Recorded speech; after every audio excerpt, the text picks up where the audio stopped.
teachings within esotericism, occultism, or what we like to call it today, spirituality. I don't like calling it spirituality because it's not spirituality. I teach human consciousness. I teach the science of you and your consciousness alone and your being. And in order to fully understand you and this world around you, you must understand this number one principle of as above, so below.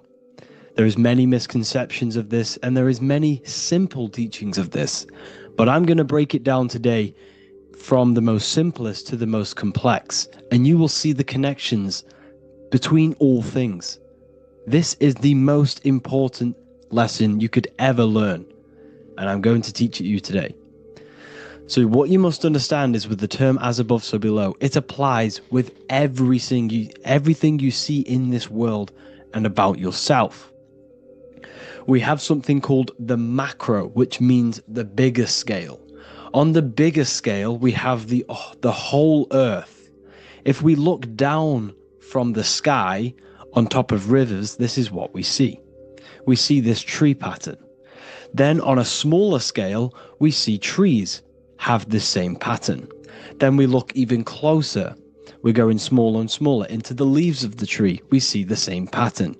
Then we go even more micro into the human brain and look at the human brain cells, and we see the same pattern. This is proof this is a fractal universe, and everything is in the micro is reflected in the macro. As above, so below. As within, so without. On the macro is a reflection of the micro. So now that you understand this, we can go a bit further. A yearly cycle of spring, summer, fall, winter is a macro. A micro is a daily cycle. So a day is a mini year. The summer is the midday. Autumn is the evening. Night is the winter. And spring is the morning. This is a macro, a reflection. We have a miniature cycle of the zodiac every single day. And this cycle is also reflecting the cycle of life and death. We live, we are born, which is the spring. We live, which is the summer. We then age, which is the autumn. And then we die, which is the winter. And then we are reborn again. This is the cycle of life and death. And you do this every single day. You see, death is a macrocosm of sleep. This is why we say sleep is the cousin of death. Because you die every single night. You do this process of life and death every single day. As above, so below. What's in the micro is in the macro. So when you go to sleep, you are essentially dying. And then in the morning when you wake up, you are then born again. This is a fractal cycle that we live in. Everything in this whole world is fractal. Everything applies to as above, so below. We have the sun, we have the moon, we have the day, we have the night. We have the life, we have the death. We have the conscious, we have sleep. As above, so below. We have the conscious mind, because now we're diving into as within, so without.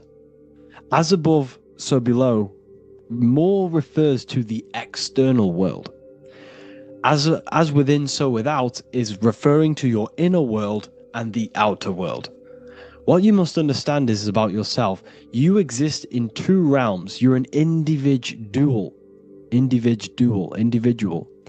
dual nature of you. You exist in two realms at once. You have an inner world of your thought, emotion. This is the inner world that no one else can see but yourself. And you have an outer world with a physical body which everyone can see. So you exist in two worlds. You have the inner voice, you have the outer physical voice, which I'm speaking to you with now. But I also have an inner voice, which no one can hear, only but me. So you exist in the light and you exist in the darkness. The sun represents your external self, your physical, conscious mind. The moon represents your shadow self, the inner self, the psyche self, the spirit self. There is an as above, so below. The sun is within you. The moon is within you. Everything is within you. Now that you understand as above, so below, what is your body? Your body is a miniature earth. Let me repeat, your body is an earth. Your body is the earth. Okay? Because like I say many times in all of my videos, you are not in the world. The world is you. You are the universe. Your brain is a computer creating this reality. What you see with your eyes is produced in the back of the brain called the visual cortex. You don't look into the world, the brain produces the world. The body produces the world. When you touch something, you're not actually touching something. This is the electrical nervous system. When you touch something, what you feel is actually electrical signals on your nervous system reporting back to your brain. Therefore, when this body dies, you leave the earth because this body is the earth. Okay? As above, so below. You have the mental plane, the astral plane, the etheric plane, and the physical plane. This is essential for understanding reality and the teaching of as above, so below. Everything in this material plane began in the thinking mind. For example, the microphone I'm speaking into, the phone you're watching this video off, or the laptop or iPad. Where did this begin? It didn't begin in the factory. The first ever place this item begun was in the mind of an individual. The invisible realms of mind is where all physical things and physical items begun. Essentially, this physical plane is the effect of the thinking mind. This world is the world of effect. It's the world of outcomes. When you see something, it is already manifest. It is already being manifested. It is an effect. And in the effect of the cause, which is the thinking mind. Therefore, the mind creates thoughts, which is the mental plane. Then after thoughts creates imagination, which is the astral plane. These two are spiritual. They are non-physical. So spirit kind of means non-physical. Then you have the physical planes, the etheric and the physical plane. As above, so below. What happens in the mind is manifest on the physical plane. Like I said, the phone that you are holding, it was a thought, and then it brought down into a physical reality. As above, so below. You change the mind, you change your reality. Your environment, the word environment has ment in it because your environment is mental. So now that you understand this, so what is the world around you? The world around you was created by the mind of God. It was manifested through God's thought. So you are living in the mind of God. You are a thought in the mind of God. God thought you into existence. But like I said, we are all fractals. Everything is fractal. If God exists, this means that you are God, as above, so below. God created you through the thinking mind, and he gave you a thinking mind.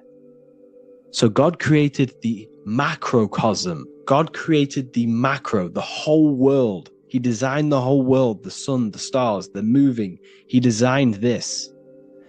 But then he gave you the thinking mind to design your own life and create your own life in his world. You are a microcosm of God's macrocosm.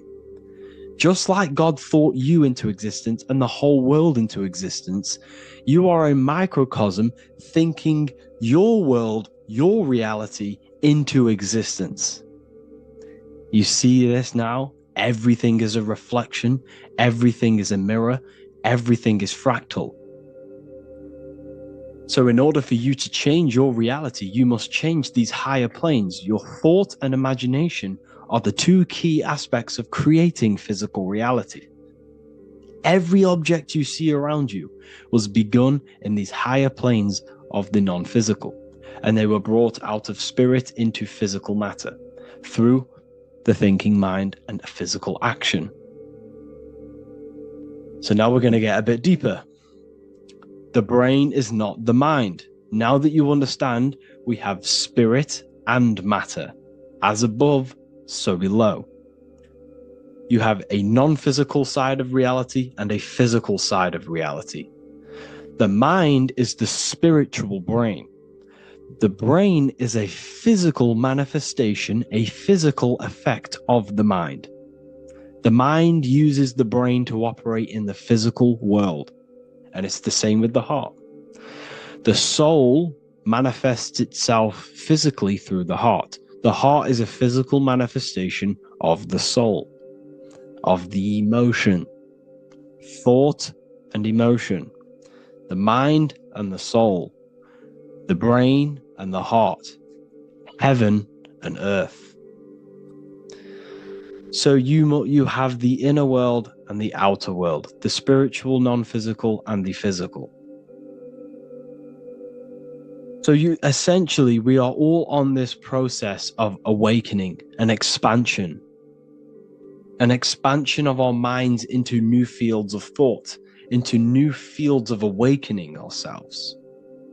Because essentially we are born into this world, but you are born many, many times. You can be born physically and you can be born spiritually. Like I said, everything is fractal. So just like when the baby finds out that there is a world outside of its mother, what does the baby do? The baby seeks a way out of its mother, and then the baby is now born into a new world, a world outside of its mother's womb. It's the same with you and your spiritual process. As your mind becomes aware that there are other realities beyond your physical body, it then seeks a way out. And this is why you are probably watching my YouTube, because you are now on the path. Something within you has guided you to this path of knowledge, truth, enlightenment, and expanding your consciousness. And it is your soul who brought you here. Your soul speaks through emotion, like guidance. Emotion is the language of the soul. When you feel very bad, this is your soul telling you you're not in the right place. You're doing the wrong things. Because the soul is always unfolding its purpose, which is expansion and learning. That is it.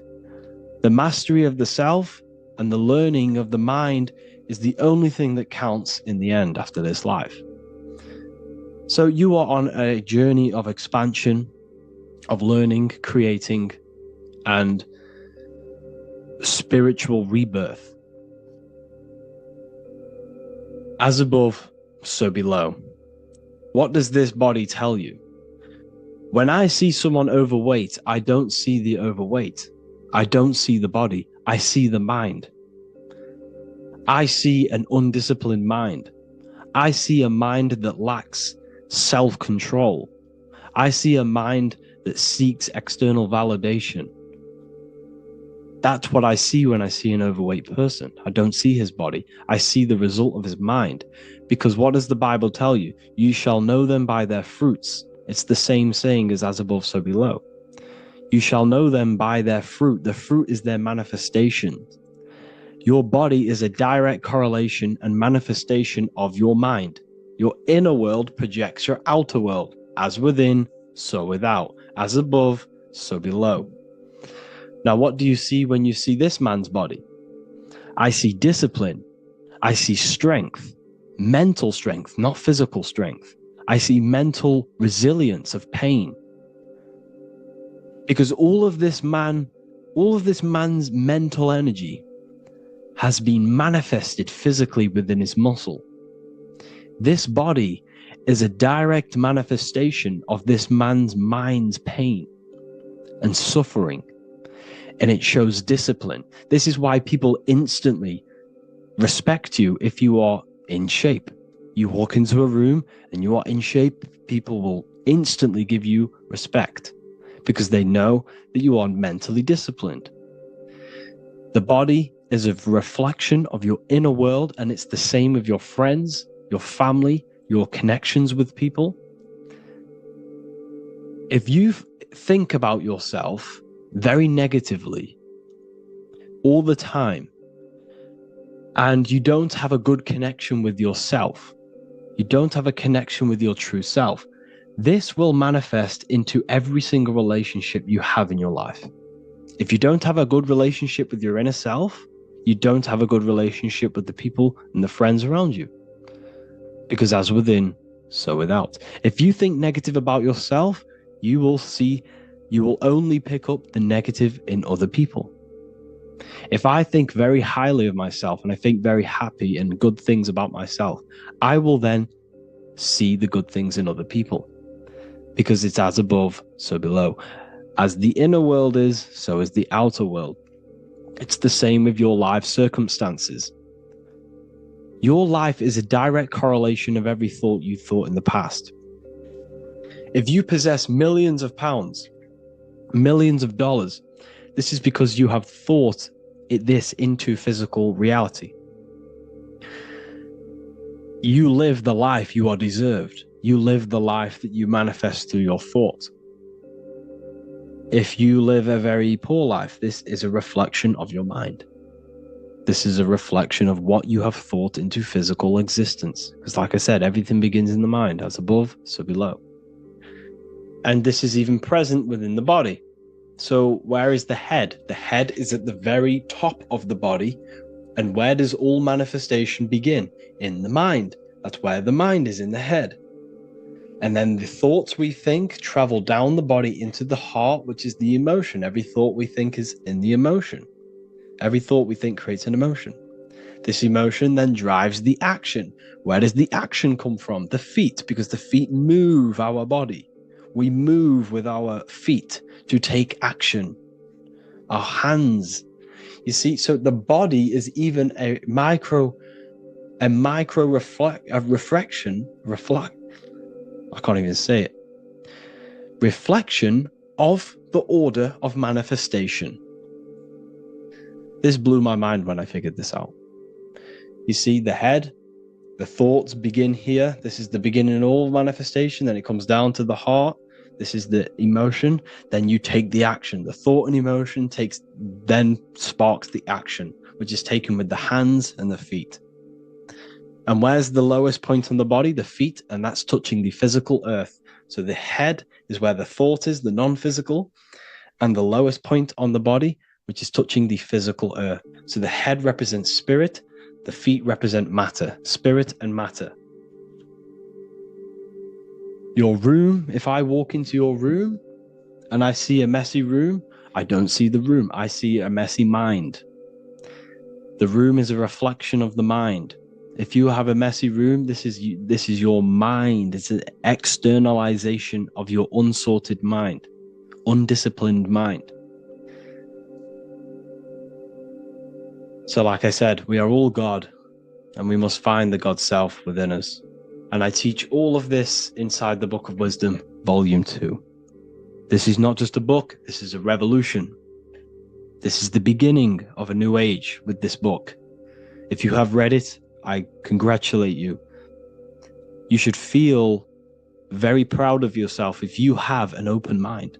You should feel proud of yourself for watching these videos, because not many people have an open mind. Remember this, people. You are special if you're watching these videos. You have the mind. You have the ability to see through the illusion. And I take my hat off to you. You want to take this to the next step? Read the book. Or if you want to take it to the serious levels, join the university. The university, you gain access to every piece of my material that I've ever done, all of my books, all of my lectures that are hidden from YouTube, that are hidden from everywhere else, the lectures that give you real power. And if you feel alone on this journey, we have a conscious community where you can connect with like-minded individuals, because I've been there. I've been there when you feel lonely because you feel like no one else is thinking the way you are feeling. You can't talk to people about these things because people just think you're crazy. That's why I put together this, so we can connect, so we can unite, so you can connect with people, so you don't feel crazy about thinking about this stuff, learning about this stuff. And if you truly, truly want to level up your life, people, and take your studies serious, this is for you. We do live calls, we do lectures.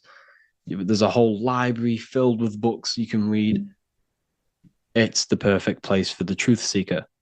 I thank you all for joining. Please leave a like, a comment, a subscribe. Let me know any future videos you want me to make in the comments. Thank you all. Have an amazing day.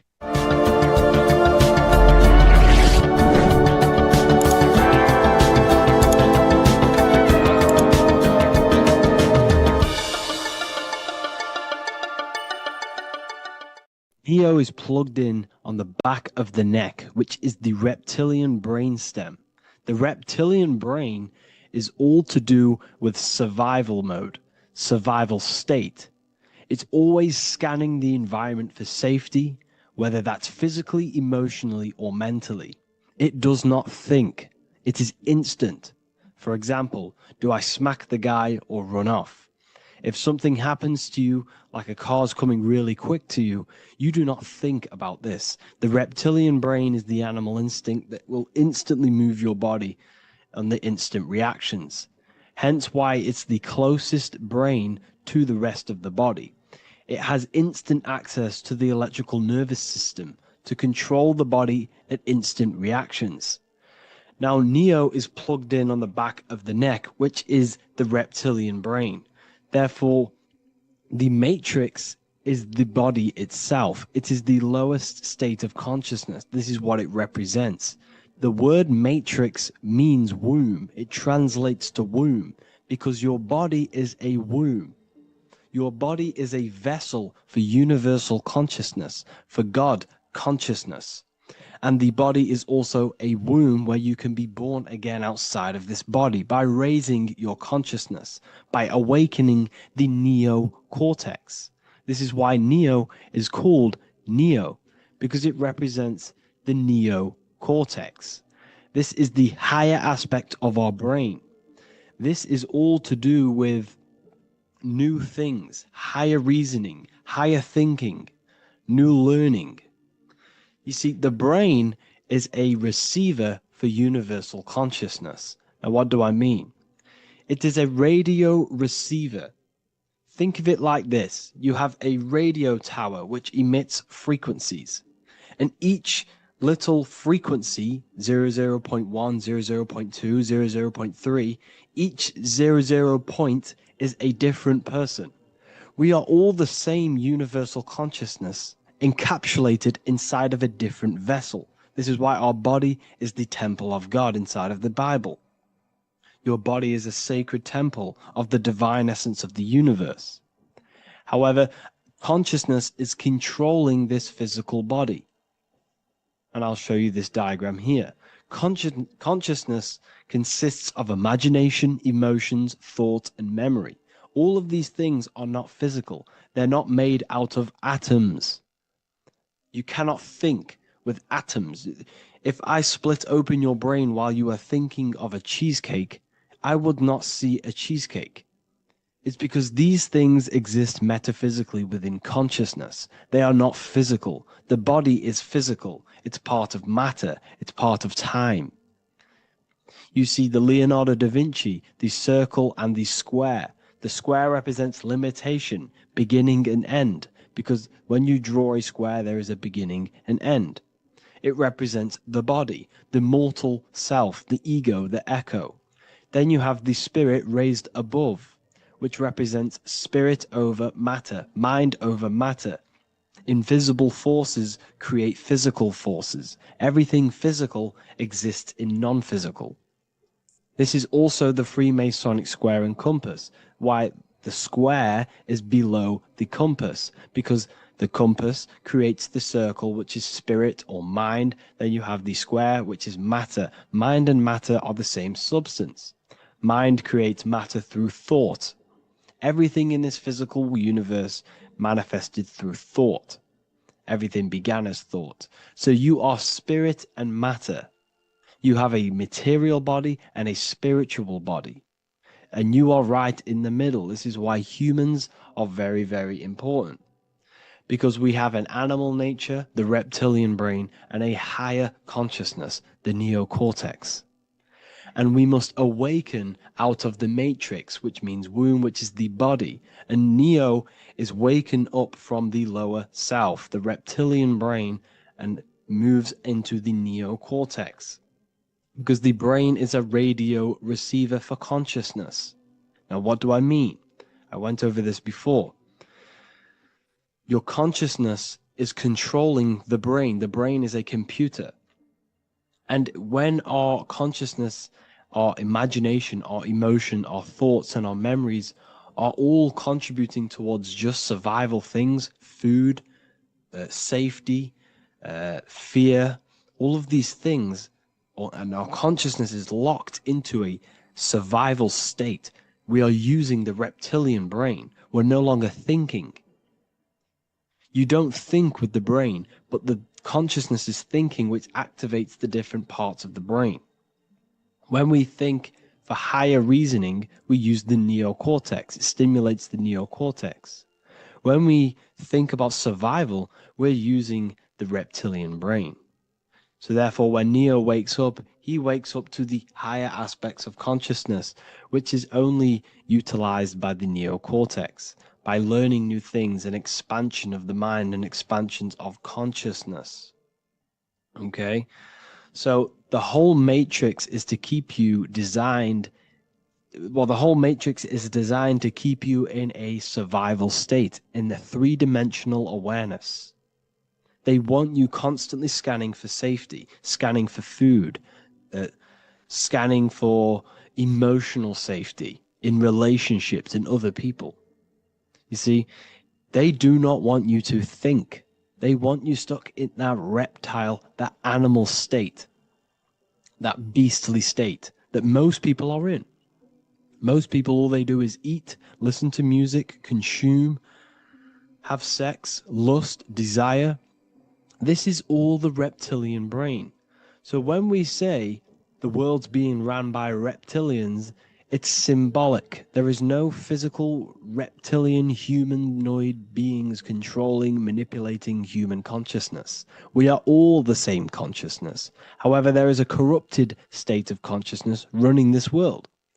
And this consciousness worships the physical plane. And they control the physical plane. So by doing that, they keep you stuck in a reptilian way of thinking, the animal state, to keep you stuck in the lowest state of consciousness. Now, this is the god Osiris, which represents the reptilian brain. None of the Egyptian gods ever existed. They are all symbolic for the brain and anatomy of the human body. Osiris represents the reptilian brain, as you can see this anatomy compare to the brain stem and Osiris statue found in Egypt. And we also see an ancient artwork of Osiris with green skin and two reptile crocodile alligators next to him, which also symbolizes the reptilian survival state of human consciousness and the activation of the reptilian brain. This is what it symbolizes. Now, this is what the Matrix is all talking about. It's talking about the awakening, the expansion of consciousness. The word divine is dive in because you connect with the divine by diving inward. There is no man in the sky going to save you. You must connect with the self. Know thyself. Truth comes from within. All of these things I'm telling you comes from within you. I'm just pointing it out. All of this is self-realization. A lot of people say, well, what are my sources? My sources is knowing thyself, observing thyself, using the neocortex of critically thinking, sitting down and thinking about yourself and having deep realization of yourself. You can realize that your thoughts are not of this physical world. It's quite simple. The brain does not think. The brain does not imagine. The brain does not hold memory. All of these things exist in consciousness, the one consciousness, but we are all fractal, infinite parts of. This is the eye on the triangle, consciousness being given down to the rest. This is separate.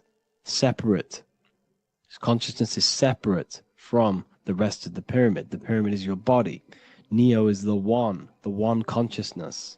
This is the Egyptians symbolizing the one consciousness giving Ankh, which is life, to all the different life forms. However, you can see that the central sphere is giving a big Ankh to the humans, because humans, like I said, possess the advanced consciousness, an advanced brain that allows us to turn above our reptilian animal self.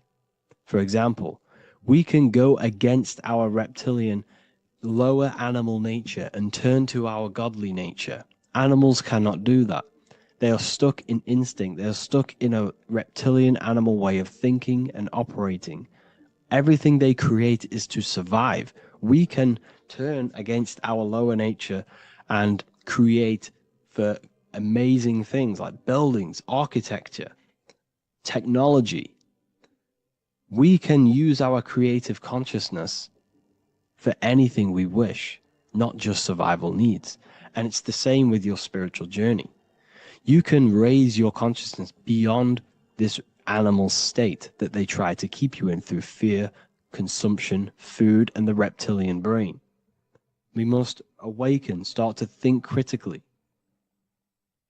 and awaken to our divinity, because the mind, the consciousness within you has infinite potential to expand. There are infinite fields of knowledge that you can explore. The mind can never be filled. It can never ever be full of knowledge. It always expands, and that's why you are alive. That's why you are part of this universe. That's why the science always says the universe is always expanding, because the universe exists in your mind, and the mind is always expanding into new fields of thought, new fields of knowledge and information. And that is your whole sole purpose, of expansion of mind and expansion of consciousness, and the exploration of the mind of God. We are living in the mind of God. You are a thought in the mind of God. You must awaken out of this body.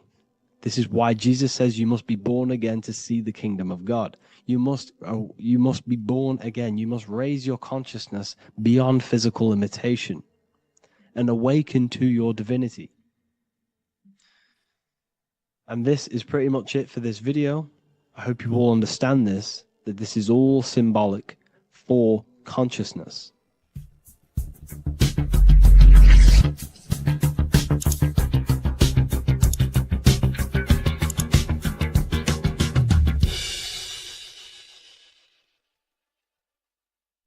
So depression doesn't actually exist, and in this video I'm going to show you how depression is actually a choice.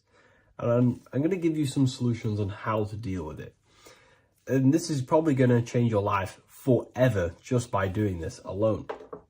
Okay, so the first thing you need to understand about depression is that it exists in your conscious mind. It exists in your thinking mind. So what is inside your thinking mind? You have your body, your name, your reputation, your trauma, your memories, your family, your worries, your interests, your bills, your passion, dislikes, goals, right? Most people identify their lives with this. They identify their lives with their thinking mind. They think they're their name, their job, their reputation, their memories. But this is not who you actually are. Who you actually are is the observer of that. What happens if you stop thinking? What is left? You're left with unconditioned consciousness. You're left with the self, which is what we refer to as I. We are the consciousness, not the thinking consciousness. You are not these labels. You are not your thoughts. You are not your job, your name, your reputation. Okay? And the reason why I'm telling you this is because it's very important, is that we are something beyond this body, beyond this name, beyond our thoughts. We are the consciousness. So depression exists inside of the thinking mind, the conscious mind. Okay? So if you want to get rid of depression, You must learn how to escape the thinking mind. And not only just escape, but that's step one. In meditation, you do meditations, right? We sit still and we have to learn how to control the mind and turn off the thoughts. And when we turn off the thoughts, depression goes out the window because there's no thought present in your mental field of consciousness to be depressed. Okay? You must understand, who is the one suffering from the negative thoughts? Who is the one suffering? Your mind is not suffering because the mind is producing the thoughts. Your body's not suffering from the negative thoughts. You are suffering. And who is you? You are a soul. You are that feeling. You are that person beyond the thoughts, beyond the feelings, beyond that. You are the one experiencing. You are that. Meditation gives us the ability to turn off the thinking mind. This allows us to escape our thoughts. Okay? And it gives us, over a long period of time after meditation, you'll be able to turn this switch. And this switch will be able to turn off your thoughts. And by doing this, we will be able to control our conscious mind directly by the hand. So when you notice yourself gaining them negative thoughts, we can then turn off the switch of turning off the conscious mind and rising to our authentic self and knowing the thoughts are just illusions. Now, let me tell you something that's very powerful. Most of your thoughts are coming from beliefs. Most of your feelings are coming from beliefs. So if you have a feeling of lack, this is coming from a belief that you don't have much. If you are feeling alone, this is coming from a belief that you are alone. So what we must do is restructure ourselves. We must restructure the subconscious mind, and we do this in many different ways. We can do this with meditation. We can do this with visualization, visualizing our desired reality as if we are living it. We can do this with affirmation. Now, a lot of people think, oh, I'm trying to speak something into existence with affirmation. No, you're not using vibration to try and change reality with what a lot of these new age people will teach you. Vibration, your words will not have much an impact on reality. That's the truth.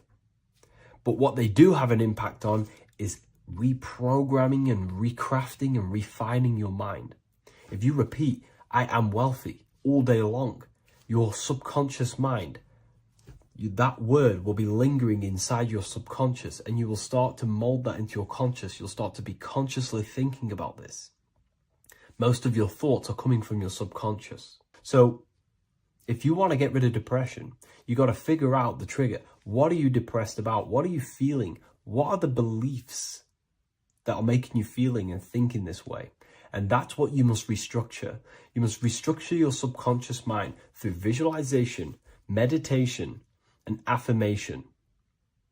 You do these all the time. You do these every single day, and you will slowly, if not surely, restructure your subconscious mind. While by doing the practice of meditation, you'll gain the off switch as well. Sometimes depression comes from not living in your authentic self. You're not doing the things that your soul is telling you to do. We all know what we should be doing at all times. I don't care what you have on. We all know we should be doing something. We all know that we have there's a higher aspect of our mind that tells us, oh, we need to be doing this, but I'm actually sat here on my phone. Oh, I shouldn't be eating this, but I'm doing it anyway. There's always that higher voice.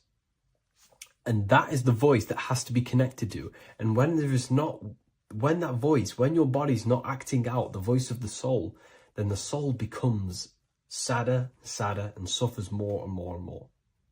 There has to be a connection between the soul, the mind, and the body. They have to work in unison. Okay? So I hope this video helps with depression, with whatever you're going through mentally. You're living in 4 planes of existence right now, but most people are only aware of one. And that's why they feel lost, disconnected, and stuck in cycles they can't explain. If you don't understand the blueprint of reality, you'll keep trying to fix the physical, while the real causes lie in the unseen dimensions that you have direct access to. You must understand that the universe only exists in the mind. Everything is a projection of consciousness. Therefore, consciousness produces everything. Our internal world is consciousness. Our external world is this physical body, physical world. Everything is an externalization of consciousness. For example, this was a thought. Now it's made physical. But before this was invented, it was existing in someone's mind, in consciousness, invisible.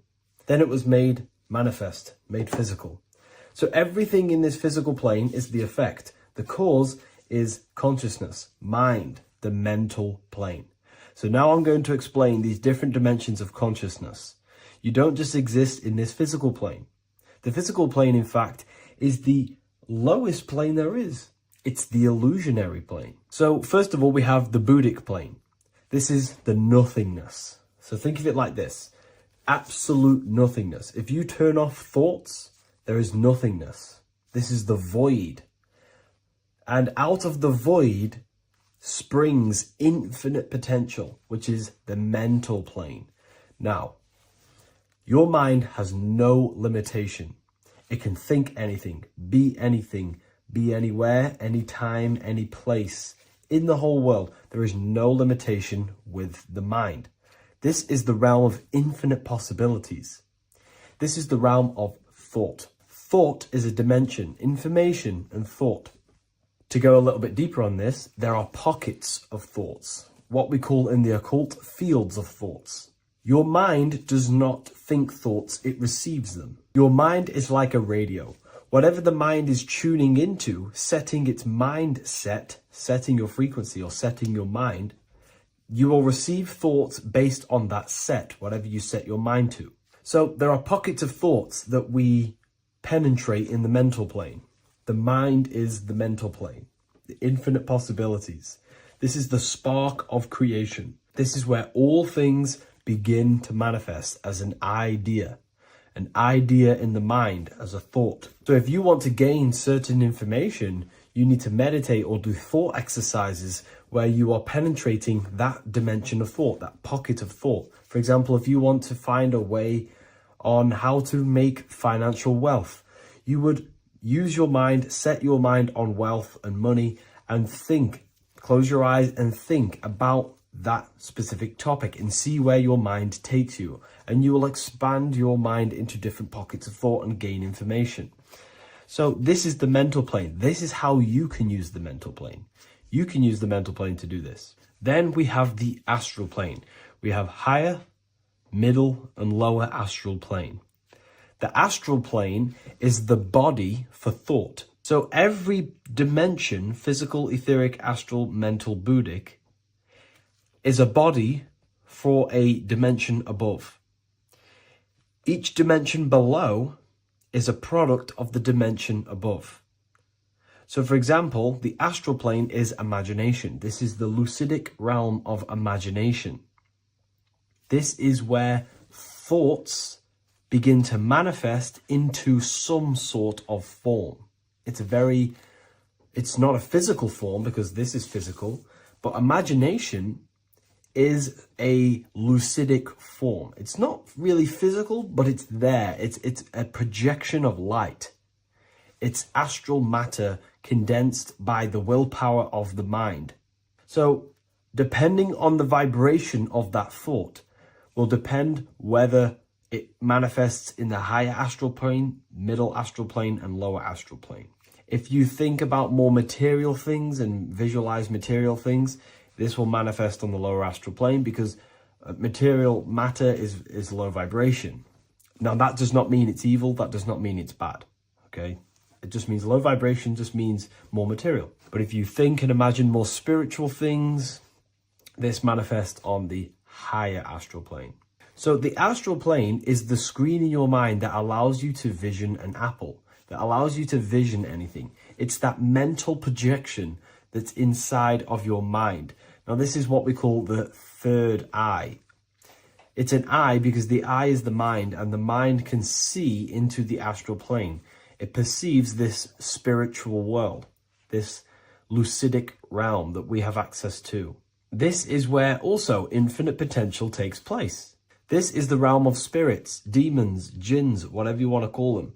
Spiritual entities exist in this because this is where thought forms manifest into form. This is where thoughts create bodies. Think of it like this. The mental plane is a thought of a chair. The astral plane is the imagination of that chair and all of the different possible chairs that could possibly be. The etheric plane is the energy double of that chair.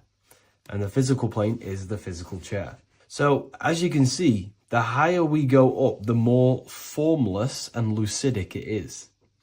The lower we go down planes, the more dense it becomes. This is formless and this is form. Everything manifests through this process. This highlighter is down here in the physical plane, but the idea began in the mental plane. Everything begins in consciousness before it creates a physical body. It goes through this process. Therefore, if you want to start to mold and create your own reality and create things in your world, you can use these planes to your advantage. You can use your mind to do mental thinking exercises by closing your eyes and expanding your mind into a different pocket of thought to gain wisdom, gain information, gain downloads. The way you do that is simply get into a meditative state, close your eyes, pick a topic that you want to think about and see where your mind takes you, but always remain centered on that topic. And you can do this for maybe an hour or two or half an hour, and your mind will take you places where you will unlock information. You can even use this to make decisions in your life. Think of the topic and see where your mind takes you. You'll gain information. This is how you use the mental plane for ideas. The astral plane is imagination. You have to reconnect with your imagination very vividly. Your imagination, your consciousness is infinite. It's not a three-dimensional plane. It's an infinite plane. You can think and make form anything in your consciousness, in your imagination. You can think anything and you can imagine anything in the most vast details. You just have to reconnect with your imagination. I have a free book on my website. I'll leave the link in the description. It's an ebook. It's called Activating the Inner Eye. This is going to help you reconnect with your imagination.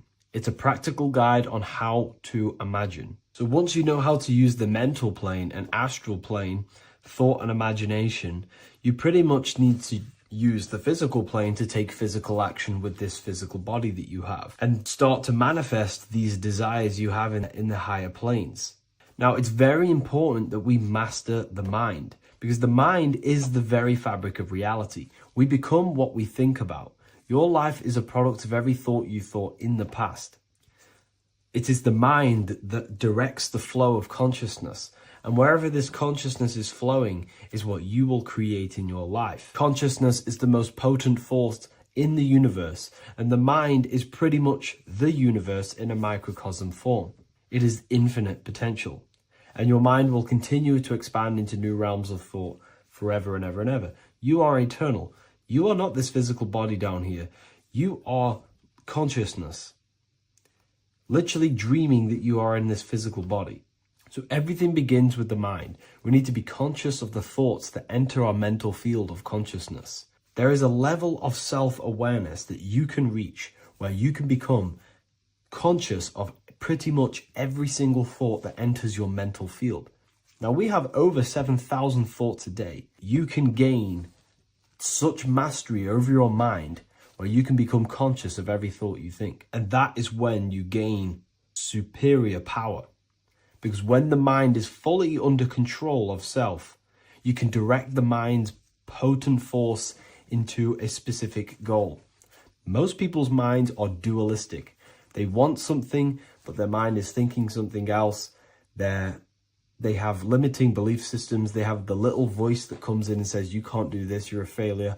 That is a fractaled mind. The mind needs to be singular. It needs to be on your team and not an enemy. Do not let your own mind take away your power. Your mind should be on your team, giving you power, giving you the best possible thoughts and the best possible beliefs. When the mind is in this condition and on your team and not taking away your power through the destructive thoughts, it becomes a potent, powerful force used for manifestation to create anything. And the way we get the mind on your team is through constant meditation to learn how to control the mind and turn it on and off. Subconscious reprogramming through visualization, affirmations, cultivating emotions associated with your goal. All these 3 ways we can reprogram the mind slowly over time so that it becomes powerful and becomes on your team and doesn't give you negative contradicting thoughts. When the mind is fully aligned on one thing, it can create massive empires and things in your physical reality. So I hope this video helps, and I'll see you in the next one.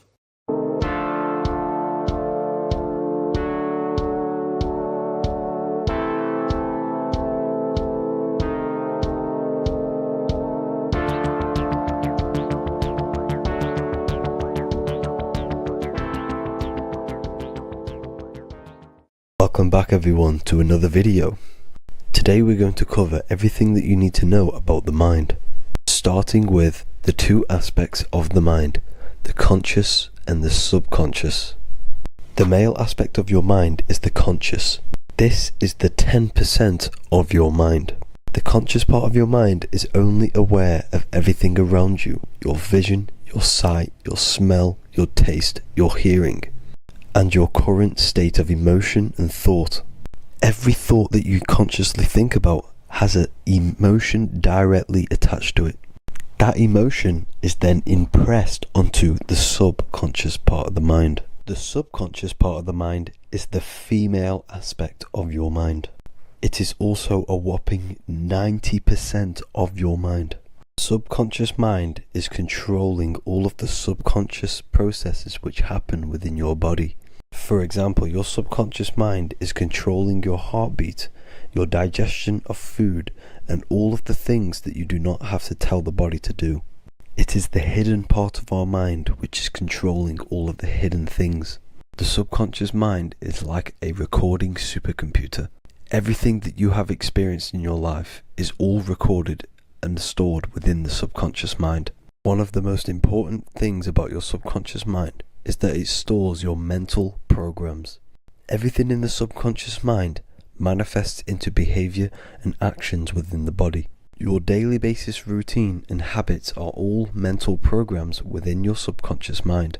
These mental programs are created by mainly 2 ways. 1, repetition, and 2, emotional impact. The repetition is fairly simple to understand.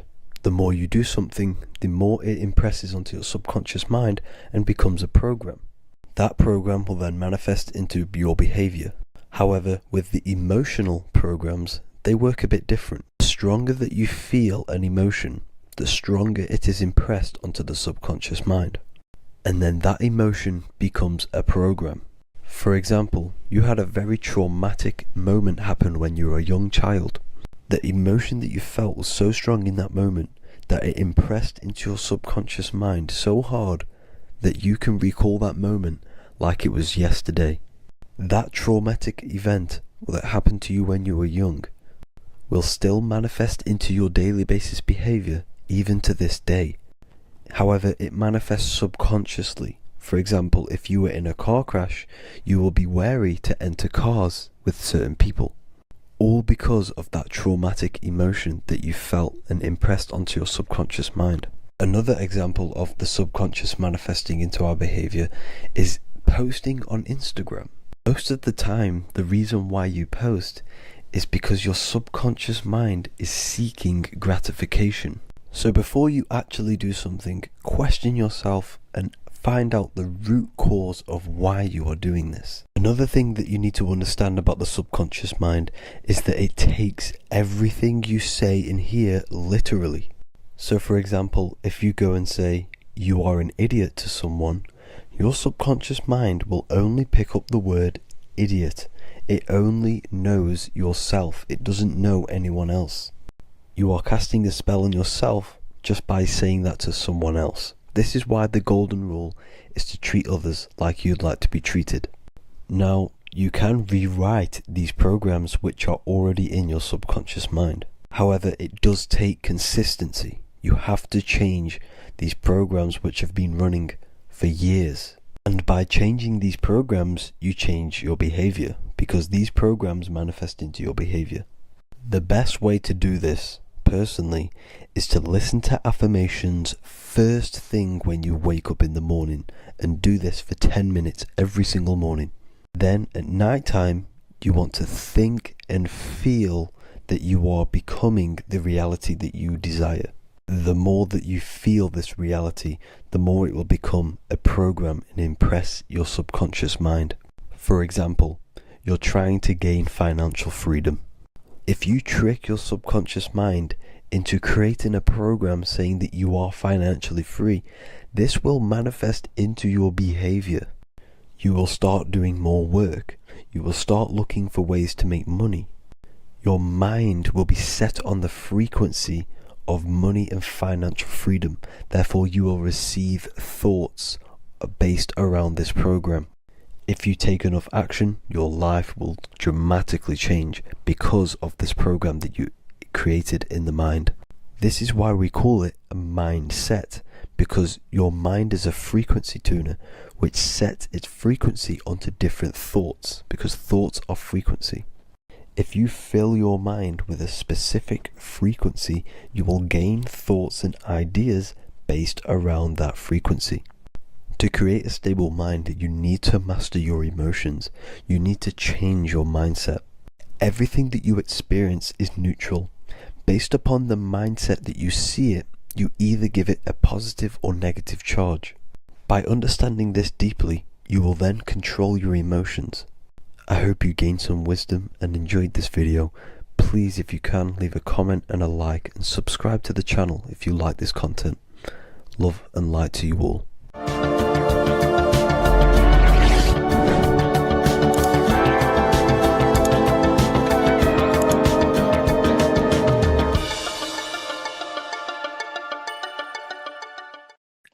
What if I told you that reincarnation is real and that there is a metaphysical, spiritual science behind this? Most people leave this world just as lost when they entered it. That they carry their fears, attachments, and addictions with them, only to be born again, trapped in the same cycle, repeating the patterns of lifetime after lifetime. This lecture is not just about preparing for death. It's about mastering yourself before death, so you don't take them burdens with you. Because the truth is, whatever addictions, fears, and unresolved emotions you cling to in this life, you carry with you into the next. Unless you break free now. You must master yourself before death. Death is not the end. It is the great passage. But how we transition depends on our mastery of the self. This was symbolized by the Ouroboros, the snake biting its tail. Every ending is a new beginning. It's an infinite cycle of consciousness.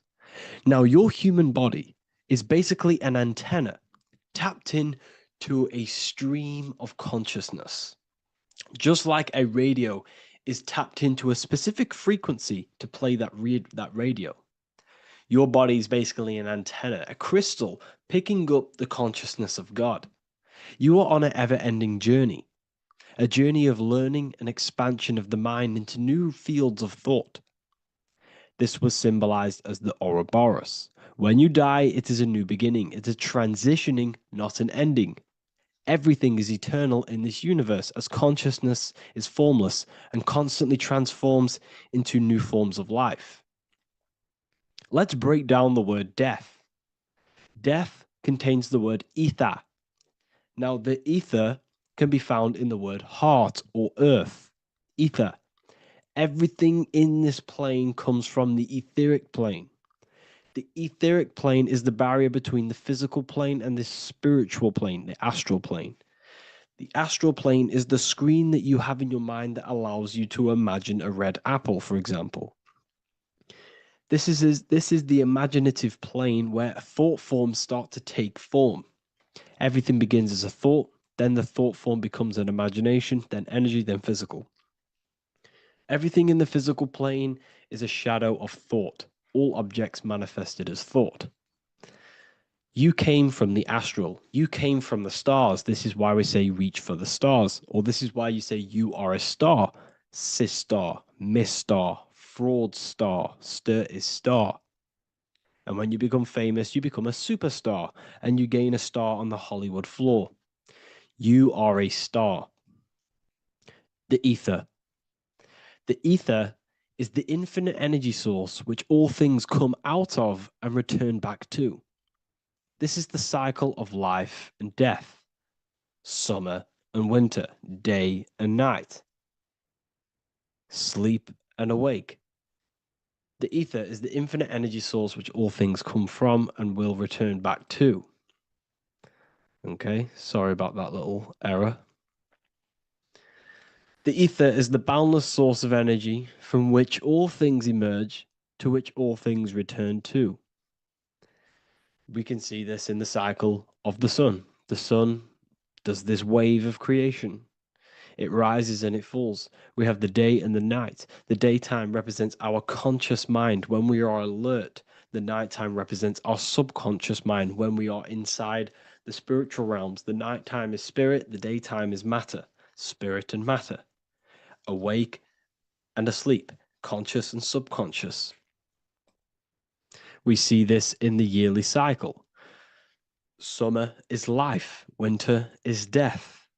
Spring is the morning, summer is midday, autumn is evening, winter is the night. Everything is a macro and a micro cycle of being born out of the ether and returning back from life and death. Life and death is manifested within the cycles of the sun and everything outside of you, as within, so without. This is why we say sleep is the cousin of death. The macrocosm is death, the microcosm is sleep. Every time you go to sleep, you are essentially it's a miniature death.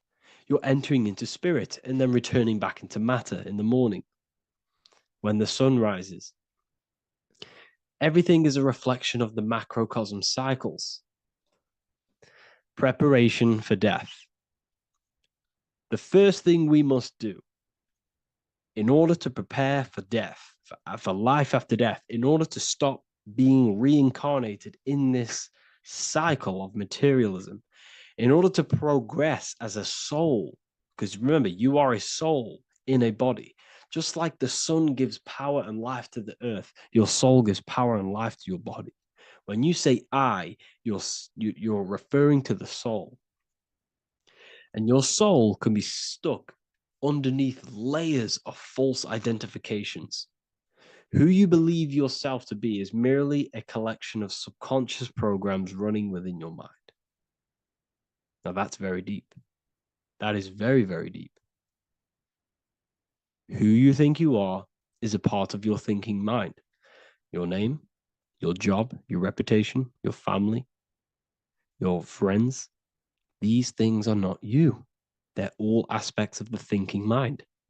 What happens if you meditate and you turn off the mind? Then all these things do not exist. You're left with the pure soul, the pure awareness, the pure observation.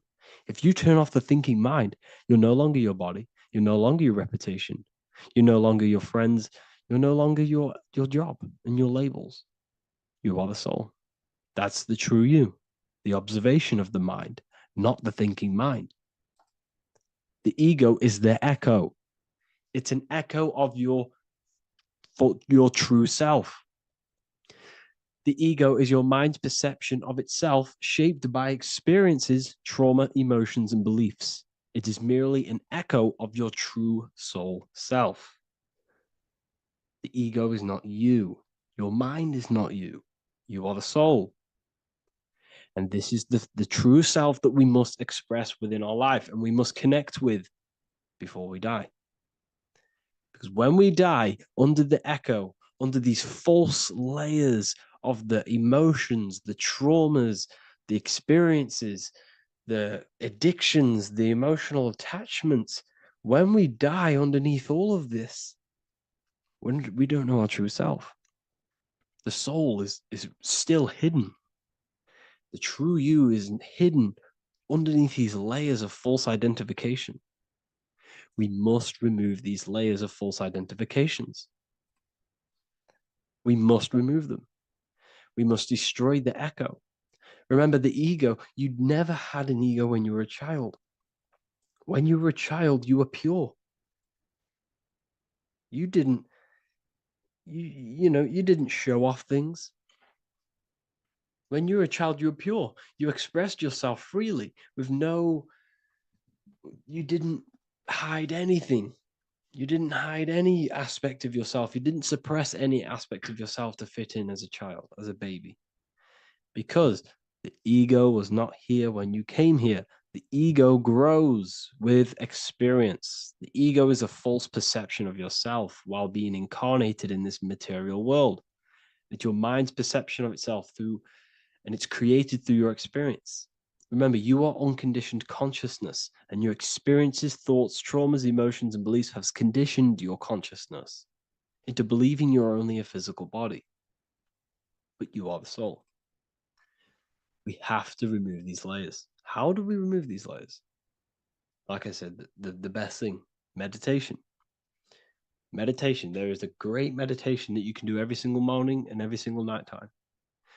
You can sit there and repeat over and over before you meditate. You can repeat that you are not this, you are not that, you are not this. You can label them one by one. Start with, I am not my body, I am not my job, I am not my name, and then detach from absolutely everything until you are left with nothingness. And when you start to meditate, detach from everything. Nothing matters. I am here right now. And what will be left? The only thing that will be left is the language that your mind is using. Now, this is very deep. Not many people will tell you this, but I've lingered in meditation many times. And I can tell you from experience that the only thing left once you detach from everything is the language that your mind is attached to. So whether that's English, Italian, French.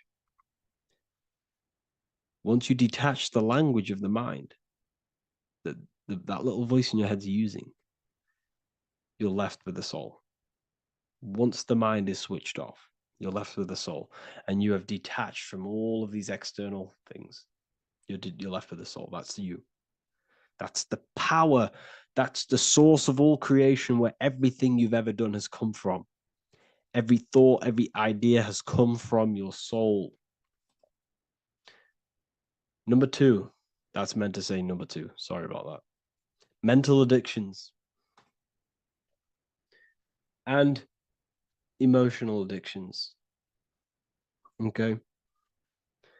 These two are very important. Mental addictions, this could be thought patterns, this could be the labels that we've just been talking about.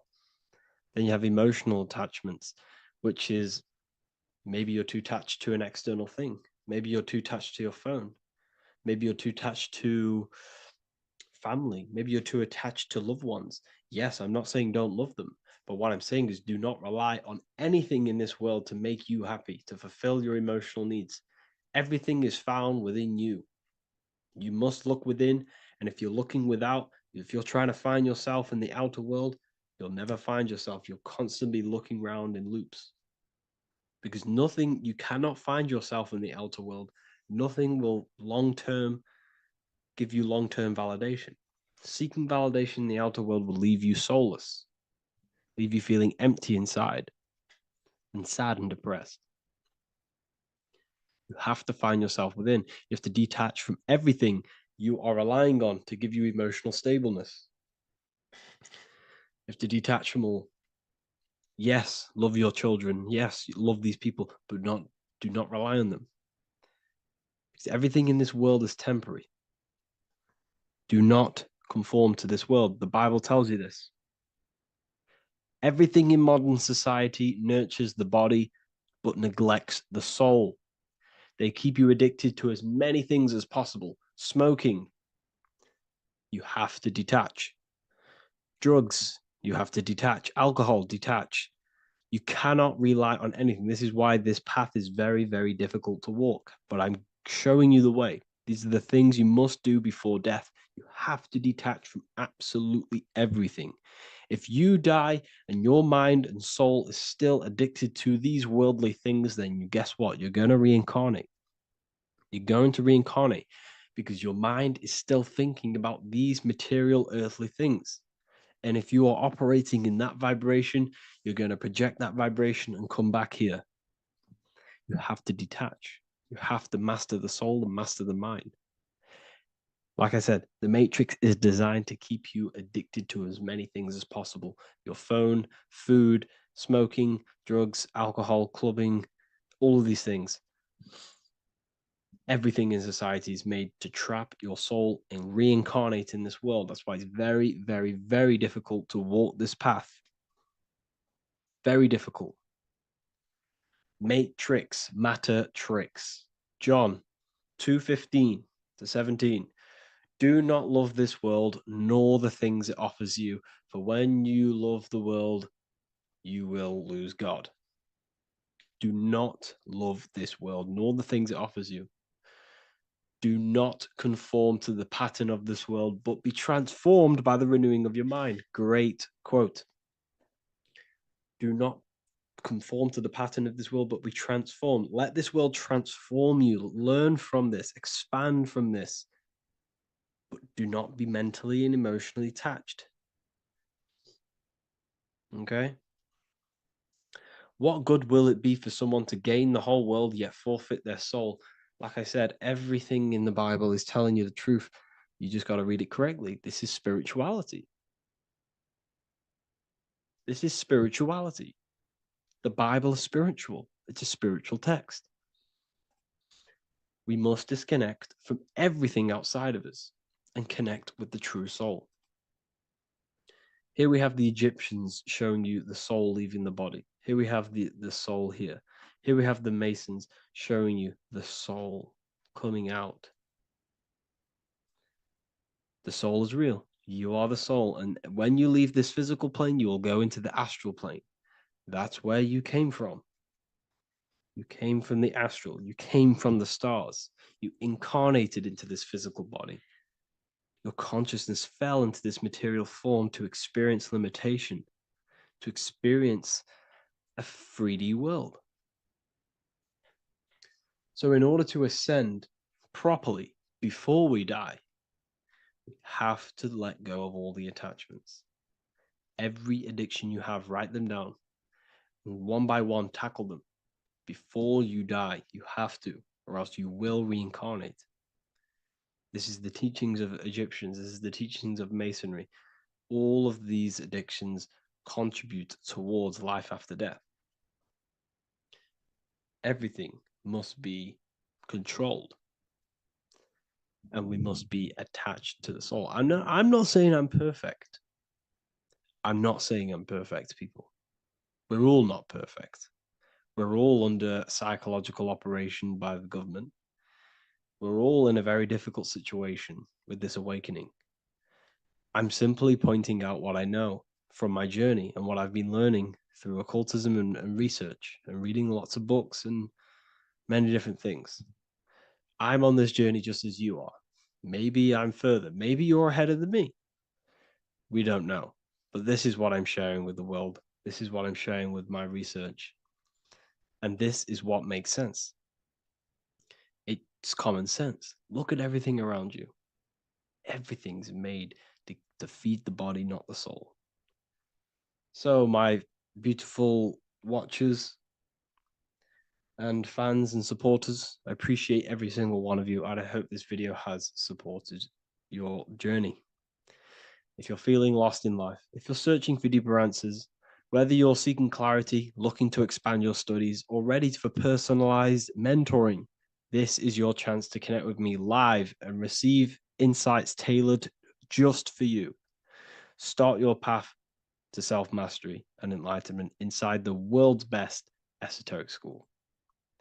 Your journey starts now. Tap the link in the description if you want to join Ethereal University, or feel free to check out my books. I thank you all, and I really appreciate for 100,000 subscribers on YouTube. I love every single one of you. Make sure to drop a like, a comment, and subscribe to the channel if you're new. Let me know some ideas for, lectures, anything that you want to know. I can make lectures on them. Just drop it in the comments. I appreciate every single one of you. Take care.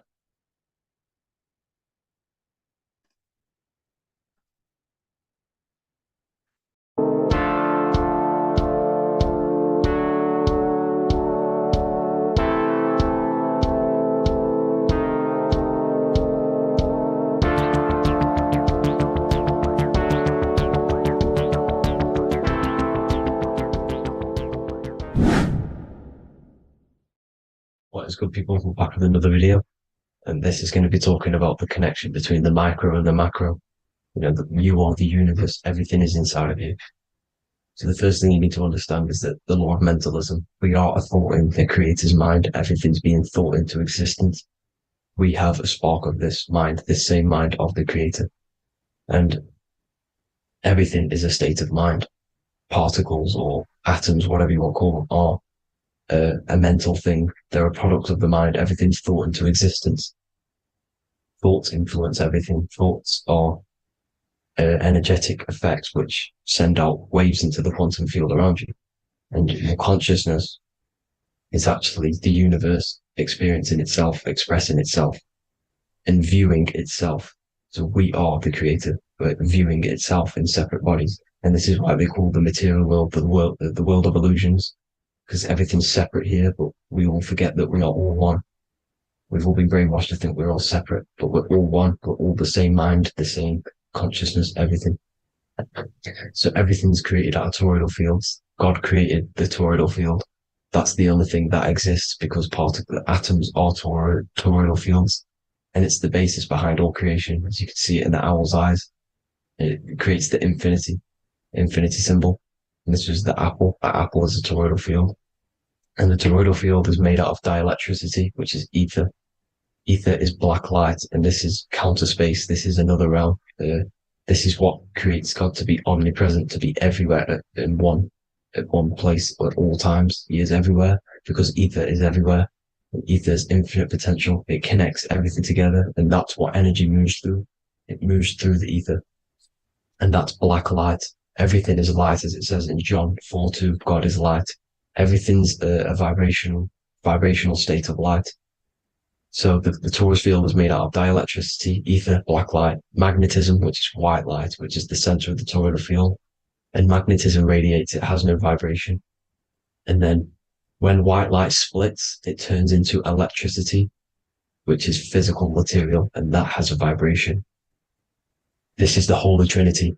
The sun, the moon, Saturn. Saturn, the god of materialism. If you've watched my videos on Saturn, you know that Saturn is crystallizing everything into physical matter. And that's why his old name was El. The ancients called him El. And this is why we get L electricity. This is where L electricity comes from. Because L electricity is only a product of the physical world, which is redshift, blueshift, Adam and Eve. And this is what creates the redshift, blueshift is what is a product of magnetism. When magnetism, white light splits, and this gives us vibration. And this what creates the toroidal field, which is the basis of all physical creation. The sine wave is created out of the magnetic wave and the electric wave. The electric wave is the blue wave, and the magnetic wave is the straight wave, which is radiation. This is vibration frequency. So the magnetic wave is straight, and then you have longitude and amplitude, which is depth, which is dimension. You see how the electric wave has depth and dimension. This is why you get the cross. This is the cross of Earth. This is the symbol of Earth, of bondage, of physical matter, because it consists of magnetic wave and depth, which is electric wave. And this is where you get the sun cross or the earth cross, whatever you want to call it. It's the cross of physical matter, and the ancients knew this. This is why they used that symbol. Redshift, blueshift, which is the toroidal field, is the basis of all creation, physical creation. And this is why you have the police siren is red and blue. The Matrix movie, red pill, blue pill. You have red blood and blue blood in your body. The Democrat and Republic, the two parties, red and blue. Like your taps on your taps, you have a red and blue tap. One's generative, one's destruction. Fire, destruction, water, generative. So this is the basis of all things. And electric wave has dimension, like I've already said, depth, material, and it's measured in hertz. It's measured in hertz because it hurts you. It decays because the electric wave has a vibration, and vibration always has to go back to a standstill point.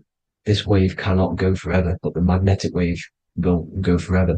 It's radiation. Magnetic is radiation. It radiates forever. It pulses.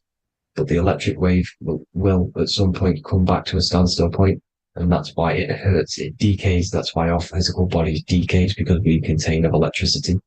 this body is an electric body, and it will return back to stillness like a guitar string. If you vibrate a guitar string, you pull it, it will vibrate, make a sound, and then go back to a standstill point.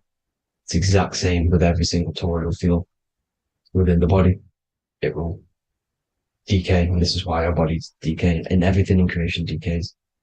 So we're born into sin, the sin of Eve. The sin of Eve is always biting into the tree of knowledge of good and evil, which is the, the systems in the body. And the sin of Eve is biting into the sine wave. We bit into the sine wave. The sun moves in a sine wave. Our DNA is a sine wave. Time is a sine wave. Everything in this creation is a sine wave. This is why the dollar bill is a sine wave. Magnetism and electricity and electric waves in one. And this is the sun doing its sine wave, which creates, when you go bowling, it kind of creates that pin that you hit over. That's the pin of the sun. The zodiac sign is a sine wave because the zodiac sign is an expression of the toroidal field, because magnetism unfolds into 12ness.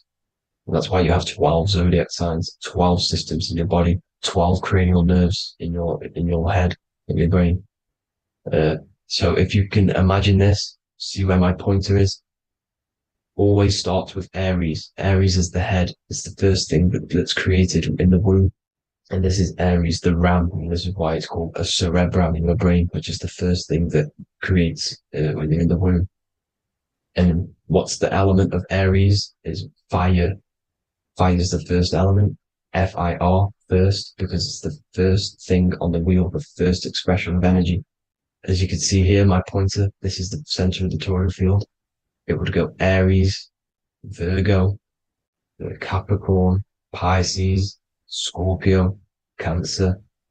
Then we go back to Libra. Libra would be center. But you see how the toroidal field is the expression of the 12 energies. That's what the constellations are, the energy expressions of the toroidal field. So it would go outward, starting from Aries here, all the way back to Pisces, which is beyond the bottom half. But Libra would be the center. That's why Libra is the equinox. It's the equinox. Libra is when it goes from summer over to autumn. It's the equal. It starts to transition into the winter side. Equinox, equal, which is Libra. And that's why Libra has the two scales. It's symbolized with the two scales. That's because of, the sun moving over. It's being judged. It's equal now, but then it's going to tip over into the winter. That's why Libra is here, the center of the sine wave. Like I said before, magnetic energy unfolds into 12ness. Magnesium is number 12 on the periodic table. It's the sacred number. And this is why the scientists are NASA is trying to bring in another constellation to destroy the holy science of astrology. So Aries rules the head, which is Mars. Taurus rules the neck, the lower head. Gemini, the two twins, which is your lungs, your two twins, your arms, two twins. Cancer, the breasts, the chest area. Leo, the heart, which is the sun, which is fire, the center of the toroidal field. Virgo, the belly, which is the intestines. Libra, the kidneys, the two scales, the kidneys, balancing out everything. Scorpio, the sex organs. Sagittarius, hips and thighs. Capricorn, I've missed that out, which is the kneecaps. Capricorn, kneecap. Aries, which is the ram, which is the cerebrum in your brain. And then Aquarius, the calves and the ankles. And the Pisces, the two fish, the 2 feet. So everything corresponds, as you can see here. This is an ancient way of depicting it, of the folded human. And this is everything. Each constellation rules that part of the body, gives energy to that part of the body, makes you do certain things. So magnetic energy unfolds into 12ness, electricity unfolds into 7s. That's why when you get electric, the light spectrum that we see, it consists of 7 colors. Why we have 7 planets. The 7 planets give us our 7 metals and the 7 solfeggio scale frequencies. So the rotor, this is the rotor. And rotor is an anagram for Torah. The Torah, which is I think it's the Hebrew Bible. Don't quote me on that, but it's one of the holy books. Which is the Torah, the Taurus. Everything goes back to the Taurus field because it's the basis of all creation. So the chief cornerstone, it says in the Bible that the builders rejected the chief cornerstone. The chief cornerstone You are the builder. You decided to incarnate into the physical world, into the electric world, El, the world of El, Saturn. When you are created in the womb, it takes you 9 months for you to be created. So, for example, if your parents, if you went into the womb here, it'd take you 9 months. So let's say you're born in Scorpio. So you'd go back 9 months, 1, 2, 3, 4, 5, 6, 7, 8, 9. You consist of all of these 9 energies because it takes 9 months or however long you took to be born. Some people are born earlier. You'd have to find out how many months you were in the womb for. But you consist of these 9 energies, and each constellation has a cell salt associated with it.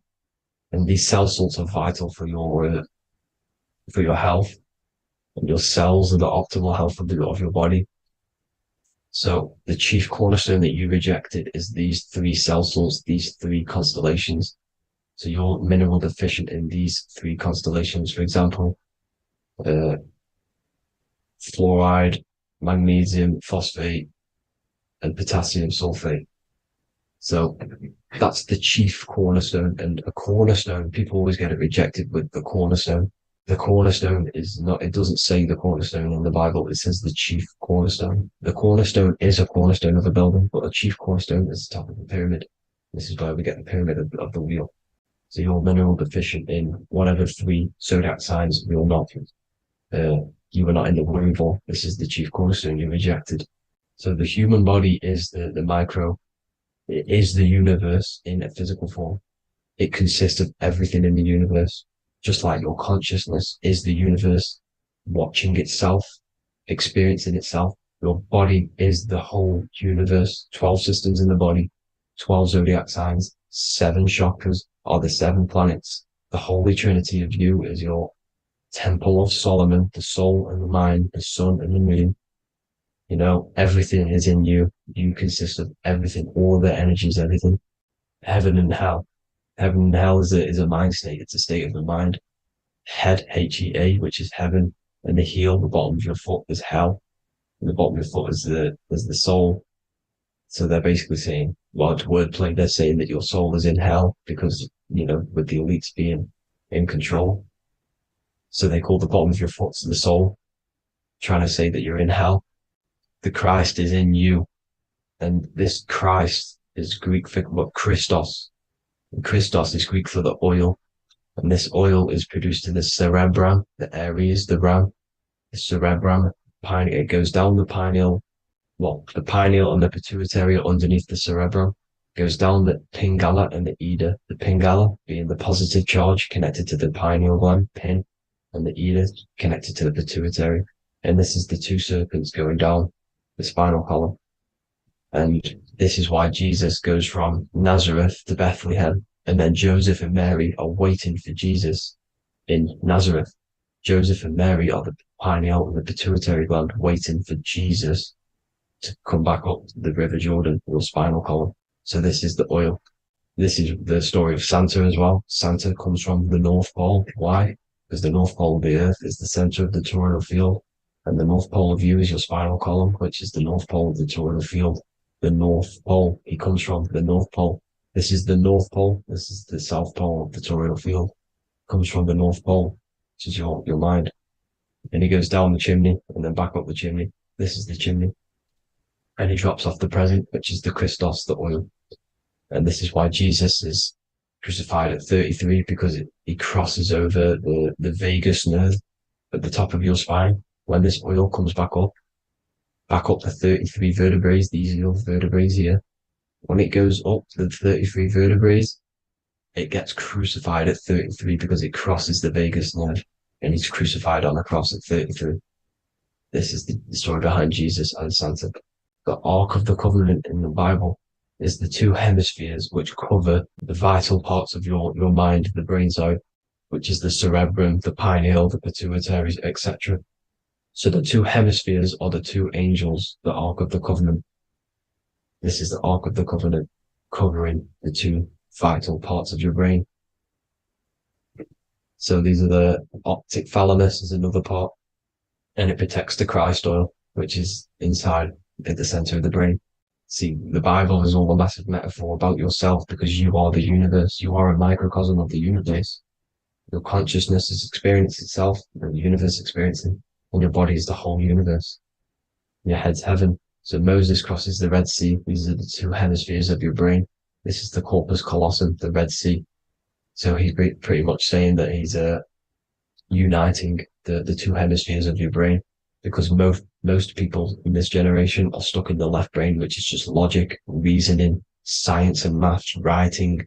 And this is what school teaches you to do. It keeps you stuck in your left brain. And you want to cross over to you want to cross the Red Sea, which is the corpus callosum, to the right brain, which is awareness, art awareness, creativity, imagination, intuition, insight, using the higher mind, creativity, imagination. If you don't have intuition, then you can't read energy, you can't pick up on bad things.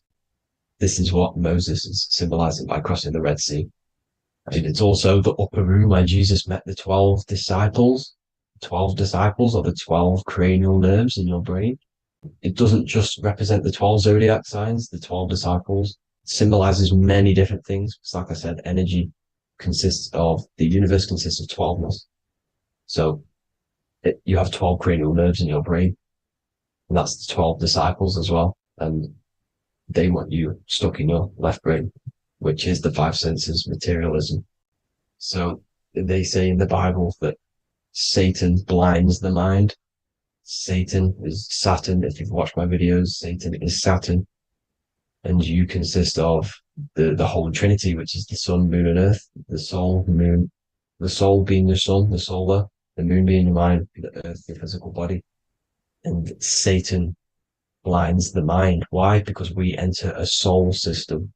This is a soul system, not a solar system. And Saturn is the Lord of the Rings, which is the outer ring. When your soul enters the soul system, your soul starts to materialize. It hits Saturn. Why? Because Saturn starts to materialize you. You take on the 7 virtues, which are the 7 planets, which are your 7 chakras. And to get out of this soul system, you must get out of your lower nature, your animal nature, which is lust, desire, greed. The number of the beast, 666, which is Saturn, Satan. So you enter the soul system, you take on the 7 energies, which you turn into physical matter. And this is your descension from heaven to what you say hell. And then you must raise back up from matter to spirit. They say Satan blinds the mind. Why? Because your mind gets materialized. Your soul and mind get materialized.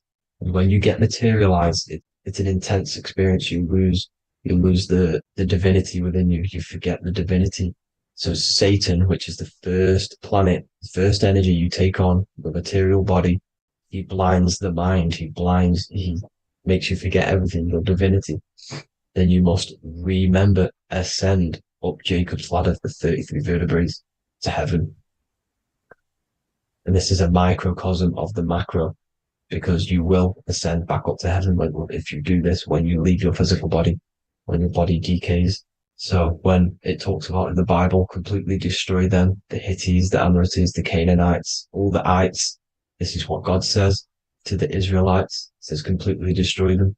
It's basically symbolizing saying destroy your lower nature. The Canaanites, cannibals. We're under a Canaanite system now, which is cannibalism. And this is flesh eating, lust, greed, all the demonic stuff, all the lower vibrational stuff. The lower nature, eating, sex, and survival, the lower 3 chakras. You must get out of these lower 3 chakras and return back to spirit, which is heaven, which is spirit, love, being holy, being truthful, being passionate. Going back to Satan blinding the mind, all of the planets are made out of these 3 symbols. Satan blinds the mind, and that's why Satan's symbol, this is the symbol for Saturn, Satan, this symbol of Saturn is the cross, which is physical matter, the earth, over the moon. The moon is your mind. So the Saturn symbol saying matter over mind. He blinds the mind. Satan blinds the mind once you enter the soul system. And you must remember, in the Bible, it talks about the Genesis, which is Eve, the sin of Eve, which is biting of the tree of knowledge. With the serpent, which wraps around the tree. It says the serpent placed himself on the tree. Well, the serpent is the spinal column. It's the serpent telling you eat from the tree of knowledge of good and evil, which is your nervous system. And eating from the tree of knowledge of good and evil is doing bad things. For example, over sexualized, overeating, eating the wrong food. That's eating from your nervous system. It's decaying you, and it's preventing you from achieving the God self, the God consciousness. This is the symbolism of, the tree on the serpent, telling you to eat from the left brain, with the left brain being the sinister. Sinister is Latin for left. That's sin. Sin is left. And left is lefty Lucy, Lucifer, right, righteousness, right, God, godly. The tree of knowledge of good and evil, which is your nervous system, because it determines good or bad. That's the only thing you experience in this world is your nervous system. And then the tree of life is the cardiovascular system, and the Garden of Eden is your body. So that's it for this video, people. I hope you've got a greater understanding of how you are the universe and everything is inside of you. Just keep in mind you are the universe experience in itself, and your body is a reflection of everything. The 12 constellations, the 7 planets, everything's inside of you. This world is an expression from the inside outwards. You can't affect the outside world to manipulate reality. Everything's inside of you. I hope you got a greater understanding of this. God bless.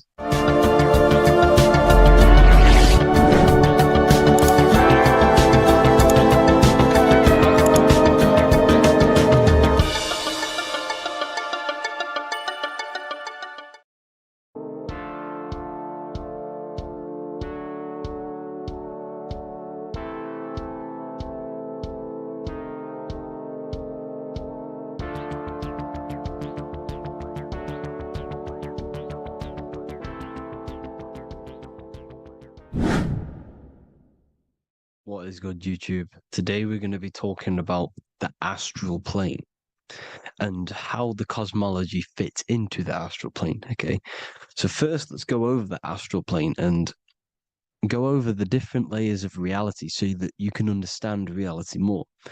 You are a multi-dimensional being. You are not you are in all of these realities at the same time. They all interweave into one big reality. But there are different planes. They are different vibrational dimensions. There are different dimensions of reality. The mind is the root cause of reality. We're living in the mind of God. Everything is being thought into existence from the root cause, from the universal mind. This is why the ancient Egyptians said, all is mind. We're living in the mind of God. And we are a microcosm of this mind. This is why we all have the same mind. This mind is the world of thoughts. Now, this world of thoughts is just the thought alone. For example, it is the thought of a chair. But then when you start to imagine this chair and you start to mentally see the chair, you're now manifesting the thought, the singular thought, into some sort of form. So now you're imagining the chair.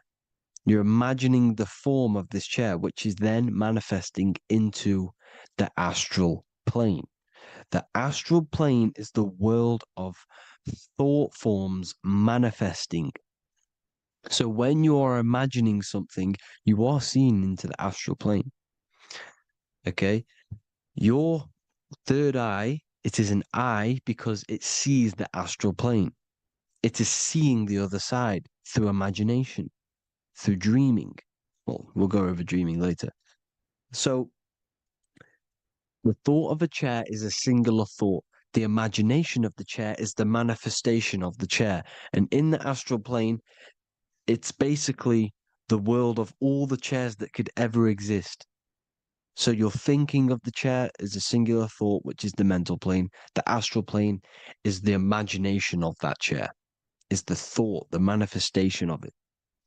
Depending on the vibrational state of the thought will depend what level of the astral plane it will go to. For example, if you're thinking about a chair to torture someone on it, it's going to go on the lower astral plane. Or if you're thinking and imagining happy things, it's going to go to the higher astral plane. So wherever your mindset is, that we call it a mindset because your mind is setting frequencies to certain things. Thoughts are frequencies, and a mindset is setting your frequency, setting your mind to a certain frequency. So when you set your mind to a certain frequency and you imagine something in that frequency, you're going to match everything in the astral plane that are on that similar frequency, just like you would in the physical world. Because we're all in these worlds right now as we speak, but we can't see them with the two physical eyes. We can feel it though. When you're around someone and you've just met a new person, for example, you can feel their vibration. And if you're not on a similar vibrational match, you will not get along with that person. Or you just won't not get along, but you won't connect with that person because you're on two opposing frequencies, not matching. And this is something you can't see, you can only feel because it's the astral plane. It exists within the astral plane. Everything in the astral plane is made out of vibrations. So if you do astral project, and if you already know how to astral project, you will see beings and people and things that are on the same frequency as you. This is why before you astral project, you need to sort your vibration out before you astral project, because you are projecting your consciousness into this. It's the mind. The mind is the bridge. It can move between realities. You are a observer. You are a observing soul which observes different realities. And the mind is the bridge between all of these different realities. The mind can choose. If you want to project into the astral, you set your mind to it, you can. Okay? So let's not get off track. The lower astral plane is where demons are. The higher astral plane is where heavenly beings are. Heaven and hell are kind of a real thing. The etheric plane is a powerful substance, the ether, the fifth element that they don't tell us about. If you type in on Google the 5 elements, they will try to remove it with wood or metal because they don't want you knowing about the ether. Ether is the energy double behind all physical objects. So the ether is very important. It is the 5th element. It is part of the physical world, but it's also part of the astral world. It is on either side. You see how they're showing you the truth in the language? Ether and either are the same word. The ether has 1 foot in the astral and 1 foot in the physical world. It's a substance that connects the physical to the astral world. It is the either. It's on either side of reality. It's on the other side. Other, either, same word. Ether is connecting the physical to the astral plane. It's the world of frequency. Frequencies, EMFs, torus fields are in the etheric plane. It is the energy plane. It's where energy moves through the ether. Okay. So then you have the physical world, the world of effect. Everything you see in the physical world is the effect of the higher planes. Each plane is a product of the plane above. So, and it melts into each plane. The physical plane is the lowest plane, it's the most densest, and the highest is the most fluid. This is the most fluid, this is the most dense. This is where we get the saying, as above, so below from. As above, so below comes from the different planes of reality. And magicians understand this. This is why magicians always say as above, so below. Because they understand if you manipulate the higher planes of reality, you manipulate the lower planes. Because the astral plane is is a direct copy of the physical world, but in the astral plane. It is mirrored. The physical world is mirrored in the astral plane. They are both the same world, but just different vibrational states of the world. Kind of. It's hard to put this in words, people. So just try and understand. The astral plane is the double. It is whatever happens in the astral plane happens in the physical plane. This is why magic works. This is why demons work. This is why spirit communication works. Because if you manipulate the higher planes, you manipulate the lower planes. As above in the astral, so below. Leonardo da Vinci showing you to look up, pointing up. You got to look up. He's telling you to change the mind, you change the physical world. You change your emotions, you're on the astral plane, you change the physical world. You change your reality by changing the higher planes. This is the Masonic 11, the two pillars. This is the 11, also symbolizing the two hemispheres of the brain here. But the 11 symbolizes the two mirrors. 11, 11, 9, 11. 9, 11 adds to 11. 9 plus 1 plus 1 equals 11. The Twin Towers were in 11. Flight 11 was hijacked because it's a mass ritual within the astral plane. Now, we're going to go deep into that later, and I'll show you these rituals they do in order to manipulate the astral plane. So, this is what the 11 is. It's the mirroring of reality. If you contact spirits and conjure spirits, you can either summon or attract demons and spirits. Summoning is creating a spirit. You create demons. Okay. Like I said here, the mind is the root cause of reality. If you think of if you think of a traumatic event that happened in your life over and over and over and over again for years and years and years, where attention goes, energy flows.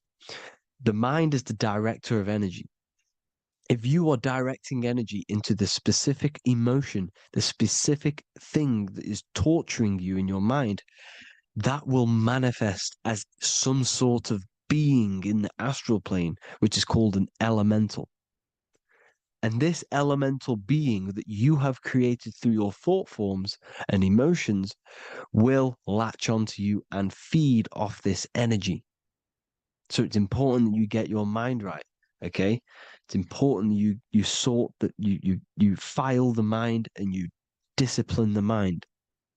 Make sure it's only entertaining positive things, because you are quite literally creating your own demons. Creating the word demon has the word mon in it. And if you've watched my videos to know, mon means moon. The moon is your mind. The sun is your soul. The earth is your physical body. Demon is mon means mind. Moon is mind. You create demons with your mind. Summoning. Now, this is where the rituals come in. 9/11 was a ritual because everyone was thinking about this big fearing, the death of 9/11. Everyone was thinking about it. And all of their minds thinking about this horrific thing will manifest and summon a negative energy spirit elemental within the astral plane. That's how all of this works. This is why it was a mass ritual. Okay, Chris Brown, new album name 11/11, release date on the 11/11. This will be my 11th album and contain 11 songs. All of these people know the occult. This is Hermes Trismegistus with the star of Saturn, the six-pointed star, as above, so below. The mirroring of reality, physical and astral, the two Masonic pillars. So as above, so below. What's above us? The stars. The stars are connected to the astral plane. This is why we call them stargates. When we dream, we are experiencing these different realities. And what are stars? They tell in the Bible, it says Genesis 1:14, And God said, "Let there be lights in the firmament of the heaven to divide the day from the night, and let them be for signs." Signs translates to things to come. Why things to come? The stars tell the future. Why? And why do we say as above, so below? As above us is the astral plane and the etheric plane. As above, so below. Whatever happens in the stars happens on Earth. The stars are connected to the astral plane. Above us is the astral plane. We are a star in a physical body. This is why we say Mr., sister, stir equals star. The E and the A are interchangeable. We are stars, and the stars are the start of our incarnation.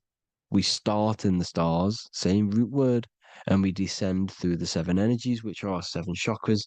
Then we enter the heart of the soul system. The heart rearranged spells earth. And this is the true cosmology. Here's the Masonic cosmology. This is Masonic now. Here's the firmament. Let there be a firmament in the midst of the waters to divide the waters from above, from the waters that below. Genesis 1:6. The firmament, firmament comes from the word firma, Latin, I'm pretty sure, which means firm. When something is firm, meaning it's stable, it does not move, it is firm. The firmament is firm. So, is the firmament Genesis 1:6. What does he say? Genesis 1:3, sorry. Let there be light. This is before the sun and the moon was created. Let there be light. Before the sun and the moon was created, light was appeared. So what's that tell you? This is a holographic projection from some sort of light being, some sort of projector. And that projector is the all-seeing eye you see in the Masonic cosmology. This is the all-seeing eye projecting the light beams. Let there be light. Everything is made out of light. The universe is created out of light waves. The torus field is one unit of light. The light projecting this reality is Polaris. Okay, the famous all-seeing eye. Now, what else? Then we have after let there be light in Genesis 1:16, and God made the two great lights. This is the sun and the moon, electric, magnetic, male and female. Then we have the Masonic checkerboard, the black and white symbolizing dualities within the dualistic reality we're in, spirit and matter, light and matter, rest and motion, positive and negative, good and evil. Everything's dualistic here. Okay? And it's a dance. The universe is a dance between flickering of white and black light, which is the torus field. We're not going to go over that, but this is all connected to the astral plane. This is the true cosmology. The astral plane cannot work on a spinning monkey ball in the middle of space. Does not work. Cannot work. It's impossible. Okay? Impossible. So, even in the Quran, it says, Allah has made the earth for you as a carpet, flat. Quran 15:19. And the earth we have spread out like a carpet, set there on mountains, firm and immovable. It is immovable. In the Quran, it also says 65:12, it is Allah who has created the seven heavens of the earth. The seven heavens meaning the seven layers of heaven, the seven planets. And Psalms 104:5, he set the earth on its foundations and it can never be moved. Never. So here you see in Isaiah 40:22, he sits enthroned above the circle of the earth and its people are like grasshoppers. He stretches out the heavens like a canopy and spreads them out like a tent to live in. We live in a tent. This is the tent. The projection of light.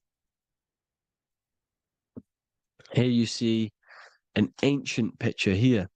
Here you see the ethereal barrier, meaning the firmament, the etheric barrier, and you see his head popping out. Why is his head popping out? Because your head is heaven, your heel is hell. Your head has access to the astral plane. This is why your head is heaven. The pineal gland, when stimulated, has access to project itself, project consciousness into the astral plane. Here you see another ancient picture here with the Masonic Royal Arch, with the zodiac here, the zodiac on the top, arching, because there's a firmament above us. Here's God in the brain. Consciousness is God. Here you see the Masonic Royal Arch, symbolizing the firmament. George Washington above the Masonic Royal Arch. These are the stars. This is Polaris projecting reality. Here's ancient churches with the dome. Polaris projecting reality with Jesus. Disney World is under the dome. The seven layers of heaven, ancient paintings, all depict if you go and look at the ancient paintings, they'll all depict the firmament, the arch above us. This is where we get interesting. The Masonic Royal Arch has the 6-9, which is Cancer. The constellation Cancer, which is 6-9 is associated with portals, because CERN is the 6-9. Okay, CERN is opening portals. They're trying to create a portal to the other side. Cancer has the word CERN within it. So there is a link between Cancer and the opening, the firmament opening above us to ascension. Here you see the Masonic art with the Royal Arch and the light and the opening. Here you see the light and the opening. This is the opening of the firmament. Here's the Hebrew cosmology with Sheol, the underworld, and the opening. So Cancer is definitely some sort of portal in and out of this reality. I'm just connecting dots here. Now, we're going to go change a bit now. These celebrities that you are seeing they have not sold their soul to Satan, okay? They have not sold their soul to Satan. Satan is a demonic, low vibrational energy that has been summoned over the thousands and thousands and thousands of years of evil occult arts. So since Babylon was summoning this demonic energy, and this demonic energy in the astral plane will grow and grow and grow. It has no form. It has no physical form. Okay? But you can see it in the rappers. If your third eye is open, you can see clearly that these people are demonic. You can sense the energy that they're manifesting. Selling your soul is not what you've been told. It is gaining, because your soul is pure love, okay? Your soul does not want to do anything bad.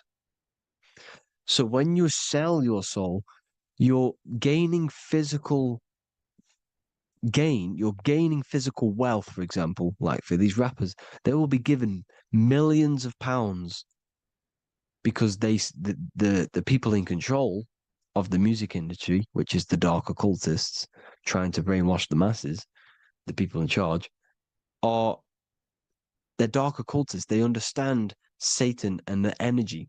They are satanic energy, which has been summoned in the astral plane. They see that they have influence over the masses, so they will go to them and say, "I will give you this amount of money forever if you manifest this satanic, demonic energy through the music and through social media to blind the masses, to brainwash the masses into this demonic energy." Because when you listen to music, music is frequency. Whatever you listen to, you become that frequency.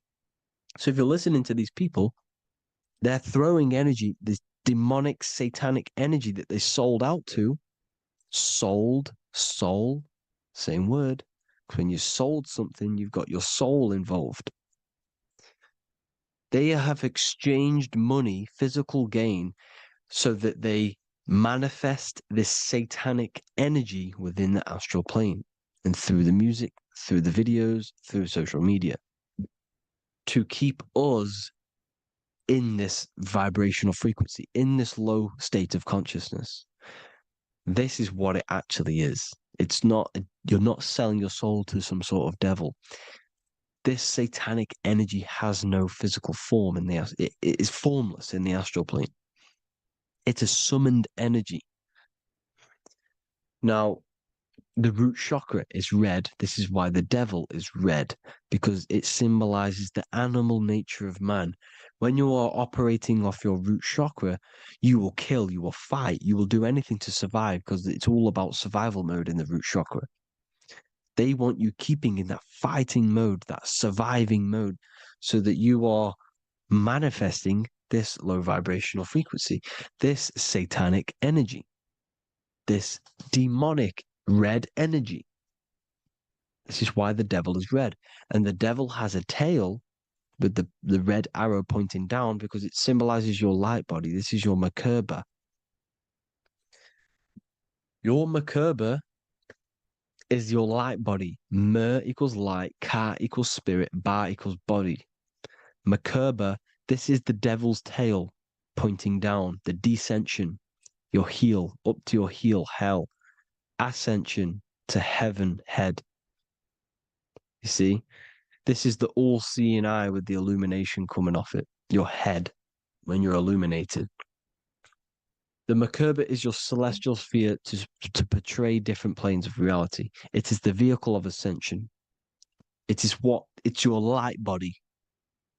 It's in the word Kabbalah, Kabbalah, Ka, spirit, Ba, body, La, light. Same thing, Kabbalah, Merkaba. Same thing. It's all about the light body. This light body sees different realities.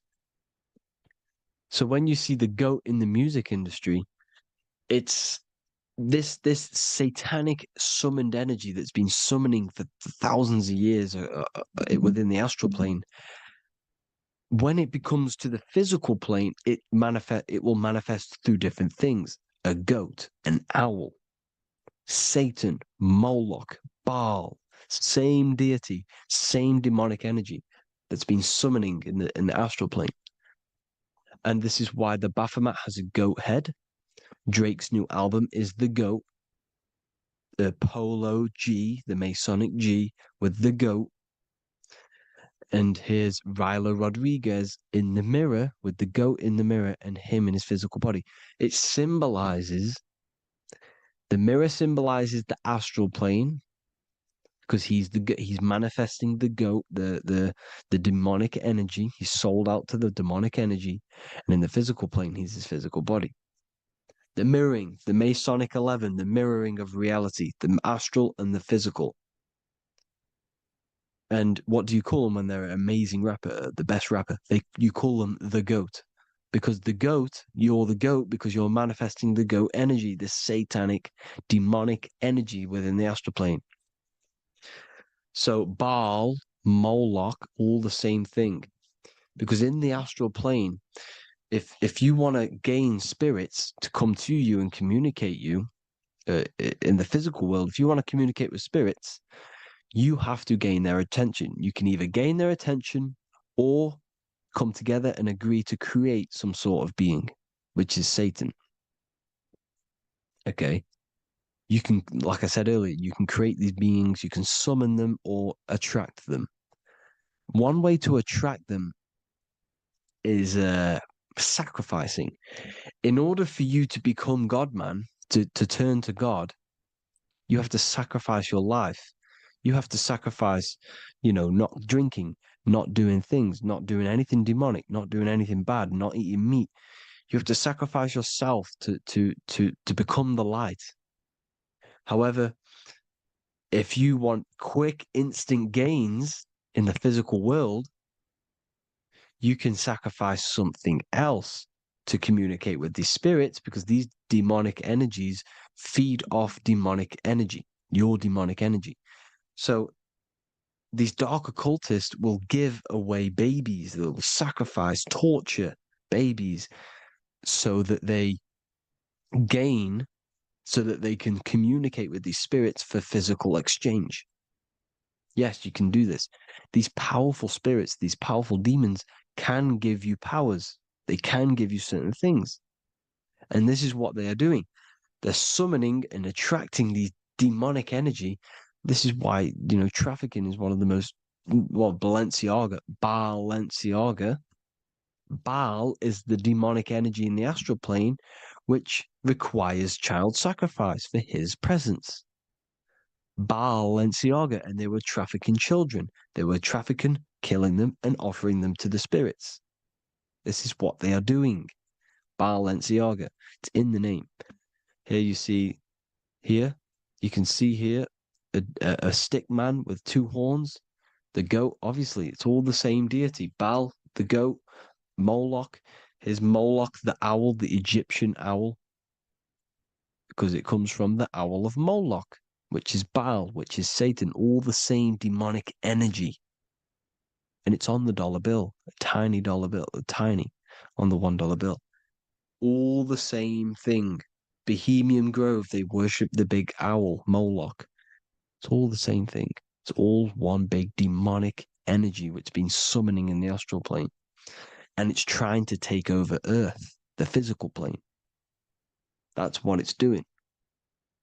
So I hope you all gained a deeper understanding of the astral plane and what's actually going on in the world. Please leave a comment if you can to help the algorithm. Drop a like if you like this content.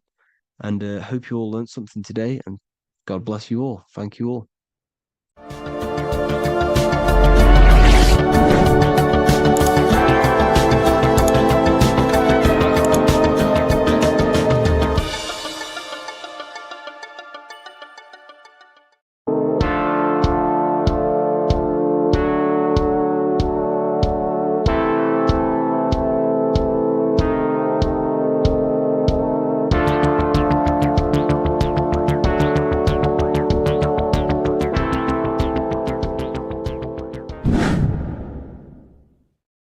What is good, people? We're back with another video, and today we're talking about the chakras.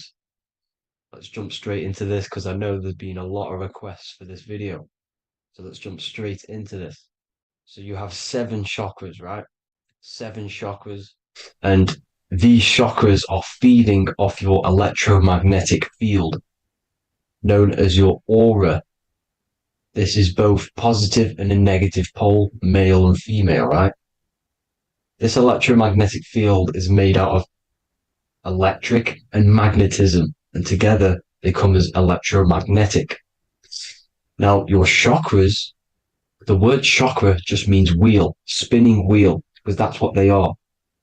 They are spinning wheels of energy. They do not exist on this physical plane. They exist on the etheric plane.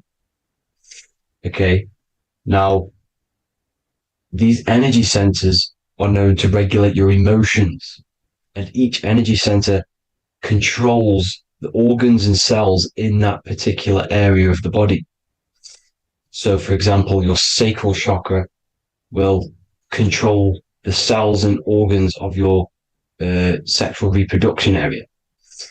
Okay, the navel chakra or solar plexus will control the digestion in your body. Same with the heart, same with the throat, right? So they are like mini brains for each center of your body. They run along up the spine, but notice the crown chakra exists outside the body. It's just above the head. Now, this process of the chakras is obviously the 7 colors of the rainbow, starting from red, which is the lowest vibrational color, all the way to violet, which is the highest vibrational color. This, like I said, these energy centers are feeding off your electromagnetic field. So if these chakras are unbalanced, they are taking too much energy from your electromagnetic field, making it weaker.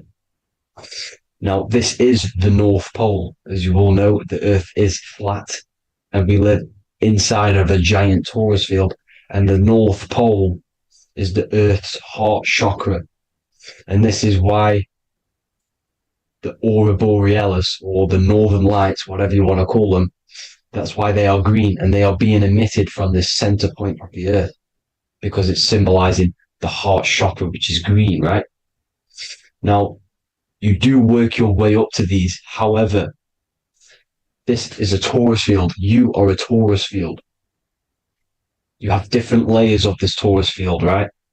And you need to balance all of these chakras, but you can't move up these chakras until you open the one below it. So it's like a stairway. You can't go to your solar plexus without going through your sacral. You see? So you have to work up these. However, you have to work up these and then live from the heart, because the heart is the center of the torus field. It's the balance between male and female poles, positive and negative poles. So you have to balance all of these chakras and then bring them all into one, which is the heart chakra. Now, they exist on the etheric plane. They exist on the etheric plane, and the etheric plane is a layer of the material plane. It's the one higher than the material plane. And then after the etheric plane, it melts into the astral plane. So they exist just between the physical and the astral aspect. Now, this is the yin and yang matter, which is the lowest root chakra, physical matter, and then to spirit, because high vibrational matter turns into spirit, low vibrational spirit turns into matter. So they're interchangeable. This is the yin and yang. Now, when you see ancient paintings with the halos, you see this is like a toroidal field coming out the top of his head, you see, with a halo. This was symbolizing in the old days, in the ancient days, that they've aligned their chakra, they've reached Christ consciousness, which is God consciousness, right? Now, this electromagnetic field is the apple that we bit out of in the Bible, because you see the apple is a torus field. So they were metaphorically or personifying the torus field. That's what the Bible is. It's a massive personification. It's all metaphors. You have to read it properly. It's got a greater meaning behind it. Now, when we bit from the apple, we ate from the tree of knowledge, which is good and evil. Our lower mind took over, so we materialized to feed our physical bodies. We materialized through Saturn. That's what Saturn does. Now, if you don't understand that, go and watch the video previous to this one called Occult Secrets of Saturn. And that will show you how Saturn is the materializer. Now, this is one of the secrets behind the Masonic compass, electric and magnetic, male and female, duality, positive and negative. Now, like I said, they teach you about the torus field, about a magnet in school, but they don't teach you about your electromagnetic field. Everything alive has a torus field. It is the building block of this creation. Absolutely everything has a torus field. There's not one thing without it. And as you can see here at the center of the apple, that's where the seed is. That's where the life is. The reproduction of that organism. As you see, this is where the most electromagnetic energy is stored, in the center, because this is where the two duality, this is where the field meets at the very center. This is why the seed is at the very center. Now, your spine is a elongation of the brain. The brain is heaven, and the bottom of the spine is hell. So this is Saturn, which is the root chakra. The 7 planets are associated with each chakra. Moon equals mind. Okay. Now, Saturn is physical matter, as I've just explained. This is the lowest vibrational color. And they want you trapped down here, which is your hell state, your animal nature, your physical nature. They want you to identify as the physical body. They don't want you to reach these higher states of consciousness. Okay? Now, in the brain, you have 12 convolutions. Now, this is what they were symbolizing in the Bible with the 12 disciples. And obviously in the Bible, it says the upper room where Jesus met with his disciples. This is heaven, the brain, the higher states of consciousness. Now, this is your North Pole. This is Jacob's ladder. Okay. This is why you have 33 levels of Freemasonry, because it's symbolizing the 33 vertebrae, which are these little things here on the back of your spine. Because once the Kundalini energy from the bottom of your spine rises to the top, this is when you get enlightenment and opens your third eye. Spiritual enlightenment. As you can see here, this is Jacob's ladder. This is the Kundalini symbol, right? And they're even showing you this in the medical symbol. They're putting it in your face. The serpents are wrapped around the spine. Now, the serpents symbolize how the energy moves around the spine, because it's a torus field, you see? At the center of the torus field, it wraps around the center pole. It wraps around it, and this is how the energy moves up. So they're symbolizing it with the serpents. Okay? Now, every religion has a sacred river. For the Egyptians, it's the River Nile. For Christianity, it's the Jordan River, right? This river is the canal, the energy canal at the center of your spine, all the way leading to heaven, to the Holy Land. This is the chamber which the energy rises up, right? Now, they used to say the gods descended from heaven to man. This is just heaven. This is the mind state. And they said the gods were connected by a rainbow bridge. That's the chakra system, the rainbow bridge. Okay. Now, the ancients called this place Midgard, Earth, where both evil and good live, right? Midgard. But you can go to heaven, which is a pure mind state, because once you're in heaven, nothing negative can ever bother you. That's completeness, pure Christ consciousness. Now, this is why Jesus dies at 33. He didn't actually die, but it's symbolizing the death of the physical body. Not the death of the physical body, but his consciousness rising above the physical body to, as I said here, matter to spirit. Matter died off and he came spirit consciousness. This is symbolized by the 33 vertebrae, which is obviously the 33 levels of Freemasonry. And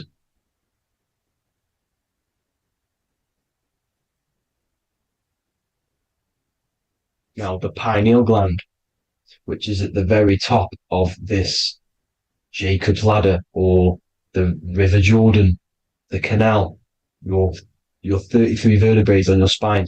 This is where the pineal gland sits, right? At the very top, at the center of your brain. Now, there's multiple ways this was symbolized. The Eye of Ra, which is used by the Egyptians. Now, this pineal gland is the seat of consciousness. This is where your consciousness is stored, right? And the ancient Sumerians used the pine cone, hence why it's got the word pineal gland, the seat of the soul consciousness. It produces DMT, dimethyltryptamine, which is known as the spirit molecule. And the pineal gland is wrapped in microcrystals, and we all know crystals transfer frequency and energy. Now, radios use crystals. A radio is a frequency transmitter, turning a frequency into a frequency that we can hear with our ears, right? Because all the radios are actually playing right now in your ears. However, our ears can't pick it up, so the radio transmits it into a frequency that we can hear using crystals.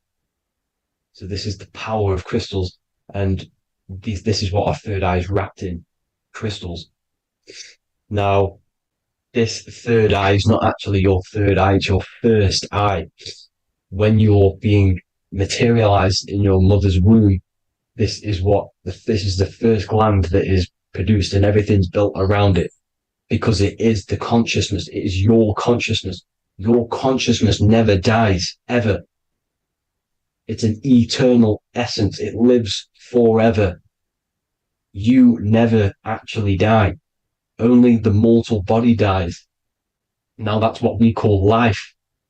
Life is abided by time, and time is change. And change is what we call life, because everything's constantly moving and transforming into different things, right?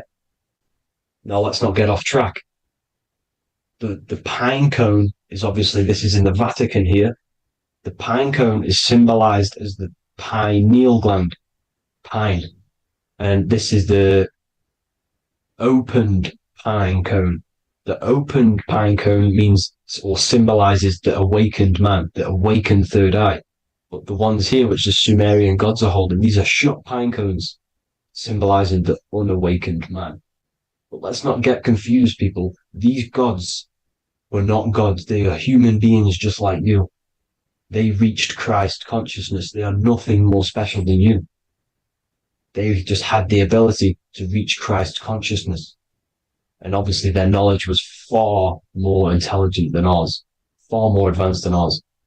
They knew the truth about this reality to the depths.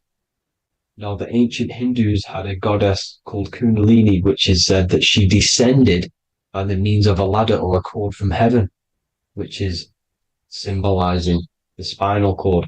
Now, this is what hickory hickory dock, the mouse went up the clock and came back down. This is all these stories, like Santa as well. Santa comes up and then down the chimney. This is symbolizing the Christ oil. There's an oil which is produced in your pineal gland, right? And this oil travels down the spine.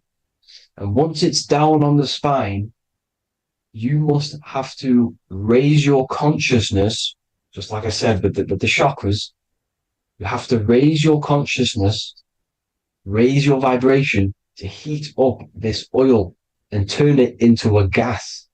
And it travels back up the spine through like the serpents up the spine, and this awakens the third eye once it's coming back up the spine and hits the pineal gland. This is the secret behind Santa and hickory hickory dock, because Santa comes down and feeds the presents and goes back up the chimney, and he lives in the North Pole, the positive pole. This is the North Pole, people, and the presence is your sacred oil. This oil, your physical body is the furnace. It's the spiritual furnace, which you have to heat up this oil by raising your frequency and turning it into a gas to rise up this chamber, the River Jordan, to your third eye, right? Now, this is an alchemical process. Your body is the alchemical furnace. It says in the Bible, if therefore thine eye be single, thy whole body shall be filled with light. I shouldn't have cut that out, but that's what it says. The light of the body is thine eye. If therefore thine eye be single, thy eye shall be filled, their body shall be filled with light. This is symbolizing the pineal gland, enlightening the body, the spiritual body, filled with light. Now, as I said, they want you kept down here, which is the root chakra, which is your animal nature, which is obviously mind, matter over mind. This is the symbol of Saturn, right? As you say, we're built of body, mind, and spirit, the Holy Trinity. That is the sun, moon, and earth. The sun's your soul, solar. Moon is your mind. Earth, which is the cross, which is your physical body, the 5 elements, right? So body, mind, and spirit. So the Saturn symbol is actually made out of the cross on top, which is the earth, and the moon on the bottom, which is symbolizing matter over mind, because earth is physical matter. You don't want to be matter over mind. You need to be mind over matter. See, they want you identifying as your physical body. They don't want you to realize you're an eternal consciousness. You're an eternal essence of consciousness which never dies. They want you trapped in your animal nature. And this is why the Baphomet has a goat head, because it's symbolizing your animal nature, which is evil. Not evil, but you're more likely to do evil things, right? which brings bad karma. That's your animal side. This is why the Baphomet has an animal goat head. As you can see here, he's got the Kundalini energy here. So when you see the inverted cross, the cross is your body, as you can see here. The inverted cross means your chakra's downwards, down here. Your head's down here. Your mind is down here. But your mind needs to be up here, which is the upwards cross, which is Christ consciousness. And as we all know, 7 colors of the rainbow, 7 planets, 7 chakras. Red light is low frequency and long range. This is why Saturn is the slowest moving celestial body. And it's the lowest chakra, because it's low frequency, long range. The moon being the crown chakra, which is high frequency. This is why the moon moves around the quickest. The moon is your crown chakra, which moon in mind. See, so there are multiple ways of your chakras becoming blocked. Now, each chakra has a specific intelligence. It has a specific thing that it's doing for the body, right? Now, this can be overused. It can be abused. For example, masturbation. That keeps you down here in your sacral chakra because you're abusing the energy center. You're abusing your sexual energy, which is then becoming unbalanced. So this is how energy, this is why these centers are pulling more energy out your electromagnetic field, because these centers are wheels. The chakras just mean spinning wheel of energy. So when you're abusing these certain centers, you're pulling energy out of your electromagnetic field, which is making your field weaker, which is making your frequency lower, which makes you prone to diseases, prone to lower negative energy, right? So you need to align these chakras. You need to unbalance them. And as you can see here, you can screenshot these to see how they're blocked. I'm not going to go over each one because it'll take me forever, but have a little read yourself. This is why they're blocked. Now, the ancients used to say Aum when they meditated. Now, these are the 7 vowels. There's not 5 vowels, there's actually 7. Now, when they say Aum, they're aligning all their chakras by saying this when meditated. This is where the Aum originated from. Now, emotion is energy in motion. So if you're feeling a certain way, that's the energy you've put in motion. It's a reflection. We live in a mirror reality. Everything's mirrored. Everything's mirrored. As within, so without, as above, so below. Everything's a reflection of some sort. So whatever you're feeling, you're doing something wrong. It's telling you you're doing something wrong from the root cause. Because your energies are the effect. You're feeling the effect of something you've caused. The law of cause and effect. Nothing escapes it. Now, the Jehovah's Witness believe that exactly 144,000 faithful Christians go to heaven or be resurrected, right? This is not true. This is symbolic. 144,000 go to heaven. Now, the petals on the chakras, this is the root chakra, this is the crown chakra. Now, if you add up the first 5 chakras, the petals, add up the petals on the first 5 chakras, you get 48. And then you get to the third eye, which has 2 petals. 48 times 2 equals 96. 96 plus 48, which you got from here, equals 144. The last chakra has 1,000 petals. Times 144 times 1,000, you get 144,000. This is a frequency. This frequency is the frequency of the ascension up your chakras. This frequency is a high frequency, which turns that oil into gas, which rises up the spine, activating your third eye. Right? So this is all the religions are all symbolic for this sacred secret of Christ consciousness. As it says in the Bible, the kingdom of God is within. It's not out there, people. You must look within yourself. You are God. You are a spark of his consciousness, infinite consciousness, right? So 144,000 is a frequency, and you must achieve this.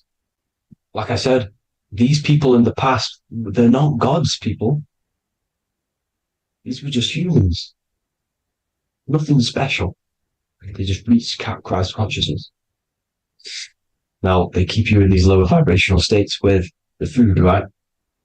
And as you can see here, all of these fast food restaurants are mainly are red and yellow, which are these lower states, these lower two chakras, lower vibrational colors, because they want you trapped down here in matter.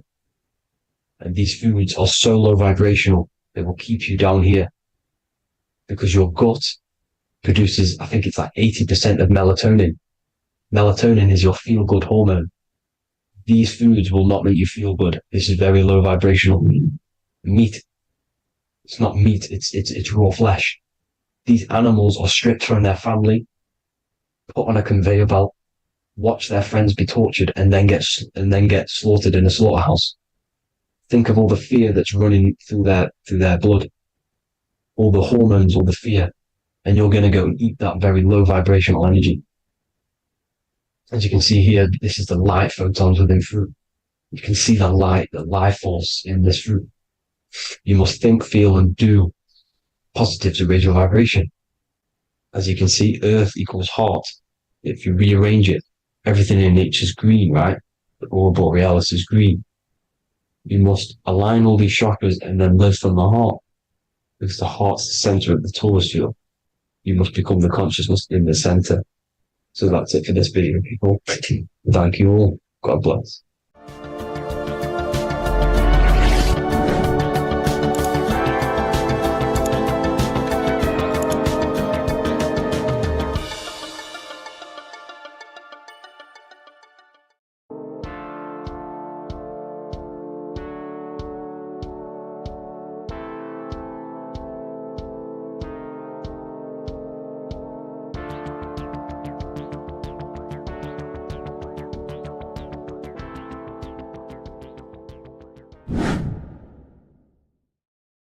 What are we all doing, people?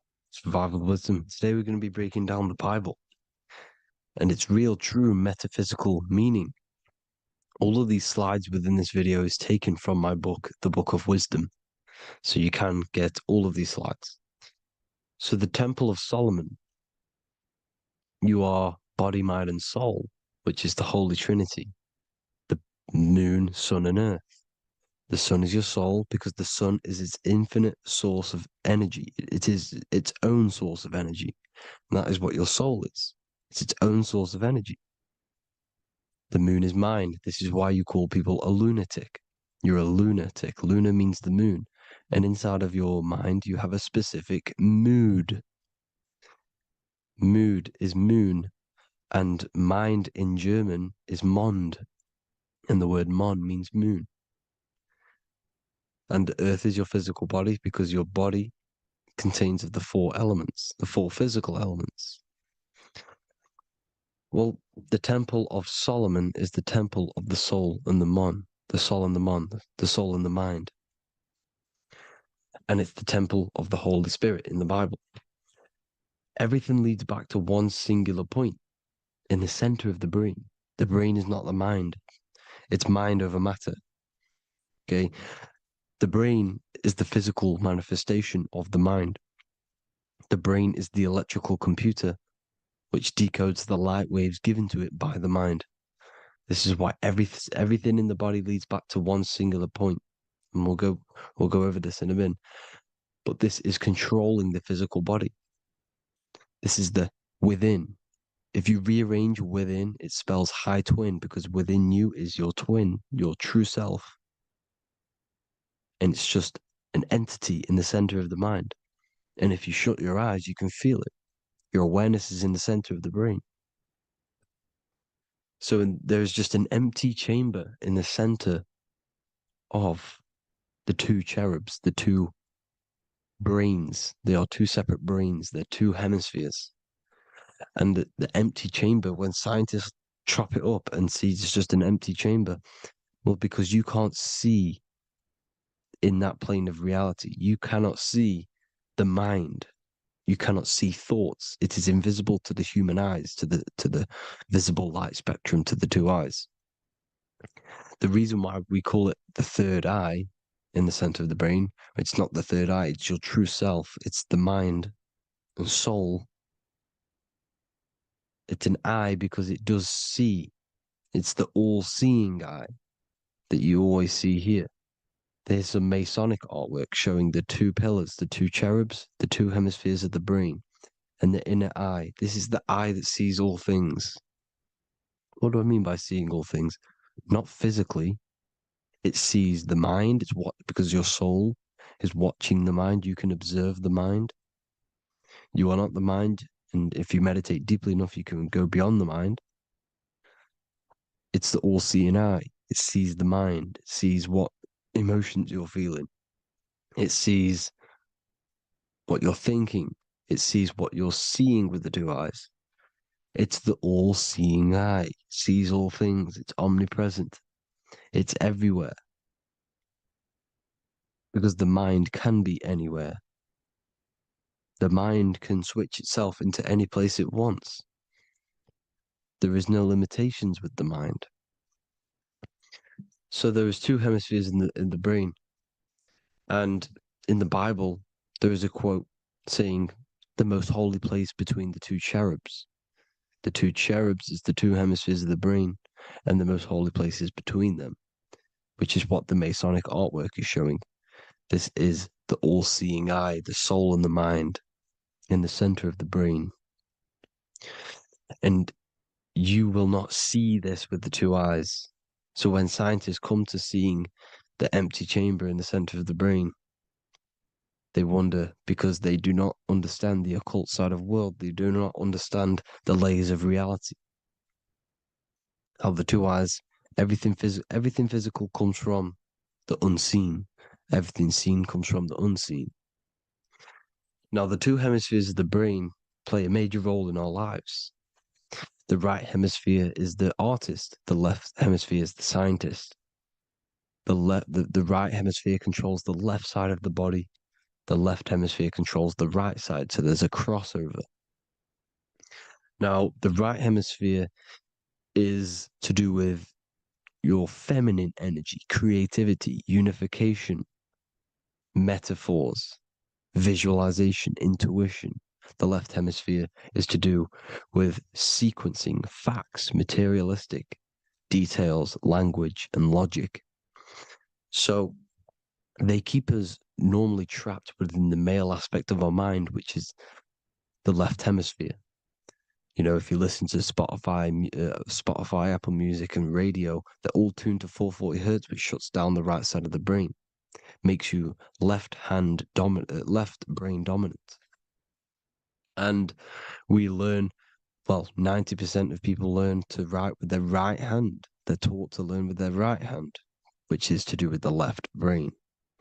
You see, so we are being trapped within this left side of the brain, which is all to do with logic, thinking logical, not creative.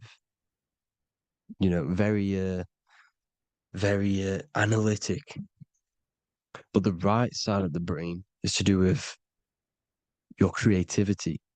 So the right side of the brain is perceiving reality as a holistic perception. Now, what do I mean? If you're riding through a woods, for example, if you're riding through a woods, your right hemisphere is seeing the whole woods as one unified woods. The left hemisphere's job is to break down the perception given to it by the right hemisphere and break it down into individual trees. So what am I saying? The right hemisphere is seeing humans and everything in creation as one unified consciousness. The left hemisphere is seeing individual egos. This is why the left hemisphere is the place of the ego, the right hemisphere is to do with the higher self. They're both needed, though. I'm not saying one's better than the other. It's balance. Now, they don't want you to see the unified picture, perception of creation. They want you to think everything is individual, doesn't come from the one, because all things come from the one. And we experience the two in this reality, dualism. In order to understand the one, we have to experience the two to advance. So, anyways, let's get away from the two hemispheres. The right hemisphere, like I said, is to do with the higher self. And this is why in John 21:6, it says, cast the net onto the right-hand side of the boat and you will find fish. Meaning, cast your energy, cast your perception into the right hemisphere of the brain, and you will find God, unification, and higher self. You will see things from a unified perspective. How we are all one, because we are all the same consciousness. The same spark that is in me is in you. This is why I am you and you are me. We are all the all-seeing eyes of God, just split up into individual bodies. We are all made up of the same essence, consciousness. And that consciousness, that mind and soul, is in the center of the brain. You are just in different avatars. And until we see this, we'll forever be divided and conquered. Until we figure this out as a collective consciousness, we will forever be divided and conquered and ruled over. This is why the Bible says, ye are gods. You are the sons of the Most High, because we are. We are the Word made flesh. We are God made flesh. Mark 16:19. So then after the Lord had spoken unto them, he was received up into heaven, head is heaven, H-E-A, and sat on the right hand of God. God is the consciousness in the center of the brain. Heaven is the head, and the right hand of God is the right hemisphere of the brain, meaning he sees things in unification, creativity, intuition, the higher mind, the higher brain. When Moses crosses the Red Sea is the corpus callosum, moving from the left to the right hemisphere of the brain to see unified perception of reality. Head, H-E-A, heaven, same root word. This is why the ancients always depict God in the center of the brain. Here you see ancient Christian artwork showing God in the center of the brain, the light. Here you see it here. Here you see Ganesh, an Indian god, which is the brain. Here you see the Father, the Son, and the Holy Spirit in the dome, the brain. This is the brain, because you are God made flesh. That's what consciousness is.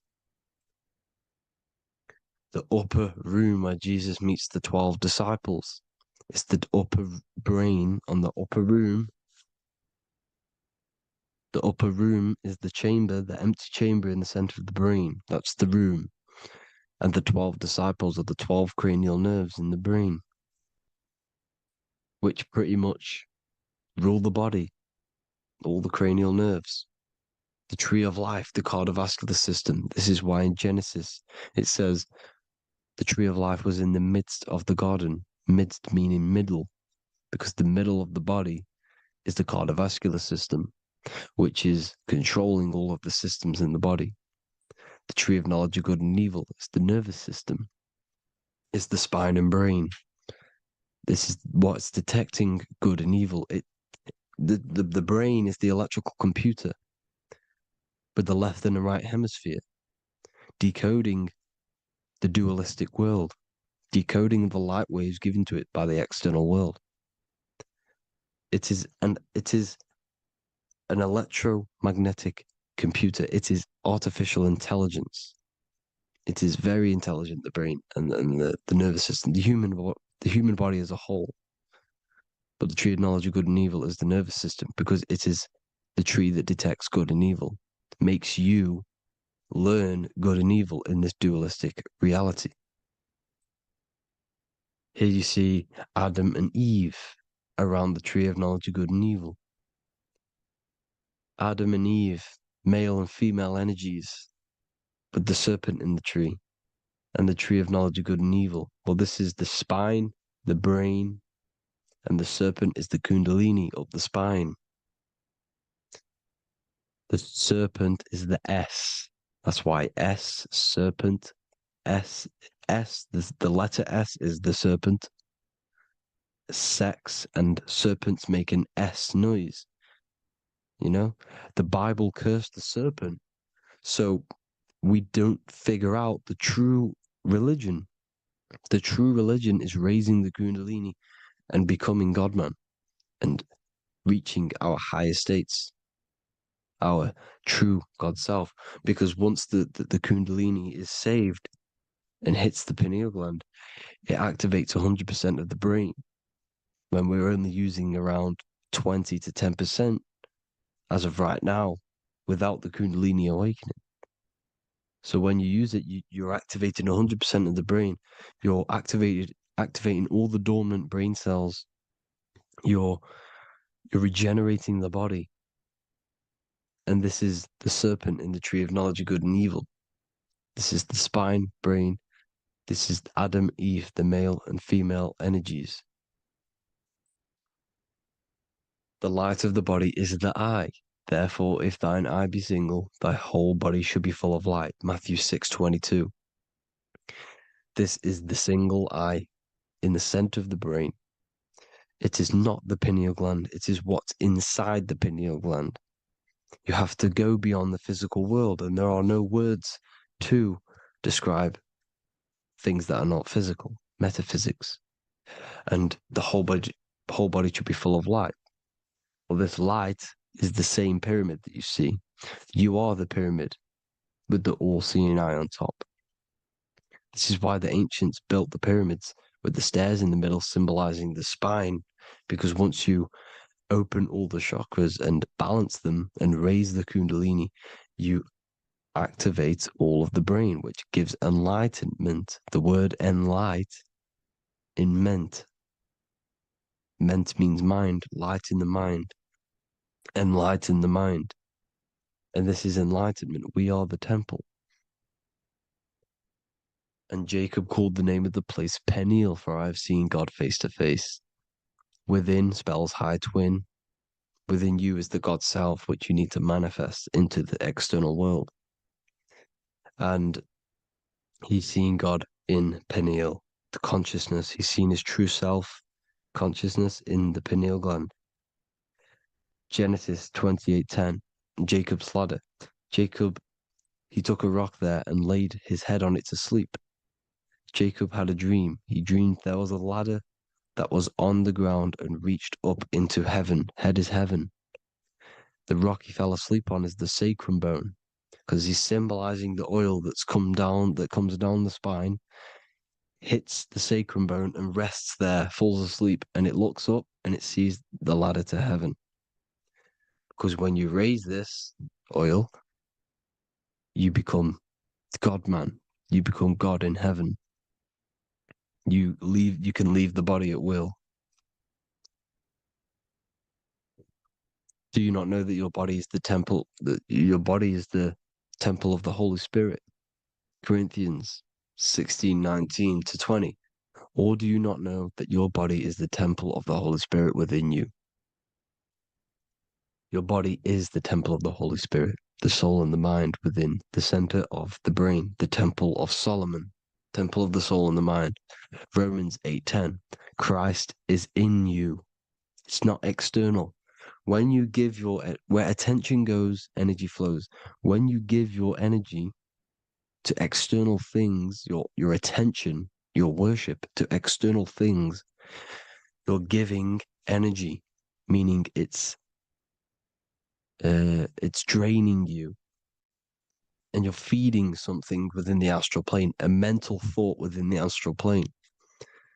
So with you realizing that the Christ is in you, that you don't have to worship anything outside of you, this means that you're internalizing your energy. You're not giving your energy, because where attention goes, energy flows, which means you become more present. You become healthier because you're not giving off all of your special electromagnetic energy that's charging you. This is why the religions run by the Vatican is all external. They're exoteric. Exoteric means external teachings. The esoteric is the internal, the hidden teachings. In Psalms 82, I have said, ye are gods, and all of you are children of the Most High. because we are the Most High, split up into individual bodies. That's what consciousness is. Consciousness is the Most High. And we have to raise ourselves to the Most High. Brahma, Vishnu, Shiva, the Father, the Son, and the Holy Spirit. Why is it always a trio? It's a trio because it symbolizes us, the soul, mind, and body. The mind is the bridge for the soul to be in the body. What is the soul? It's the life force. It's the watcher. It's the all-seeing eye. The soul sees into different realities, and it gives life to the body of every reality it goes in. This is why you always see light around the all-seeing eye, because it is the energy, the life force, the light, life, L-I. Life is light. And it's the eye because it sees into the different realities. It sees into the dream world. When you're going to sleep at night and you dream, it's not a dream. It's another reality. You're a multi-dimensional creature. We live in a multiverse. There's infinite amount of yous. And there is a version of you which is the highest self in a reality somewhere. And this I has the ability to switch realities, which is exactly what astral travel is. Astral travel is the ability to switch reality beyond the 3D construct of this world. The Father, the Son, and the Holy Spirit, Brahma, Vishnu, Shiva. Brahma, the soul, inhabits different bodies. This is why they have different heads. Vishnu, the mind, symbolizing gnosis, meaning knowledge. This is the serpent. The serpent symbolized knowledge. Shiva, the body. Father, the Son, and the Holy Spirit. The bird, the soul, because the bird symbolizes the soul. This is why you have here the Egyptians showing you the soul leaving the body. Here you see here with the twin head, the same head, and it's a bird. This is the soul self. This is the ego self. The Egyptians knew this. They knew all of this. Of course they did. Now, the whole story of Jesus is all metaphorical for the process which goes on within your body. Your neck and head is the Holy Grail, which the sun and the moon creates. Sorry, the sun and the moon creates the fluid within the Holy Grail, the brain, the skull. And the moon creates the milk. Sorry, the moon makes the milk. The sun makes the honey, the land flowing with milk and honey in the Bible. The land flowing with milk and honey is the center of the brain in the Holy Grail. Here you see the Masonic artwork showing you the sun and the moon creating the fluid in the spine. Here's the serpent. Serpent symbolizing the two Kundalini channels, the Ida Pingala up the spine. Here's the furnace raising the Kundalini, raising the oil, heating it up and rising it to the crown. You see? So here you see more Masonic art, seeing the sun and the moon creating the holy fluid in the brain, in the cup, filling the cup. This is why it's a cup, because it's the Holy Grail. This is the holy oil in the center of the brain that gets released down the spine, which is Jesus coming down from heaven. It comes down the spine, down the River Jordan in the Bible. This is when Jesus goes from Nazareth to Jerusalem. He comes down the River Jordan, and Joseph and Mary are in Nazareth waiting for Jesus' return. Joseph and Mary symbolize the pineal and pituitary gland, which produce the two oils created by the sun and the moon. And he returns. When he returns, he gets crucified at 33, because there's 33 vertebrae at the back of the spine, and it crosses the vagus nerve. The crucifixion of the oil past 33 vertebrae creates God-man, and it creates your higher self, and it activates 100% of the brain. And you turn into spirit, you turn to your spirit self. This is why Jesus dies. He didn't physically die. metaphorically dies and becomes his higher self, the ego self is left behind. It's the same with the whole story of Jesus. Jesus comes down from heaven, which is the oil. He dies in a cave for 3 days, which is the oil hitting the cave. Here's the cave, and resurrects after 3 days. If you resurrect the oil, comes up and gets crucified at 33 in Golgotha. Golgotha translates to a place in the skull. The 3 wise men from the east. Well, if you look at the Masonic artwork, they'll always show you a ladder up to the east. Okay? Here you see north, south, west. This would be east. Here you see east here. East here. The ladder up to the east. The east is the top, up. 3 wise men from the east. The thalamus, pituitary, and pineal gland in the center of the brain. The most important glands in the body. Here you see the Egyptians with the spine, the sun, and the 2 hemispheres of the brain. What did I say at the beginning? The sun is the soul. The sun is its own source of energy. It's the life force, which gives life to anything it inhabits. The soul is the same thing. That's why sun and soul mean the same thing. So, what I'm saying is consciousness is God. And this is why when it refers to as God in the Bible, it means your higher self, pretty much. And returning back to this higher self, because God is something that you need to manifest. Consciousness is God, and your body is a reflection of the creation by God. This is why everything in the body corresponds with the stars. The stars rule the body. We are an image of the stars. This body is an image of the whole of creation.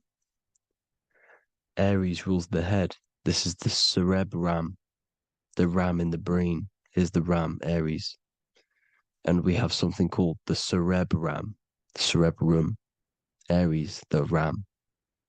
This is the Lamb of God moving to the higher mind. Taurus, which is the lower brain and neck, the cerebellum, the bull Taurus, the lower mind, and the cerebrum and the cerebellum, the ram and the bull, is what makes you ramble on. Ramble meaning walking. The higher mind and the lower mind working together makes the body ramble. Ramble is what makes you walk along. Thank you to Santos Bonacci. Gemini, the 2 twins, rules the 2 arms, the hands, and the lungs. These are the 2 twins of the body. Sagittarius, the horse, which rules the hips. Hips means hippo. Hippo means horse. Hippopotamus means water horse. Hippo means horse, and this is why we call them hips, because horses have massive hips. Capricorn, the kneecaps. Pisces, the 2 fish, the 2 feet. Then they make us swim. We are an image of the stars, people. Well, the body is anyway. Consciousness is God, and the body is the image of the whole of creation. It's a reflection of the whole creation, as above, so below. 12 systems in the body, 12 cranial nerves for the 12 constellations, 12 cell salts. The body's made out of 12 cell salts. So, this is where it gets kind of deep. This is where we get deep. And he said, Jesus was known as the fisher of man. And fisher of man, meaning man does not mean man as in the male. Man means mind. He's the fisher of minds. So the Bible is not patriarchal. It's not patriarchal. Man just means mind, pretty much. So the fisher of mind, man, because he was fishing minds out of this reality into the higher realities. He was teaching people how to leave the body when he walks on water. Walking on water is the physical, etheric, astral, and mental. These are the different planes of reality. The ether is the either because the ether is the substance that's on either side, astral and physical. It's the fifth element is ether. And the fifth element is the water, the same water at the beginning of the Bible when it says, let the firmament divide from the waters above from below. The water symbolizes the ether. It's the base of all physical matter. And the ether symbolized is known as the water. So when you're walking on water, you're walking on the ether, meaning you're leaving the physical body.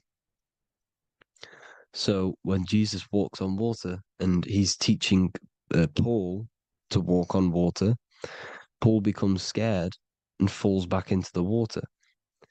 Well, when you astral travel and you become scared when you're projecting, you'll fall back into your body. So he's pretty much saying walking on water is leaving the body, and walking on the ether, because the ether is the veil between the astral, and that's what devil means. Devil has the word veil in it, because the devil is trapping you between one veil, which is this world. They're trapping you in this world, this thin layer of reality. Your dreams are different veils. The ether, the astral, the mental are different veils. Devil is deveil. Deveil. You need to escape being stuck in one reality and live in between realities. And this is when you truly become a multi-dimensional being, because your soul is just the eye. That's what you are. You're just an eye, and you see into different worlds. And it also, when Jesus means the fisher of man, the fisher of minds, he is I truly believe, because of my research, that there is other worlds. It's not just this one. There's higher worlds. There's an infinite amount of you, and you've been in them dreams you call dreams. Them dreams are other realities that you are in. That's why when you're there, you don't feel like you're in a dream. You feel like it's 100% real, because it is real. So this is why the ancients always depicted the many different heads, because there's many different versions of you. And this I, the soul, the watcher, is switching itself into different bodies at all times. Well, when you sleep, when you astral project. And this is what the ancients were doing. They understood the multiverse, and they could switch bodies at will. And this is what the 7 seals are in the Bible, also known as the 7 chakras. These are literally portals within us to these different worlds. We're in the heart at the moment. Earth, rearranged, spells heart, meaning middle. This is where good and evil exist. It's the middle point, the midpoint of realities. So I hope you all enjoyed the video. All of this knowledge that I've give you in this video is inside of my book, the Book of Wisdom. The Book of Wisdom gets updated every single month with new pages. It's a one-time payment for a lifetime worth of research and knowledge by me. So if you do want to get it, the link will be in the description. But I hope you all gain some amazing insight. Please like, comment, and share to help the algorithm, and drop a subscription. And for more lectures, every 2 days, I drop lectures and knowledge within the Patreon. If you want to support the channel, join the Patreon. Everything's in the description, because we are not monetized on YouTube. Thank you all. Have an amazing day.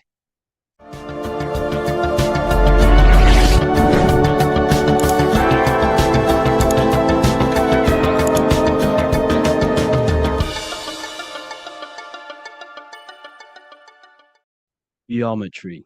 This is the study of nature, of the codes, the mathematical codes behind physical reality.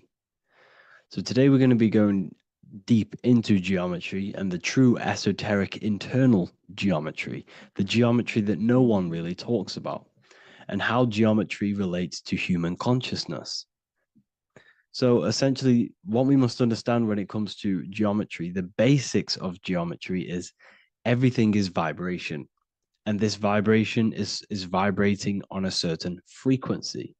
And this certain frequency creates a geometric shape, which is why in nature we see all of these different geometric shapes. All matter takes form in shapes. So if we put sand on a plate and we vibrate the plate on a specific frequency, we see that the sand goes into specific geometric shapes and patterns. So essentially, matter is energy condensed. It's energy vibrating on a low frequency, vibrating at a certain frequency. So matter is condensed energy. And each geometric shape is manifesting and showing a specific energy. Some shapes carry more energies than others. For example, the cube is what traps energy. A square is what traps energy. So geometry and the flowers are basically how energy manifests itself into physical matter. We are in a world made out of energy or light. Light is energy. So everything is vibration, everything is frequency, and everything is energy. Even the words, each atom in our body, everything. So everything in nature has these mathematical energetic codes. So geometry is basically the study of nature and the shapes that are in nature and their energetic principles. Because, like I said, matter is energy. So this is what we call cymatics. When we place water in a petri dish and we shine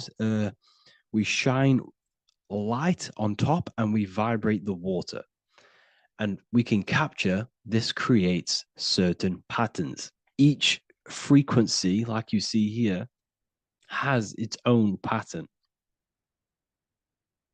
So what we are seeing here in the physical plane is essentially energy condensed into physical reality. We see it in the turtle. We see it in every single form in nature. Now, external geometry and normal geometry, we normally get taught that this is God's way of creating physical reality, which is essentially true. However, it's far more deeper than that.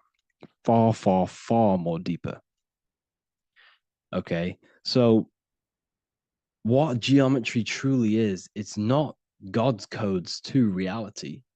What we must understand is what the brain truly is. And what we must understand is that we are not in the world. We are not in the universe.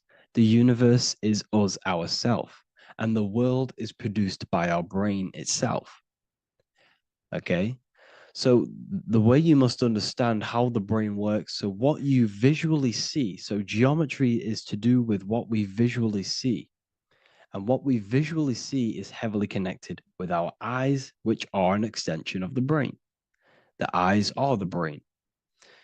And essentially how we see is energy enters the eyes, and each eye goes to the optic nerve. And this energy is transferred into electricity, which travels to the back of the brain, to the visual cortex of our brain. And this is where the image is produced, what we see. Therefore, the world outside of us is truly inside of us.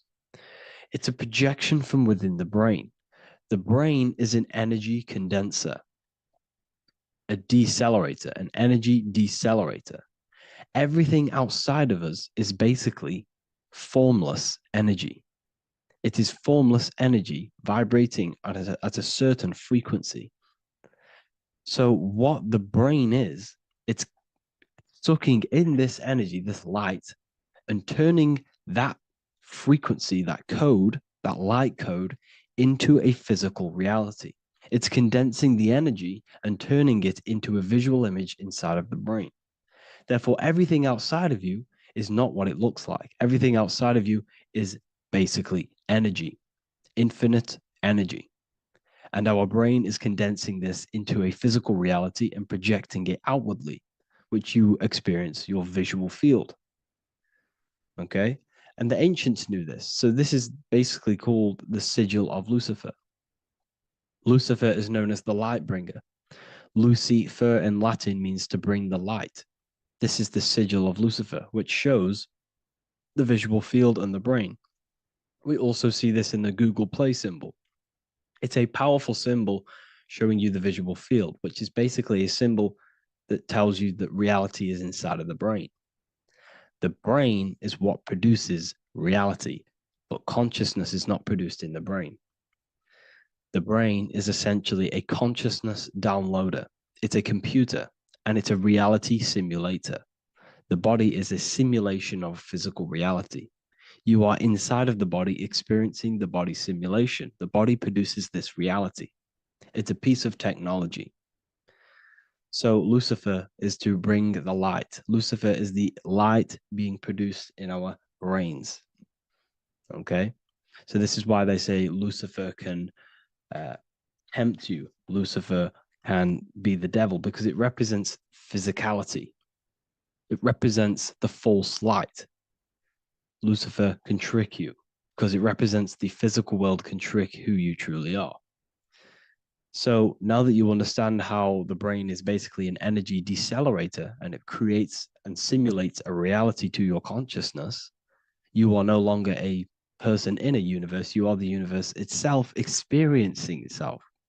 Therefore, geometry is heavily linked in with the brain. Geometry is essentially how your brain and how your eyes decode energy. So what you are seeing is the mathematical codes of your brain creating reality. So what they teach you is the external is that geometry is God's way of creating this world, and these are the mathematical codes God's created. But now I'm telling you the internal. This is the truth. Geometry is how your brain mathematically condenses energy and light into a physical reality. So therefore, your brain is a computer program. So now geometry is nothing outside of you. Geometry is not something created by something else. It's created by your brain. Your brain produces these patterns through mathematical codes by breaking down energy into physical reality. And this is why you see geometry in everything around you. This completely changes your view on geometry. It's in your ear, it's in your face, it's in everything. Geometry is everything. Okay? So now that you understand this, now, as we were talking about the visual field earlier, the ancients knew about this. The ancient Egyptians knew about this. We can see this symbolism inside of the casket, the Egyptian casket. See, this crossover represents the visual field. This represents the back of the brain. This is the left hemisphere, the right hemisphere. And now some of the most simplest teachings in geometry is that straight lines are masculine and curved lines are feminine. And we even see this in the human body. The feminine human body is curvy and the masculine human body is liney. And even with the genital reproductive area, we have a line and a curve, 0 and 1, the binary code of all creation, 0 and 1, because that's basically all that exists. Nothingness and one, nothingness and God, nothingness and consciousness. That's all that exists. Now that I've told you that, the basics of geometry and the line and the curve and the feminine and the masculine, what do we have here? You see this stick here?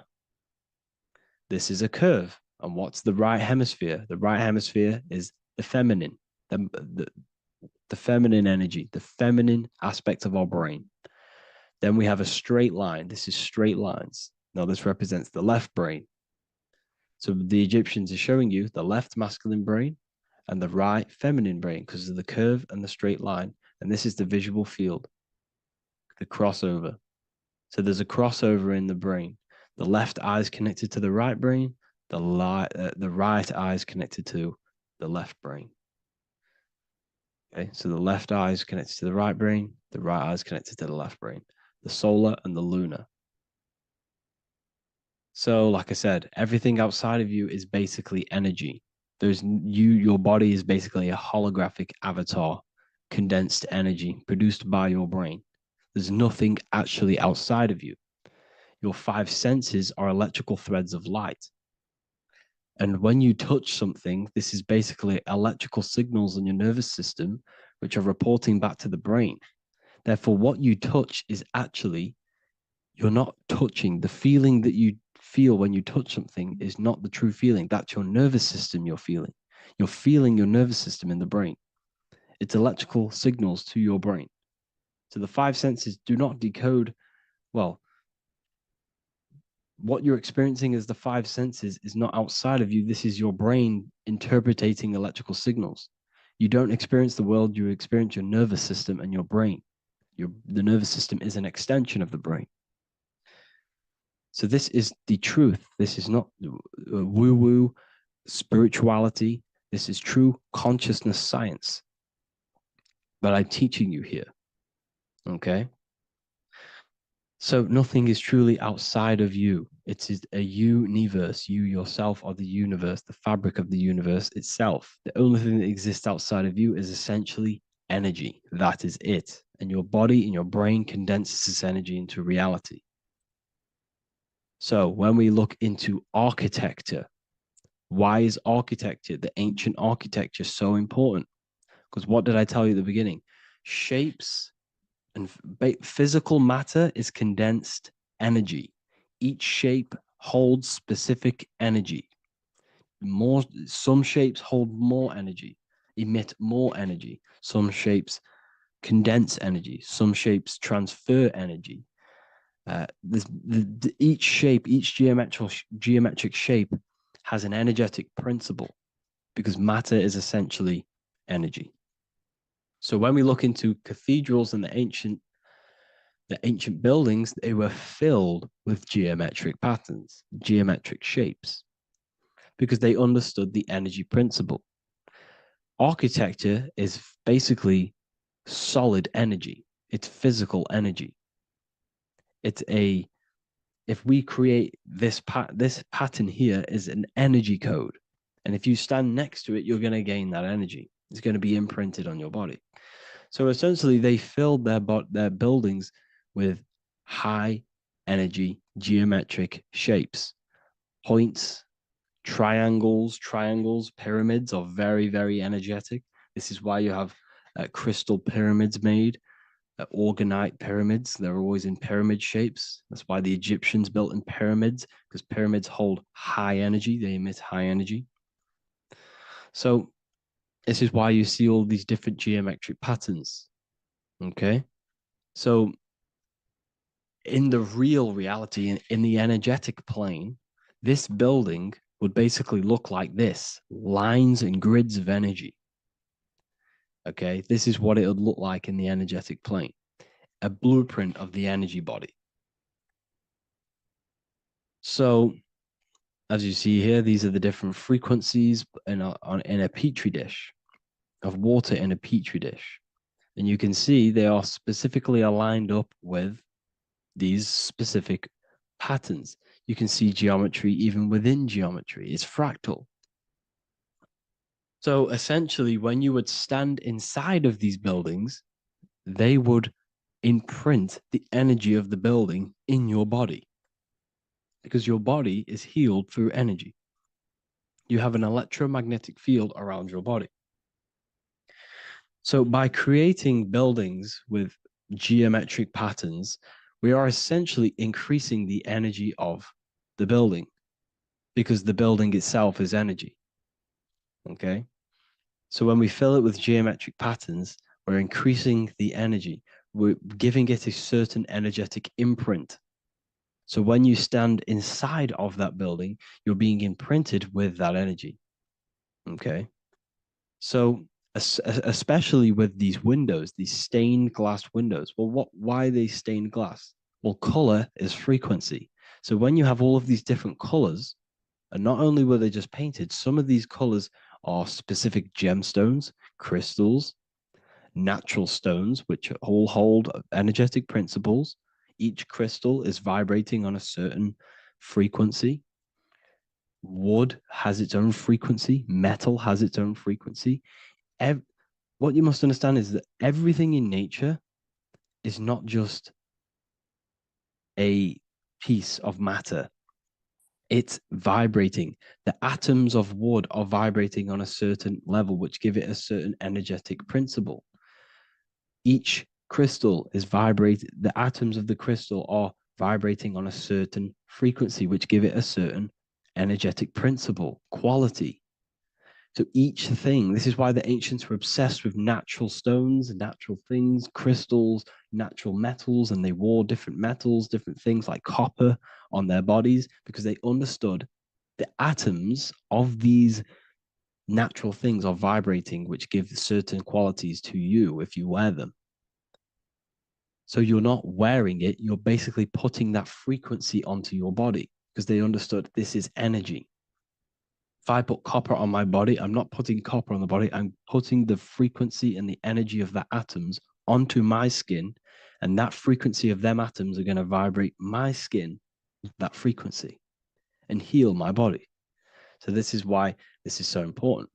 So each building is an energetic code. Okay. So when you stand in these buildings, it can heal your body. This is why when people walk into these ancient churches, they feel like they've met God. They feel a certain way. They feel so amazing when they enter these churches. They feel holy, for example. It's not because God's there. It's not because these man in the sky dwells in these holy places. It's because the energy of these buildings affect our consciousness. They increase your energy. They raise your vibration. They heal your body. They heal your cells. They imprint the water in your body, especially with these stained glass windows. Like I went a bit on a tangent there, but these stained glass windows were encoded. Well, they use different gemstones, different lights, different colors. And when the sun would shine through this window, well, what's the sun? The sun is light. Light is energy. The sun's light would go through this filter of the window of the crystals and the different gemstones and the different colors, and the sun's light would be encoded, imprinted with these crystals, with these colors and these natural glasses, which have healing energetic principles. And when you are inside that building, the sun's encoded energy of the window would be imprinted into your body, into your energy field, and it will heal your energy field, and it would heal your body, your cells on a cellular level. Because your body is what? 60 to 70 to 80, some people say 80% water. And water is encoded with vibration. If you say certain things into water, it gives it a specific geometric pattern, like I broke down in the beginning. If you say love to a water and then freeze it, it will go to this. If you say hate, it will go to a distorted pattern. So when you are in these buildings, you're being imprinted by the energetic codes of these buildings, the energetic principles of the windows, of the structure itself. The ancients never used to build in squares. Their buildings, their insides were never square rooms because they understood squares trap energy. They always had pointed roofs so energy can escape. So there's many little things that we need to look into geometry. For example, when you see magicians, when you look at ancient magic, why do they stand in circles with different geometric patterns? They use different geometric shapes. Why? Because shapes are energy. They hold specific energy. So when the magician stands in a circle with a pentacle, they're working with the energy of that pentacle. You can work with different energies based upon the different geometric shapes that you draw. And you can use this in your structure, in your architecture, in your work, and it can influence everything. So this is the true geometry. I hope you gained a deeper understanding on geometry and how it relates with you and your consciousness. Like I said earlier, your brain produces geometry. It's basically how your brain decodes energy. It's not God, how God creates this reality. And no, you're in this reality. You are the reality itself. Your body produces the reality. Therefore, geometry is one with you. So therefore, if I play with the geometry of the buildings, for example, like the government have, everything's in squares. If you look outside, everything's a square, everything's a rectangle. You go to a city, every window is a rectangle, every building is a rectangle. You live in a box room, everything is boxed and squared off in this reality, in this modern society. Why? Because they're trapping energy. The cube is the most simple geometric shape, which basically condenses energy and it traps energy. And if you subconsciously see squares all the time, your phone's a square, your TV screen, everything's a square, your keyboard, your desk. Go and look at the ancients. They never used to build in squares and cubes. And if you go into nature, you'll never see squares and cubes. Nature doesn't create squares and cubes. Everything in the modern society is squares and cubes to simple your consciousness down, to dumb your brain down. So the ancients built very, very complex structures. Why? Because they understood what we see affects our brains, because our brains decodes reality and creates reality. If you see a sophisticated building, this is going to give you a sophisticated mind and raise your IQ levels over time, subconsciously. I'm not saying if you look at this building, you're going to become smart. I'm saying if every single building in your environment, ment is mind, mental, every single building in your environment was this complex and complicated, it would increase your IQ on a subconscious level. It'd make you more complex, make you more intelligent. So they've dumbed everything down. They've dulled everything down. Look at everything. Everything is being dulled down. So anyways, I hope you all gained a better understanding on this. If you want to gain more occult knowledge and esoteric knowledge, make sure to read the Book of Wisdom, Volume 2. If you're inside the university, you can get this book for free. Go to the general chat area and follow the instructions, and you can order yours for free. Truly life-changing stuff. Because the issue is with the world is that no one really understands who they are, what they are, and why we are here. That is the issue for people's depression, for people's wrongdoings. They don't understand who they are, what their emotions are, what their mind is, what their body is, what reality is. This book gives you that. This book gives you the sense of understanding, the sense of well-being that will give you a better life because you understand life and what life is. And if you truly want to take your studies to the next level, we have the Ethereal University.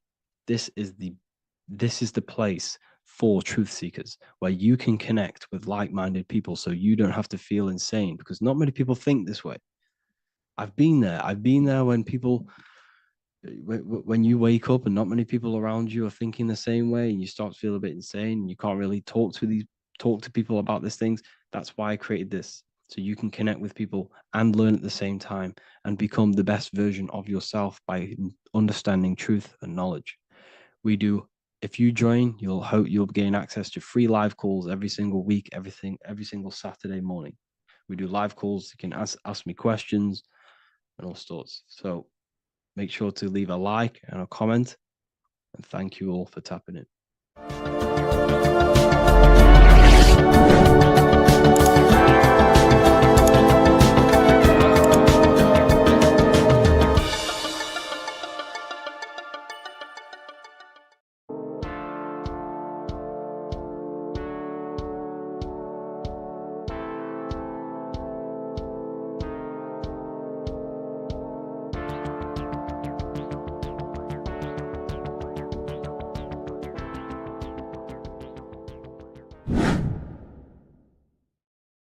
How are we doing, people? It's Revival of Wisdom. We're back today talking about sun worship. Okay? And please enjoy. Sit back and enjoy the video.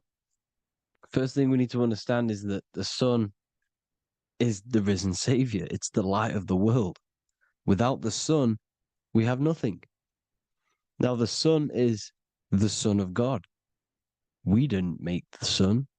No one owns the sun. But who created the sun? Obviously, the Creator created the sun. Therefore, it is the Son of God. And that is what Jesus is symbolizing in the Bible.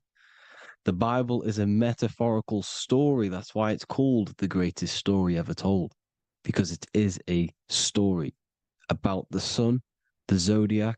It's about you, the systems in the body. It's about everything that is sacred in this creation. Now you can see the suns behind Jesus' head in all of the ancient portraits, even the ones that are more modern. You still see a sun on the back of his head because he is the sun. He's the light of the world, our risen savior. And this is what Christians are lost because they don't realize it's a symbolic story and they think Jesus was a historical person. He's not a historical person. Okay, this is what we need to get out of our mind. This wasn't a historical person. It's the Son, our risen Savior. The Son is the soul. It's the soul of this creation. Because what is a soul? A soul is pure life force, pure energy. Whatever a soul inhabits, it gives life to. Like our soul feeds our body. The sun feeds the earth because the sun is a soul, and that's why the ancients called it Sol. Because it's the soul and it's in you and it's the light of the world. It's the light of everything. It gives life to all things. Here's Jesus and his 12 disciples. The 12 disciples symbolize the 12 zodiac signs. Aries, it rules the head region because the 12 zodiac constellations rule specific regions of your body. Aries, the ram, you have a cerebrum in your head. This is Aries on the head of the table. His Gemini rules the arms and the lungs. The two twins, Gemini. He's holding up two hands for the two hands and arms. The twins. Cancer has a knife in his hand. It's not so clear, but he has a knife in his hand. Cancer is the crab. Crabs have claws. And he's pointing at Virgo's Adam's apple, saying there's no Adam's apple there. It's a woman. Who's the sixth sign? The sixth sign is Virgo, the Virgin, the only woman in the painting. Now notice how there are 3 people in 4 groups for the 4 seasons and for the 3 months and 3 zodiac signs in each season: spring, summer, fall, winter. Matthew, Mark, Luke, and John with the suns on the back of their heads, because it's the 4 states of the sun. The 4 states of the sun. Now, 6th sign, Virgo, the Virgin, the only woman in the painting with no Adam's apple. Then we have the sun, Jesus, red and blue, red shift, blue shift. Electromagnetism. The ancients knew this. He's got one hand open, one hand down, because the sun gives and retrieves. The sun rises and it falls. It gives, then pulls away. That's what the sun does, and that's what he's doing. His arms are out, symbolizing the rays of the sun, casting down onto the earth, giving and then receiving. Libra, his 2 hands are equal, he's holding his arms out equally, because Libra is the 2 balanced scales. Libra is when the sun is balanced between the summer and the winter. It's being judged. The sun isn't balanced. That's what Libra is, the 2 scales. Capricorn is the goat. Goats have 2 horns, and you can see the 2 horns on his head here. See? So this is astrology. This what Leonardo da Vinci is depicting here. It's astrology. And he knew the story of the Bible is all astrology. It's all based on astrology. The Son of God, the real Son. Now here are some Bible verses. I am the light of the world. Obviously, that's the sun. What other light is there that lights up the world? The moon can't do it. It's the sun, the one and only Son, our risen Savior. Because if the sun didn't rise, we'd all be dead. So it's our risen Savior. And it dies for our sins every night and then gets reborn every day. Now, Jesus calms the storm. Mark 4:35-41. The disciples are all on a boat and there's a heavy storm. But Jesus is asleep. The disciple says, Jesus is asleep. We need to awake him. They wake up Jesus, and Jesus got up and rebuked the wind and said to the waves, "Quiet, be still." Then the wind died down and it was completely calm. Well, when Jesus was asleep, this is the sun not being risen. It's not risen yet. Because in the night times, that's when the storms happen on the sea, in the ocean.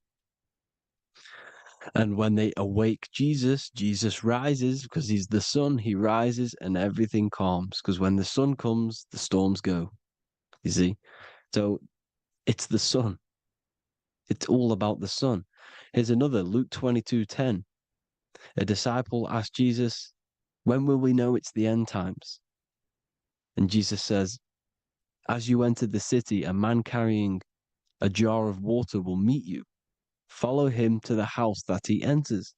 Well, this is clearly talking about astrology, the topic that Christians think is satanic, when they don't realize the whole thing's based on astrology. Because the end times is the end of Pisces, which is the two fish, which is the age we've just gone out of. And you can see all these ancient churches here with two fishes, because they knew it was the age of Pisces. There's an ancient photo, ancient artwork with the two fish, Pisces. And the end times, as it talks about in the Bible, and Christians think the world's going to end or something. But no, it's just the end of Pisces. As you enter the city, a man carrying a jar will meet you. Follow him to the house. The house is the zodiac sign that he enters. And the zodiac sign is Aquarius, because that's what it is, a man carrying the water. We know this is astrology because a woman, that is a woman's job in the ancient times. In the ancient times, the woman used to get the water. You would never see a man collecting water back then. That was the woman's job, whilst the man builds the houses, for example.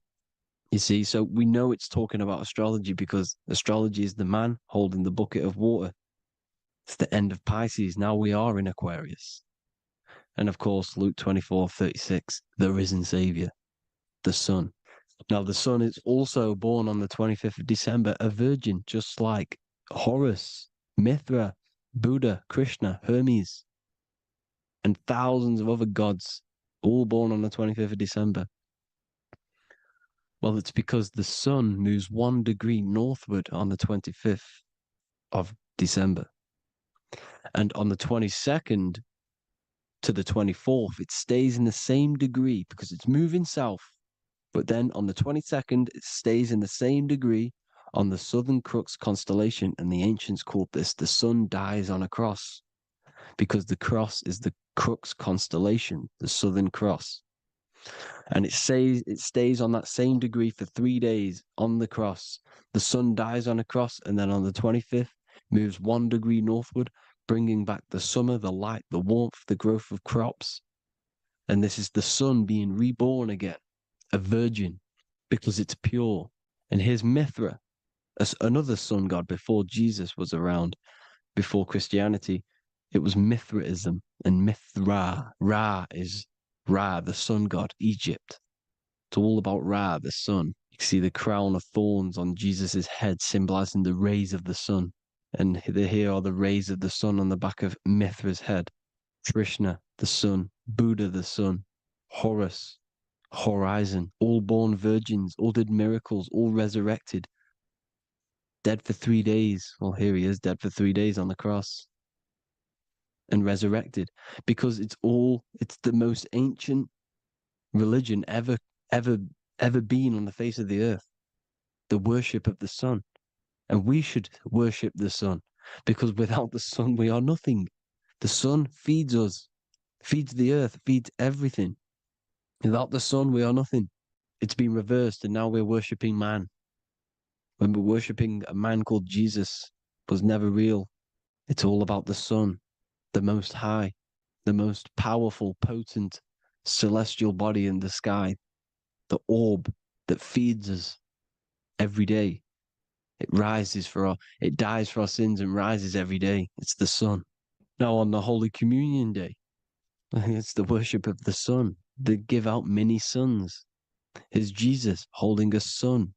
And they raise the sun on Sunday, because they go to worship their sun god on Sunday. not Saturn day, not moon day, Monday, but on Sunday when the sun is exalting. And they hold suns up above their heads because the sun rises. They're symbolizing the sun rising above their heads as savior. It's the sun. It's the Holy Communion Day. And here's Jesus giving a piece of himself to the children. It's the sun, the light. Judas was known as a backbiter, a backstabber, because he stabbed Jesus in the back. He betrayed Jesus. Well, this is just another astrological story about the constellation Scorpio, because the Scorpio is the J, looks like a J. J for Judas, the scorpion, the backbiter. Scorpions backbite, they bite with their back. And what does Judas do? He betrays Jesus by kissing him to let the warriors know who they need to get. So he kisses Jesus and Jesus gets stabbed in the back. Well, when you get stung or bit by a scorpion, they leave like a kiss. So Judas kisses him and gets betrayed. Well, this is because the sun, when it hits Libra, it's balanced. The sun is balanced because it comes through summer. Now the sun's starting to die. The sun's starting to die. It hits Libra. And then as soon as it hits the scorpion, the Scorpio, it gets betrayed because now the sun has to fall to winter and Saturn is there waiting to take over the darkness of the winter.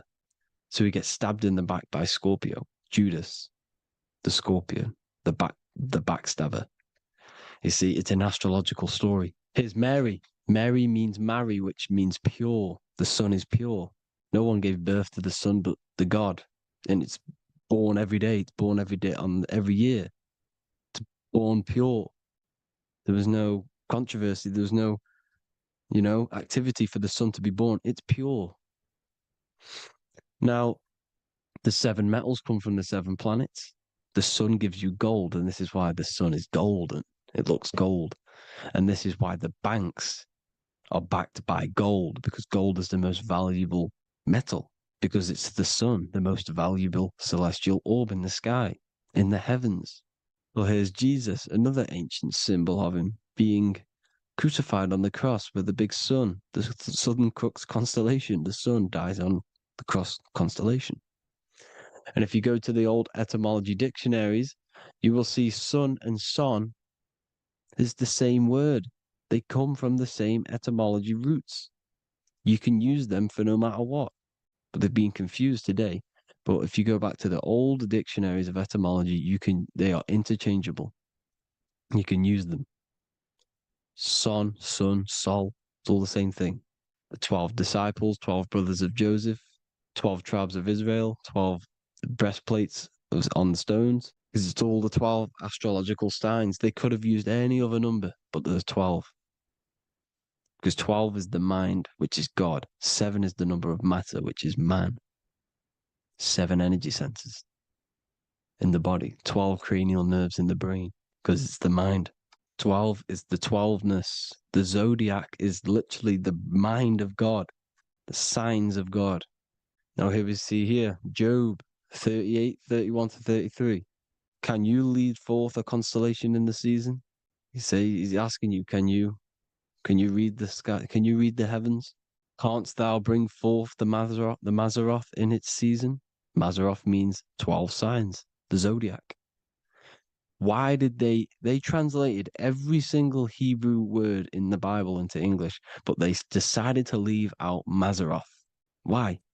It's because if that said zodiac, Christians would have a different view on the Bible, but they leave that out. But Mazzaroth actually means the 12 signs, the zodiac, and the stars means sign. The word stars means sign because the stars are signs, things to come, which is off in Hebrew, which means sign, things to come. You see a sign on the road, it's something coming. But God is saying, no, what does he say? To qualify as a director, a judge of man's life on earth, one must be able to govern the heavenly bodies that rule the earth. It's telling you to read the heavens. We need to read the heavens. Astrology, the 12 zodiac signs, the mind of God. It's telling you read the Mazzaroth, read the Zodiac, because they are things to come in your life. They are signs. It's not satanic, it's made by God.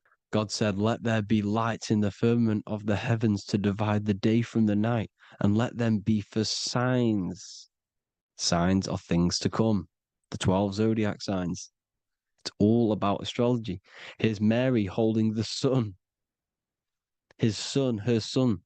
It's the sun in the sky, the one and only, the most high, the soul, the solo because it's on its own, the most powerful, Ra, radiance. Here's the Pope holding the sun. All three popes holding the sun because they're sun worshippers and they know the true meaning and origins behind Christianity. Sun worship. Here's the Vatican is a sundial. Yes, this is literally a clock. Your clock, your watch is a sundial. It's got 12 sections on it for the 12 zodiac signs. 12 hours, 12 Horuses. Now here you see Jesus walking on water. Well, it's the sun. And here's the beard of the sun. Here's the pyramid of the sun, the illuminated one, the all-seeing eye, the sun. Here's the Ankh. The sun creates these symbols. The ancients knew this. Now, when you see these headdresses, these are actually the days of precession of the sun. Aries, Cancer, Libra. It's all about the sun. Here's some more sun worship going back to Egypt. Ra, Horus, Osiris, and Set. Jesus and Satan is Horus and Set. The sun and Saturn. Saturn rules the winter, Satan. Jesus, the sun, the light of the world, rules the summer, rules the day. Satan's the night, Saturn's the night, the sun is the day. The evil brother, Satan. Well, Horus comes, well, this is where we get the word hours from. There are 12 Horuses. The sun moves in 12 Horuses, 12 hours. Where's Horus? What hour is it? Where's Horus? His Ra, 12 noon, Ra, radiates, powerful, the most high sun. That's why he has a sun on the top of his head. These are the four states of the sun. Set, sunset. This is why we say sunset, because the sun is setting. His sunset, his Horus, horizon, the Horus is rising, Ra radiating, and the sunset. Then midnight is Osiris. Here's another ancient symbol for the sun, the scarab. Ra, the sun, scarab. It's got the word Ra in it because it's the sun. And here's the sun on top of the scarab with the wings. Because scarabs roll dung up hills and then they'll let it fall down the hill to gain more matter. To gain more bigger, like a snowball effect. And the ancients saw this as a process of the sun because the sun climbs up the hill and then it falls. So they used the scarab to symbolize the process of the sun. The sun climbs and falls. Here's an ancient Egyptian cat cutting off the head of the serpent. Well, the cat is cutting off the head of the serpent, symbolizes the sun cutting off the nighttime. When the sun rises, it cuts off the nighttime. It cuts off the serpent. The serpents represent darkness or evil. Oh, there's some more symbology of the sun and the heavens, the arch, the royal arch, the firmament, the sun inside the firmament. These are all ancient churches, and they all depict the firmament with the sun inside. Is the ancient cosmology, you see, because it's all about the sun. Everything's about the sun because the sun is our orb made for us to sustain life in this, inside of this creation, inside of this firmament, the royal arch of heaven. Here's the Freemasons depicting it. Here's the Masonic royal arch, but you can even see the zodiac signs. Here's Cancer, the checkered board. It's the royal arch of the firmament. Obviously, they don't want to tell you that. You live in space, apparently. Some more sun worship. Here's the beard of the sun on the water. They all have this long beard. And why do they say amen? Amen at the end of every prayer. Amen is a sun god, a creator god.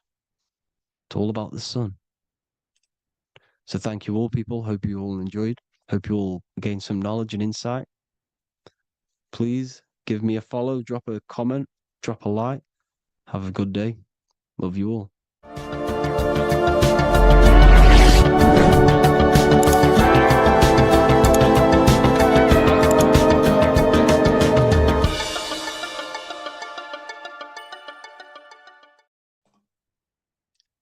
So this is known as the bag of the gods.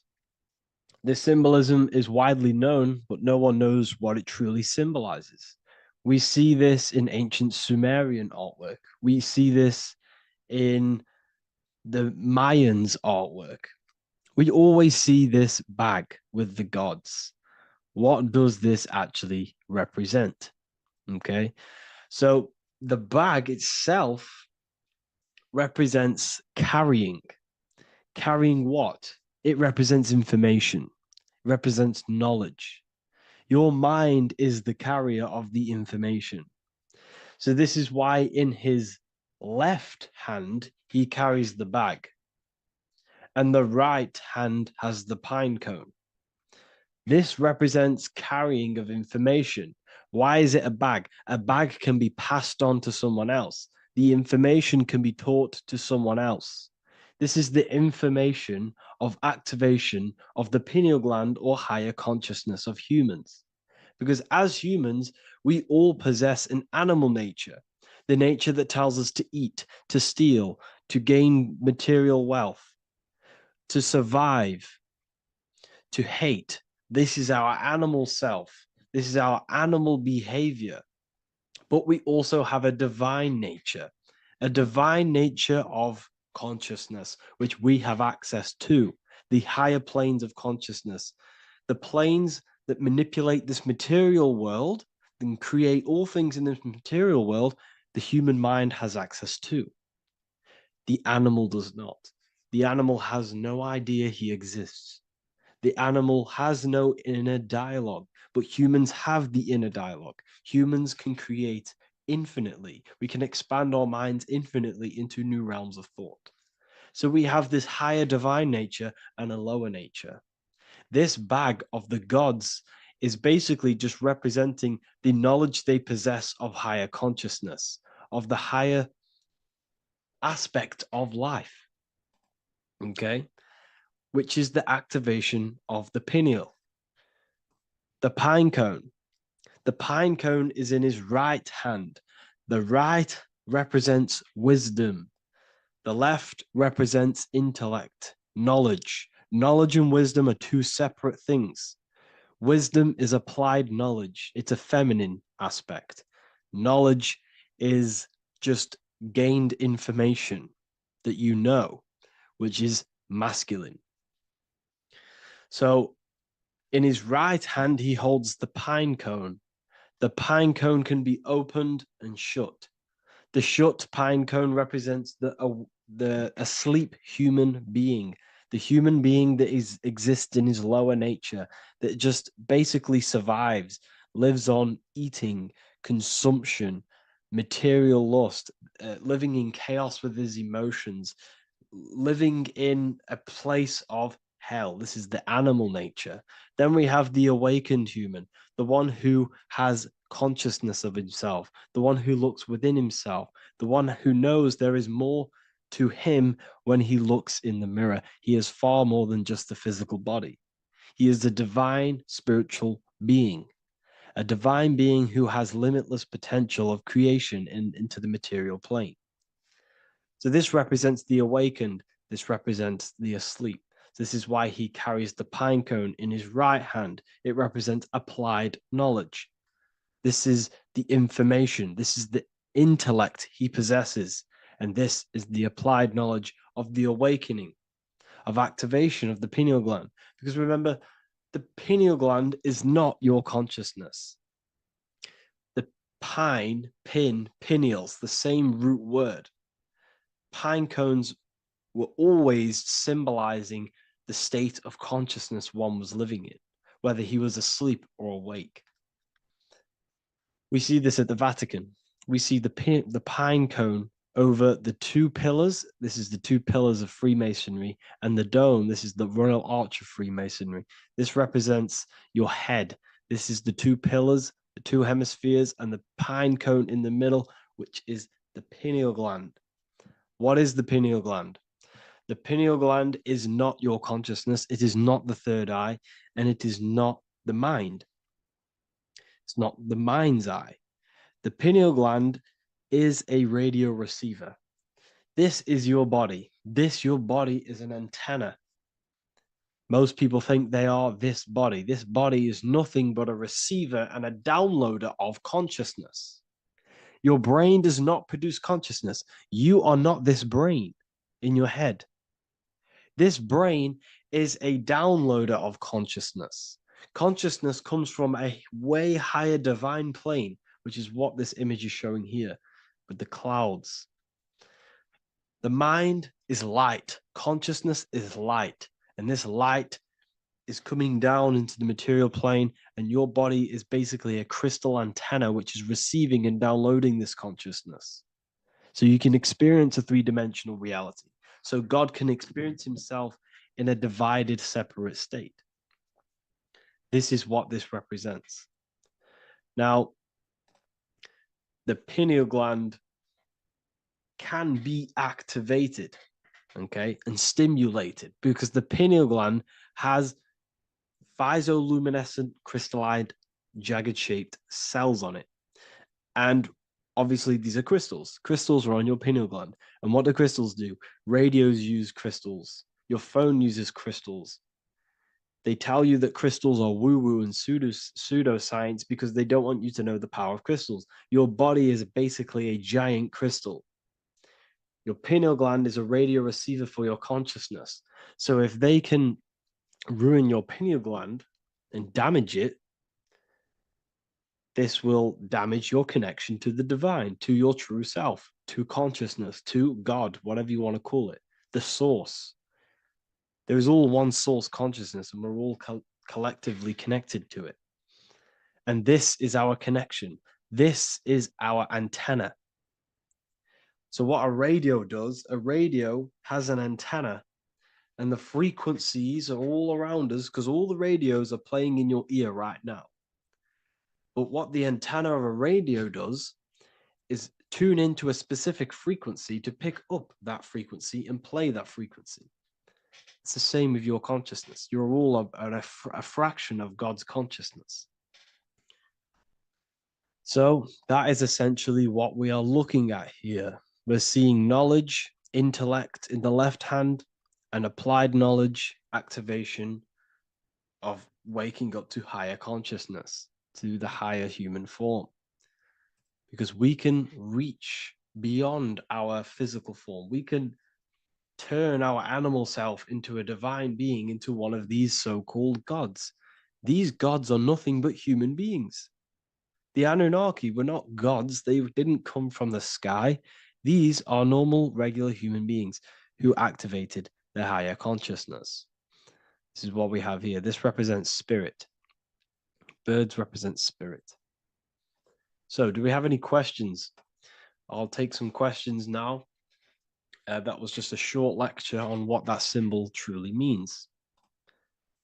Okay, so if we have any questions, feel free to go ahead and ask some questions. Anything that you don't understand, anything that you want to know.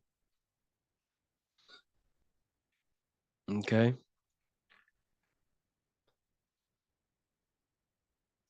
So base reality would be where source resides. Yes, the base reality is your consciousness. Are these lectures available in the university? There's a whole section, basically inside the university, there's a whole section with like over 30 long form lectures like this. So the base reality is where the source resides. Yes, the base reality is your inner world, your consciousness. That is the only thing that exists. Your outer world is just an effect of your consciousness. Your consciousness, everything that has gone on within the mind and emotion, is pushed outwards into your reality. You have thought and felt your way into your external circumstances. Your life is a direct correlation of every thought you thought in the past. Therefore, your inner world of consciousness is creating and molding your outer world.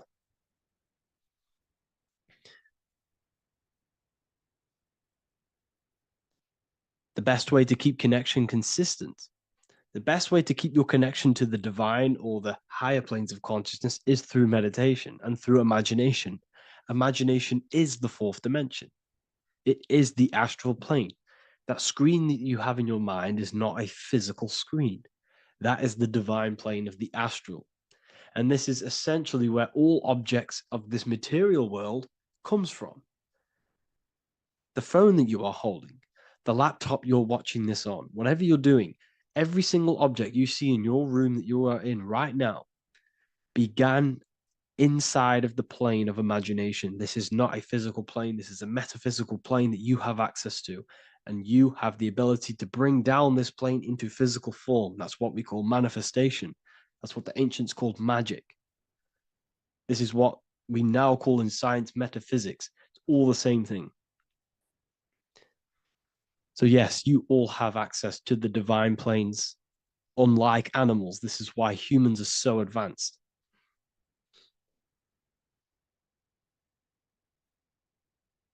Okay. Is the pineal able to constantly activated, or is it just a temporary experience? I don't fully understand that question, unfortunately. Maybe you could word it in a different way. The real meditations on the university, legit, y'all, yes. In order to connect to consciousness, you need to sit in meditation and turn off your feelings, and the feeling of unity will come. Do I understand correctly? Yes, that is correct. So when you sit in silence and in stillness, I highlight the word stillness because stillness, when you are still, no information from your nervous system is being decoded by the brain. So when your body is still and does not move, your nervous system starts to relax and comes to a balanced state. Your brain starts to relax, it comes to a balanced state. The left and the right brain stop working, the nervous system stops working. Then, once the body, the material body is shut down, you then have access to consciousness. You can't access consciousness if the body's in such a busy state. If electricity is being fired every 2 seconds, your whole body's electrical. When you move your foot, that's electricity being fired from the brain to the foot instantly through the nervous system. Your brain, your whole body is a technological machine. So you must shut down the technological machine to access the divine that exists beyond the technological machine. Do you understand that? Did we create ourselves from the higher plane? When you say yes, you created yourself, you manifested yourself in this material form for a reason in this specific time and place. Wisdom books, are these available inside the university? Yes, they are. So anyone who joins the university, they all gain 50% off the store. So you can get anything off, anything you want inside the store for 50% off. Plus, you get the Book of Wisdom Volume 1 PDF for free. You get the Human Health Guide. Plus, you get all of the library books. There's a loads of different books on occultism, symbolism, esotericism. Do you need to place your attention somewhere specific during meditation? You can do. Okay, you can do. So if you struggle, when you first start to meditate and you struggle to turn off the thoughts, think of the back of the brain, the back of your head. Don't think of it, place your attention on it. Okay, so when you place your attention on the back of the brain, this now shuts off thought because the back of the brain doesn't have any activation to do with thought. The front brain does, the neocortex. That's all to do with activation of thinking. So place your attention on either the back of the brain or your breath. What's more important, creating yourself or finding yourself? It's balance of both. So, in order for you to create fully, you must have awareness of self and awareness of thought and control over the mental dialogue, the inner voice inside of you. Okay. When you control that inner voice, that is when you gain power. That inner voice is what brings commands into physical reality. Before you kick a football, there is a change in consciousness. There's a decision made in consciousness before the body takes the action. Therefore, every physical manifestation is a change of inner consciousness before it's a physical reality. You can have the reality you want through consciousness before physically having it. That's the secret to creating. But you must believe it like you know the sun is going to rise in the morning. That's how much you should know that you have that reality in consciousness through feeling and thought and imagination. And that's how you can truly create in your reality. Shrooms help with consciousness or ego. I can't really talk about that because I'm maybe uploading this to YouTube, unfortunately. But we need to clean our pineal gland first from calcification. Yes, definitely. You should go on a detox the body. Because you can't really connect with consciousness if your body is in such a dirty state. Because the brain is your nervous system is in a state of fight or flight, trying to fight off all these toxins. So when you meditate, you're probably going to be having thoughts all the time because your brain's firing, your nervous system's being attacked through toxins. So you must detox to have a true connection with the divine. Your diet plays a big role in your spirituality and mentality. What is the most optimal food for pure consciousness? Fruits and vegetables. They possess consciousness. So when you place them inside of you, they're syncing with your consciousness. How to check the cleanliness of your body, your skin, your teeth, your tongue, your mouth. If your skin has spots, different colors on it, you're not clean because your skin is a reflection of your inner organs. Coffee's not the best for you. Coffee gives you fake energy. Okay. So what coffee does, that buzz you get off coffee is actually the toxic effect of the chemicals reacting with your body. If I'm inside the university and wanted to buy your book, you said it would be 50% off because we are your student. Is that automatic or we need to have a code? You will have a code. Yes, I'm going to releasing a code for all the students after this. Caffeine equals neurotoxin. Yes, it fries your brain, it fries your nervous system, it fries your dopamine receptors. Will the Q&A last week about money symbolism be posted? Oh, I didn't post that. That's my bad. I totally forgot. I will post that after this. Thank you for reminding me. How to detox the body. The best way to detox the body is going through a week cleanse of fruit. So only consume fruit, sea moss, and cayenne pepper, and lots of freshly pressed juice. Do that for a week or 2 weeks, depending on how you feel, and then start to fast. You will lose weight, but you're not losing weight. You're losing impurities. It's good to do this every couple months to just go on a raw fruit diet, cleanse the body, push everything out, and then start to fast while consuming sea moss and having lots of freshly squeezed juices. What is an alternative for coffee? Something with high energy levels. Okay. We're not taught the most simplest thing about the human body. It is an electromagnetic machine. It's electrical. It runs off electricity. The only energy you need is electricity, and that is found in fruits, vegetables. If you want energy, drink pure, fresh, pressed juice. That will give you more energy, more electricity than coffee. Can we cleanse ourselves through oil pulling? Do you recommend it? I do oil pulling every day with coconut oil in my mouth.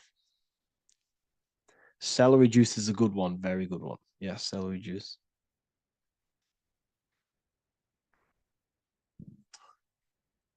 Any more questions? What kind of music do you listen to when lifting? For me, rap, hip hop push me work harder, but I know it's terrible for my subconscious. Yes, very. At least you're aware of it. You should be definitely try and stay away from the hip hop music. Try and stay away from anything that's talking about anything negative because it's all programming your subconscious. And your belief system is your reality, people. Your belief system is your reality. Okay. So look after your subconscious. That's what's controlling your actions. 90% of your actions on a daily basis are controlled through your subconscious beliefs. Okay. I listen to a lot of Pastel Ghost. I listen to a lot of let me get my playlist up. It's all like background music for TikTok. Do you know what I mean? Like Pastel Ghost. That's mainly what I listen to. That sort of music. I don't know what it's kind of called. I don't know what that genre is called. Does anyone know what that genre is actually called? Because there's not much words in it. The reason I listen to it is because there's not much words in it, and it helps the subconscious. And I just love that music.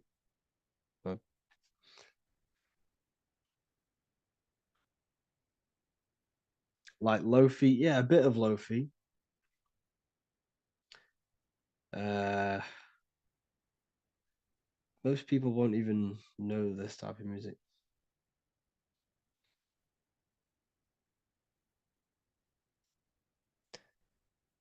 Can you tell us how you use cayenne pepper? So I mix it with freshly squeezed orange juice every morning. So first thing I have, empty stomach, I have a teaspoon of cayenne pepper, mix it in and just down it every morning. And sometimes at night. The feeling you get in your stomach after putting cayenne pepper on an empty stomach is absolutely amazing. It tingles in your stomach.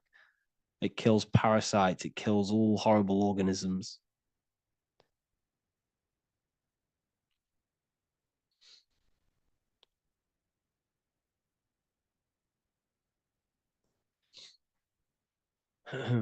Mix it with hot water. Yes, hot water and key lime water. That I bet that's powerful. If you mixed warm water with key lime with cayenne pepper in first thing in the morning, I can imagine how powerful that is. I've never done that, but I'm going to try that. Do you use sea salt? I don't know what to think about sea salt, to be honest. I try and stay away from it. I don't know whether it's good, don't know whether it's bad. I'm kind of mixed on it, mixed information. Uh, I've heard people have benefits. I've heard other people say stay away from it. So I don't know. I just stay away from it. Just I'm not too sure on it.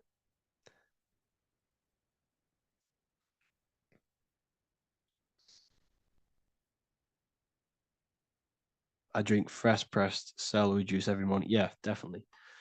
Uh, is there any chance we could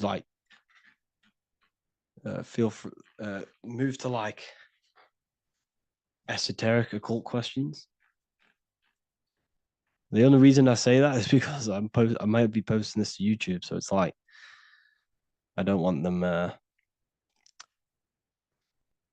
don't want them thinking I'm giving health advice because I'm not. This is what I do. I'm not giving anyone medical advice. This is what I would do to myself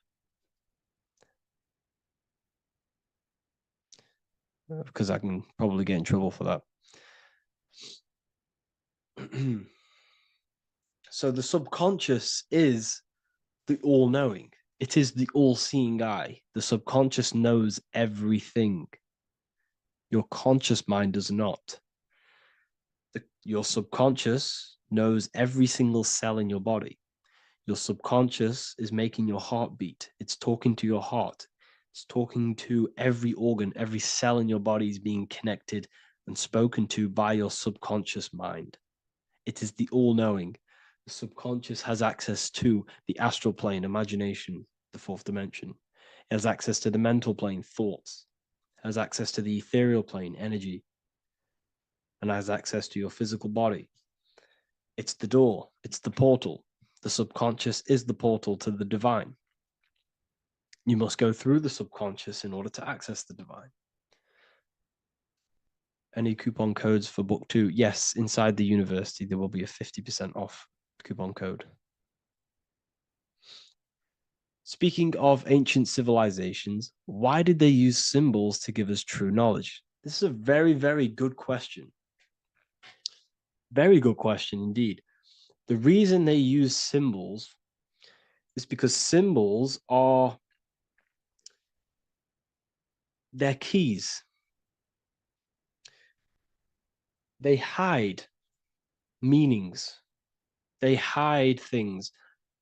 For example, if it was written down, if all of this sacred knowledge that I'm speaking now was written down, it can be easily taken.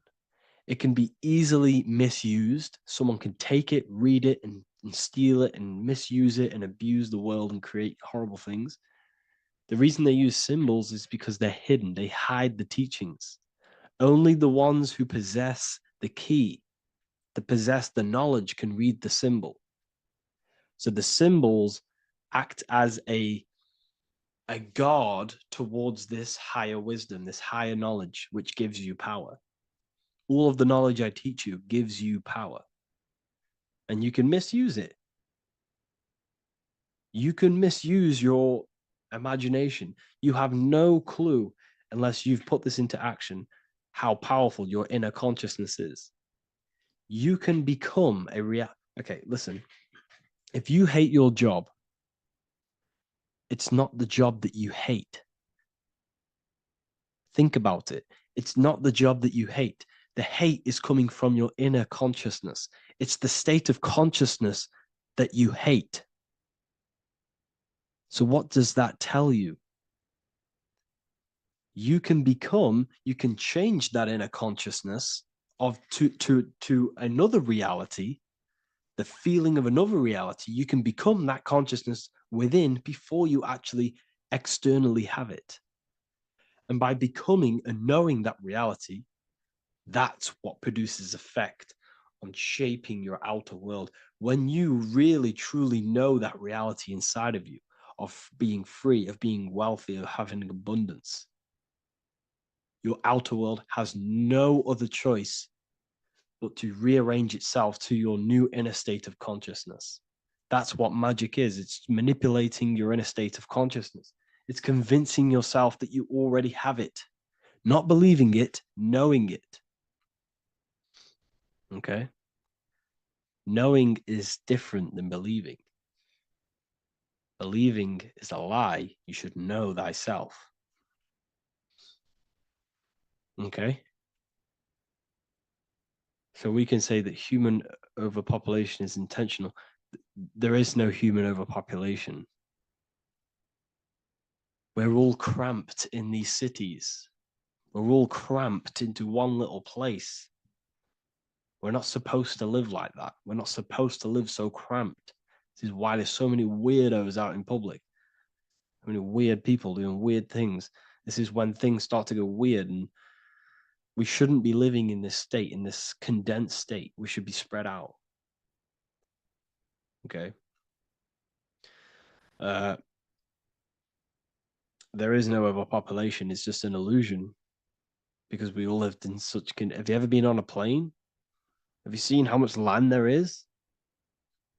It's crazy. There's no overpopulation. And how many people do they say there's in the world? There's not that many people in the world that they say. I think it's like 8 billion. I think they say there's 8 billion people. There's not 8 billion people. There's probably more like 2 billion. And the reason I say that is because I have a friend who only has like 300K followers. That's a lot of followers, okay? and he gets recognized everywhere he goes. And he's into all this stuff, and he says, listen, the population is definitely not 8 billion or whatever they say. I think it's like a couple billion. It's probably more like a billion. How to properly manifest intentions. Thought, emotion, and imagination are the key. You must know that you have that reality. Don't believe it. Become that reality within your consciousness. All day long, as much as possible. Feel it. Imagine it. Say it. And have zero doubt. How to have zero doubt. You can't, well, okay, so the doubt, that little voice that will seep into your mind saying, you can't do that. You can't do this. That's your old voice of your subconscious program. Listen, the reason why most people fail in life is because they have trained their subconscious that they will fail. They have told and believed that they will fail. The reason I will succeed for the rest of my life is because I have trained my subconscious to say, I will win, I will succeed, I will solve any problem. That's my belief system. And if my belief system is that, then my external reality, my conscious mind will seek a way to fulfill that belief. It will seek to control and create that belief in my external world. It will seek to solve any problem. I've trained my subconscious mind to know that I already have the reality, to know that I'm abundant, to know that I have everything that I already need. Therefore, if any problem comes, I can sort it straight away. But most people have a different belief. It's not your fault. We've been kind of manipulated and told this, that they will fail, that they can't do anything, that it's too hard. And that basically casts a spell on the conscious mind, where your conscious mind is just like, no, I can't do that, because of this subconscious belief that you hold. So you must reprogram your subconscious that you can do it, that you will solve any problem, and that you are abundant. That's the reason why successful people succeed. It's because they have a complete different mind state, a complete different belief system in their subconscious.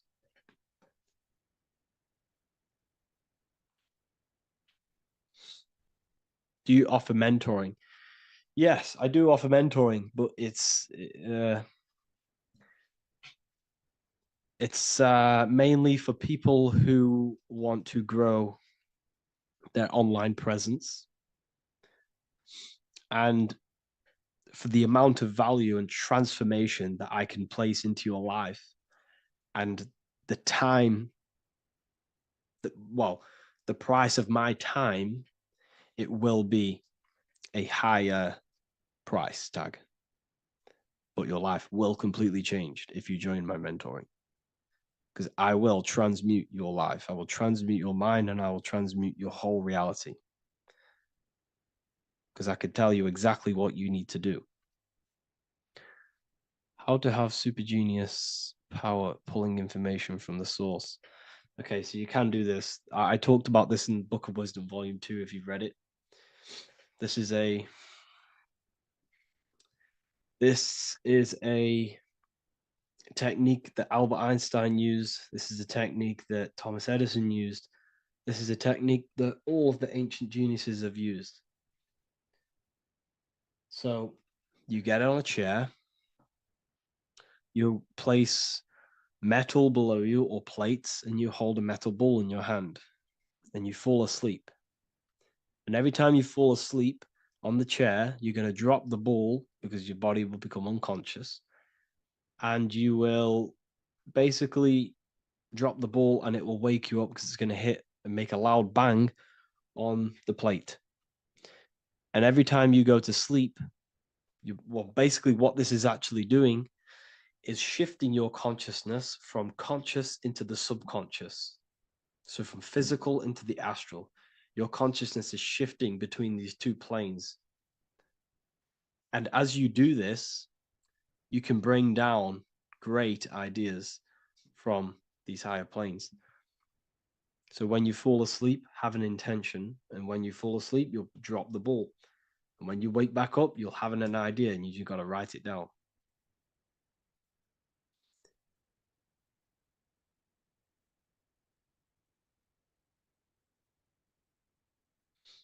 How to balance chakras. Don't focus on balancing your chakras.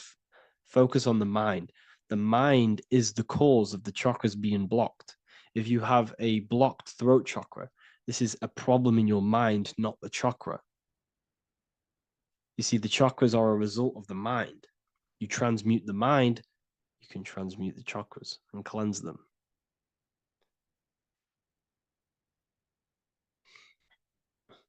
So was Jesus a real man that walked? Okay, so I'm going to tell you something. Like, some of the things that I say in my reels, they are to catch attention.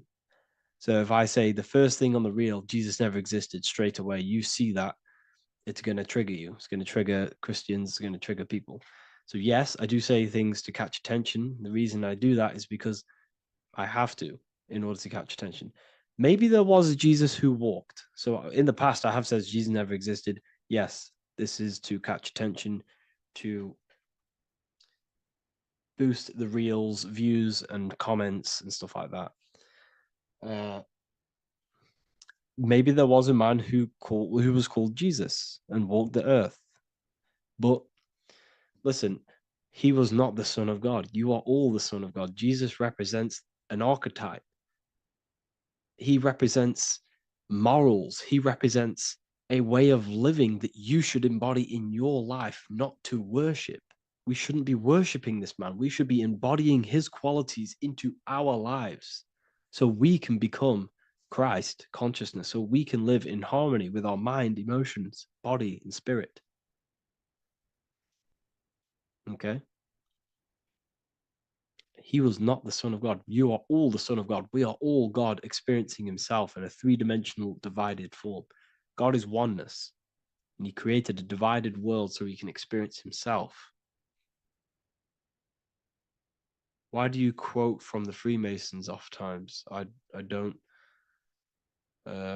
recall me looking at Freemason quotes and quote them. I just simply, when I post a quote, I literally just, whatever comes to my head, I just whack it into Telegram or Twitter.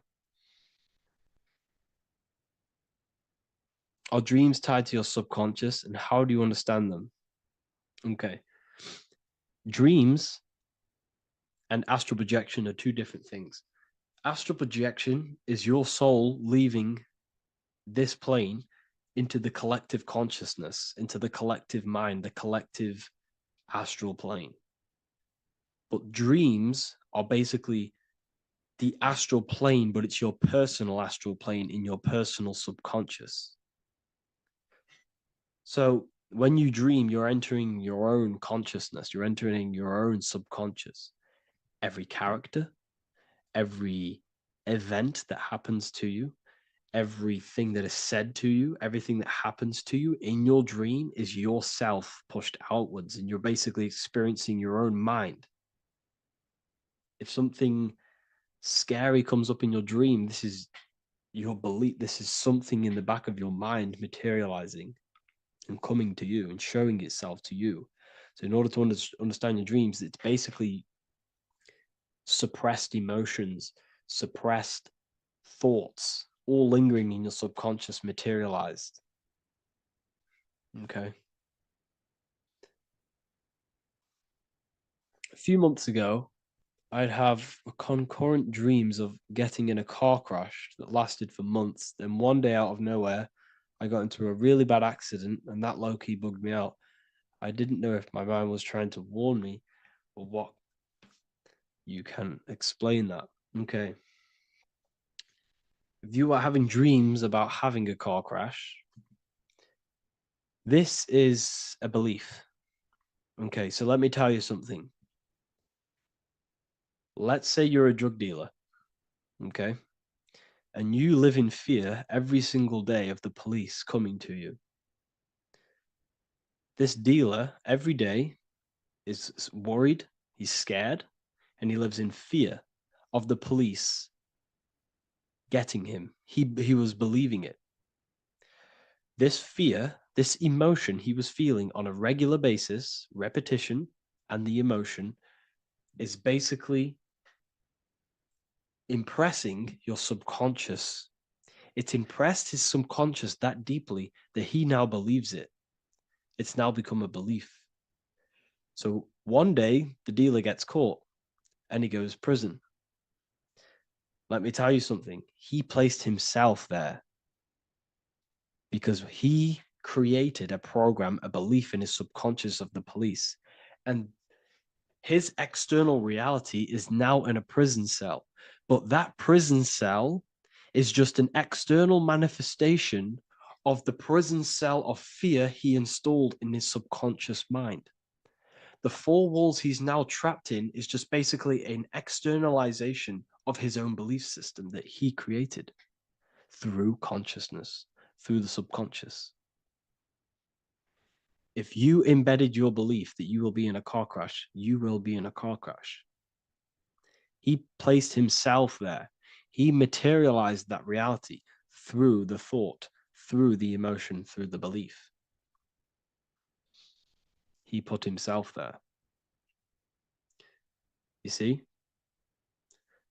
So if you were having dreams, this was maybe, it could have been anything. You could have watched a program when you were a child about a car crash and that maybe scared you. Or you saw a car crash when you were very young and that scared you and that impressed your subconscious. Then you had a dream about it. Then you started to believe it. And then one day, bang, it happens. That's the power of the subconscious mind. It holds control over you. It holds control over every aspect of your reality, of your being. So I hope you all enjoyed this live. I'll see you all inside Ethereal University. I'll be posting another lecture this week. And yeah, let me hold on.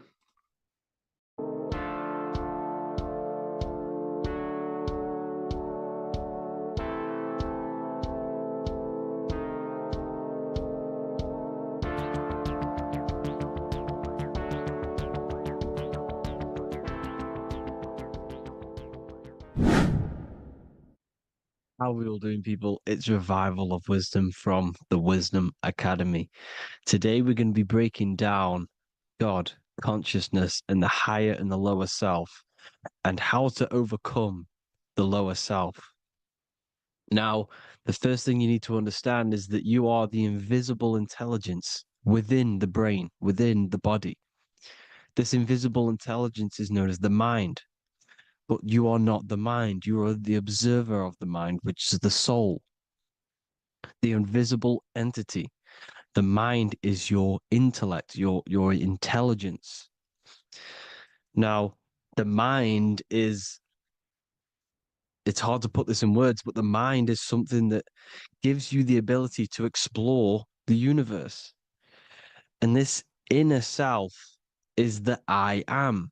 It's the quiet, the inner self, the voice you see in you hear in your head. This is why within spells high twin, inside, internal. The I is also the number one, which is one line. Because the one and only, is the inner self, which is the I am. This is why you say, my name is Harry. You are not Harry, you are the I, the inner self, the intelligence. Okay, this is why Jesus in French is I am.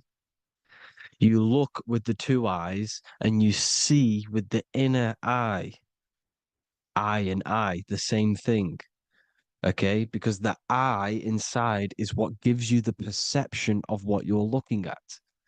So when someone's trying to explain something and then you catch on saying, I see now, it's because you're seeing with your inner eye, the one that gives you perception, gives you intelligence, gives you the the ability to understand things.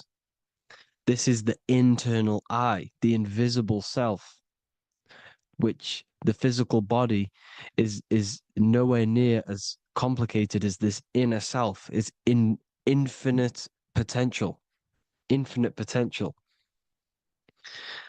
God, God, generator, operator, destroyer, soul, mind, and body. Brahma, Vishnu, Shiva, the Father, the Holy Spirit, and the Son. They're all. The reason why you see God is always a triad is because it represents yourself. Your invisible intelligence is God. Me and you are the same invisible intelligence. We are the invisible intelligence experiencing the program being ran by the central nervous system and the brain. I always say this in my videos, but I have to, in order for you to understand the things that I'm going to say later on in the video, you need to understand this concept, is that you are the consciousness experiencing the nervous system, the tree of knowledge of good and evil, which is you here. You would be in this invisible intelligence right here in the center of the brain.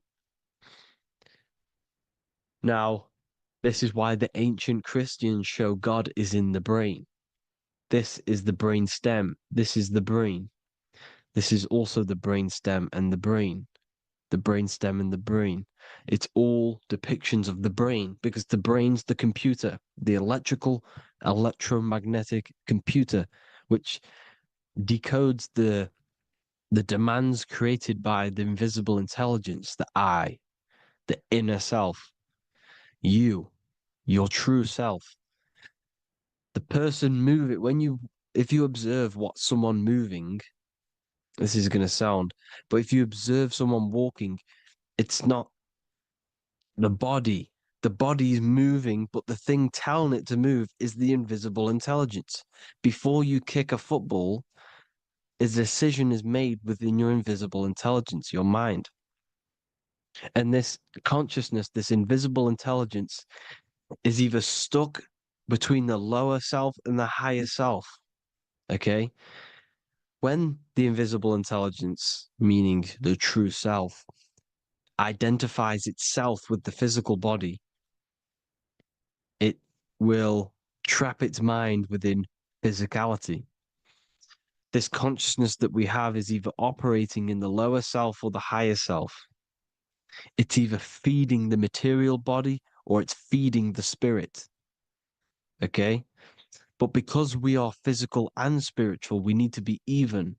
We don't want to be meditating all day long because we do have a physical body as well whilst we are here. We are playing a game in physical matter. Okay? Now, the reason that you incarnated here is to learn a lesson because the mind can manifest anything it wants within the astral planes, within the world of imagination. It can manifest anything it likes, but it incarnates into matter, into this game, so we can understand labor, because anything in matter, you have to labor to manifest. But in the astral, you can manifest at the click of a finger. You come here to learn the knowledge of good and evil. And your consciousness, I came out a bit off topic there, but your consciousness is experiencing the lower or higher self. The lower self is manifested in the lower parts of the body. Sex, food, and power, the lower three energy centers. These centers are like mini brains. You are literally thinking with these centers. And when your mind is stuck within these lower centers, you'll think, have you ever heard the term of thinking with your penis or thinking with your, you know what, as a man? Even females maybe, but mainly this is a boy saying, you're thinking with your penis. This is a truth, it's truth in plain sight. You think with these energy centers. When you're living off the lower three centers, all you care about is sex, food, and power. Eating, sleeping, and greed. Power's kind of like greed. Now, when we move up to the higher parts of the body, when we live our life within the higher parts of the body, this is considered heaven, love, expression, intuition, and wisdom. This is what we need to be aiming to do, moving out of the lower half of the body and living our life within the higher self, the higher parts of the body, thinking with the higher energy centers. Thinking with love, expression, intuition, and wisdom.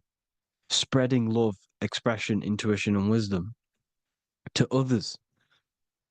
Heaven is even. This is why Jesus is pointing at the heart chakra, always pointing at the heart. Earth rearranged his heart because in earth you're manifested as a physical being. You're in the heart, good and bad. You need to be balanced between the good and bad. Because love can be a demon too. That's a whole nother video, but love can be a demon. Now, the seven chakras are known as the seven seals in the Bible. When the Lamb opened the seventh seal, there was silence in the heaven for about half an hour. This is a verse from the Bible. The Lamb is Aries, which is the higher brain, the cerebrum, Ram, Aries. Because when the Ram opens the seven seals, you enter the kingdom of heaven. Because these chakras seal your invisible intelligence. They seal your true self. You are behind these seven seals, your true invisible self, your true consciousness. Because behind these seven seals, you do not think about anything materialistic. Your intelligence is not material. It's not physical. It's not from the physical world. It does not desire the physical world. The body is the beast. The body's the animal, the lower self, which can corrupt our intelligence. It can corrupt the intelligence. Okay? Now, we need to balance these chakras so that we gain a deeper connection between this intelligence and the brain. Because when there's a strong connection between the brain and the intelligence, your body and the intelligence, you have a strong connection. Therefore, you can manifest what the intelligence is saying at all times.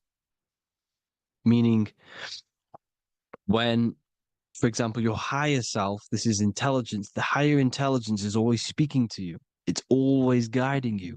It's always telling you the right thing to do. You can feel it when you're doing something wrong. You can feel that you're doing something wrong because this higher self, this intelligence knows what it needs to do here. And when there's no connection between the body and this our intelligence, our true self, when we strip away, when you close your eyes for long periods of time, you will figure out you are this invisible, infinite, creative being. There's no words that I can't describe what it is, but it's the voice inside of your head that you can feel when you close your eyes. You are this being inside of the heaven, because this is heaven, this intelligence. And when there's a strong connection between the body, you can manifest everything it's saying. When everything is balanced, when you're no longer thinking with the lower centers, when they're all balanced, you're not thinking in particular with every center, you balance them all, you can manifest everything it says. Your body will act out what the intelligence is always saying. This is God in the brain, the intelligence, trying to touch Adam, representing the lower self. This is why they're not touching. Notice how Adam is resting, but the intelligence is always reaching out, stretching, symbolizing metaphorically saying it's guiding. I'm always reaching out. The intelligence, your intelligence is always guiding you. It's always reaching out to you. But Adam is ignorant of it. The lower self is ignorant of it. And that's why he's so relaxed and God is so stretching out. Because at our highest self, that when you think of when you want to better your life, that highest true version of yourself is God. When you're manifesting this, your highest self, this is God. Your truest form, your most perfect form, that is God. Your highest version of yourself, that is God. Emotions, Emotions are not what you've been taught. Emotions are not something that should be reactive, okay? You should not let the emotion be you, except that you should experience them instead of letting them become you. You need to understand there's a separation in our consciousness. You have the soul, which is the person who is observing your thoughts. When you think a thought, who's the one observing that thought? The soul, you, the I am, the I, the inner self, the one and only. And inside of every single body, inside of me, inside of you watching this video, there is this same intelligence that is inside of me, inside of you. And it's the exact same intelligence, experiencing a different body. And this is what we mean by the universe is mental. We all are all sharing the same ball of consciousness in a different body. The animals, the fish, the cells, all expressing this one consciousness. Me and you are the same. This is why the golden rule is treat others like others should be treated, because I am you and you are me in a different body. Now, going back, you need to identify that there's different levels of consciousness: soul, mind, emotion, and body. Okay? Your emotions are on a separate layer than the body, the mind, and the soul. So when you identify there's a difference between all of these, you do not let them become you. You do not let your mind rule you, because your mind can be corrupted. Your soul is the one that is pure good, pure love, but your mind can be corrupted. Okay? Your emotions can be corrupted. The body can be corrupted, but the soul can never be corrupted, only layered on top. You can only throw piles of programs within the subconscious, layering the soul down, but deep, deep down inside of every single one of you, there is a loving being. Because love comes from the heart. Love is the universal emotion, expression. Now, your thoughts can become bondage, your emotions can become bondage. Now, what do I mean by bondage? By conquering the lower self, we need to conquer our own mind, because the mind is what's manifesting the lower self. When you're thinking with the lower half of the body, when you're becoming your emotions, you need to experience the emotion, not become the emotion. Do not let the emotion become you. Do not let your thoughts become you, because your thoughts are tools that you can manifest. Your thoughts are the idea. Your emotion is the energy that you can use to manifest that thought. Your emotion is energy in motion, emotion. You use emotion to manifest, to feel as if you already have the thought. Therefore, you become that vibration.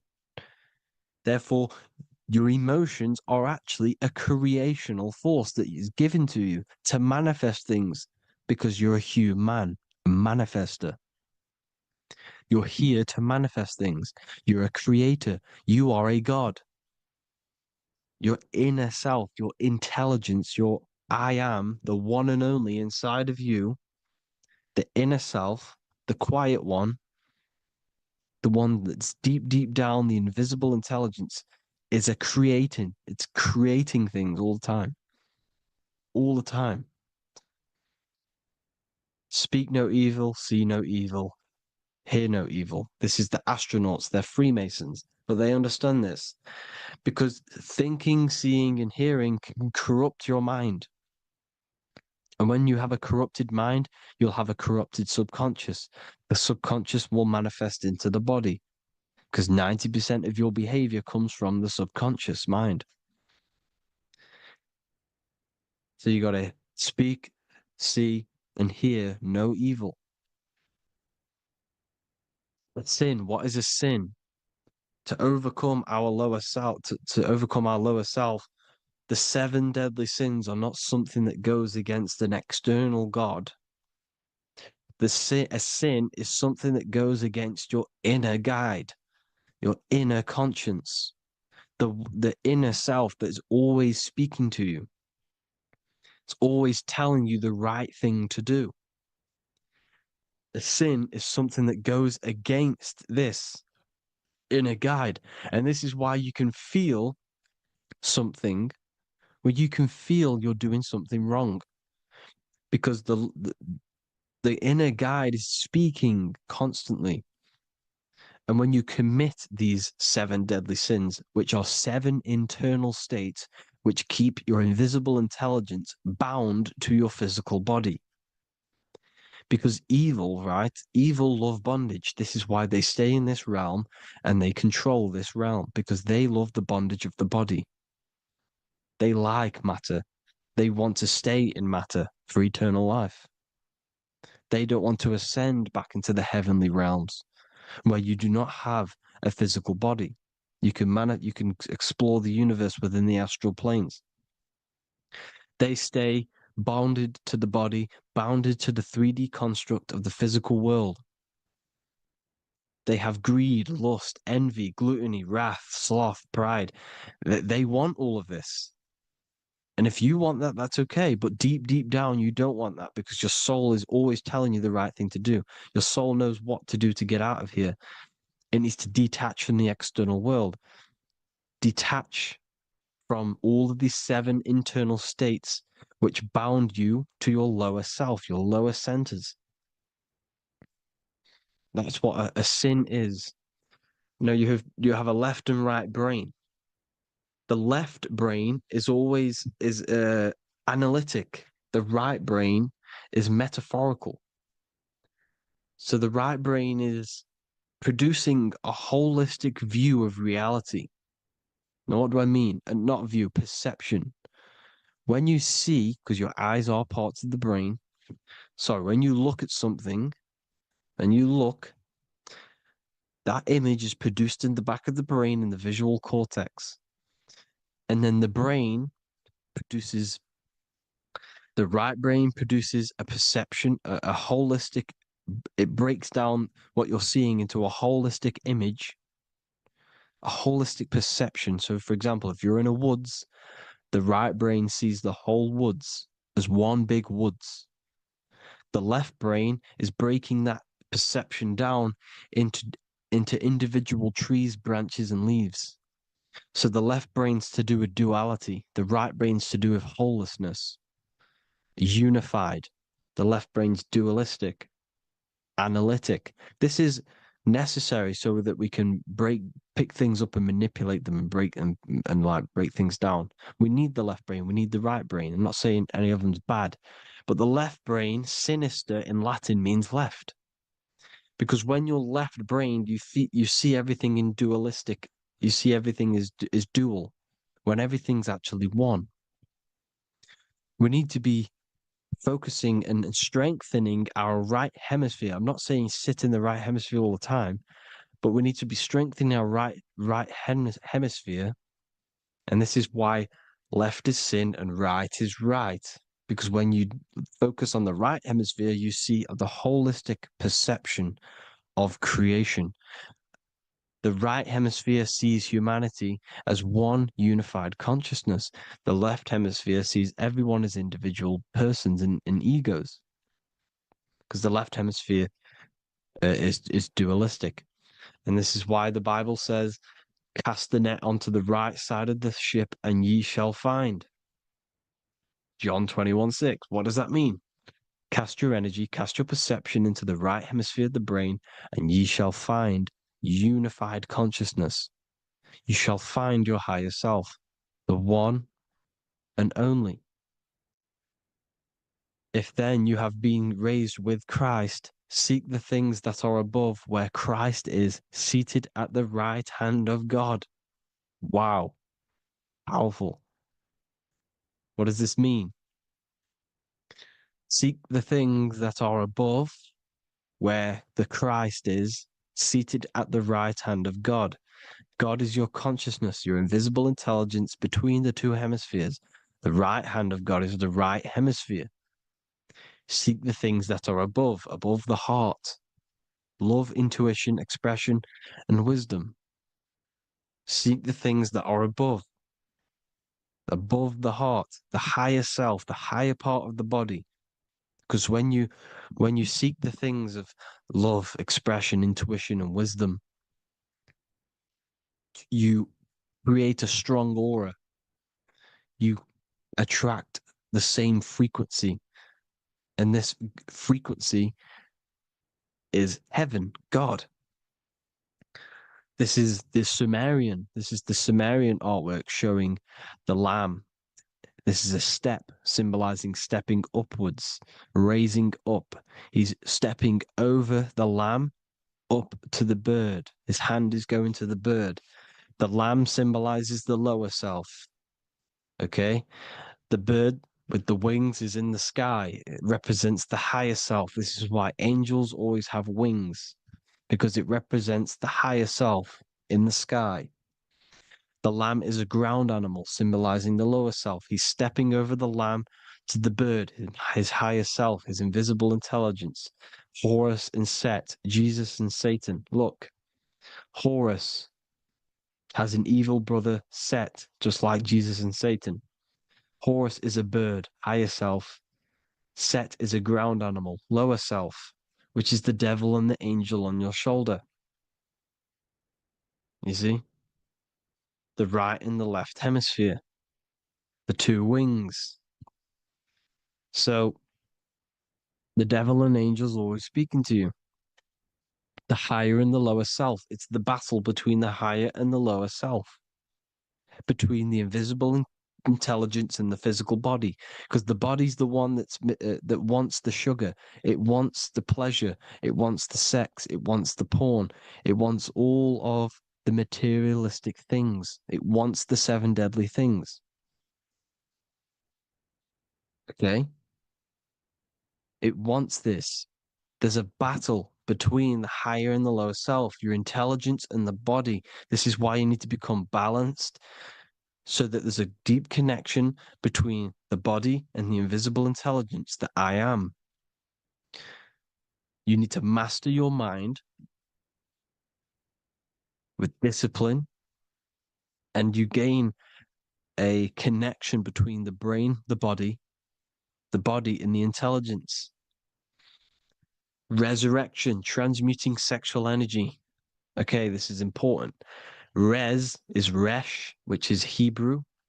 The early Hebrew Resh symbol is the head. This is the head. Resh, erection. Erection is a sexual stimulation. Resurrection is rise erection. You got to raise your sexual energy up the base from the spine to the head. This is the Christ, the Christos. Because there's a psychophysical germ, psychophysical oil produced in the brain every month. Go and watch my other video on raising the chrism. Okay? And every month there's this fluid produced in the brain, which takes 2 trips, because one's produced by the pituitary, one's produced by the pineal, magnetic female, magnetic and electric charge. And it takes 2 trips down the spine to the solar plexus, the bread of life in the Bible, or Bethlehem in the Bible, because the River Jordan's your spine. Goes down to Bethlehem. It gets born in Bethlehem, just like Jesus. Because when this oil travels to the solar plexus, it creates the seed, the seed of life, and it feeds the body, all the central nervous system, all the cells. It regulates the blood, does all sorts of good things for the body, this oil. Now, when you save your sexual energy and you raise your resurrection, you awake the Christ, you raise it from the solar plexus or the sacrum bone up to the brain, you activate 100% of the brain, and this is the true resurrection of Christ. Instead of wasting the energy and giving away your sexual fluids, because behind the fluids is the energy. So when you release that fluid, the energy is out there. You've released the energy. Your sexual energy is the most potent emotional force a human could possibly feel. Same with any animal or anything. The sexual urge, the sexual emotion is the most powerful, potent emotion that you can feel. It takes over the whole body. When you feel sexually aroused, it takes over everything because it's so potent. And when you fight the serpent, when you fight the sexual energy, which is shown here in the Egyptians, the cat cutting off the head of the serpent, or Hercules fighting the serpent, or in the Greek mythology fighting the seven-headed dragon, the seven chakras. The serpent is your sexual energy because it symbolizes your kundalini. When you fight it and you transmute this energy instead of releasing it, instead of acting sexually on it, you can transmute the energy, transfer it from the solar plexus up to the brain. You can do this with other tasks. Instead of releasing it, instead of raising it from the solar plexus to the brain, you can use it for other things. So, for example, you want to think critically. You can use it for critical thinking. You can use it for going to do exercise. You can transmute sexual energy into anything, but you can do this. You can raise the sexual energy, and you can use this energy to push the cerebrospinal fluid from the solar plexus up through the spine, up the 33 vertebrae to the brain, and it'll activate 100% of the brain. And this is the resurrection of Christ. Jesus was never dead. Jesus was never rose from the dead. It symbolizes the Christ, Jesus Christ. Christ is Christos, which means oil in Greek. The resurrection of the Christ, the Christos, the oil. When it activates 100% of the brain when it's raised, and it can regulate all the systems, it can regulate all the blood, it can regenerate the body. And this is the true antichrist. They don't want us doing this process. The antichrist is not against Jesus, it's against the fluid in our body that makes us live hundreds and hundreds of years and makes us live as gods. This is the true resurrection. And when you fight the serpent, you fight your sexual urges, your sexual emotion, the most strong emotion that you could ever feel. You can do this process. And this is the true secret of transmuting sexual energy. Because when you transmute the sexual energy, you can become a god. And this is why Hercules is fighting the serpent. Notice how the serpent is low. He's reaching down to it. It represents the lower self. Because the lower self wants the lust. It desires sex. The body desires sex. There's a fight between the higher and the lower self. But when there's balance, there's even. Heaven is even. When there's evenness between these, this is the kingdom of heaven. This is when heaven is on earth. So at our highest levels of ourselves, the highest level of our intelligence, this is God. God is something that we manifest. We need to achieve Christ consciousness by battling the body. There is no battle outside of the physical body. It's an internal battle. Jesus and Satan have been externalized. Nothing exists outside of you, because I explained in the beginning how you are the consciousness experiencing the central nervous system. Therefore, there is nothing outside of you. It's all internal. Jesus and Satan have been externalized. Why? Because it's business.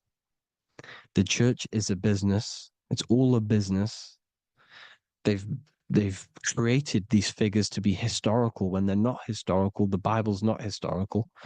It's all externalized. It's called exoteric when the truth is esoteric, internal teachings. So anyways, people, balance the chakras, balance the two hemispheres of the brain, balance the conscious and the subconscious. Balance is perfect, the yin and yang. You are spiritual and physical. You live in day and night. You need to be balanced, oneness, seek oneness. And this is the true kingdom of heaven. And when we all realize that we are all the same intelligence, the same consciousness expressed in different bodies, when we all realize this, we will realize we're all one. Doesn't matter what race you are. It doesn't matter what race you are, where you're from, your nationality, because none of you are actually from here. None of you are from the physical world. You're manipulating the physical world through the physical body. You are the I am. We all have a soul. Every single one of you has a soul. We all have souls. The reason why they say some people don't have souls is because they're trying to suppress your mind. They don't want you to know that you have a mind. That sounds crazy, I know. But a lot of people haven't realized that they have an infinite intelligence called a mind. And behind that mind, if you can observe your thoughts, the person who is observing the thoughts, you have a soul. Everyone has a soul. Don't listen to all these people saying some people don't have a soul, some people do. We all have a soul. Every single one of us. So anyway, you need to break the lower nature of yourself. At our highest levels, we are gods. Our intelligence, our universal intelligence, the I am, the intelligence that's inside of the brain, is God. Our minds are being corrupted within believing that you are the body, and the result of this is a society like today, because everyone thinks they're the body, and everyone's living in the lower nature of self, where everyone only cares about themselves. But when we realize we're all one big consciousness ball, we're all the same consciousness expressed in different bodies, there will be peace. So thank you all, people. If you do want to learn more, if you do want to read my book, it's called The Book of Wisdom. I'll put it in the description. It's an amazing book, people. It's going to give you the best understanding possible about creation, yourself, and the world. It's amazing. The Bible, everything. I have just launched a new cymatic library. A friend of mine has just added this to the website. He creates beats, and he creates the purest beats. So they are actually the frequency that it tells you. Most of the stuff on YouTube and Spotify and Apple Music it says it's a certain frequency, but we know these major platforms are all playing with the frequencies of the app. So if you want a real binaural beats, solfeggio scale frequencies to meditate on or listen to throughout the day, join the Occult Library. You can get a 2-day free trial. I'll put the link in the description. Thank you all, people. Hope you all enjoyed this video. God bless you all.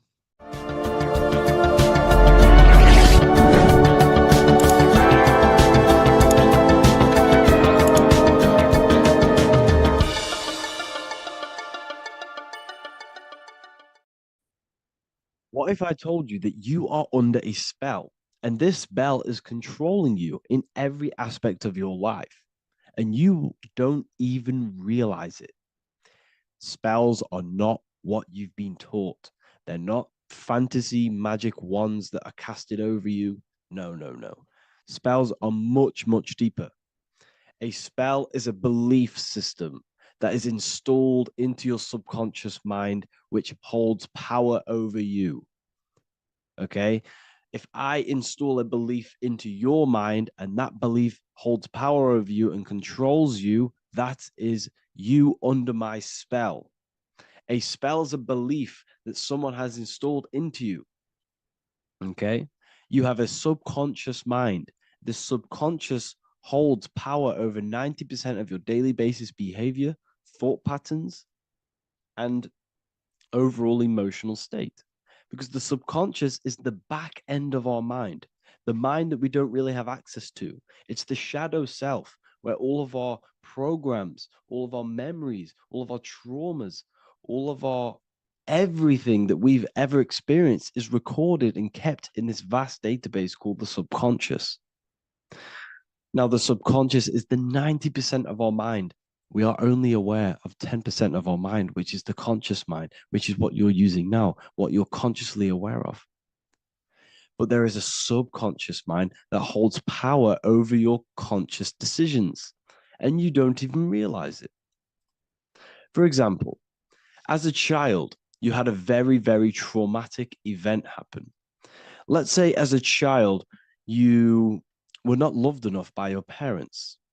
And this feeling of you not being enough for your parents and feeling alone as a child implanted this seed. And this seed was planted by your emotions, a strong emotion.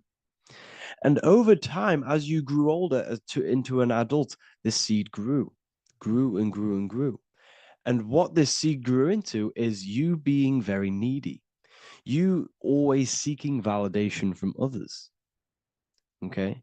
But you taking this conscious decision 10 years down the line actually stems from this hidden cause within your subconscious mind, within this little feeling, this seed inside your subconscious where you don't feel like you are worthy.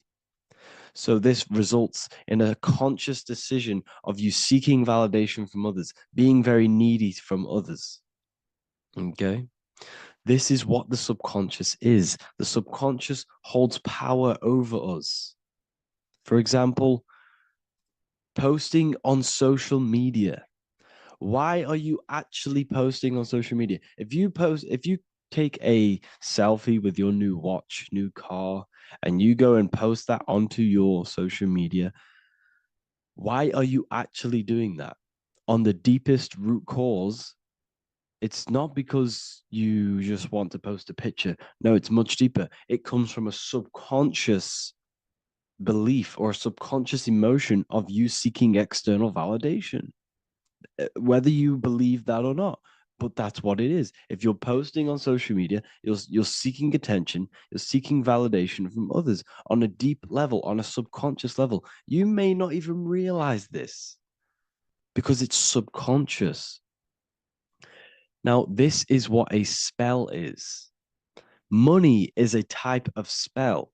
Remember, money doesn't actually exist. Money does not exist. Money is a physical object inside of the material plane. But the physical object has a belief in the mental plane. See, the mind is the highest plane. This is the root cause of reality, the mental plane. Okay. So our belief in our mind has given this piece of paper value and a meaning. But in reality, it's just a piece of paper with a belief behind it. But this subconscious belief behind this piece of paper is controlling your daily basis behavior, is controlling your emotional state and controlling your life without you even realizing it. Without you even realizing that it's all an illusion. Money does not exist. It's the belief that gives the piece of paper a power. And the way we break the spell is by realizing that the money doesn't actually exist. The whole world is under the spell of money and it's controlling all of us.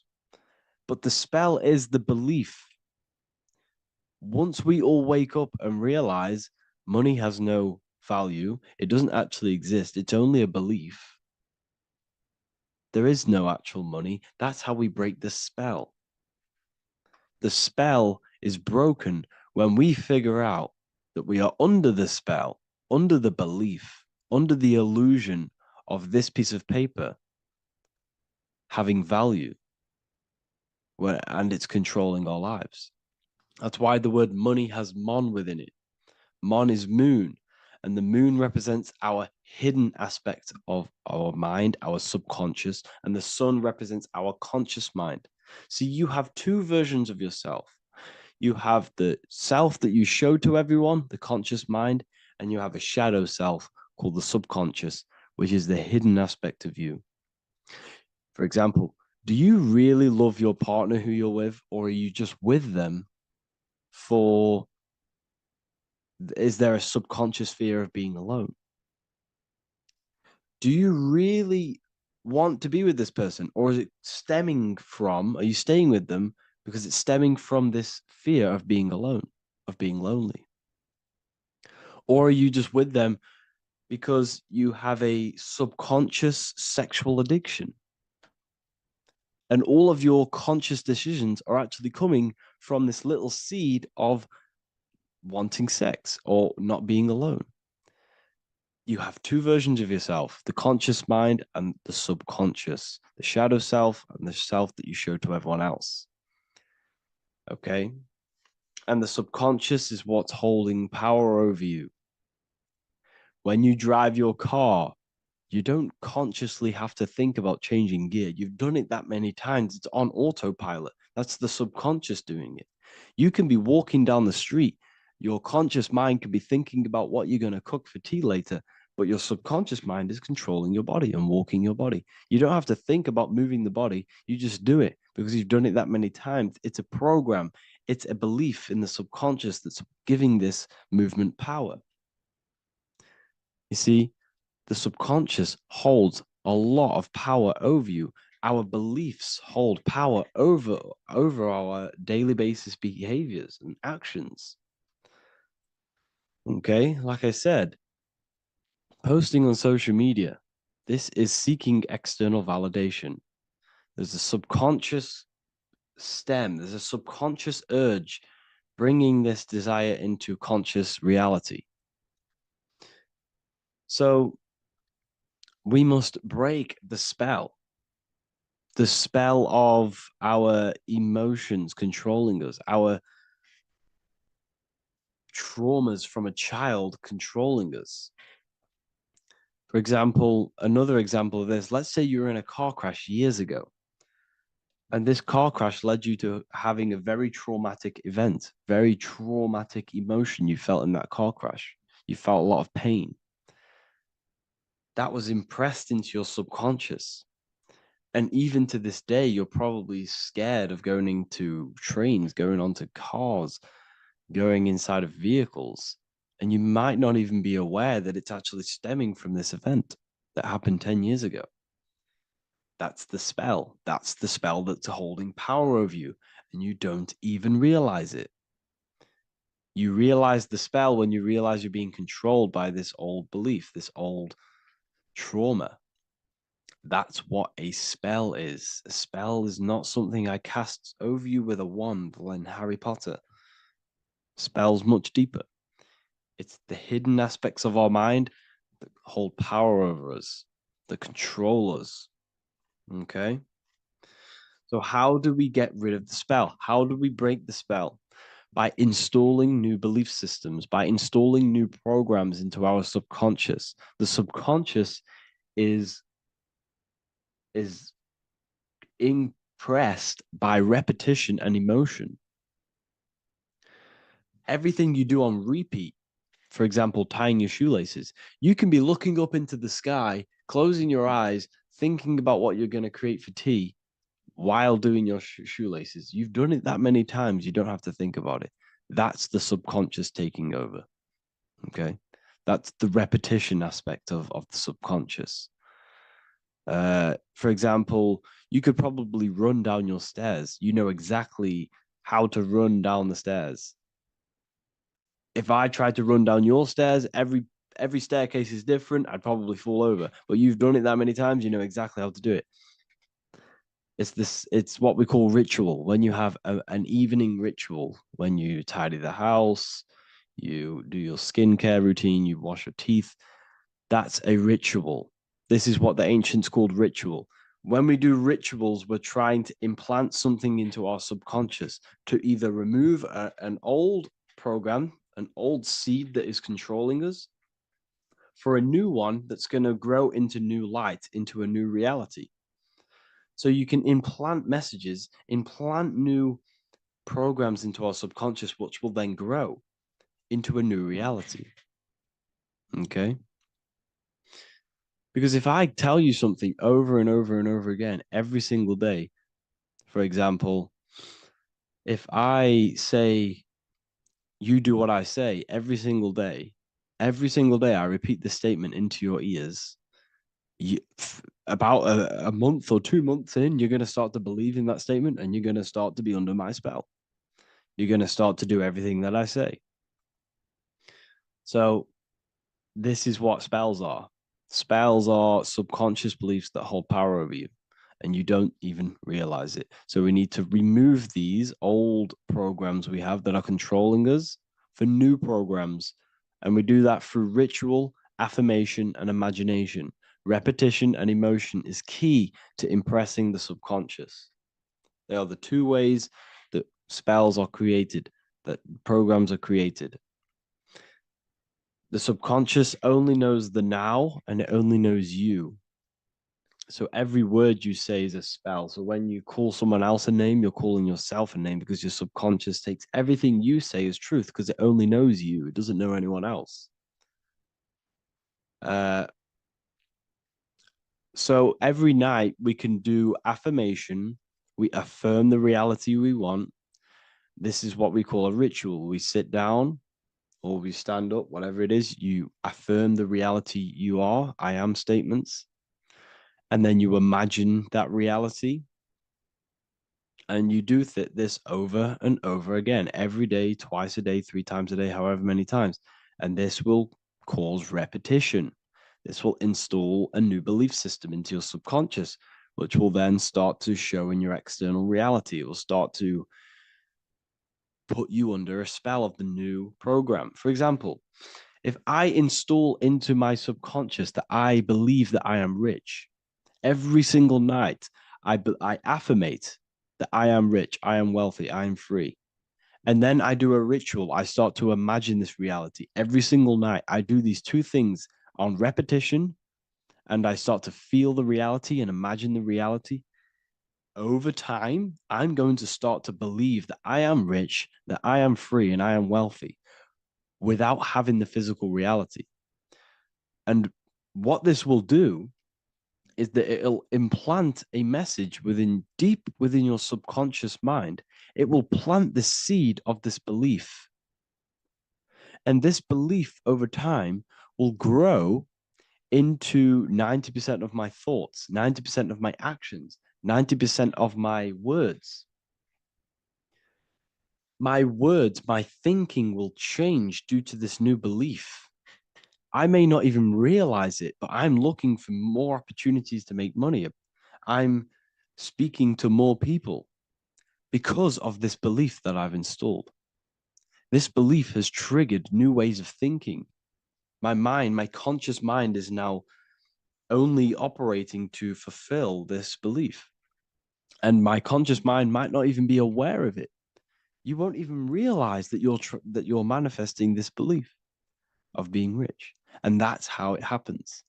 You implant the belief within your subconscious. You implant the spell into your subconscious, which will then gain control over you.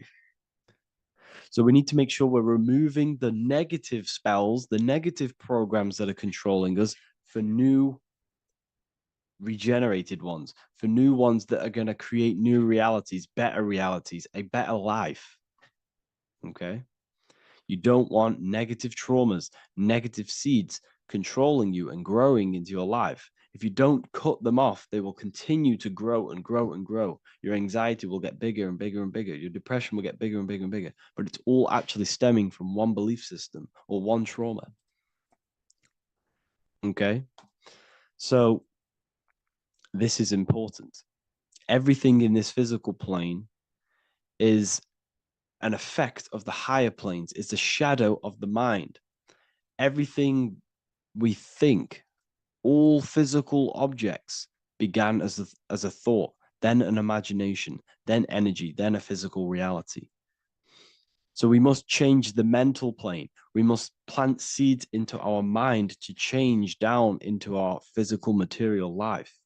It's about manipulating this higher plane so we can create change and effect in the physical external material plane. That's what magic is. This is what spellcasting is. This is all what it is. It's not fantasy. This is the manipulation of the higher planes of consciousness, which your mind has access to. You have access to these higher planes. Okay? This is exactly what I teach in my university. I teach different rituals. I teach specific rituals to get rid of certain things, certain belief systems. I teach all different rituals, all different ways for you to create your own reality and live the best reality you want. We also have all of these different courses. We have activating the inner eye. This will teach you exactly how to lucid dream and activate your inner vision of imagination. We have the sexual alchemy course. This will give you the power of transmuting your sexual energy into creativity. We have electromagnetism studies. We have esoteric exchange, and an exclusive live call that we do every single week. And I connect with all of the students. They can ask me questions, can speak with me one-on-one inside of these live calls. We have the real numerology section. We have the health section. We have a lecture section. Look at all of these lectures we have on occultism, symbolism. All of these lectures are designed to gain you power, to give your personal power back to you, to make you realize things about you. We have a meditation section. We have a library section where you can download all of our library, all of our books, different books on occultism, symbolism, Freemasonry, astral projection. And of course, we have the Manifestation Mastery course, which teaches you exactly how to create reality so you can live that desired reality that you want. This is the last chance to lock in the price of $55 a month. This is less than $2 a day. You can really level up your life because the price is going to increase as the value of the university increases, because there's a new symbolism course coming out. And if you join now, you'll get this course for free, because obviously when this course releases, the price will go up. The symbolism course will teach you the language of esoteric and occult symbolism. I'll leave the links in the description. Make sure to leave a like, comment, subscribe to the channel if you want to see more content. Thank you all, people. Have an amazing day. Hello, everyone. Today we're going to be discussing the esoteric and occult meaning behind the story inside of Genesis, the story of Adam and Eve. This is a widely known story, but not many people know the true esoteric meaning behind it. Okay. So today we're going to be breaking this symbolism down. Before we get into this, please leave a like and a subscribe on the channel. I would greatly appreciate it. And please comment below any lectures or anything you wish to know, and I could maybe make it in the future. The first thing we must understand about the Bible is that it is an esoteric and occult book. It is written in allegory. It is written in such a way that we understand the book compared to our level of perception. Now, what do I mean? If a child read the Bible, they would gain a standard meaning and story behind it. They would gain a normal interpretation of the book, of being good, praise God, and be a good person. However, me, who have studied the occult and esoteric and symbolism for a very long time, when I read the Bible, I see a deeper meaning. I can read between the lines of the allegories, which means the Bible is written in such a genius way that it speaks to your level of intelligence.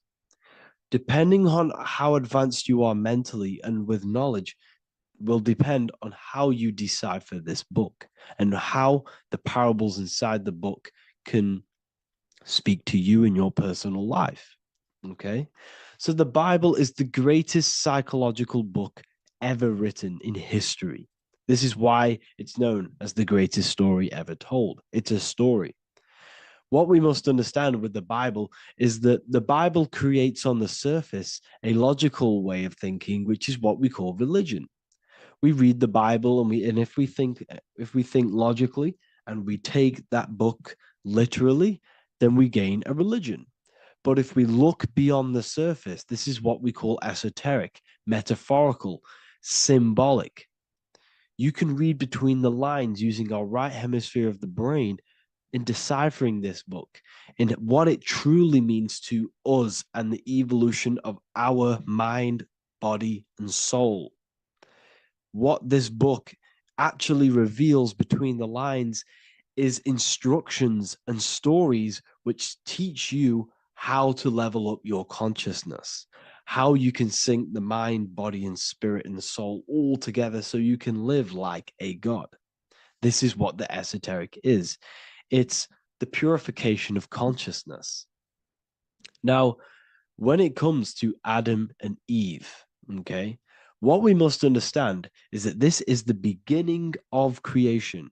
This represents the beginning of your life in an esoteric way.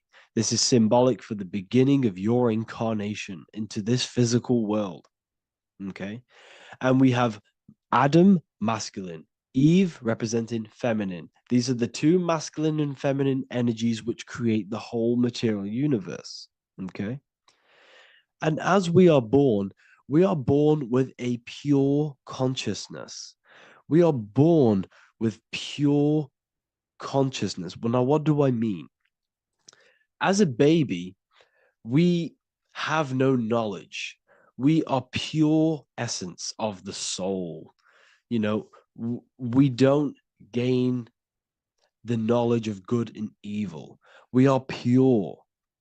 Yes, we're not happy all the time as a baby, and we're not sad all the time, but we have no ego. This is what I mean. Our consciousness is not split. As a baby, you are whole. You have a whole consciousness. You are yourself. You have no false identifications, no limiting belief systems, nothing. You are pure awareness and the pure soul and the pure mind.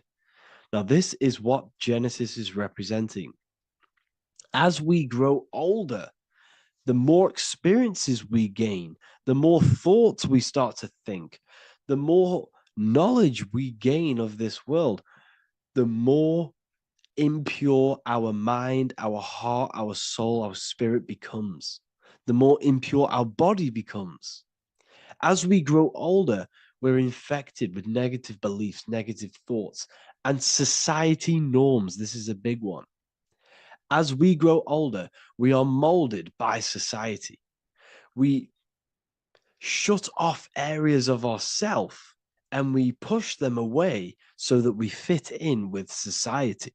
We all know this. We all did this in school. We pushed away parts of ourselves to act cool or to fit in, whatever it may be.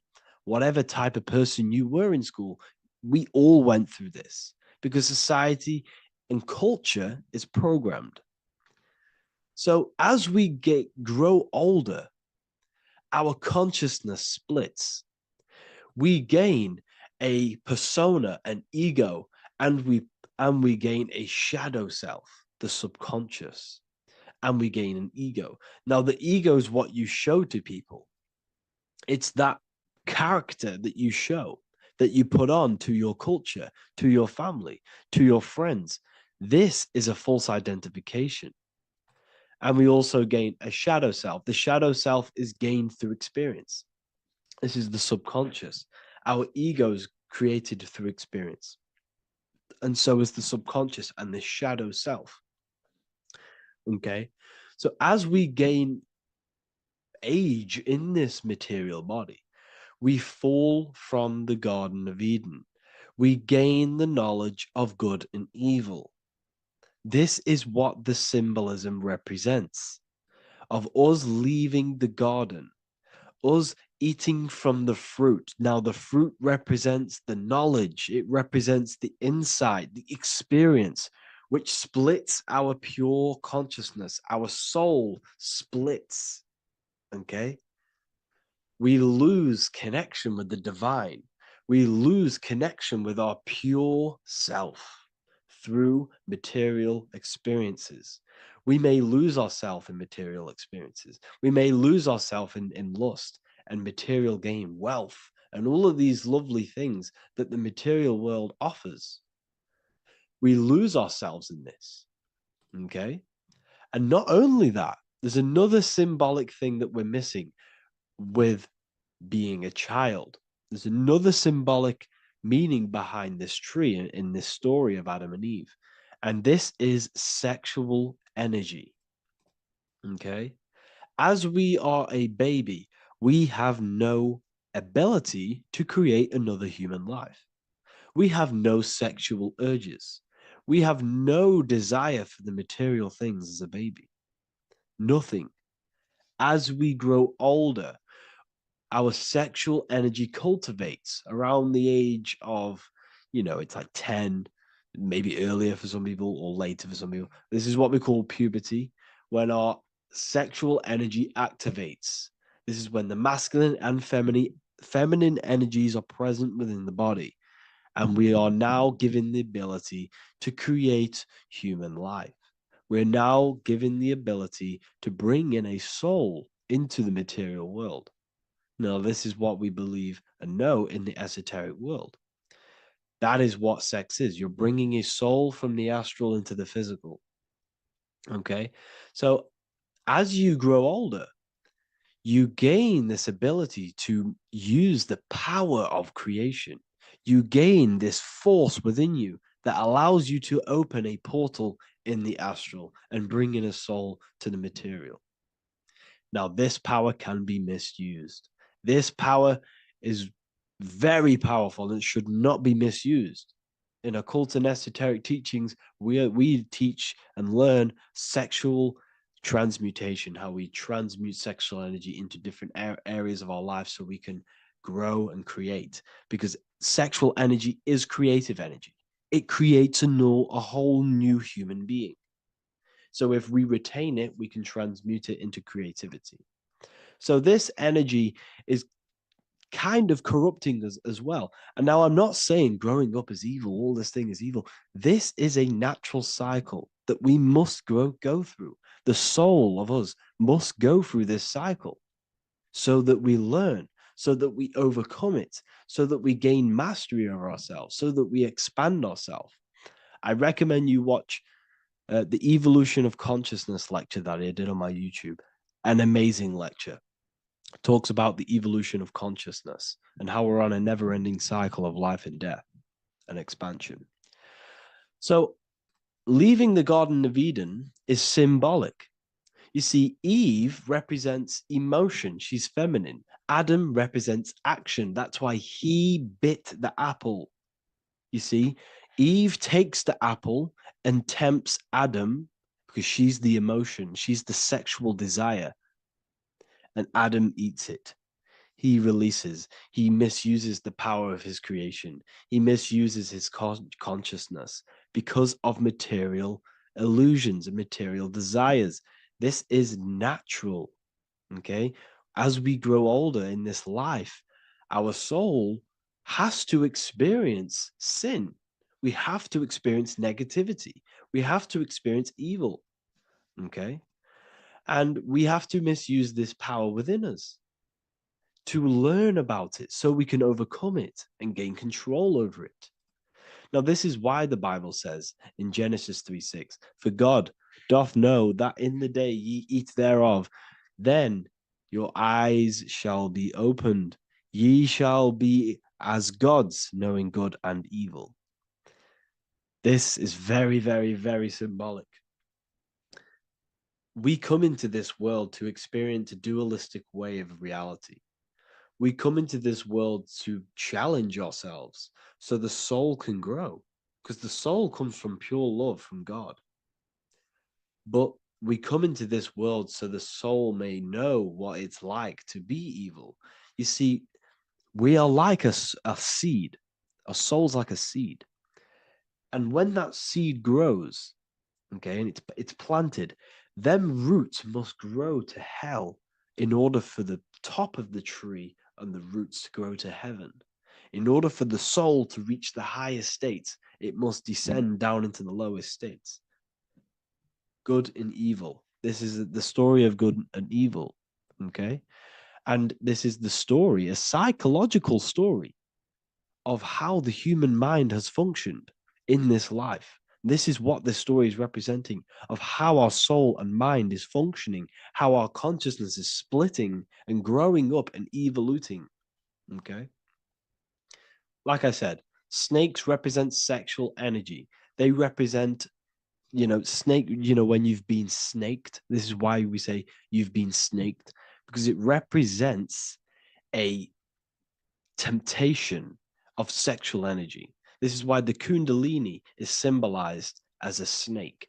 This is the serpent within us that we can rise to activate dormant brain cells in our brain. Now that's called the Kundalini awakening. I'm not going to get into that into this video, but this is what it symbolizes: the tree and the knowledge of good and evil, because our body is the tree. Our central nervous system is the tree. The snake is our sexual urges and this false temptation that tempts us to interact with sin, the material world, okay, and go against our higher divine self. This is what it represents.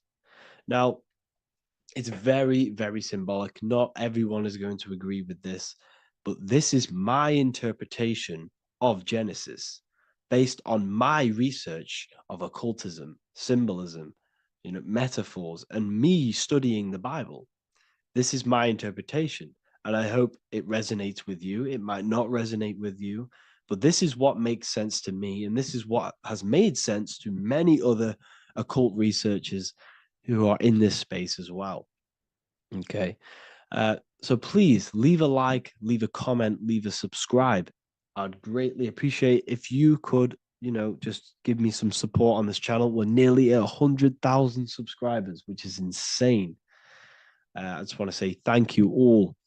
And yeah, I will see you inside the university. If you join, I'll look forward to mentoring you, connecting with you on the live calls. There's a new symbolism course which is going to be available very, very soon.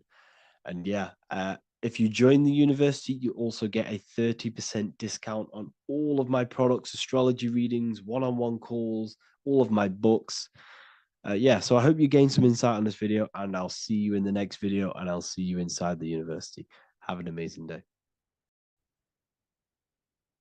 In this video today, we're going to be breaking down some Freemasonic artwork, what we have here on the screen. And particularly, this is called the Freemasonic Royal Arch. Now, this is the archway that we're going to be breaking down. Now, this is what we call complex symbolism. Now, what do I mean by complex symbolism? This consists of many different symbols all together producing one piece of artwork. It's many symbols used together to portray one meaning. Now we have checkered floor, we have pillars, we have an eye, we have an archway. This is all complex symbolism. It's painting a picture, an overall symbol. Now, when we're talking about Freemasonic symbolism, it's all about how to gain enlightenment and more self-awareness. Now, that is the aim of Freemasonry, of the spiritual path that you are walking, consciousness and gaining higher awareness. Because this is the eye. The eye is conscious. The eye sees, it perceives. It's about gaining more consciousness, more light, more awareness of yourself, understanding of your power, the power of the mind, the power of yourself, the power of the body. Okay, so this is symbolism and instructions. These symbols are hiding instructions on how to gain higher awareness, which is symbolized as light. Okay, so when we look at this image, the thing that stands out the most is that we have these two pillars. We have a left and right pillar. The left pillar represents masculine forces, because normally we have like a sun here and a moon here in their different artwork. But in this one, we don't have a sun and moon. Okay. So everything in the universe has masculine qualities and feminine qualities, including consciousness. Okay, so remember, this is all about gaining more consciousness, gaining more understanding. We have masculine traits of consciousness and feminine forces of consciousness. Okay, so the left masculine force of consciousness would be direct action, the physical world, the physical body moving. That's a masculine force. Okay, and what else? We have action. We have the material world, the material body. This is what we can see with our two eyes, the material world. We can see action. We can see physical reality. However, we have a right pillar, a feminine pillar, which represents what we cannot see. This is the feminine pillar. This is more of things that we can't see, the forces of consciousness that we can't see, such as thoughts, emotions, visualizations. You know, these are internal qualities. Because remember, we don't have one world. We're not this material body. We're not the external world. We are the internal world also. The internal world is a mirror of the external. The external mirrors the internal. So this is why these two pillars stand the same. However, they're different. They are mirrors of each other. Your internal world of consciousness produces the external world of material reality. It is the inner forces of thoughts, emotions that shape our external experience and our external actions. Okay? So essentially, what this is showing you here is these two masculine and feminine forces within us. The inner world, the feminine pillar, more emotional, intuitive, and the external world, the action, physical action, what we can see. Okay. And they're mirrors of each other. However, most people on surface level base consciousness is what the occult and esoteric call it. That conscious state that we're in when we just wake up, we realize we have consciousness and we realize our mind is not powerful because we have divided thoughts, we have divided actions, our mind and body are not working together. We have a very negative. When we become awakened, we realize that we're in an animalistic state, a divided state of consciousness. This is what we're looking at here. This chessboard, the checkered board. It's black and white. It's duality. It's opposing. This symbolizes consciousness. Remember, symbols are symbolic of you, nothing external, but the state of your consciousness.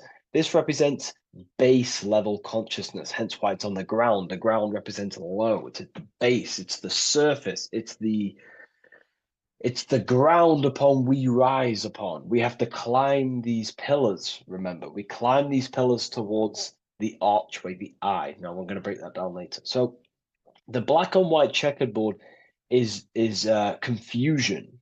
It represents base level earth consciousness. It's me versus you thinking. A lot of the world is stuck in this. They think, they're stuck in their ego. It's me versus you, when in fact we are all part of the whole. We're all part of an infinite awareness, an infinite consciousness. We're all actually one. We're all one. But on this chessboard down here, it represents base level thinking, base level consciousness, base level awareness. It's you versus me.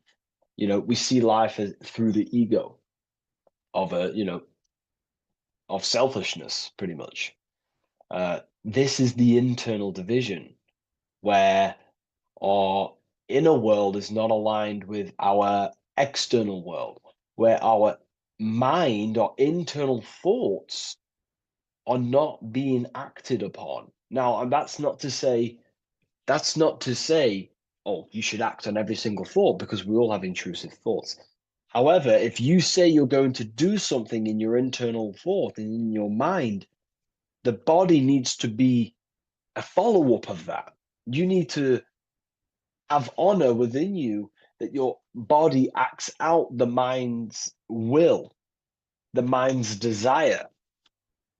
If you say you're going to start something, you need to start something. You should not have the contradiction between the inner and the outer world, which is this division you're in. If you say you're going to better your life, which is what Freemasonry and the spiritual path is about, bettering your consciousness, mastering your mind, and leveling up your awareness. Okay, you have to do what your internal world is saying. You have to act out left pillar action, your internal world. You need to build a connection between the mind and the body. The mind is the monarch. It is the command center. It is it's above all forces. The mind is the force that the body needs to obey. If you want to get out of this division, you have to align your mind's will and desire with your body's actions. You have to act according to rise above this base level consciousness. Okay? So, what we're looking at here is how to achieve wholeness, singularity, unity consciousness is what they call it in the occult. Unity consciousness, where there is no external physical body and internal mental body contradiction. There is no contradiction between the feeling of doing good and the action, because we all have a feeling in our soul. Our soul communicates to us the right thing to do at all times. We all know the right thing to do at all times, and that is a feminine force of consciousness. That's the right pillar. We must act on what we know and feel is good at all times in order to climb these pillars towards unity consciousness. Okay? We must, upon the feeling of doing good. You know, when we're in an environment, we feel inside whether we should be here or not. Whether on your phone, you know intuitively whether you should be on your phone or doing something else, studying, reading, whatever it is. Your higher mind tells you what is right and what to do at all times. You know you shouldn't be on your phone wasting time subconsciously and on an emotional, intuitive state, which is a feminine internal quality, a right pillar quality. And the body's not acting out this. It's not acting it out. The body's on TikTok. The intuition is telling you to reach the higher mind. That's the division. That's base level consciousness. Okay. And in order to climb these pillars, we have to act according to our internal intuition to build these bridges between left and right. The inner world and the outer world need to be synced, not divided down here. This is the division. That's base level consciousness. If you want to gain higher awareness, you want to gain personal power, mental power, you have to become a strong force. You have to gain a strong connection between the inner and outer, the intuition and action, the mind, the higher mind, with the physical body. Most people live in this war, and we've all been there. I was in it too. You know, we all begin here in this internal war. It's the same war between Jesus, Satan, Horus, Set, day, night, good, evil. That's the war between the mind, the body, the higher mind and the body, the intuition and the body. There needs to be bridges built between the two so that you align the left pillar with the right pillar to gain higher wisdom, higher awareness, higher powers. Because when the mind is contradicted, when your mind says it wants to do something, and you want to build the business, you want to study the occult, you want to reach your higher mind, the best version of yourself, but you don't act upon that, that is internal contradiction. The mind is not powerful in that state.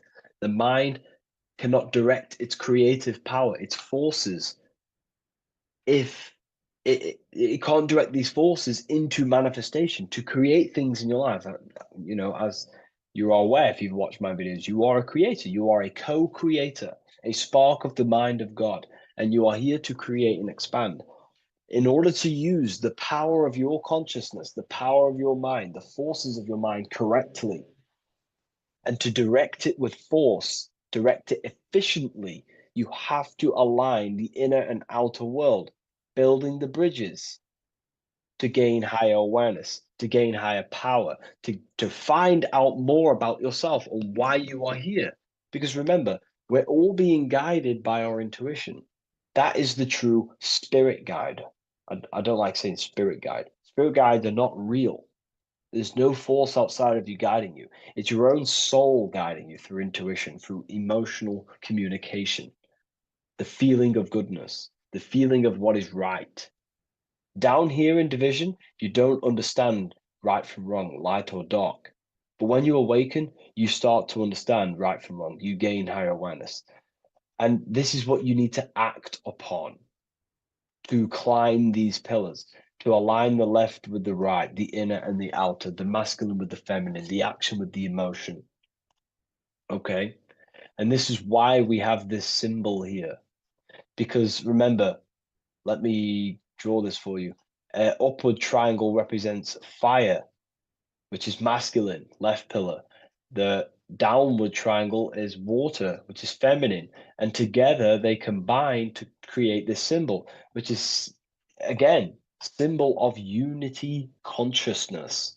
And when you gain unity of the inner and outer world, and you climb the pillar, which takes time, you don't just take one action and you end up all the way here. It takes time. You have to go up and up and up.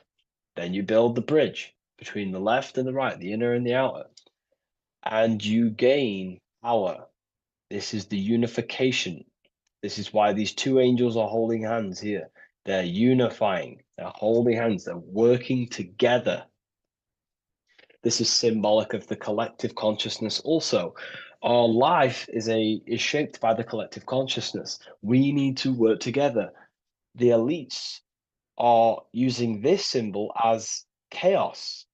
It's a symbol of chaos, internal division, chaos. And they keep us divided. They keep us on the chessboard. Why? Because we're weak on the chessboard. When you have chessboard-based consciousness, you're manipulated by the people who have higher awareness of the mind. You see, life is a mental game. Life's a mental game. We live in a mental universe. Life is mental.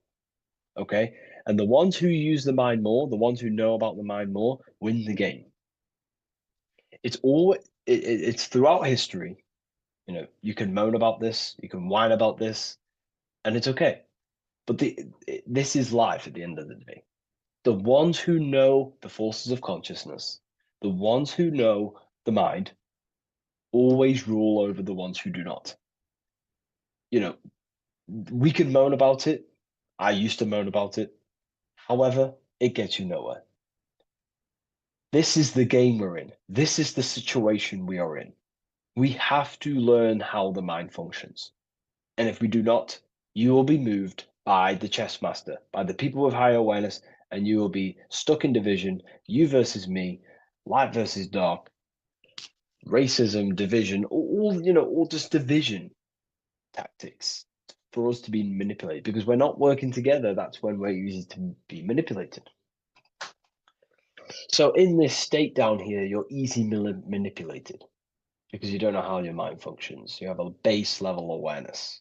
You know, you live to survive. In fact, you're not living. You're just experiencing. Okay. You don't question whether you have consciousness or not. You take consciousness and life for granted. Okay. And you don't realize the power of consciousness and the forces of consciousness and the forces that are shaping your life, such as thoughts and emotions and visualizations. Okay. So I was there too. Everyone begins at this point. It's okay. If you're at this point, that is completely fine. I'm not, saying anything bad. We all start at this base level and we rise up. Okay. And we have to take action. So this is a massive misunderstanding in the spiritual community today is that, most people just focus on the left pillar, meditating, visualizing, trying to manifest things, or they sit around visualizing all day, hoping something's going to change. Action is just as important as visualizing and meditation. It's just as important. They come hand in hand. Masculine, feminine need to be unified. Okay. This is why we have these tools up here, right? We have the spade and a pickaxe. These are Masonic tools. The spade does what? It digs. It digs down. Because these are tools to lift ourselves out of this base level consciousness. We have to dig ourselves. We have to actively, masculine force, action, dig ourselves out of our lower mind. We have to shovel we have to destroy our old self. We use the pickaxe to destroy action, our old mind, our old thinking habits, our old actions. our old, emotional chaos. We have to actively destroy our old self. Okay. And the spade represents shoveling. Why is the spade on the right side? This is the feminine pillar. This represents our subconscious mind. We have to actively seek into our subconscious mind, dig deep into ourselves, and question, why am I taking certain actions? Why am I posting on social media? Am I seeking validation? Where are these actions coming from? Am I actively seeking a relationship with someone to actually love them? Or am I actually secretly, subconsciously fulfilling uh, a childhood trauma of not of being alone? We have to actively seek within our subconscious and question and go deep within ourselves with the spade to question, where are these lower actions, these low level actions coming from? What forces are driving our actions that are keeping us stuck in the lower mind, in the division? You have to question our subconscious. We actively have to dig within ourselves to build this bridge, this archway, which unifies our consciousness, which unifies the inner with the outer, the left with the right, the body with the mind, the emotions with the action. It's all about mastery, self mastery, mastering the self so we gain light. Now, why do we have an eye? The eye needs light to perceive. Your physical eyes on your brain and your head needs the sun. It needs light to see, so you can see into the world. But a single eye represents the mind or consciousness, awareness, right? So it represents light, and the mind needs light. Light is symbolic for information. Okay, light is symbolic for information. The mind needs information to perceive truth. So when we say someone's intelligent, we say they're very bright. So the physical eyes need light to see, and the mind needs information to perceive. Same thing, symbolic. And when we align the left with the right, the masculine with the feminine, we gain higher light of awareness. You gain deeper understanding of your consciousness, who you are, what you are. You gain deeper awareness of the power of your consciousness, the power of the forces of consciousness. You gain more light, more power, personal power. Now, it's up to you how you use that power. Do you use that power to manipulate others because of the others that are not aware of your, forces of consciousness? Or do you use that power to create goodness in life? That's completely up to you. Okay. And how you use that power. This is why secret knowledge is hidden, because you gain a lot of power, personal power, when you can direct the forces of consciousness properly. They're very powerful. In fact, it's the most powerful force in the universe, consciousness. It is. It shapes all things. It's created all buildings, all creations. Okay, so I hope this has gained you a better understanding. Please leave a like, comment, and a subscribe to the channel, and I'll see you all in the next one.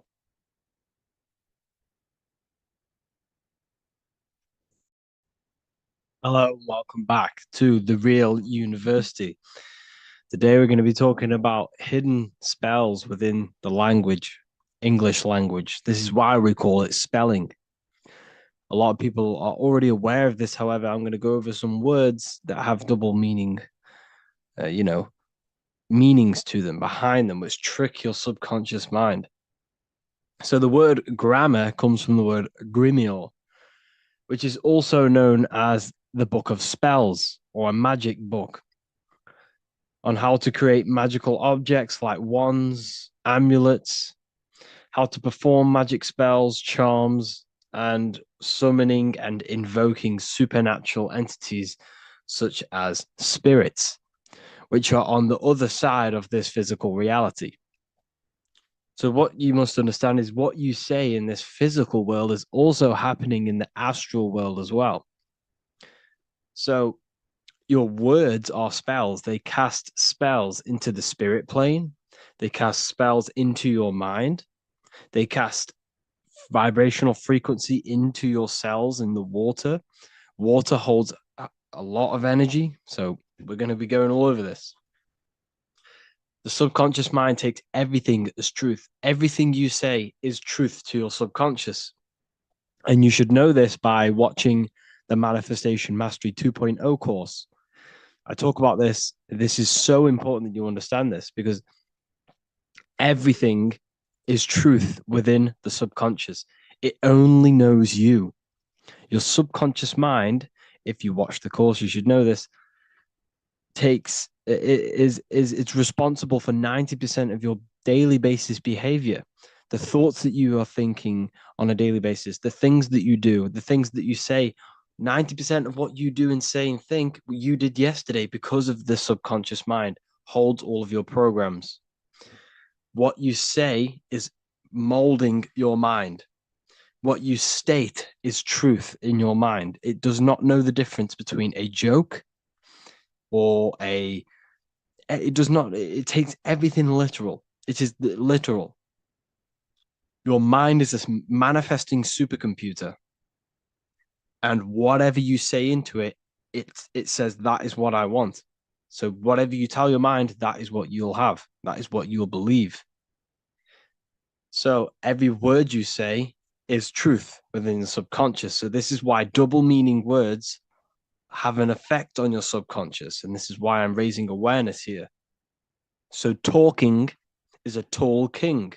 You are either a tall king by talking, by using your words wisely, or you're a small king, because you create big, or you destroy yourself with your words. So talking is Phoenician. This is phonetics. So this is etymology, is when you take the root words, but phonetic etymology is when you take the sound of the word. So talk and tour are the same, because when you talk, you're creating sound waves, which is a form of a light wave. And when light waves expand in all directions, it creates a torus field. And everything is torus fields. So if you affect one torus field, it affects every torus field in creation, as above, so below. So what you say is affecting the torus fields around you in your body. You are made out of these torus fields. This is why talking is torusing. You're creating light waves, sound waves, and you are permeating creation. And this is why the Bible tells you the tongue has the power of life and death, and those who love it will eat its fruit. So the tongue is what creates these sound waves that we are producing when we talk or speak. Okay? So this is what we are essentially doing, creating sound waves. And these waves are vibrating and they affect the cells in our body and everything. This is why words are swords. This is why the word is within sword. They are swords. They cut, they damage, because frequency is the only thing that can penetrate you without your consent. In the very beginning, the Bible, John 1:1, it says, in the beginning was the Word, and the Word was with God. This is obviously a metaphor. There was no spoken word out of a spoken mouth. It's basically saying God created the world with the use of cymatic frequencies, sound waves. Everything is sound waves, and this is observable. Geometry is the geometric shapes you see in the nature, like petals, how they're all perfect stars or five-pointed stars, or the Fibonacci sequence. This is all an effect of vibrational frequencies. It's all cymatics. Everything is created out of sound. Sound is the creation of the universe.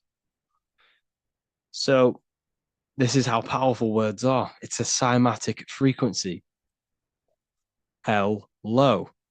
Hell. When you say hello, you're subconsciously implanting hell into your mind and the people around you's mind. This is why it's casting a spell. Even though you may pick up on it, but your subconscious picks up hell. That is what you're picking up. And that word holds a frequency. The word hell, when you hear the word or see the word, activates thoughts within your subconscious. It activates, it stimulates it. What is everything that resembles hell in your mind? But that goes on within the subconscious without you realizing. Bless. When I bless you, I'm actually saying be less. So you're not blessing someone. You're saying be less. Appreciate. Appreciate. Weekend is when you're weakened. You see, they've casted spells on our cycle of life. The weekend is when you're weekend. You are weakened from the weekdays, when the working days are the weekdays, and the weekend is when you're weakened and you rest. Because in the days, you are in physical or emotional shock, unable to think or react properly. This is the days you're in. You're in a daze in the weekdays. See? Parents are a pair who rents. Because you don't, well, in this, we do own our children, but in the system, we technically don't. You're a pair who rents. Slaughter. They want you to think that slaughter is laughter. You see how it's implanting messages in your subconscious to make these things okay? They want you to think slaughtering is okay, so they put the word laughter in slaughter. I'm telling you, people, the people who made this language are satanic. They are witch. These people are wizards. We're getting ran by wizards, dark occultists, and wizards. That is who we're getting run by. And they've been running for thousands of years, and they know exactly what they're doing. They've covered all aspects. They've covered the language, the frequencies, the music, the food, the water. They control everything. In every aspect of your life, they have some part in it. And it's all occult knowledge through magic. It's all magic. It's all a form of magic. Awake. Awake is an event where the family and friends of a deceased gather before the funeral. That's awake. Why are we talking? Why is the word funeral? Why is death associated with being awake? See how they are planting subconscious messages in you. They want you to feel death. They want you to be the low vibration. And it's the same with mourning. Mourning is an expression of sorrow for someone's death. They're always associating death because these people they're running a death cult. It's a death cult. It's a satanic cult. A job is Hebrew for prosecution. Soldier is a soul dyer. If you go into the army, you're a soul dyer, that they just use your soul to die. And then you just wasted your time in physical incarnation. Because you never die. You will never, ever die. Ever. You're eternal. You never, ever die. This body is just a suit. So you're a soul dyer if you go in the soul, if you're a soldier. SOL means soul or sun, because the sun is a soul. Music. So we say music. See, MEU sick. Music. See how it's me, you sick? Music. Me, you sick, because music is frequency, and frequency penetrates your body without your consent. The music we listen to today is making people sick, mentally, emotionally, and physically. What you hear, what you see, goes into the mind, it goes into the body and the spirit. It destroys you. It's hypnotism. Music is hypnotic. It's a form of hypnosis. When you listen to music and you can't think. You can't think. It makes your body move without you even being conscious of it. It's hypnosis. It makes you sick. The right music is good, don't get me wrong, but the music they use today is making you, me and you, sick. And that's another one. When we say things are sick, oh, that's really good. So we say sick. It's another spell that you're casting. You're calling yourself sick. Your subconscious mind doesn't know the difference. You're calling yourself sick, ill. Spellcasters will often use the word abracadabra when spellcasting. This is because the word abracadabra in magic means I create when I speak. Every word you say is molding your mind in some form of way. Not only is it molding your mind, you're casting frequency, you're producing frequency, light waves, sound waves into the ether around you. Okay. This is another good one. Look at the 5 vowels. A, E, I, O, U. They tell you to speak it in this order as well. They teach you this order, this exact order. A, E, I, O, U. I, O, U. Subconscious spell on yourself without you even realizing it. It's a subliminal message that you will not realize, but your subconscious will pick up. We are taught to speak them in the specific arrangement because the last 3 letters have a double meaning. You were never taught how the history of money, how it works, and how to obtain it, because your role in this system is to remain a slave. So they teach you this, A, E, I, O, U, and they do that when you are very, very, very young, because since the age of 7, so from 0 to 7, that is when your subconscious mind is wide open. So when a baby, why do you think they pick up on everything you do? If you say one thing, the next day they're saying it. It's because their subconscious is wide open to programs. Why? Because they're trying to learn what this world is. So their subconscious mind is wide open, taking in everything that you do, everything you say, your body language, the way you handle yourself, the way you talk to other people. They're taking in every little thing you say and do and making that a program so they can understand this world and the people around them. And at the age of 7, that is when their programs are written for life and they will basically go off them for the rest of their lives. This is why it's important to look after what you do in front of your children, not just what you say, your body language, the things you eat. They pick up on everything. They're trying to make a sense of the world. From the age of 0 to 7 in school, you learn this. I owe you. It belittles you. You owe nothing. No one has right over you. This should not be real. There should be no government. We should not have. No one should be over you. Everyone is equal. Everyone is the I. Everyone is God manifested. So we don't owe anyone anything, but it's a spell in your subconscious. Signature. Sign your nature. Sig is sigil. A sigil is a magic. Is a sorry, excuse me. Is a symbol used for magic. A sigil. Sigil nature. So your signature is your sigil. And when you sign that, it gives mental power over you.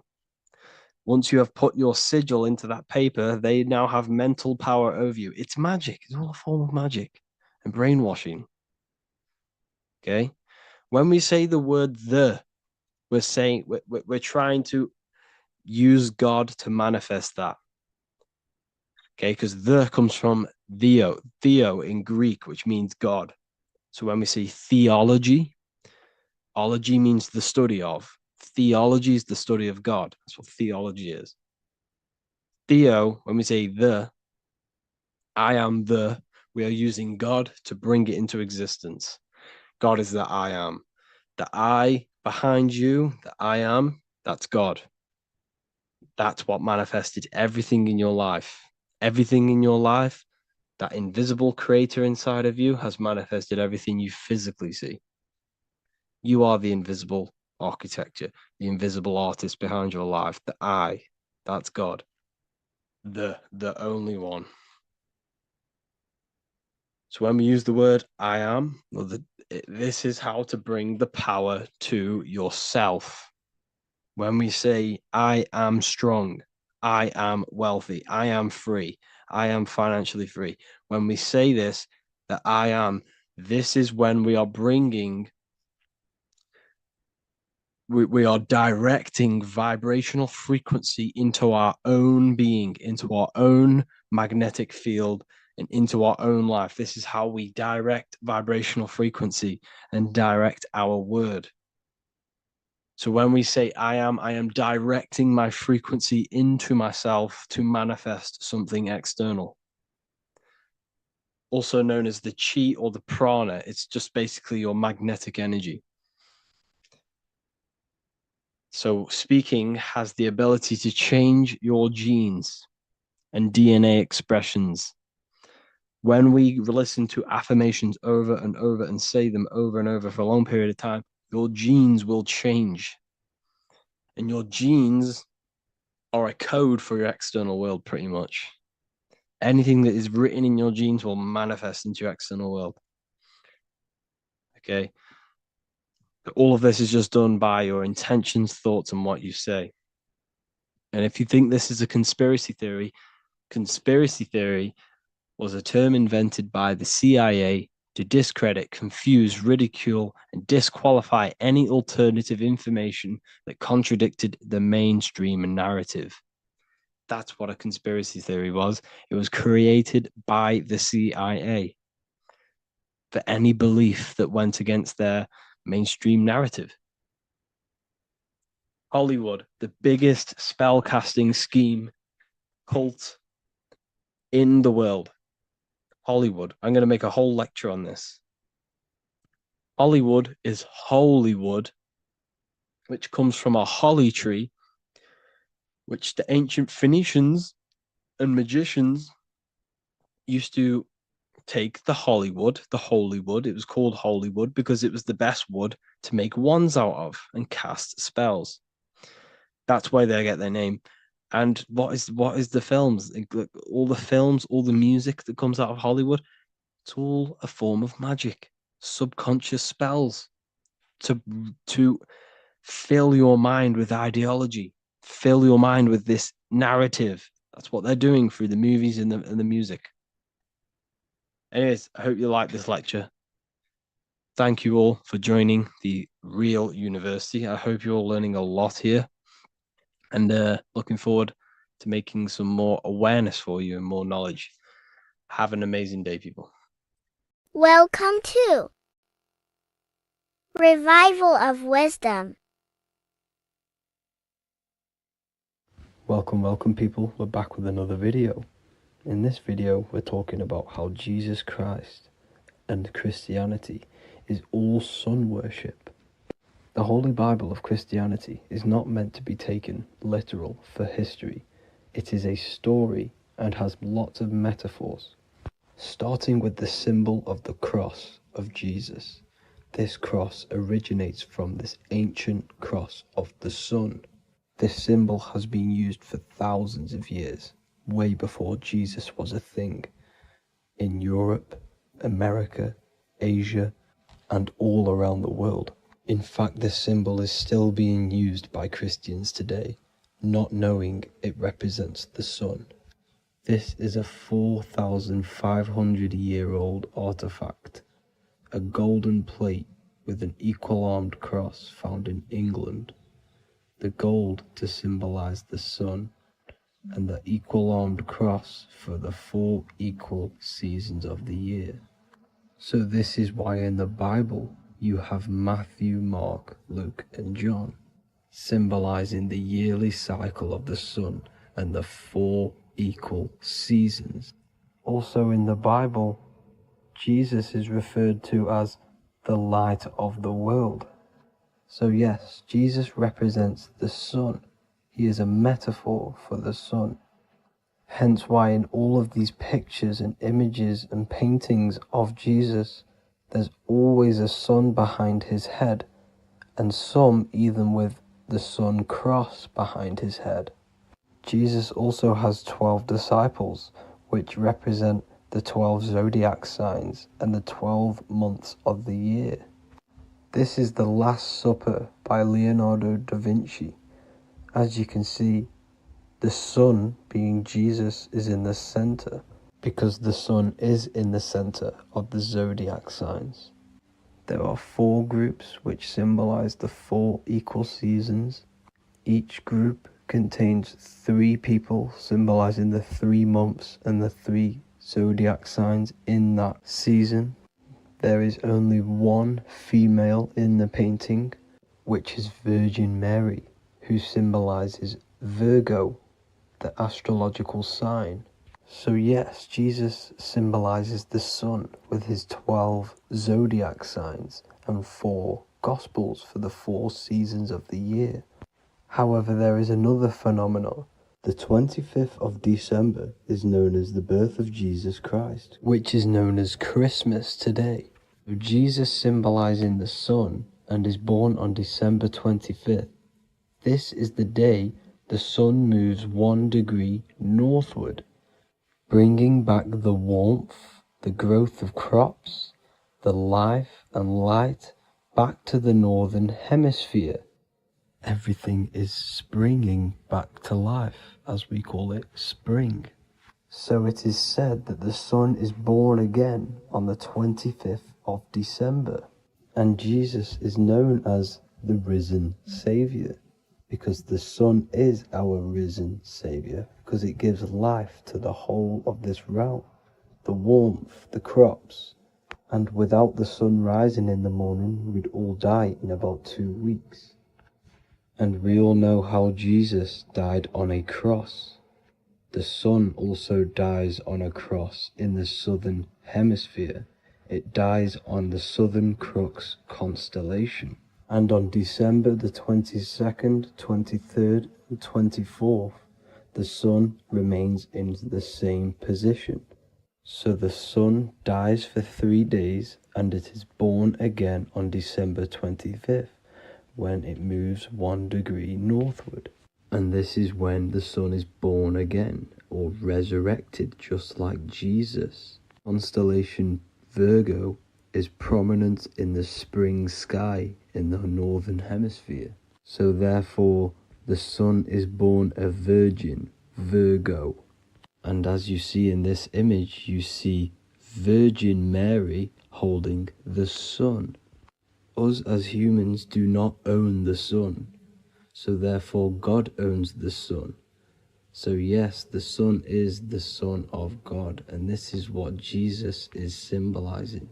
And just how Jesus sacrifices himself for humanity, that's what the sun does. The sun gives out all of its energy so we can live.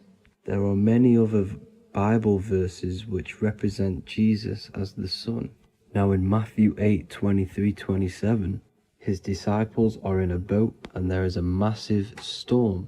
Jesus is asleep, meaning the sun has not arose. And the disciples say, "Save us, Lord, we are perishing." Quote, "Then he rose and rebuked the winds and the sea, and there was a great calm." End quote. Now this is a metaphor for the sun rising and calming the storm, because in the ocean, when the sun is down, that's when there are great storms. The worship of celestial bodies go back thousands of years, and it's called astrotheology, and it can pretty much be traced back to all ancient civilizations. Now going back to the ancient Egyptians, the god Horus, the god of war, and he symbolized the sun in the morning. Ancients used to say that he walked over the sky in 12 steps. Yes, this could symbolize the 12 zodiac signs. It also symbolizes the 12 hours of daylight. So we have 12 hours of Horus, but now they've rearranged the word to hours. Horus and hours. And when the sun rises, Horus rises, we say horizon, which is Horus is rising. That's the etymology of horizon. Another Egyptian god called Amun-Ra was known as the god of all creation. He was the first god of them all. Amun was also a sun god. Therefore, after every Christian's prayer, they say Amen, sending their prayer through the sun to God. So this all goes back to the worshipping of the sun.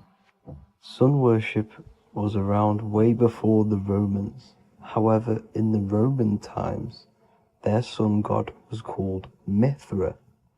Mithraism was the main religion before Christianity came into play. Mithra was the son of God. He died on a cross, and he was dead for 3 days and resurrected, just like Jesus.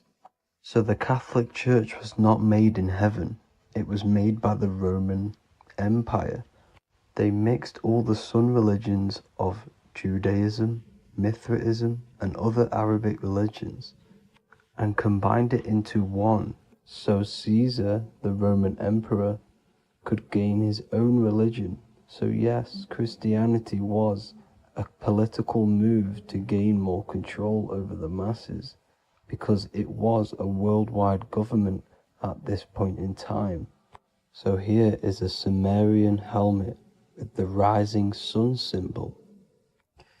And then the Romans also used this rising sun symbol on their armor. So sun worship has been going on for thousands of years, and it still goes on today.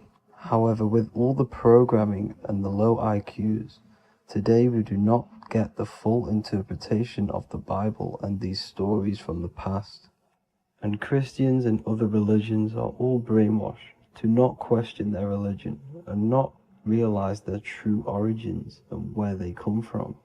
I do advise you all to do your own research and come to your own conclusions.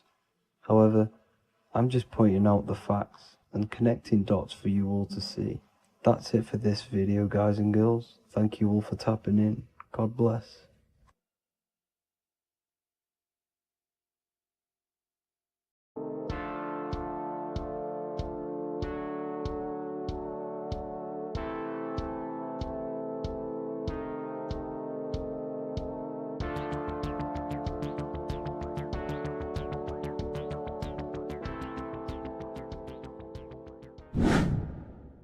Hello and welcome to another video, people. Before we start, please like, comment, and subscribe if you wish to see more content. Today we're going to be talking about the mental universe and how everything is mental. This is the #1 law on the Kabbalion. If you've never read that book, it's called The Kabbalion. A very good book. It's the first law because this is the most important thing you need to understand. Is how everything exists within the mind. Behind every single one of these eyes is the same consciousness expressed in different bodies. The mind is what gives perception to what you're experiencing. Behind every single one of these eyes is the exact same consciousness, but the brain that they inhabit is giving them a different perception, a different being, a different body. Now, this is the difference between humans and animals. Humans possess a advanced consciousness, an advanced mind that gives us the ability to be aware of ourselves mentally, physically, and spiritually. We can reflect on ourselves. When a dog looks in the mirror or an animal looks in the mirror, it doesn't know what it's looking at. It doesn't realize it has a consciousness. It can't reflect on itself. It can't say, I want to improve in this area. It doesn't have that consciousness. We have a divine consciousness. Take away the N for divine, and you get with a D, put it with a D, you get divide, because we have a divided two-way consciousness. An animal only has one. However, it's still the same mind. We're all mind. We're all mental. We all exist within the mental plane. Look at this person walking. The body, the brain is sending electrical signals through the 12 cranial nerves, which the 12 disciples that spread the gospel of Jesus, right? You have 12 cranial nerves in your brain. There are 12 disciples which spread the gospel of Jesus. Jesus represents the mind, the intelligence, the invisible intelligence that we all are, the same intelligence, the same exact consciousness, which then sends a command into the brain.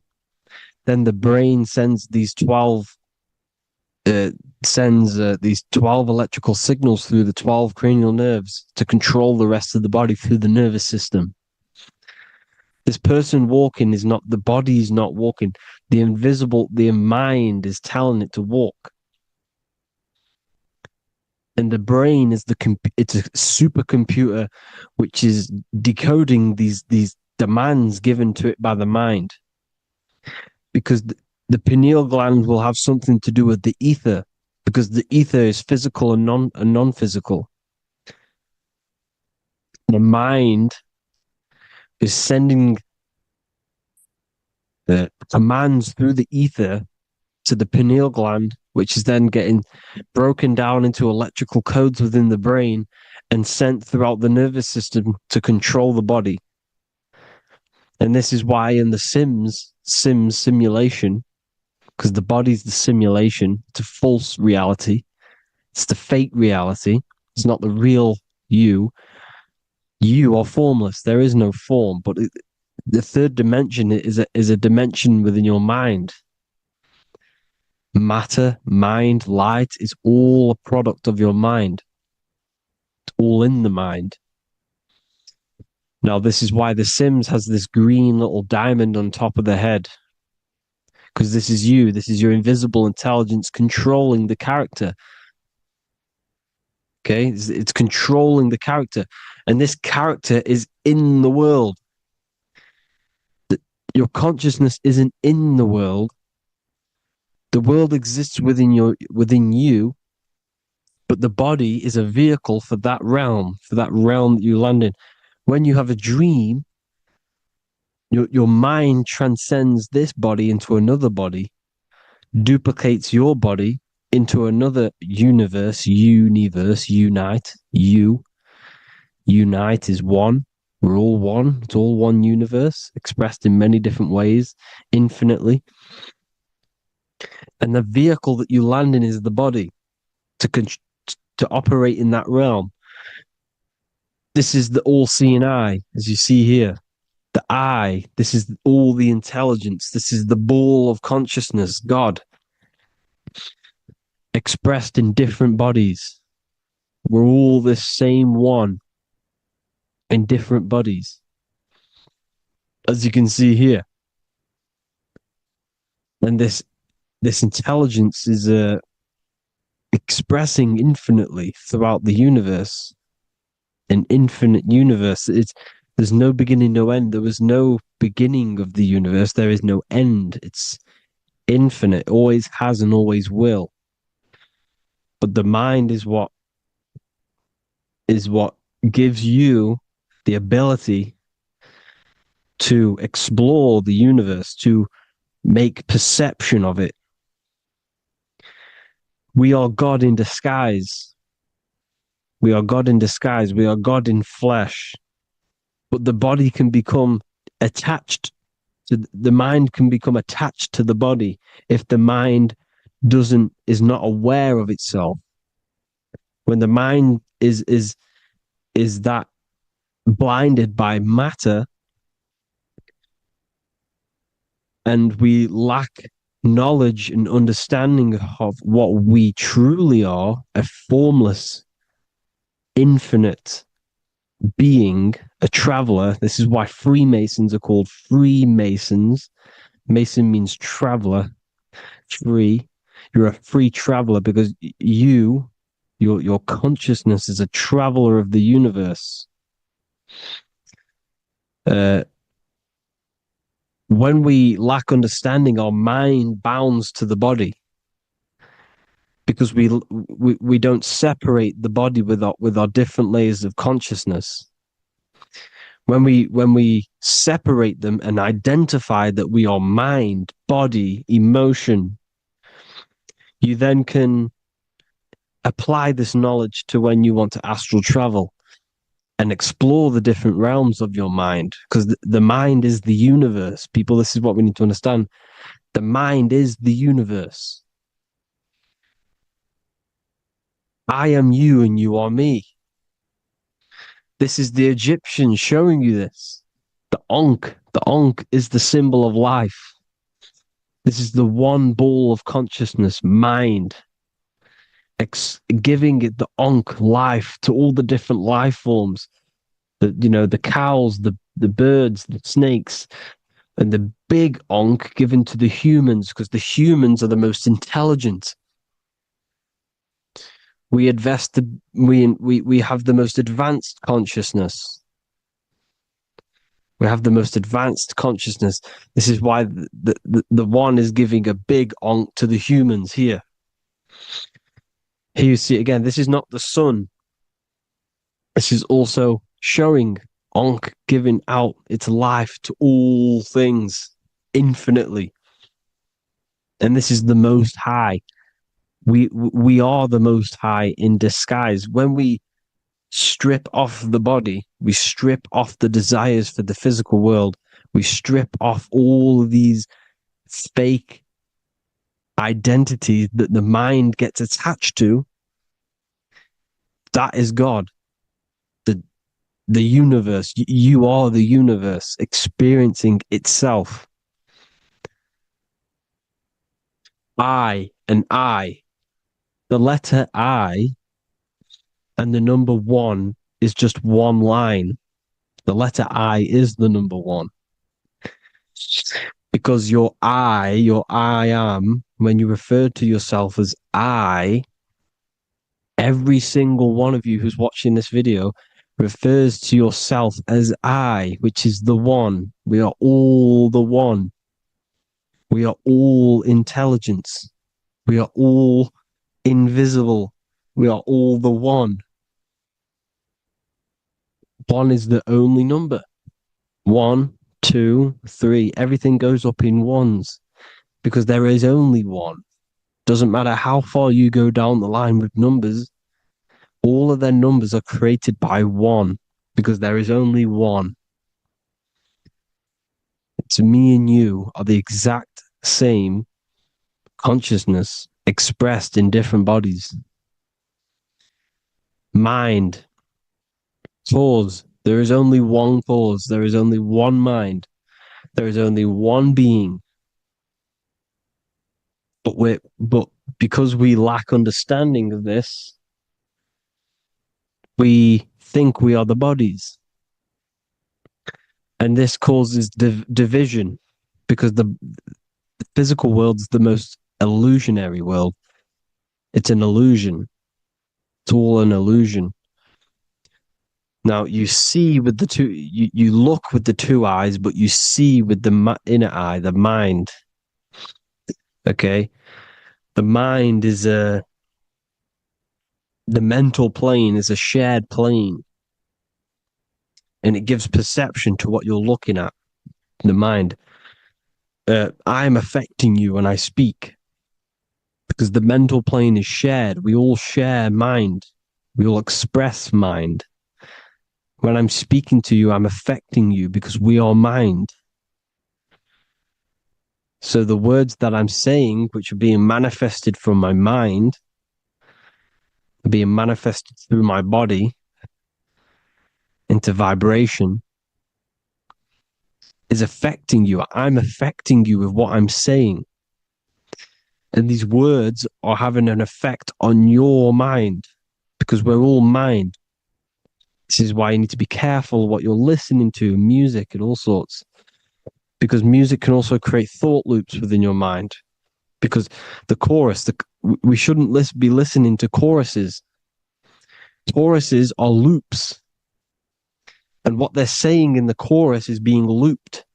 And this can create thought loops within your mind. Go and listen to an old song that you used to listen to about 5 years ago, 10 years ago, 20 years ago. Go and listen to an old song and you guess what? You will you will get nostalgia. Why will you get nostalgia? Because that song will trigger the thoughts that you were thinking in that time of listening to that song. So songs with choruses create thought loops, and they reprogram your subconscious mind. It's important why music is very powerful. Mind and mind, same word. See, language is the truth, people. This is why I use language in all of my presentations, especially the English language. It's riddled with occult truth. I is my me, I, you, and me, or I, one. We are not the name, we are I. Every single one of you is I, because we are all the one, all mind. Now, the only thing that is truly mine is my mind. When you say something is mine, it's an illusion. It's not yours. The only thing that is mine is mind, my mind. Okay? It's my mind. It's the only thing. It's the same word, mind and mind. Like I said before, everything's one. Hot and cold is different degrees of the same thing, of the one substance, of degrees.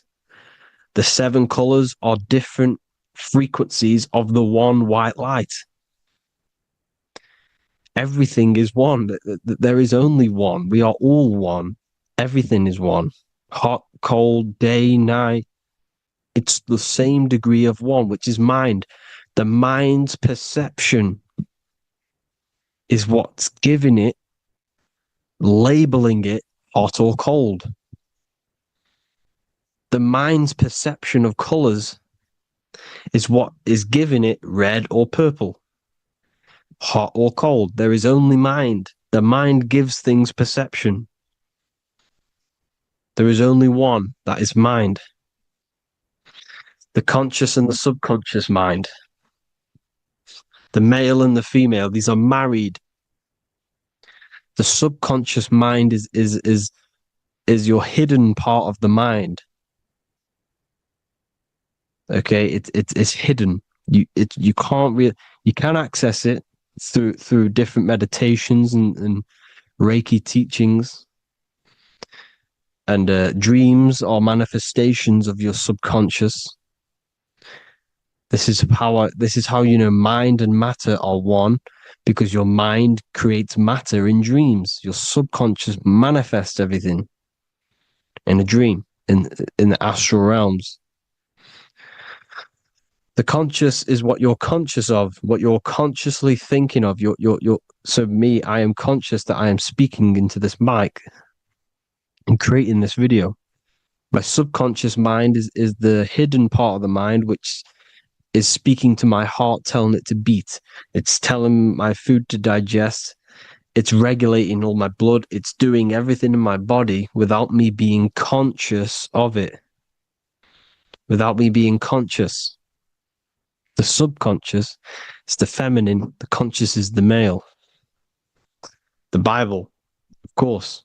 Proverbs 12:4. Helpful, not helpful, an excellent wife is the crown of her husband, but she who brings shame is like rottenness in his bones. In the same way, husbands should love their wives as their own bodies. He who loves his wife loves himself. You can take that physically, you can take that literally, or you can take it metaphysically. See, the Bible's written in such a way where you can take it as your level of realization. He who loves his wife loves himself. If you love your subconscious, if you love yourself, you speak good about yourself, because your subconscious takes everything literally. If you say, I hate you to someone, your subconscious does not know the difference between me and someone else. It only thinks me, me, me. Why? Because mind is the only thing that exists. You are mind, I am mind. If I say, I hate you, you're saying that to yourself. Your subconscious picks that up and says, I hate myself. And that's telling your subconscious that's what you want.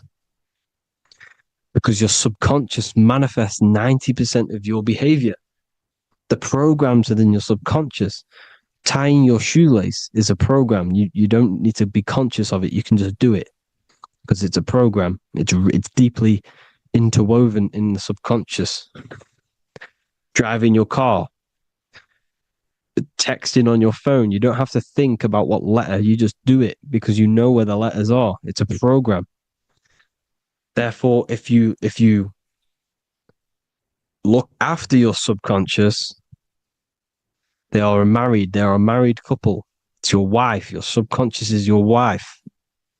And it manifests 90% of your daily basis thought patterns, actions, behaviors, emotions, all the things that you all the trauma that you've experienced is stored within your subconscious, which is affecting you.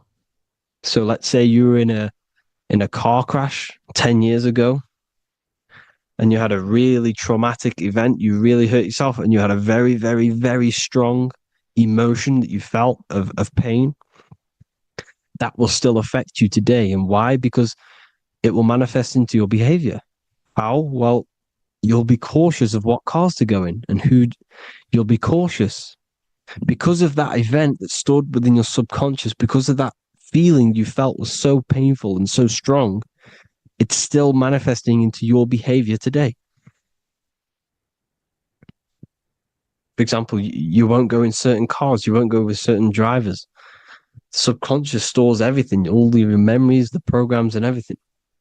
So if you trick your subconscious, that's how you manifest your life. If you trick the subconscious, you already have something. And therefore, it will manifest into your life, into your behavior, thoughts, and actions.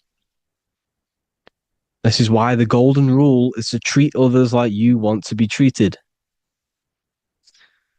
Because I am you and you are me. We are all subconscious. We all have subconscious. Whatever I do to you, I do to me. Because my subconscious picks that up and thinks I'm speaking to me. Mind is very powerful. Whatever I do to you, I do to me. Treat others like you want to be treated. The golden rule. That is the only rule we need in this realm, in the universe. If everyone understood this rule and how the subconscious works and how karma works, we'd live in heaven on earth, the Garden of Eden, the golden age. As a man thinketh in his heart, so is he. Proverbs 23:7. Where your heart is, there will be your treasure. Your heart's the emotions. The storehouse of emotions is where you feel emotions. You have to let your emotions move through you, not become you. You can't let your emotions become you. Or except be like the sky and let them pass through you. Be like the clouds and the stars passing over. Let them pass through you. Do not let them become you. And this is how emotions can take over your mind. We are driven by, when a man is driven by emotions, he has no self to control. You must control the mind because the mind can be corrupted. Because your thoughts are electrical in the brain. Your thoughts come from the mental plane. So how the mind works is that you place your attentions on something in the mind and infinite information just flows in. Think about it. When you think of a certain topic, as soon as you think of that topic, information comes flying into your mind. Different ideas, ping, ping, ping. It's all connected. It's why we call it a mindset. Because your mind sets itself to frequencies. And when we think of something, we tap into that frequency and just the universe, the mind, the mental plane just flows in information based on that frequency and that thought. The universe is just information.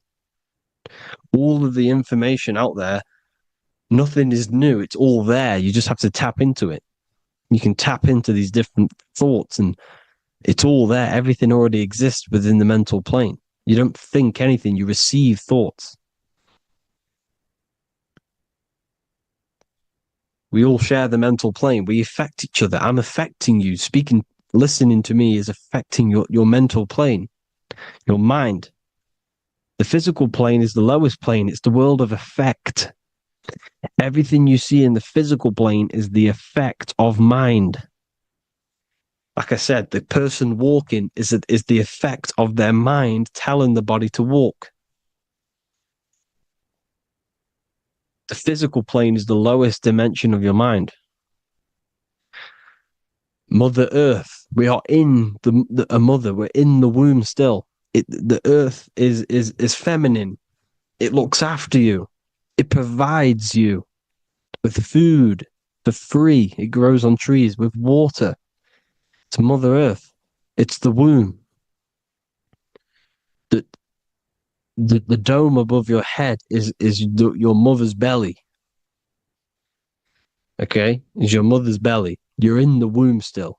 You're forever in the womb because your mind's constantly expanding. Because when the baby's mind figures out that there is a reality outside of its mother, starts to hear the people on outside of its mother, what does it do? It figures a way out of the mother, and it becomes born again in the water, in a hospital, into the other world. It's the same with our minds. When our minds figure out there is other worlds beyond this physical, we explore them. The astral plane, for example. You figure a way out of the body. Because when you're the firmament, look at the word firmament, meant at the end. Firm is firm, something strong, something like a rock is firm. If your mind is firm like a rock, you will be stuck under the firmament. So, for example, people who are very programmed and can't think outside the box, they have a firm mind and they'll be stuck under the firmament because your mind is the only thing that's keeping you under the firmament. It's the only thing. When you're doomed, doom is dome. This is the dome, which is your head. Your head is the dome. Above your head, above the earth is the dome, the ethereal barrier. But that's just an external manifestation of your head. You don't leave the earth, you leave your body to leave the earth. Because your body is the earth. It's a dimension within your mind. So when you're doomed, you're domed. Your reality is your level of realization. You realize something, or when you have an idea, the mind, in the eye, EYE or I, same thing, mind, it's all mind. Reality is your level of realization. You realize there's other worlds. That's your reality. Your perception's your reality. Mind in Latin is mens. Jesus was known as the fisher of men, which is the fisher of minds. He was fishing minds worthy of knowing the higher truth, the deeper occult knowledge. Jesus figured out that we are all God. And he got killed for it because in that age they were trying to suppress this information. Jesus figured out he was God because we are all God, every single one of you, and they killed him because we're all mind. We are not the body. We're the invisible intelligence, which is God. But you are not God if your mind is attached to this physical world, to the worldly pleasures. If you master your mind and travel the depths of your mind, that is God, mental and men. Look at the word mental. It has men in it. Men in the Bible means mind. Here you see Masonic, the Masonic symbol with the eye, the mind. Looking over everything is the one. Everything comes from the one. All the lines coming off it, giving its life to all of the life forms. Down here on the bottom, you have duality, black and white. Up here, you have singularity. One and the two. Unification and division. The lower self is divided into the left and the right. So the Bible even says, I forgot what verse it is, but it says, it's better to go through life with one eye than to have two and be cast into the fiery abyss of hell. I'm not sure what verse it is, but you can research it yourself. It's better to go through life with one eye, to be unified. Unified consciousness. Dimension. No brainer. No brainer. The language tells you the truth, people. Dimension. The dimensions are in your mind. Entertainment. Entertain the mind. Disappointment. It's all in the mind. Environment. The environment that you are in is a product of your mind. Within, rearranged spells high twin. Within is your mind, and your external world is mirrored from the decisions you make in your mind. Advertisement, commitment, it's all meant, it's all mind. Everything is mind. Everything. So, this is important. The collective thoughts and collective beliefs. The collective, because we all share the mental plane. And because of this is why we are in a weakened state of consciousness at the moment. Because the collective thoughts and the collective minds overall are asleep. And they don't believe in anything. You see, everything is true within the mind. You think of something, it is there instantly. You think of a chair, it's there in your mind. You think of anything, it's there instantly. So everything's true within the mind. Anything can happen in the mind. Anything can happen on the physical plane if the collective consciousness, the collective minds, believe it to be true. This is why back in the days, in the ancient days, you look at all the old world stuff, you see all this crazy technology, and it's because as a collective, as humanity back then, they believed that they had much more open minds. Therefore, the things manifested in the physical world were a lot more out of the box, so to say, compared to today. For example, magic is not as powerful today because the masses don't believe in it. It's still powerful, don't get me wrong, but if the masses believed, or if everyone knew magic could be real, because it is, anything's real in the mind, it would be a lot more powerful. You see? So and what they're trying to do is create a hive mind worldwide. They're trying to make one religion, an external God. What happens when you worship something external? You give energy to it, because where attention goes, energy flows. Where your mind gives attention to, energy goes there. And when we all believe in external gods and give our worship and our power to these external things, we all give energy to it, which will manifest as a demon in the astral planes. It's a hive mind. They're trying to make a hive mind to summon our energy. Trying to summon our energy. And it through mind, through collective thoughts, the hive mind. They want one religion, one government, one currency, one belief system. And that will create a hive mind, which will limit our consciousness, which will limit what we can do in the physical world. Because if everyone doesn't believe in certain things, it cannot happen because it's all in mind. Mind is so powerful. I am you and you are me. I hope you all enjoyed this video, people. If you haven't already, join the Wisdom Academy. The Wisdom Academy, we have many occult lectures just like this one.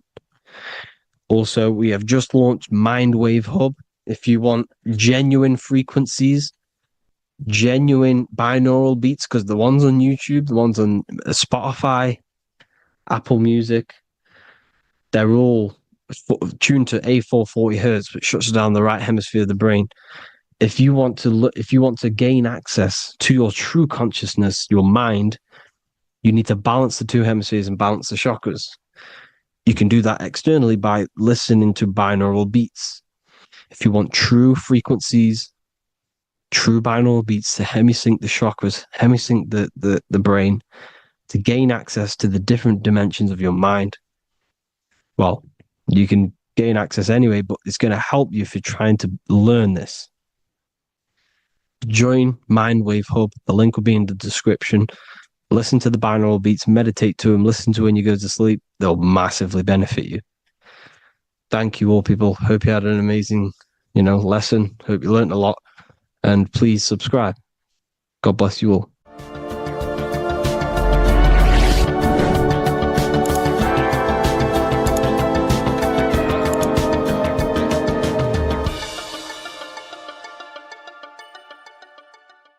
Mentalism, conscious and subconscious mind.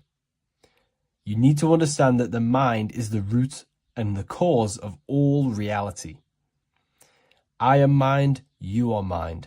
Every single living creature in this physical plane expresses and manifests mind. We are all the invisible substance of mind.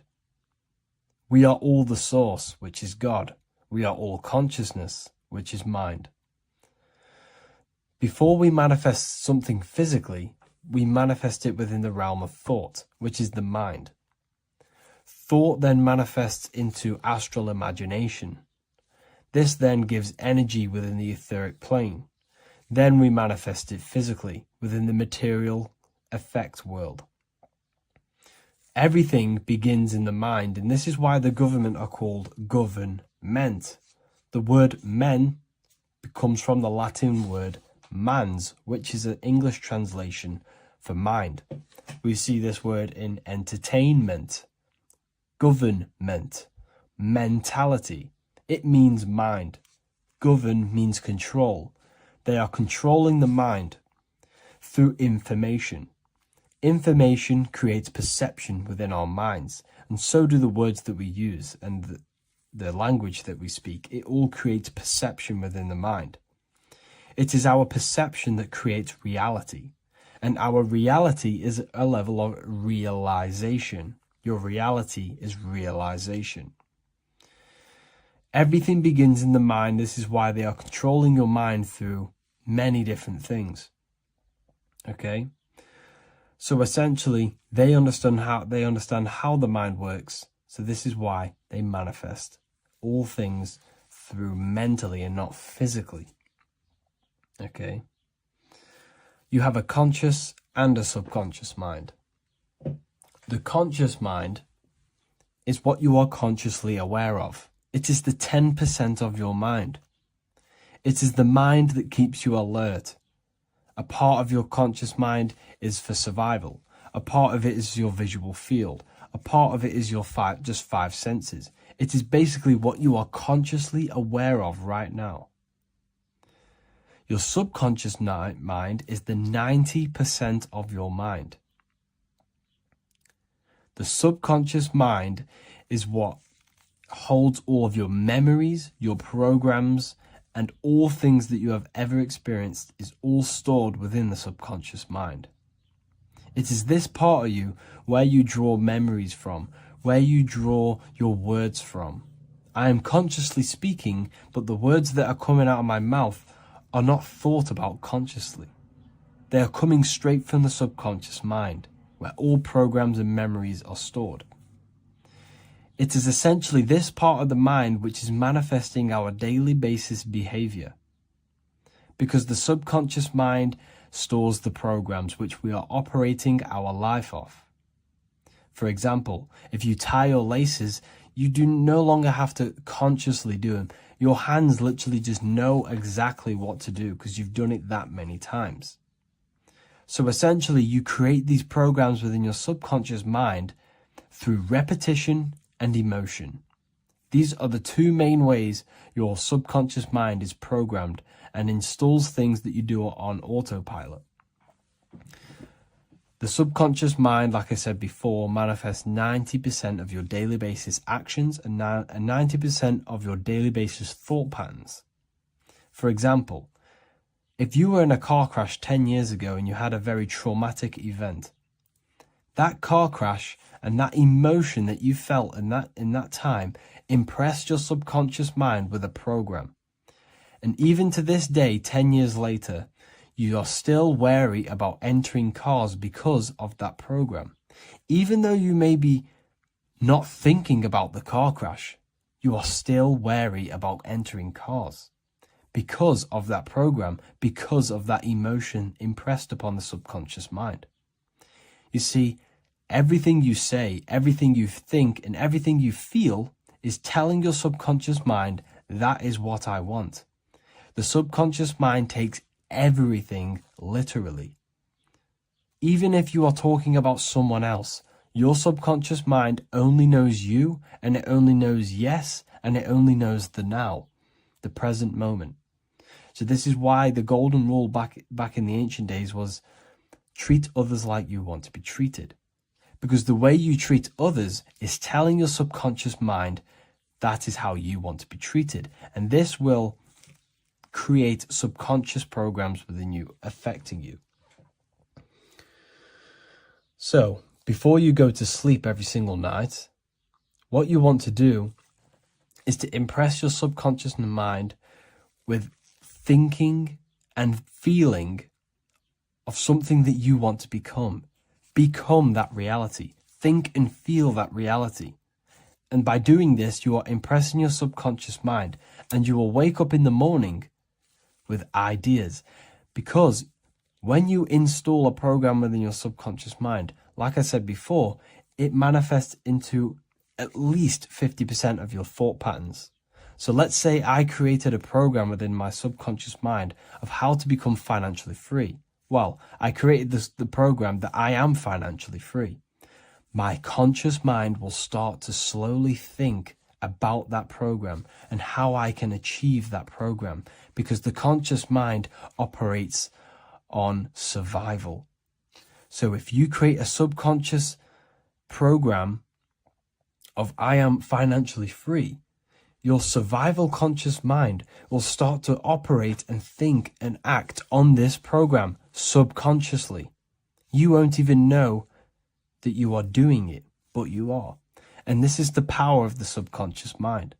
You have to reprogram it properly. You have to be careful of the things you think, say, and feel, because all of this is contributing towards molding your subconscious mind, which essentially molds your reality. It draws things to you. Hello and welcome to another lecture from Harry B. Joseph, also known as Revival of Wisdom, the author of the Book of Wisdom series from revivalofwisdom.com. In this lecture, you will learn how to decode Freemasonic symbolism, gain a deeper understanding of yourself, expand your awareness of consciousness and reality, and receive guidance to navigate life with greater clarity. So today we're going to be breaking down this particular piece of artwork, this Freemasonic artwork, and how this relates to you and reaching a higher consciousness. Because ultimately, this is what it's about, okay? Freemasonry is considered a craft, and this craft is crafting a better brain and heart, crafting a higher consciousness, crafting a better self. Why? So we can operate in the world at a higher degree, operate in the world more efficiently, live a better experience in the world, and getting to know thyself. Okay? So we're going to start from bottom to top because this is important. Every placement of this symbolism is on purpose, has meaning, especially the placements of the symbols.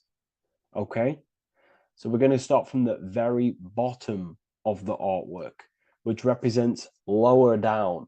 When we're looking at symbolism, especially occult symbolism, that's what the word occult means.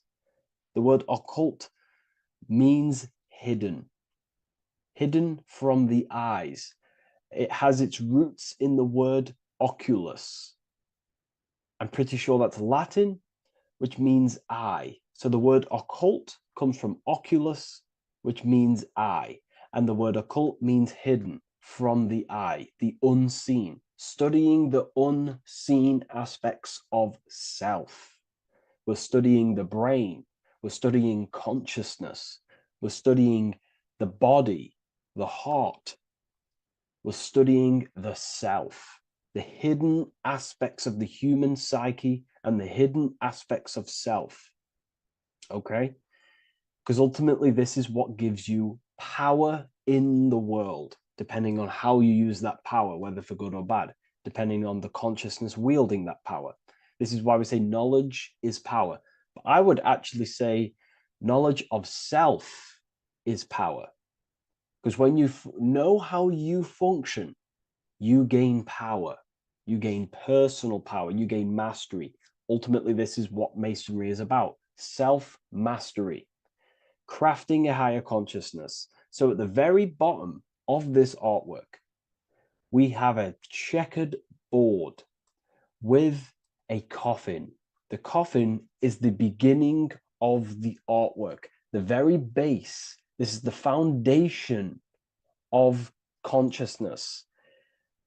The coffin symbolizes unconsciousness, the state that myself was in, maybe yourself, before we woke up and before we came conscious of our spirit, before we came conscious of ourselves.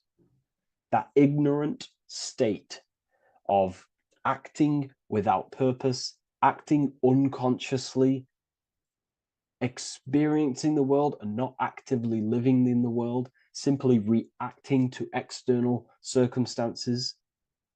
This is an unconscious state where one is ignorant. 80% of the world is in this unconscious state. And this is symbolized as the darkness, the tomb. Look at how the tomb is fully blacked out, representing dull, no emotion, it's dark. This represents the darkness of self. The spirit is buried. The spirit is in the tomb. They're not even aware that they possess consciousness. They think they're the material body flying on a ball millions of miles per hour through space, and the sun is, they think they're a monkey evoluted. They've never questioned themselves. They stay in ignorance. They're in the spiritual darkness, okay? And they're furthest away from the light. Look at the top. This is the light sources. They're in the darkness, okay? They're in spiritual darkness. They're in ignorance. And they're in division. Their mind has no power. Their thoughts contradict themselves. They say they're going to do something, but then their mind tells them, oh, I'm going to fail. Or I want to do this, but my mind says this, and I believe this about myself. They want to, they want to write a book, but their actions are scrolling on TikTok, and their emotions about, feeling about their past person in their life. That's division between the self. That's divided consciousness. They also have a divided brain hemisphere. They do not see reality through a true lens, because the brain acts as like a lens on how we perceive things. And if the brain hemispheres are not aligned, then we cannot see reality the way it actually is and truly presents itself, neutral. If we're left hemisphere dominated, we see everything as divided. Nothing's interconnected, nothing's a whole. But if they're, right hemisphere dominated, they see everything as a whole. We need to look in the middle of that, okay? So we'll go into that a bit later. But ultimately, they're in a divided state of consciousness. They're in ignorance. But the tomb is symbolic of that. The tomb is, you're not even aware they are divided. They think everything's right in that state. I was like that. My family is like that. They're not even aware of themselves, and you try and say something to them, and they don't even know they're in division. They don't even recognize that they're in a bad, low earth base consciousness. Okay? So when we get out of the tomb, which is representing by a spiritual awakening, we get out of the tomb, we realize, wow, I possess consciousness. I've woken up. You're waking up to the things in the world, and you wake up and start to see the world for what it truly is. When you become aware and you rise out the tomb, you're born again. You start looking within. You start to become conscious of your thoughts. You start to become conscious of your actions. You start to become conscious of the evil in the world. You start to become conscious of the things. You rise out the tomb. You start to become conscious of your intuition. You then step on the checkered board. The checkered board is now you realizing you're in a divided state. Okay, so you're now putting down the ego, because remember, when you're in the tomb, the ego is fully in domination over consciousness, over your consciousness. It doesn't allow you to say that you are wrong. It doesn't allow you to think that there's evil in the world. It doesn't allow you to believe you have a spirit. It doesn't allow you to see that there is maniacs running the world and trying to control you. The ego is so stuck. But when we start to realize this is part of our awakening, we start to realize that the ego is trying to keep us safe at all times and keep us locked in that state of thinking and believing that we were in before. It's always seeking safety. Okay? So when we come out the tomb, we start to put down the ego and start to, how do I say this? We start to acknowledge that we were wrong about the world. And that is a lot about awakening. You have to acknowledge that you do not know everything. There are people with such higher knowledge. Okay? So when we come out the tomb, we put down the ego. We start to actually say, I was wrong about the world. I was a victim of mind control. I was in ignorance. I was in darkness. Spiritual, I'm divided. My thoughts, emotions, and actions are not aligned. My intuition and my action are not aligned. I'm not taking action on what I know is good. I'm taking actions against what I know is good. That's a sin. That's a sin against the spirit. Okay? So when you acknowledge this, you acknowledge you're in division, you then take the first 3 steps, which is the Freemasonic Blue Lodge degrees. These 3 steps. Okay? Ultimately, this checkerboard represents illusions as well. You're in an illusion. Okay, this is why we see it heavily used in the music industry. It represents base consciousness, base level awareness, 5 sense thinking. It represents you versus me thinking, walking down the street and thinking everyone's trying to hurt you, and it's always you versus me, judging people in your own mind. That's low thinking, lower thought. And not to notice squares. Squares are an unnatural state. They're an unnatural shape. We do not see squares or 90-degree angles in nature. It's the lower mind. So it represents base consciousness, base level awareness, only aware of the physical body, only aware of the 5 senses, never looked within. That is the base. And this is the foundation we have to rise up to the light from, up to higher consciousness. So this gives us a strong foundation when we realize this about ourselves, that we were in division. Our thoughts, emotions, actions were not aligned. Our brain hemisphere was not aligned. I'm not thinking with love of the heart. Okay? So that is the state we're in. Now, hopefully that's cleared things up about the chessboard. Before we move on, please leave a like, maybe a comment if you wish for me to discuss anything in the further lectures. Please smash the like button, and it would really help me out. And share this with a friend who is interested in the occult. Okay, so the steps are the first steps of the Freemasonic degree, the 3 Blue Lodge degrees. Now, this can be represented as the number 3, a very powerful number, a very symbolic number.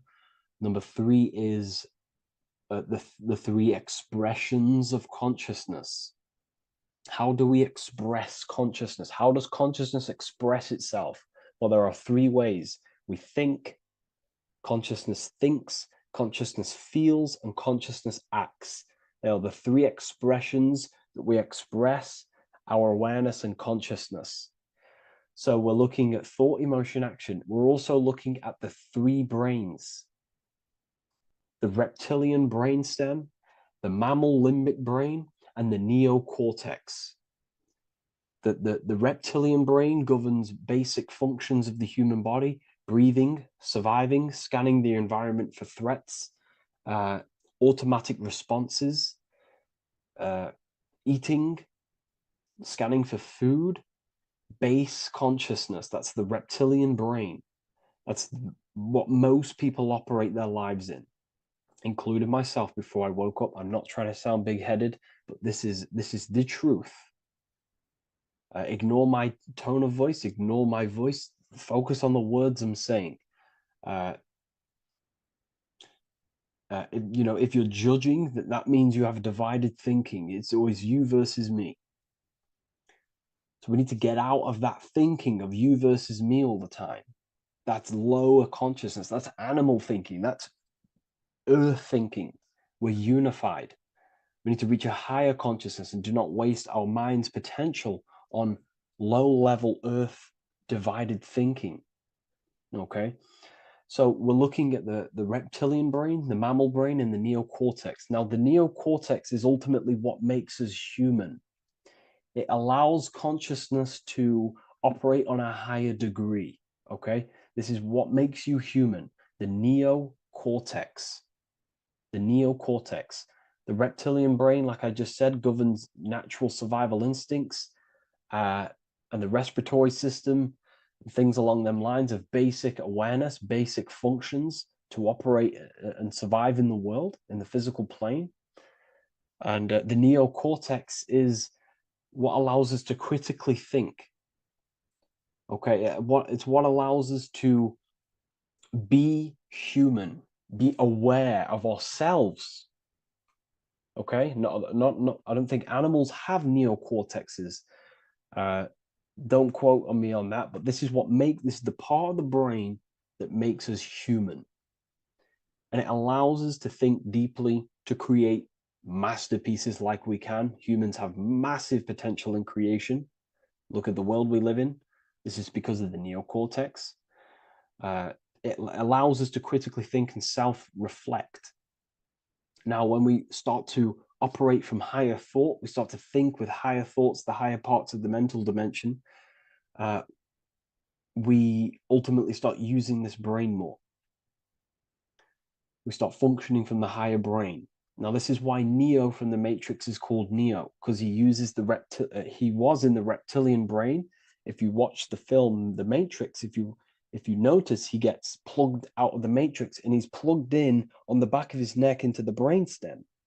And when he's plugged out, his name's Neo, which is neocortex, using the higher brain. It's what awakens the self. It allows consciousness to function on a higher degree compared to animals. Okay? So we're looking at thought, emotion, action. We're becoming conscious of thought, emotion, action. Becoming conscious, what am I thinking, what am I feeling, and what am I acting in the world? And what can I do to master these? To operate more efficiently in the world? How can I use these towards higher consciousness and use these actions, these thoughts, emotions, actions to reach a higher state of awareness of self? So when you go through the first 3 degrees, you enter the doorway. Now, this is symbolic of a doorway. Now, looking at this with a right hemisphere dominated view, you would see a doorway, right? The right hemisphere sees this as a holistic doorway, right? You see a door, you're gonna, you enter the stairs, you go through the door, right? But at the left hemisphere is now going to dissect and analyze each individual little part of this, right? So the right hemisphere sees the trees, the left hemisphere sees the woods. So to dissect this down on a right hemisphere, sorry, going back to the right hemisphere, we're entering the door. The door is symbolic of entering the unknown. You're entering a higher consciousness. You're entering the door. You're going beyond. See, this is the earth here in the background. This is the darkness. The darkness represents the abyss, the unknown. You're entering in the self. Okay? This door represents entering in the self, questioning internally. Most of us think externally. We have to, obviously, to operate in the world, but we never give time to think and question and reflect internally. What do I mean? Closing the eyes and questioning the self. Who am I? Where am I from? What's the voice in my head? If the voice in my head stopped using the language that I speak, what is it then?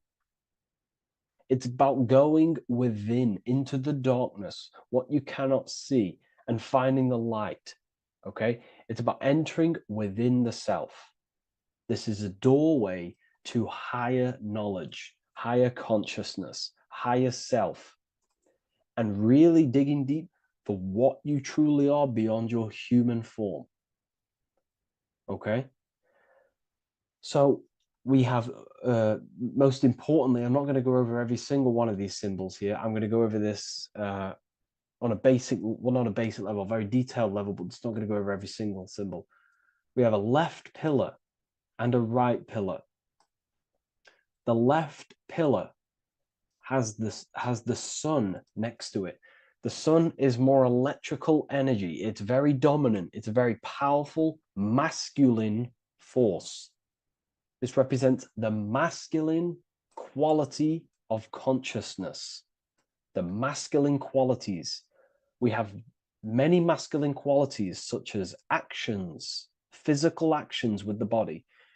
We have thinking. Thinking is a very masculine force. We have the left brain, analyzing brain, the brain that's very logical, that's trying to figure things out. That's the masculine pillar. Okay. So this is the masculine qualities of consciousness. It also represents what we can see, the sun. The sun allows us to see, to visually see in the world. So the sun represents the external world, the world outside the self. When we close our eyes, we have a self, an internal dialogue, an inner voice. We have an inner world, outer world. This represents the world we take physical action in, the material external world outside you. Okay? The world we can see. And then on the right pillar, we have the moon, which is associated with feminine qualities of consciousness. Now, the moon is in the night, what we cannot see. The moon is the nighttime.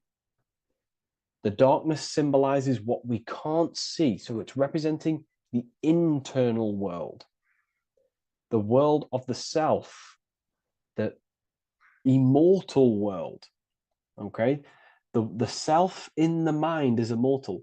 When you close your mind, you go in the mind, that self inside you is immortal. In the mind, you are immortal. Outside the mind, you are mortal. You will die. This body will die. Okay? So this is representing the internal world on a holistic understanding. It's also representing the right brain, the feminine brain. It's also representing intuition, emotion. They're linked. Intuition and emotion. They're a feminine force. Also, we're looking at the heart, the right pillar. So everything that is feminine falls under this right pillar. Now, don't get confused. I know a lot of people can get confused about what I've just said. So this represents the inner world, the outer world. It also represents everything masculine and feminine. So thought is, although it's an internal quality, it would fall under the left pillar, because thought is a masculine force. It's a penetrating force. So try not to get misunderstood with that. On a holistic scale, it's also represented inner world, outer world, and how they are reflections of each other. Now, these pillars, they're the same height, they're the same structure, but just different in sun and moon, which represents their reflections of each other. Their reflections, the inner world reflects in my outer world. My external world, what I see outside of me, is a reflection of my thoughts and my internal world. So the inner reflects the outer. The inner reflects the outer. As within, so without. So we're also looking at the right and left brain. I've already gone over that. So what we need to do is build the bridge between the two to reach higher awareness of self. Because ultimately, remember, we're still divided. We came from the checkerboard, we entered up here, we've just entered within the self, started questioning the self. We're still divided. We need to build the bridge. And this is what they're crafting in Freemasonry. The bridge, the arc, the agreement, the great work. This is the crafting of aligning the left and right brain. We're also aligning intuition, feminine, with the actions. Because ultimately, the higher self is always guiding us. That's our true spirit guide. Our true spirit guide is our higher self. And the higher self ultimately exists in a higher dimension. This is going to sound crazy to some people, okay? But who you are is not your human body.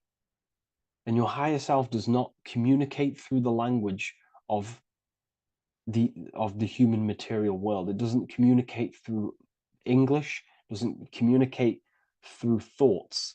It communicates through intuition and communicates through dreams and symbolism. So it's all associated with the right pillar. This is the things we can't see. The higher self is always guiding us to awakening and to our purpose on the earth. Okay, so this left pillar also can symbolize what we're born into the world with, our circumstances, our external world. What are we born into? You know, our family, our current financial situation, where you're located in the world. So it's also symbolizing this. It's also symbolizing the qualities you bring here, the natural abilities you have when you're born, and what we need to do with our environment to ultimately reach a higher consciousness and reach our and transmute our environment we're born into to realize who we were and why we came here. Okay, so we need to build the bridge between intuition and action, and always take action on what we know and feeling is right at all times. That's unity consciousness. And when we do this, we gain the light. We gain more light, symbolic of more information of the self. Because the higher self is always guiding. It's always watching over. And it's always trying to give us knowledge of awakening, of why we came here. And when we take action on what we know and feel is right at all times, it's like a domino effect and a stepping stone that pushes you closer and closer towards your life purpose. Okay? We're also aligning the right and left brain to perceive the world in truth, to see the world in its true form, to see the world in what it actually is, instead of any distorted left or right hemisphere dominated beliefs or thoughts. We ultimately do that by acknowledging that, yes, you have a self, you have, the left brain is more ego, this like divided thinking, everything's separate, and the right hemisphere is more holistic. So we need to see the world in the middle of this, in the middle, acknowledging the self and acknowledging the collective consciousness and how my thoughts, emotions, actions contributing towards myself and the collective. We always need to keep the collective in mind. Why? Because we are experiencing this world together. It's not just you. And your actions also have a ripple effect on the collective. We're experiencing the world as a whole as well.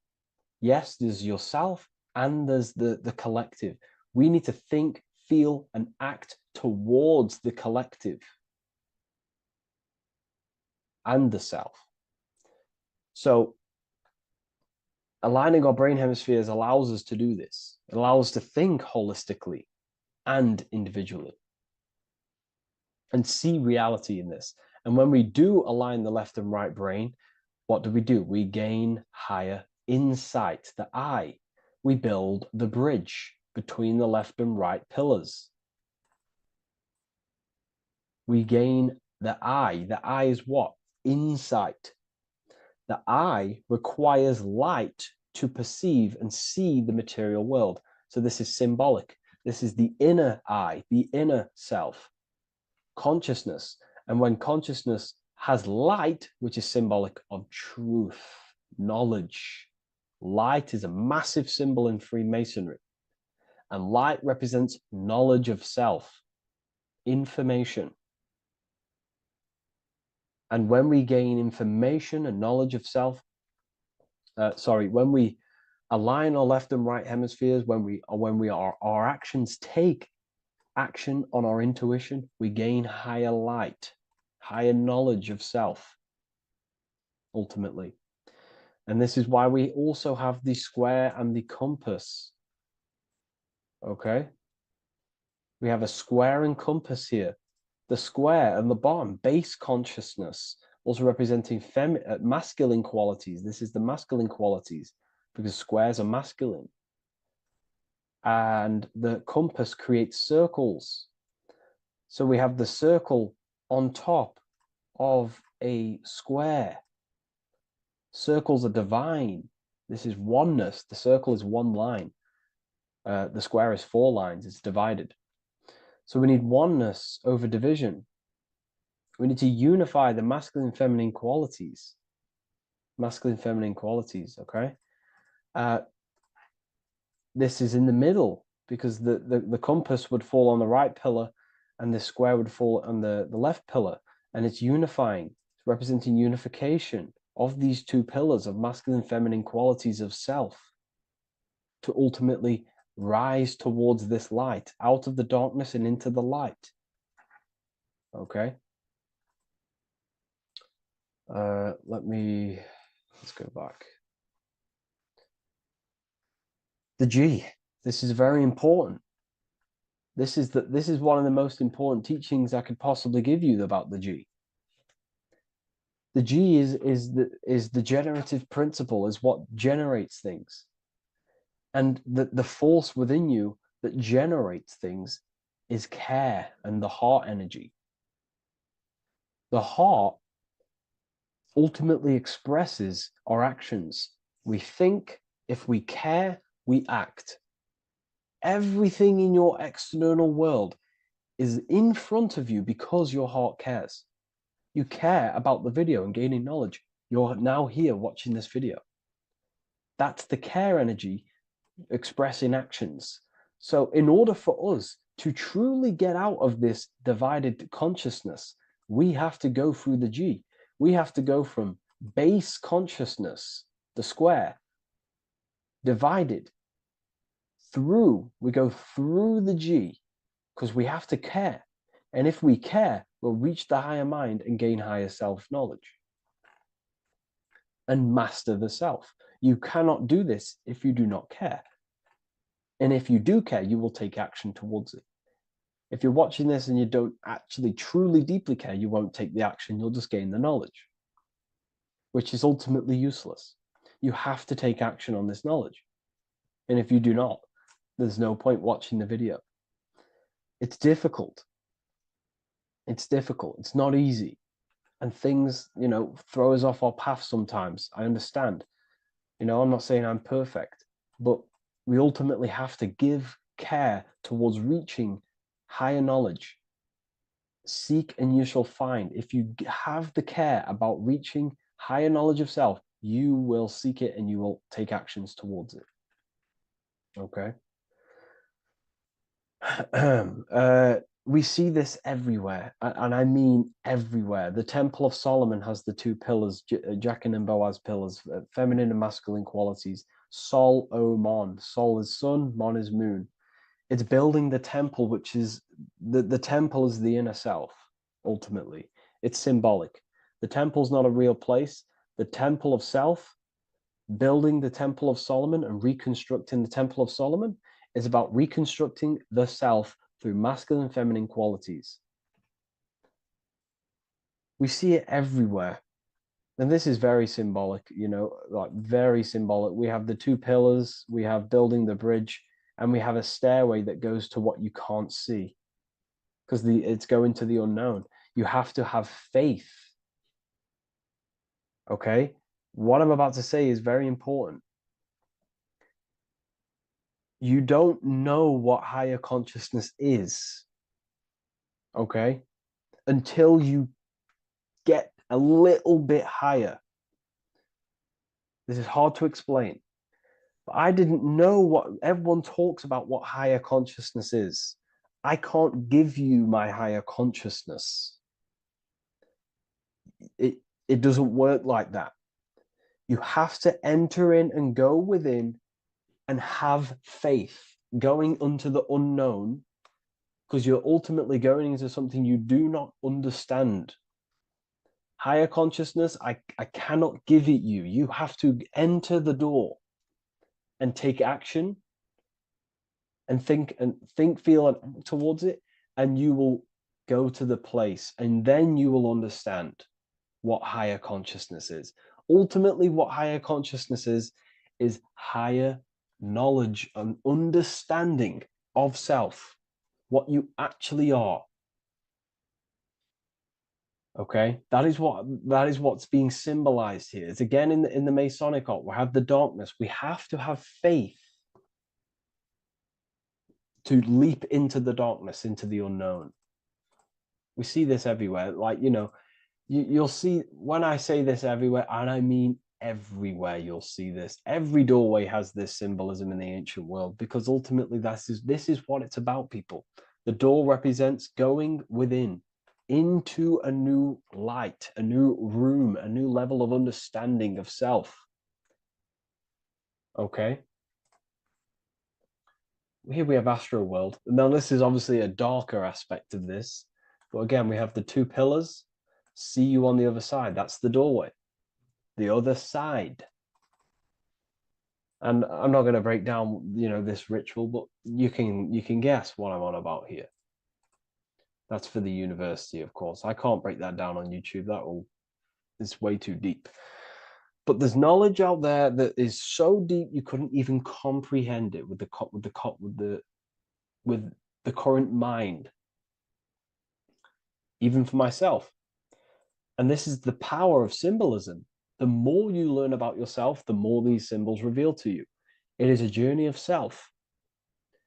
And I can't give you these understandings. You have to go within and question and meditate on these symbols yourself and have thinking exercises of meditating on a symbol and seeing what your mind does with the symbol, what it lets you think about that symbol, and you'll unlock deeper meanings. I'm going to go over one more symbol before we end this. This is the hourglass, which represents time, a very overlooked thing in today's world. We do not have unlimited time in this body. You have limited time. You will die. You will die. You have limited time in the external world. This is why it's on the left pillar, located on the left side, the external world. You are limited. The scythe represents you will be harvested. Your body will die. It'll be harvested. You will die, and you need to fulfill your mission here. You came with a purpose. You have to find that purpose by going within the self and questioning and taking action on what you know and feel is right. Unity consciousness, aligning thought, emotion, action. So if you wish to learn deeper insights, gain exclusive lectures, astral projection, self-mastery, I've just started a new section on mind control methods and how people are using this in society and becoming conscious of it. I've now opened 5 spots at a limited special price for Ethereal University. Use the code MIND, all capital letters, MIND, all capital letters at the checkout. And there's only 5 of these codes. Whoever uses them gets them. It's ultimately going to give you 20% off the university for as long as you're subscribed to the university. We go so much deeper in the university. Remember, social media is just the tip of the iceberg. Tip of the iceberg information. There are certain things I can't talk about, but I'll see you inside, and I hope you enjoyed this video. Please leave a like, comment, and a subscribe. Welcome to Revival of Wisdom. Welcome people, we're back with another video. Please make sure to hit the like, the subscribe button, and turn on notifications to never miss a video. The Vatican is a giant key from a bird's eye view, and it also contains an 8-pointed star. The Anunnaki Sumerian gods also depicted this 8-pointed star. The sky god Anu from the Anunnaki also uses the 8-pointed star for his symbol. And even Freemasons depict an 8-pointed luminary with a ladder and a key. This is symbolizing the key to ascension up to the 8-pointed star, which is Polaris. Polaris is always depicted as an 8-pointed star. Polaris is the standstill star at the very center of our realm, which is perfectly aligned with the North Pole.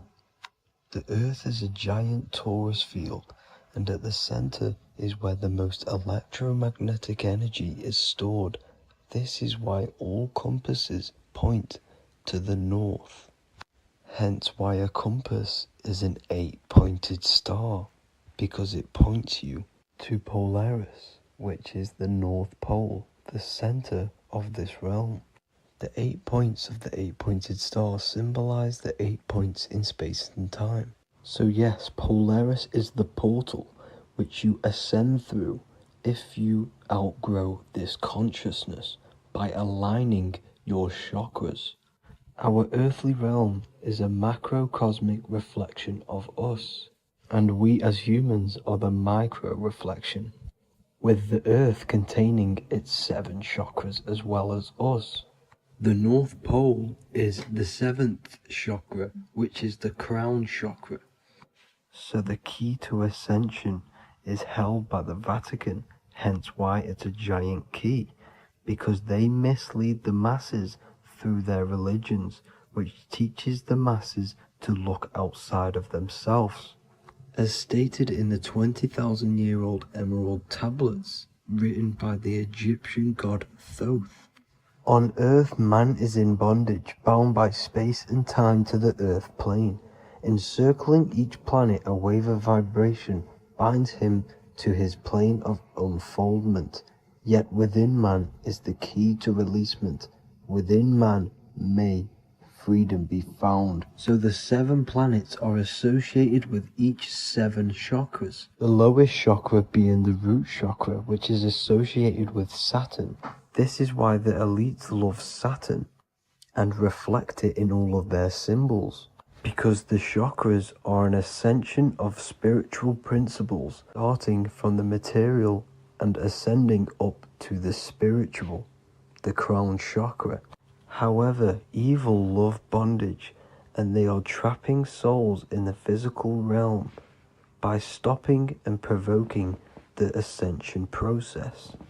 They do this by abusing the energy of Saturn, and Saturn is associated with the lowest chakra. The lower 3 chakras are associated with survival mode, which keeps the consciousness in a constant state of fear and only aware of its surroundings. Once you start to ascend up your chakras, you become more consciously aware of spiritual deeds. And this is the process of returning back to your true spiritual form.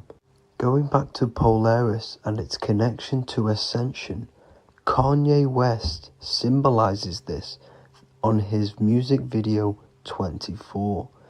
As you see him rise up into the sky, you see an 8-pointed shape around him, which symbolizes the 8-pointed star, as you see the beam of light. And even NASA symbolized this in their Space Delta logos, a bear holding a key with an arrow up to Polaris, the 8-pointed star. Here's another NASA logo of an arrow from the Earth to Polaris. The series Lock and Key on Netflix is all about portals and doorways, and they have the Kundalini energy as one of their keys. Kundalini energy is the energy which rises up the spine, the 33 vertebrae, and activates the third eye. The third eye is the spiritual gland, which connects humans to other spiritual realms. We are not the body. Our spirit, our soul inhabits the body. We exist physically, spiritually, and mentally. Therefore, we are multidimensional. The intellectual and spiritual inhabit the body. Therefore, this is just an avatar within this timeline. However, within each and every one of us, we all have the key to releasement, as says in the Emerald Tablets. This releasement is ascension, up until higher states of consciousness. As stated in the Emerald Tablets, man is in process of changing to forms that are not of this world. Grows he in time to the formless, a plane on a cycle above. And another one saying, man is a flame bound to a mountain, but we in our cycle shall ever be free. Know ye, O man, that when ye have progressed into the cycle that lengthen above, life itself will pass to the darkness, and only the essence of the soul shall remain. That's it for this video. I hope you all enjoyed. Please feel free to leave a like, subscribe, and comment any subjects you want me to talk about. God bless you all.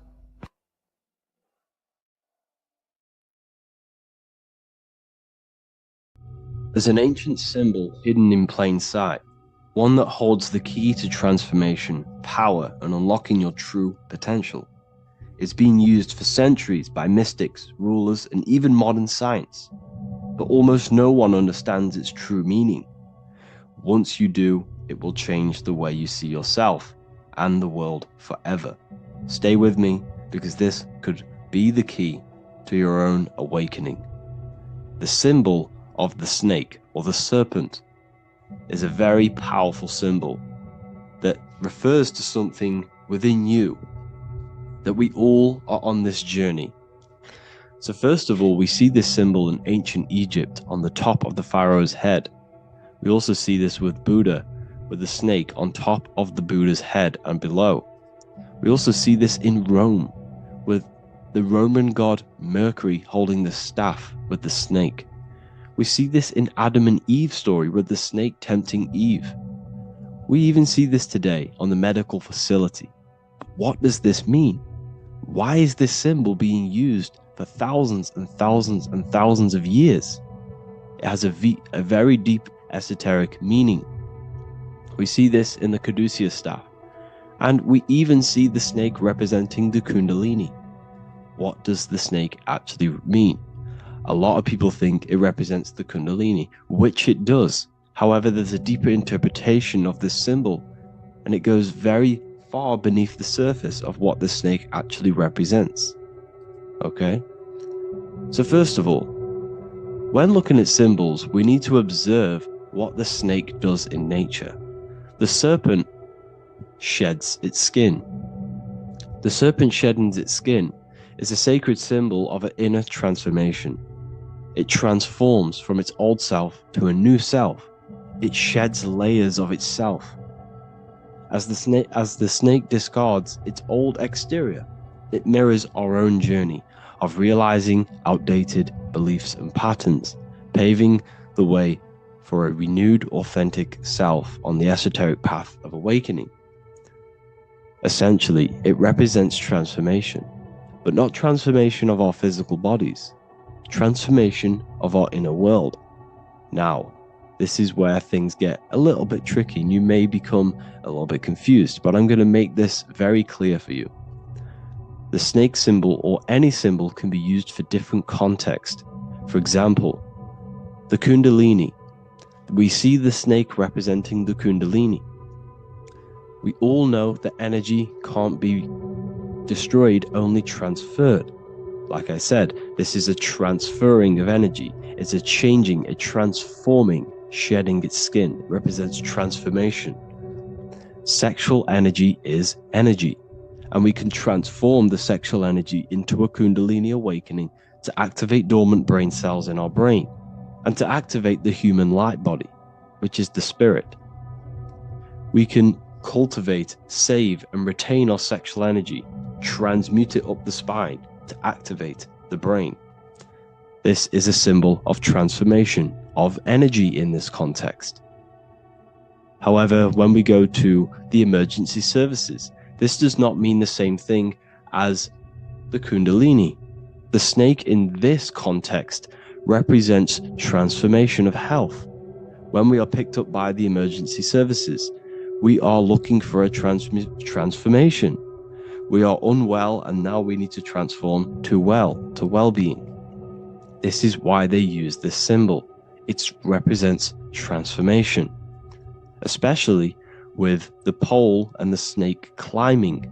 It's climbing, it's transforming from the bottom to the top, shedding its skin, shedding old layers, transformation. We see this in the Bible with the snake tempting Eve to eat the apple of the tree of knowledge of good and evil.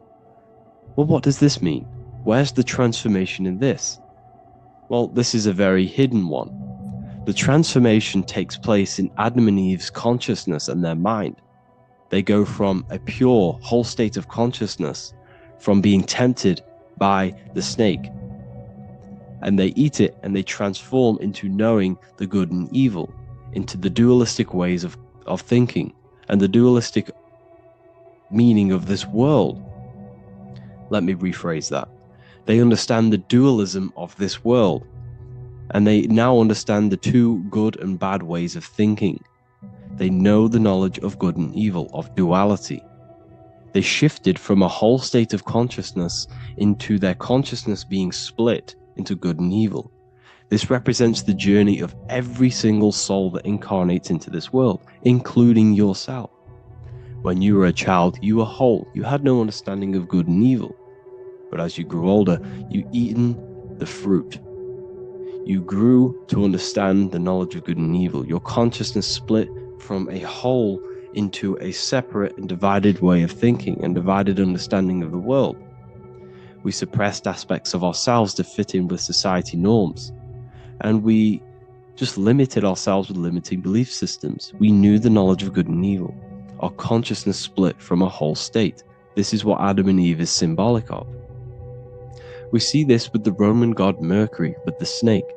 Mercury represents intellect, communication. He's always flying in the air, which represents the air, the mind, the intellect. He's holding the snake to represent transformation of the mind. This is what we call mental alchemy.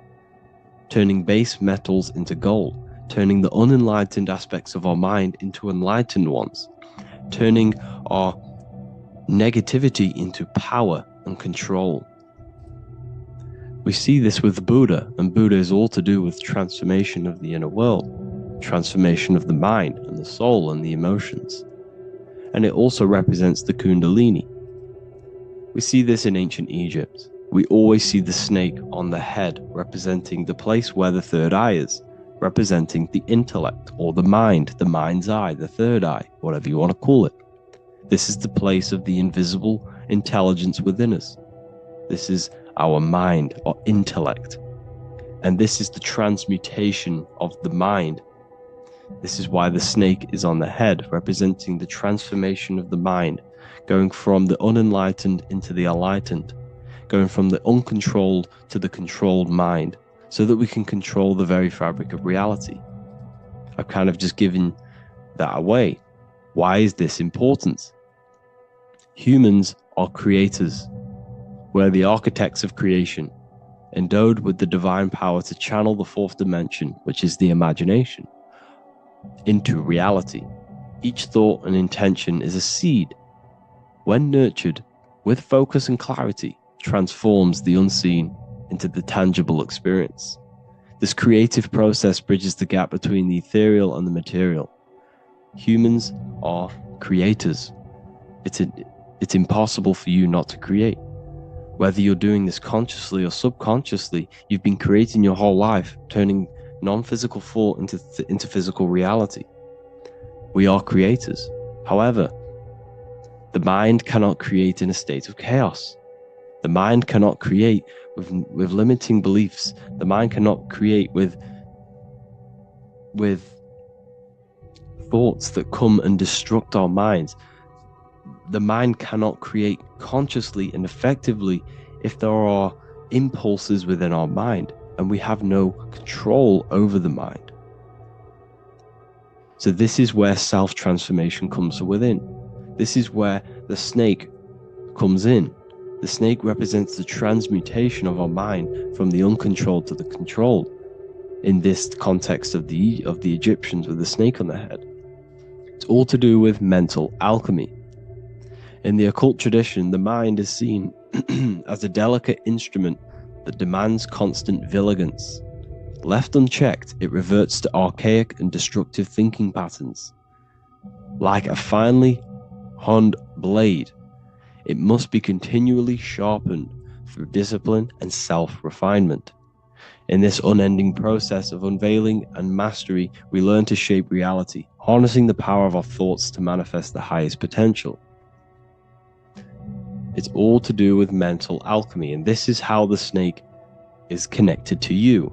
And what the snake represents to you, it represents the transmutation, the changing of ourselves, of our consciousness, so we can gain control in this 3D world. If we lack control, then we'll constantly be manifesting chaos.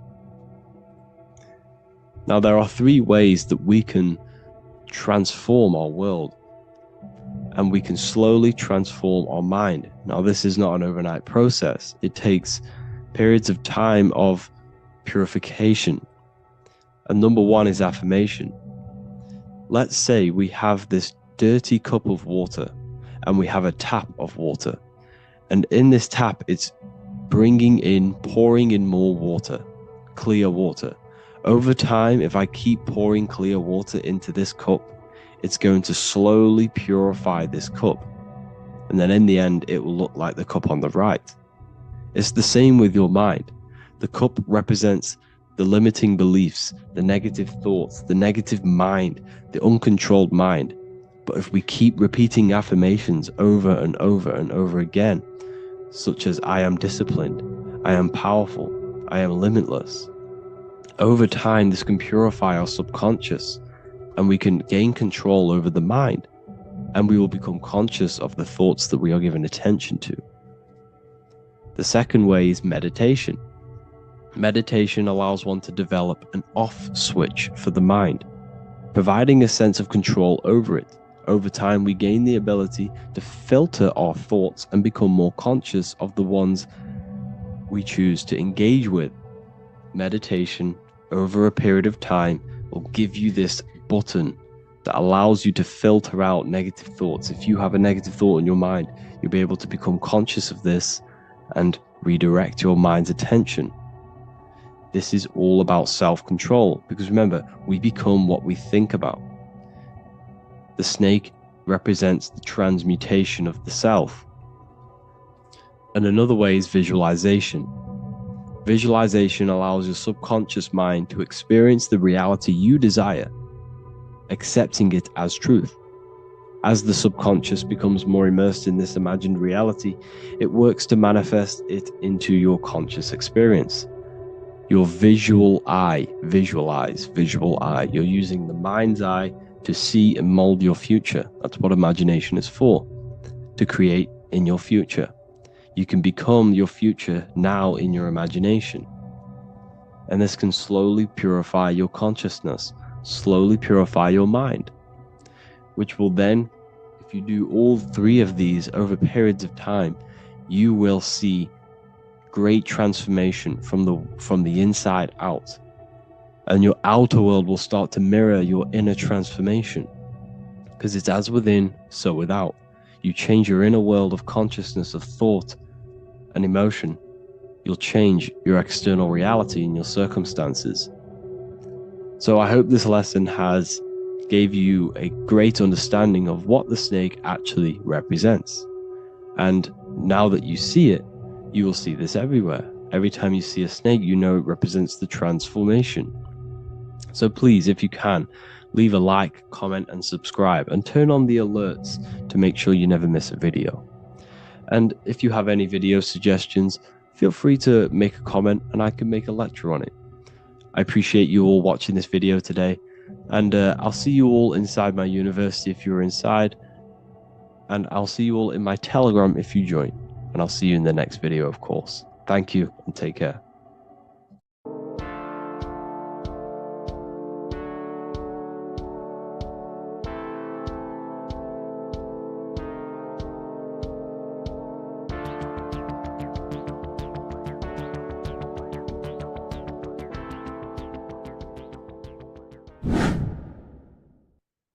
Left and right hemisphere, and what are they doing? How does it contribute towards your perception in this world? And this is what we're going to be talking about in today's video. We're going to be breaking down the two hemispheres of the brain and how they function in your life. So first, we have the left hemisphere. This is the logical hemisphere. This is the analytical, divided, scientific, or verbal hemisphere. The right hemisphere is creative, wholeness, artistic, symbolic, and metaphorical. The right hemisphere does with non-verbal things. It produces a holistic perception. It is more to do with creativity. Because what you must understand is that we are not in the external world. The world is produced by our brain. We see with our brain. Our eyes are a part of the brain. What we touch is the brain's interpretation of electrical signals on the nervous system. What we smell is the brain's interpretation of smell through the nose. What you taste is your brain's interpretation of chemical reactions on your taste buds. So what you are experiencing is the brain. The brain is a computer creating a simulation. And you have two hemispheres which breaks down this reality. So essentially, the brain is the perception creator. It creates perception. So if the brain is creating this, who is the one experiencing the brain? Well, that is you, the consciousness, the mind, the all-seeing eye. You are the all-seeing eye experiencing the brain, the observer behind the brain, behind reality, behind the emotions. So if you're walking through a woods, this left brain sees individual trees. The right brain sees the whole woods. It sees the biome. It sees the bigger picture. So when you are walking through this woods, the right brain picks up a holistic perception of reality. It creates the woods as one unified woods. The left brain's job is to break this down and analyze it so that we can see individual things. And this is also necessary for humans to have the ability to break things down and manipulate things in this world. So without this left hemisphere, we could not manipulate things and break things down. So this right hemisphere is important because it sees the whole woods. It sees humanity as one unified consciousness. However, the left hemisphere sees individual egos. So the left hemisphere is the place of the ego because it only understands it sees the world very divided. Okay. So for example, here's another example of the left and right hemisphere. If someone pulls out in front of you in traffic, your left brain's going to start going crazy and analyzing them, calling them names. The right hemisphere, however, sees the bigger picture. Maybe he didn't see you. Maybe it's just a mistake. Maybe he's in a rush. You see how the two brains are very different. They do the same thing, but they function in different ways. The right hemisphere is feminine, the left hemisphere is masculine. So, like I said, this person pulls out in front of you, you start to think with the left. If you start to perceive that in the left brain, you're going to start analyzing them, you're going to start going crazy and calling them names because you're analyzing it. You're not seeing the bigger picture behind it. You're not seeing it from his perspective. So there is a crossover. So the left hemisphere of the brain controls the right side of the body, the right ear, the right eye. Everything to do with the right side of the body is connected to the left hemisphere, and the right hemisphere controls everything on the left side of the body, including your eyes, your arms, your legs. So everything is crossed over, and even your visual field is crossed over. So this is your visual field, as you can see here, and even the left side of your visual field goes to the right brain. There's a crossover. No one really knows. There's not really a reason for this. However, this is how the human body is designed. As we all know, the human body is the most advanced piece of technology on the face of the earth. They cannot replicate the human body. And they tell you it has no creator. This is crazy. People are that brainwashed, they can't even understand that their body is the most advanced piece of technology. Your body is so advanced, the computers that you use are mimicked of the body. Everything they create is mimicking nature, but they don't show you how intelligent nature is because they don't want you to understand you're in an intelligent design. So anyways, let's get back on track. There is a crossover in the brain, and this is why they teach you to write with your right hand. And I was speaking to someone who's in a nunnery or whatever you want to call it. They were a nun, or they knew someone who was who was a nun, and they forced these people, these nuns, to write with their right hand. You had to write with your right hand. This is why, I'd say at least 70% of the world or 80% is right-handed and right-legged, because they taught us this to activate the left hemisphere more because of this crossover that happens in the body. So when we are using this right side more, we are using that left hemisphere more. Why? Why are they doing this? Well, they also called it writing. Writing is a spell, to cast a spell on you to use that right side of the body so that you use this left hemisphere. because they want you to see the world as a divided perception. They don't want you using the right hemisphere, using that left side of the body to activate the right hemisphere to see the bigger picture and see how everything is all one and everything is created. This left hemisphere domination keeps you from seeing the connections between everything, because that left hemisphere analyzes, it breaks things down. So when we are left hemisphere dominated by using the right side of the body, we are essentially seeing everything as divided. And this is why so many people will not understand my work, because my work connects dots and connects fields of knowledge, and makes you see the bigger picture. So people who are left hemisphere dominated will see my work and think this guy's crazy. But everything, it's all about activating that right hemisphere. So they call it writing because every word you say is molding your mind in some sort of way. The things you see is molding your mind. Everything you take in through the five senses is molding your mind. And language is a massive spell, especially the English language. They call it writing so that you use that right side. It's a spell because your subconscious mind picks up everything you say. And 90% of your daily basis behavior and thought patterns is produced by these subconscious programs within the subconscious mind. Essentially, your conscious mind is only the 10% of you. The conscious mind is just what you're aware of, what you're wearing, how you're feeling, what you're thinking. That's your conscious mind. The subconscious mind is controlling every system in your body. It's telling your heart to beat without you being conscious of it.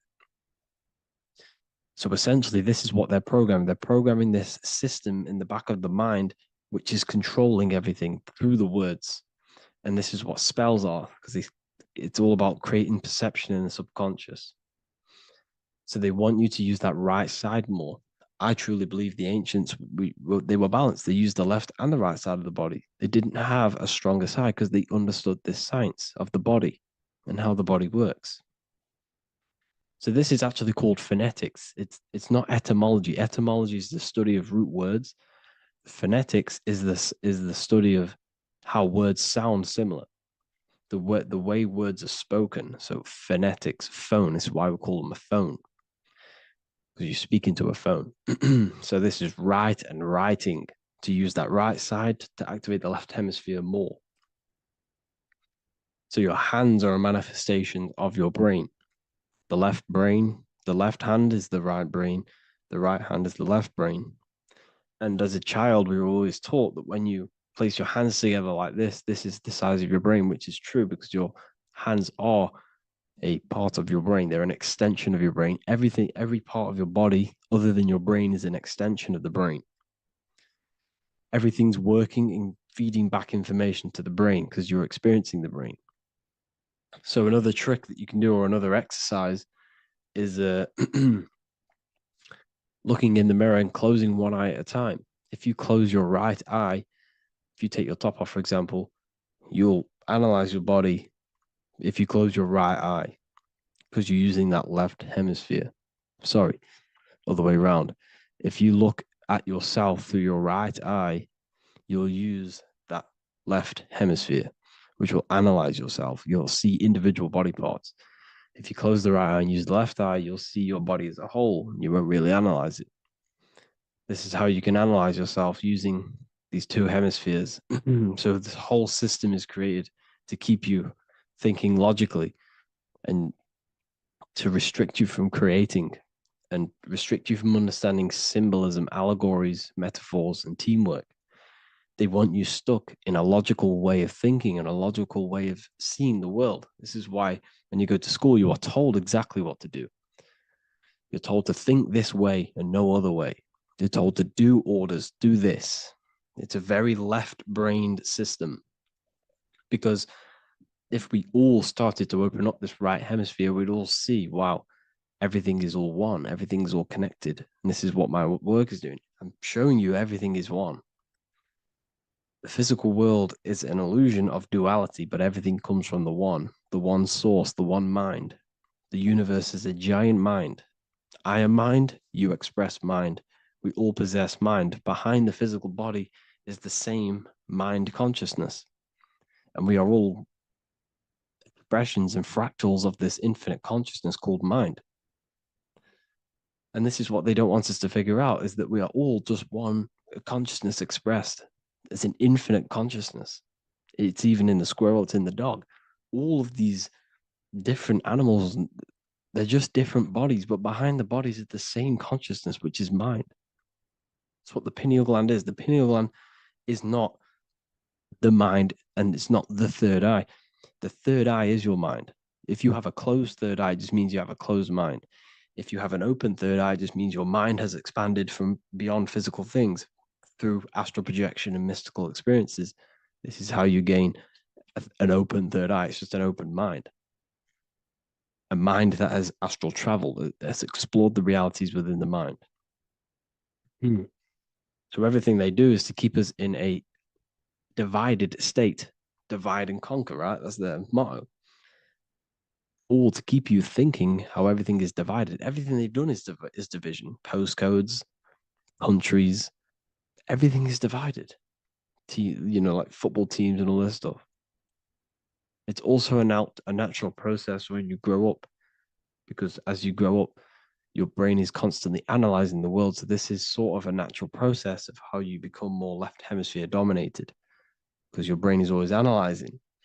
And unless something awakens you, you can awaken that right hemisphere where you can start to see the bigger picture. Even the music, all tuned to 440 hertz, shuts down the right hemisphere of the brain. 440 hertz, Spotify, Apple Music, the radio. Every time you turn on the radio, it's tuned to 440 hertz. This was specifically tuned. It never used to be tuned to this. It was in the 1950s. It was changed. The standard music tuning was changed to 440 hertz because it shuts down that right hemisphere of the brain. They don't want you thinking, seeing the world in this way and perceiving things as one. And I'm going to show you. It tells you this in the Bible. Cast the net onto the right-hand side of the boat and you will find the fish. What was Jesus saying? This is, you see, people read the Bible and they don't understand it. If the Bible is not talking about you, then it has no meaning. The Bible, everything you read in the Bible is about you and how it can better your life. It occurs to you. So if Jesus says, cast the net onto the right-hand side of the boat, this is an allegory. The boat is your body. Cast the net. It's the awareness, the perception onto the right hemisphere of the brain, and you will find the fish. What's fish? What do fish do? They swim deep in the ocean. It represents the knowledge. Deep knowledge. Cast the net onto the right-hand side of the boat and you will find fish. You will find the wisdom. You'll gain understanding when you cast that your awareness into that right hemisphere. You will see that I am you and you are me. We are all one consciousness. You will see everything. You'll see that the trees are the same patterns as the nerves in your body. You'll see everything is connected. Everything is a fractal of the one infinite consciousness. And how many fish did they catch? 153. That adds up to 9. This is now numerology. The Bible's filled with numerology. Adds up to 9. What's 9? Human consciousness. It represents consciousness. You're in the womb for 9 months. Feminine. It's all about consciousness. And in Revelation 14, and I looked and behold, the Lamb standing on Mount Zion. That's the spines, the mountain. With him, 144,000. 144 adds up to 9. It represents consciousness on top of the spine. You see? And he had his name the name of his Father written on the forehead. What's the Father? The higher mind, the higher consciousness within you. Where is that? In the forehead, the pineal gland. The pineal gland is the radio receiver for the higher consciousness. Because every body part of the body has consciousness. Your heart has consciousness. Your gut has consciousness. You are thinking with these different consciousnesses. You think with the gut. You think with your penis. You are thinking with all these consciousness. And it's about raising your consciousness to the higher consciousness, which is the Father, the mind in the head. Don't think with the lower parts of the body because that is your animal nature. Think with the higher parts of the body. It's all representing consciousness. How to activate the right hemisphere of the brain? Well, it's all to do with non-verbal things. So music will activate the right hemisphere. Make sure it's tuned to the right frequency though, 432 hertz, 528 hertz. Any frequency that adds up to 3, 6, or 9 is good for you. Meditation, turning off the thoughts, and you raise yourself to the higher brain. Symbolism. Symbolism is all right hemisphere. Reading between lines, metaphors, determining the Bible, it's all right hemisphere. Seeing the bigger picture, it's reading between the lines. So tithing in the Bible. These people in the churches are giving 10% of their money to the church. It's nothing but a scam. What these people have done is they have externalized the Bible. They have taken the Bible and literalized it so that they can make a business out of it. So what they're doing is a tenth of the produce of what it says in the Bible, a tenth of the produce of the land, whether grain or fruit, is the Lord's and is holy. So what's that saying? The tenth of it's basically saying give the 10% to the Lord, to God. What does that mean? Well, what's the land and the fruit? This represents physical things, the physical things that you have. The tenth of the physical things that you have. What's that? That's your ego. All the physical things that you have is all to do with your ego. That's the lower self. The ego, what is the ego? It's the mind's perception of the physical self. You had no ego when you were a child. Okay, when you were a child, you had no ego. As you grew older, you created the ego. But the ego is the full self. It's the echo. Ego, echo. It's the echo of the full self. So it's saying give the ego over. Take away the animal self. In that left hemisphere, that's all to do with the left hemisphere. That left hemisphere sees the ego. It sees individuality. It's divided. So it's saying give that 10%. Give that 10% of you over to the right hemisphere. The 90%. The 90% of you is in that right hemisphere. The higher self. Now, I'm not saying the left hemisphere is bad. Okay, I'm not saying that at all. But it sees it sees things divided. It's like I said, the left, the hands are manifestations of the brain. So when these Christians are praying, they're putting their hands together. What are they doing? They're syncing the brain hemispheres. What you're doing, because everything's an extension of your brain. So if you put your hands together, you're putting the two hemispheres together. And what's happening when you place the hands together? All the electricity in the body is now running in a circuit. So once you connect these two hands, the electrical energy is now running in a circuit. And energy can move around the body quicker and more efficiently. So when you pray, when these people are praying, they don't realize that they're engaging in ancient forms of meditation, of balancing the two hemispheres. So now we're talking about balancing the hemispheres, not the right hemisphere. This is what Israel is. Look at the symbol for Israel, the up triangle and the downward triangle. What's that? The up triangle represents male. The downward triangle represents female. Okay? This is talking about the brains. Israel is Ra. Isis, which is female, the Egyptian god. Ra, El. El means God. Electricity. That's the force of the physical world. It's the force that runs this world, electricity. It's the force of God. El, consciousness. It means God. Is Ra, El. Isis, Ra, and El. It's the two hemispheres of the brain, the holy land of Israel. It's the holy land, it's the brain. Once these two hemispheres are synced, this is how you unlock your consciousness. This is the easiest way of astral projecting. Hemisphering, I forgot the word for it. Hemisphere syncretization, something like that. It's about syncing the hemispheres. This is how you unlock your consciousness. Once the brain is running as one electrical system, this is how you balance the two masculine and male opposing energies. Once these opposing energies are no longer in war with each other, the brain, they come together to work as one. You unlock your consciousness. You are born again. What happens when a male and female have sex? It creates a new child. It becomes one. You are born again. Once the two hemispheres of the brain, you are born again. You can then have an out-of-body experiences. So this is why the symbol of the Holy Land, Israel, is the up and down triangle back combined together, because it represents unification of the male and female, unification of the hemispheres. You're born again. You unlock consciousness. And you can get this for free. It's called the Gateway Tapes on my website. Basically, it's a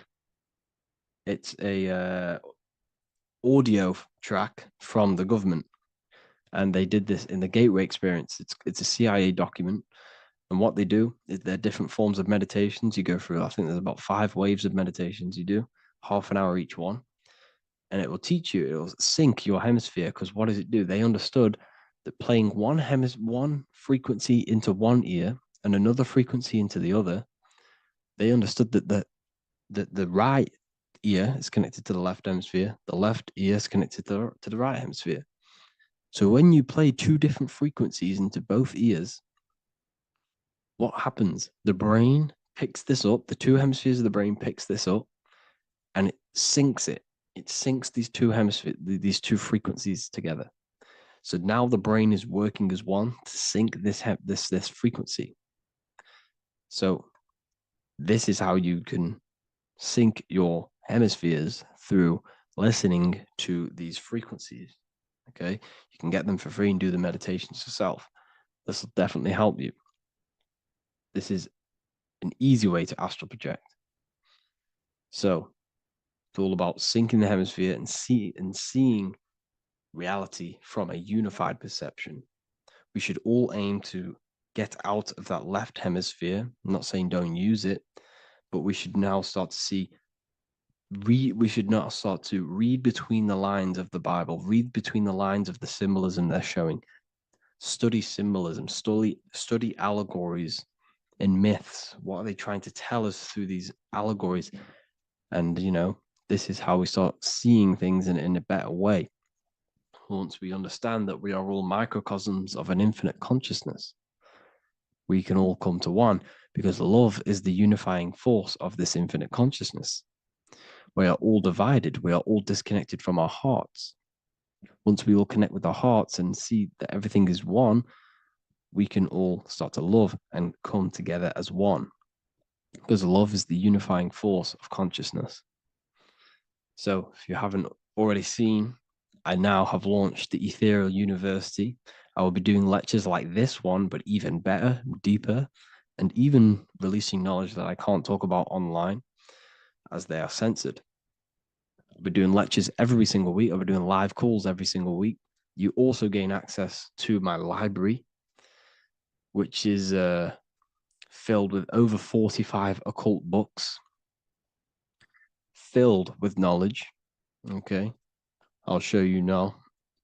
Plus, you get my book, The Book of Wisdom, PDF form, and the Human Health Guide, PDF form. You also get all of this stuff, the health section, Q&As, ethereal meditations. We've got some celestial studies, cosmology, numerology coming soon.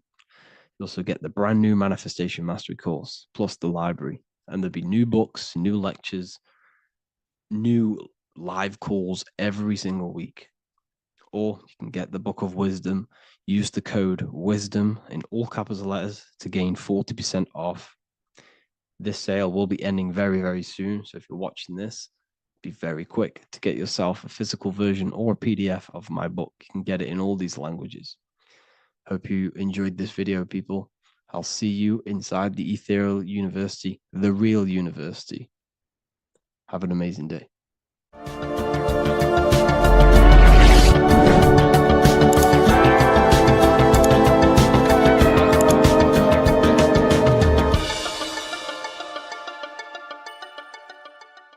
Welcome to Revival of Wisdom. Today, we're going to be talking about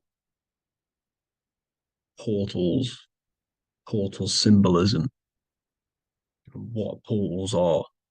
Okay. and how they show them to us, because they have to tell you the truth, guys. This is the thing with the universal law. They have to tell you the truth. And they tell you through symbols, they tell you through movies, and different things like that. But let's jump straight into this. So first I want to talk about the Freemasonry symbols. Okay, so first we got, obviously this is some Freemasonry art, but notice how you've got the ladder with a key. Okay, so this is ladder symbolism with a key. So maybe this is talking about ascending. Okay, because look, because this is ascending into the heavens, because it's a ladder with humans going up it with a key. In order to ascend, you must have the key. Okay, so what else do we have with a key? Well, the Netflix show Lock and Key, which is all about portals and keys. Because what the keys do, they open doors, gateways. Okay. So what's interesting about this is that they've got this key here, which represents the Kundalini energy rising up the spine. Okay, but we'll come back to this. But it's that same portal key symbolism. We've also got the Vatican. The Vatican is in the shape of a key. Okay, so you can see the start of it here and the end. So this is key symbolisms. Keys open doors. And notice how it's got the 8-pointed star. Okay, what is the 8-pointed star? Okay, we'll come back to this. This all ties in, guys. I'll break it all down for you. But then you've also got the god Janus. Janus, okay, is known as the god of the doorways. He's an ancient god of Rome, and they worshipped him. However, he's not a god, he's more like a high level ranked demon. Because he is the god of the doorways. And notice how he's got two faces. Because doorways always have two sides. You're going into somewhere, there's always two sides of a door. And he's always depicted with two sides of a face and a key, because he holds the key to the doorways, to the portals, to other worlds and realms. Okay, as you can see, he's always got two faces and a key. Okay, so now we have the Sumerians, the Anunnaki, and they are always depicted with the two faces. Why do they have the two faces? Because they're symbolizing doorways, and the Anunnaki come to Earth through doorways and portals. So these are what these gods are symbolizing in their artwork. But they always have the 8-pointed star. Okay, what is the 8-pointed star? You see how they always have. Look, let me try and find another one. It's the 8-pointed star. This 8-pointed star is Polaris. Okay, Polaris, just like the Vatican has the 8-pointed star with a key. Polaris is the center star. Polaris is a fixed star, it doesn't move. Okay, so the Anunnaki symbol is also the 8-pointed star. So this is symbolizing the portals and doorways that they come through in order to get to the earth. But Polaris is that center star which does not move. It's always symbolized with the 8-pointed star, just like a compass. Why is a compass the 8-pointed star? Because at the center of our realm is where the most electromagnetic energy is stored. as you can see, we have an aura field, an electromagnetic aura field. So does the Earth. And in the center, so like our heart, for example, is where the most energy is stored. And like the center of the Earth, this is why all compasses point to the center, because this is where the most electromagnetic energy is stored. Because it's at the center of our realm. Okay. So like I was saying with the lock and key series, see this here? The Kundalini energy rising up the spine, just like your Kundalini energy rising up the spine. Let me try. I can't zoom in. But you know what I'm trying to say here. Let's go back to Polaris. Because at the center is where pole. Can you see the pole of electromagnetic energy? Polaris, the North Pole. It's symbolized. The truth is in the words. It's like a pole of electromagnetic energy. And this is where the aurora borealis comes from. Notice how it's got the word aura in it, because it's the Earth's aura, electromagnetic field, just like you have an aura, also known as the northern lights, because it's coming out of this center hole in the center of our realm, where the black sun is. And this is where the electromagnetic energy is coming up from. And this is what the aurora borealis is, or the northern lights. It's just electromagnetic energy. And it's symbolized through our symbols, the original O, okay? Because it's like a pole through the middle, Polaris. So this Polaris is the sky vault. It's the portal into this realm, because this is what the Anunnaki are always talking about, always symbolize it with the 8-pointed star. And just like a compass is the 8-pointed star pointed to the center, to Polaris. Okay. See here on the Sumerian tablets with the 8-pointed star again. And how we know it's talking about portals with this 8-pointed star is because CERN 666 are opening up portals to the underworld, letting in demonic entities into this realm. How do we know it's a portal? Because their Hydro Collider has 8 points, just like the 8-pointed star. So they are creating synthetic portals to the underworld to let these demonic entities into our realm. What is the key? Because if we're talking about ascending through Polaris, notice how here on the masonry art, this luminary here, so this is the sun, that's the moon, this is Polaris, because it's a luminary with what? 1, 2, 3, 4, 5, 6, 7, 8 beams coming off the luminary, just like the 8-pointed star. So you see the ladder with the key going up to Polaris.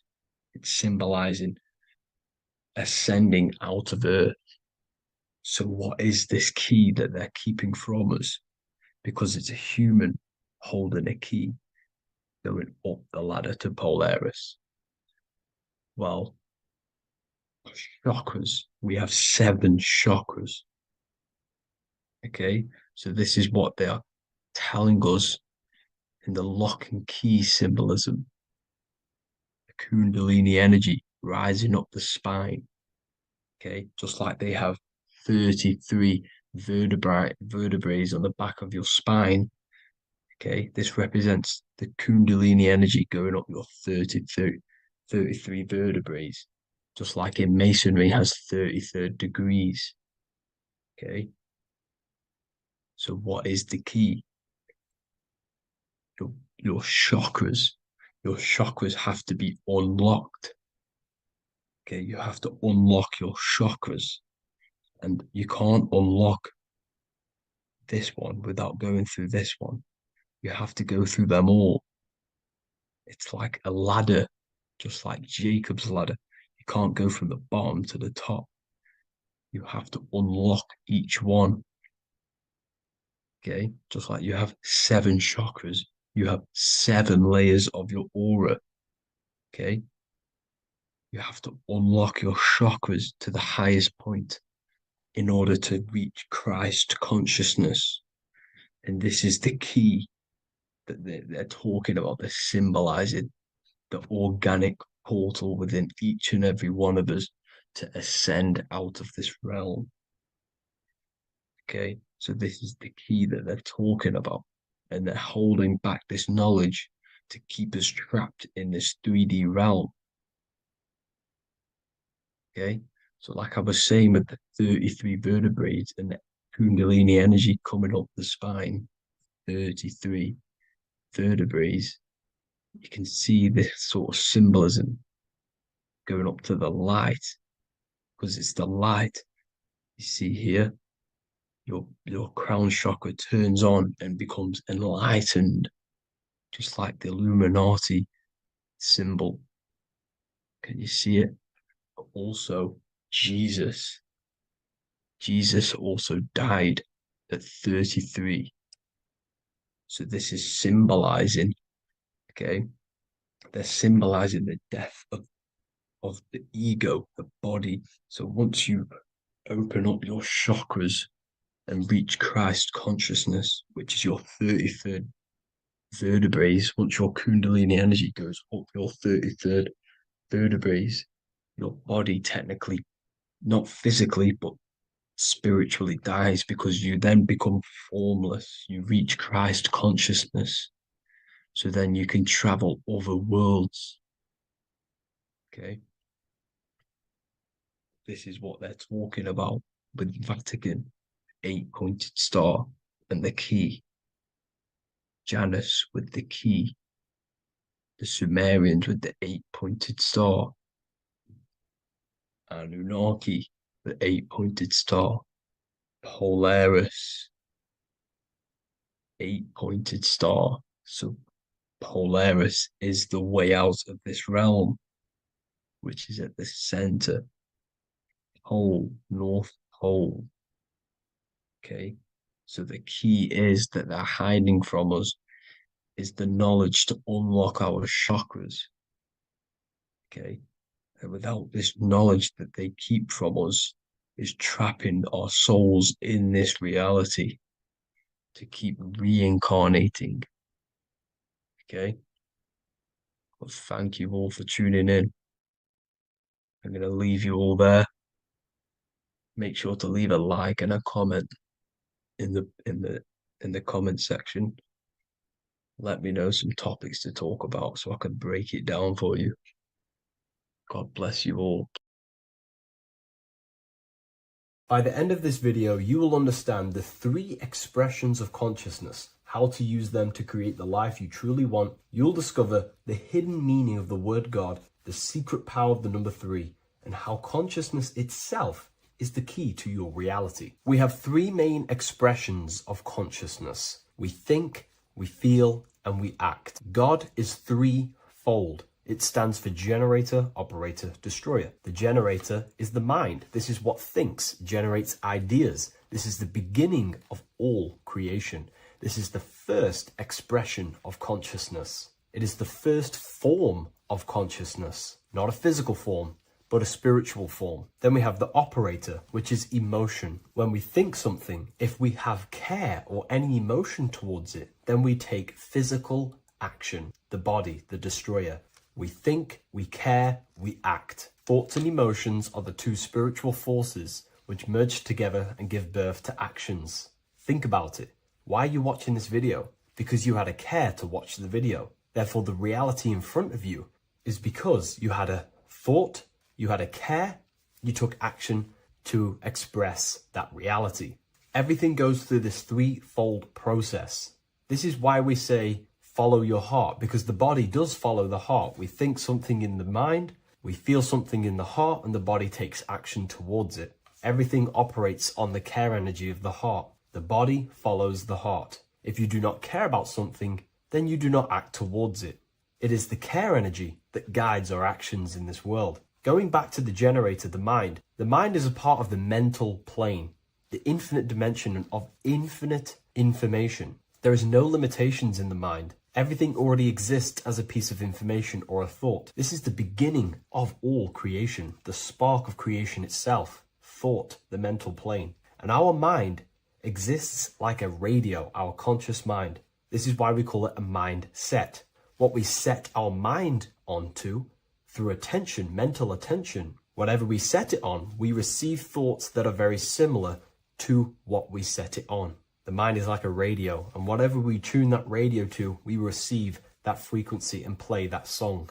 So if we purify our minds through ritual work, meditation, and affirmations, the mind can become a temple to receive higher thoughts, higher ideas, and better genius ideas. Going back to operator, this is the Holy Spirit.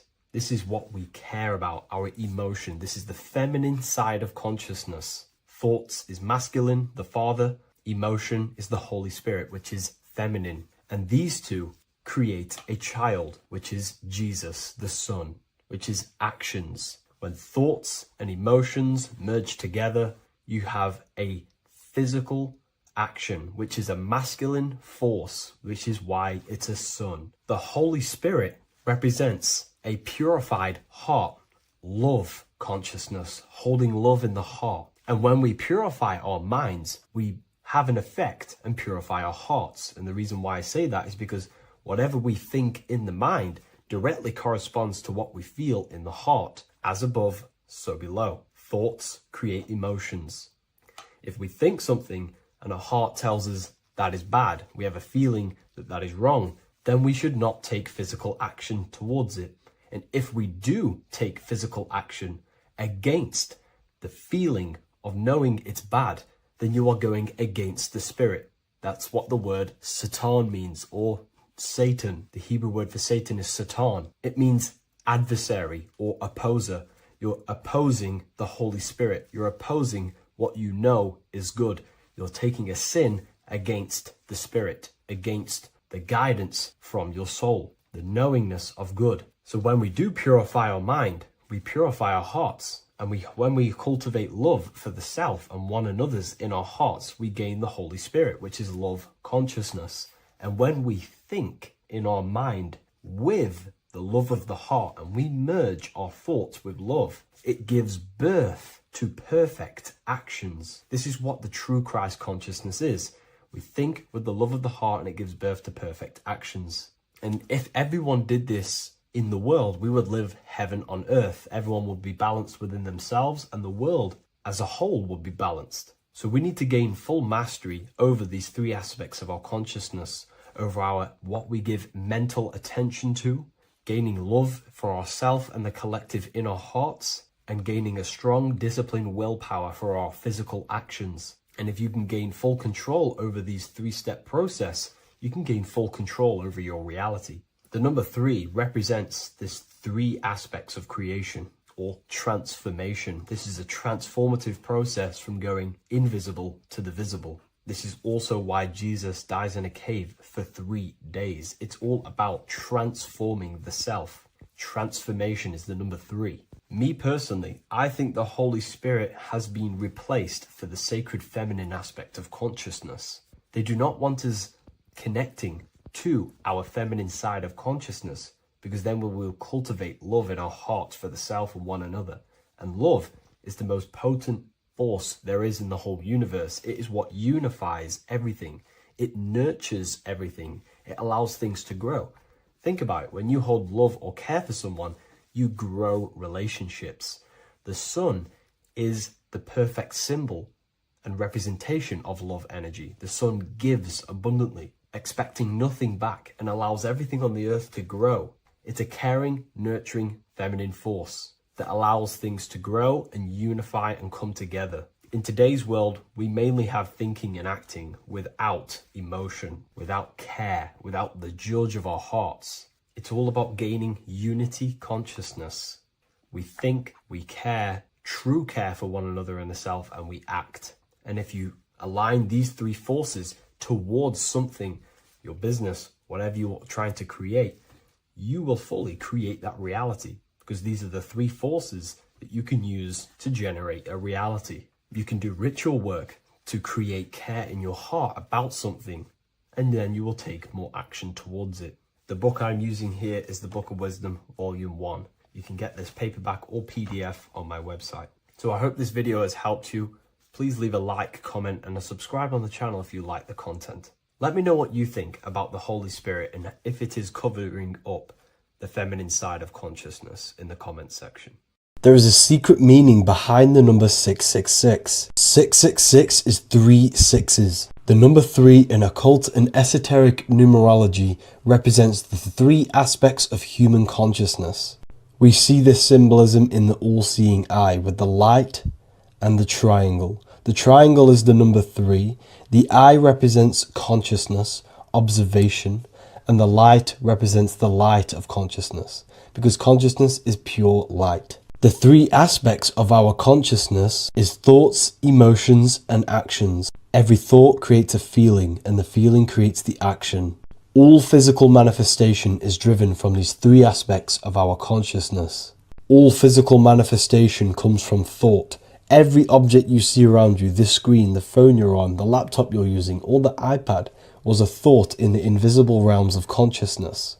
Then it was brought into physicality through feeling and action. This is because man is made in the image and likeness of God. We are all mini creators. We are all extensions of God's creative consciousness. Therefore, the number 666 represents 3 sixes. 3 is thoughts, emotions, actions. The number 6 represents the cube, because cubes have 6 sides. This material world that we experience, everything has 6 sides. Everything's created by cubes. We can move forward, we can move backwards, we can move left, right, up and down. This is the cube that we are stuck in. Therefore, 666 represents our 3 aspects of our consciousness, thoughts, emotions, actions, all contributing towards our physical self, material world, material pleasures, completely cutting ourselves off from our spiritual, true, divine self, which means 666 is representing a state of consciousness. A state of consciousness where we only operate from a place of material needs and survival things.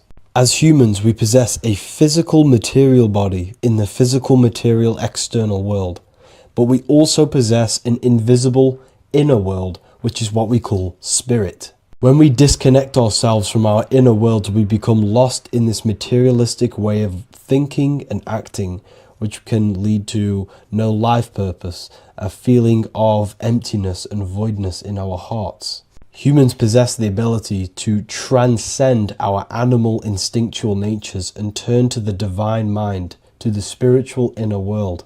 It is our inner world that is projecting our outer world. The outer world is just an effect of our inner state of consciousness.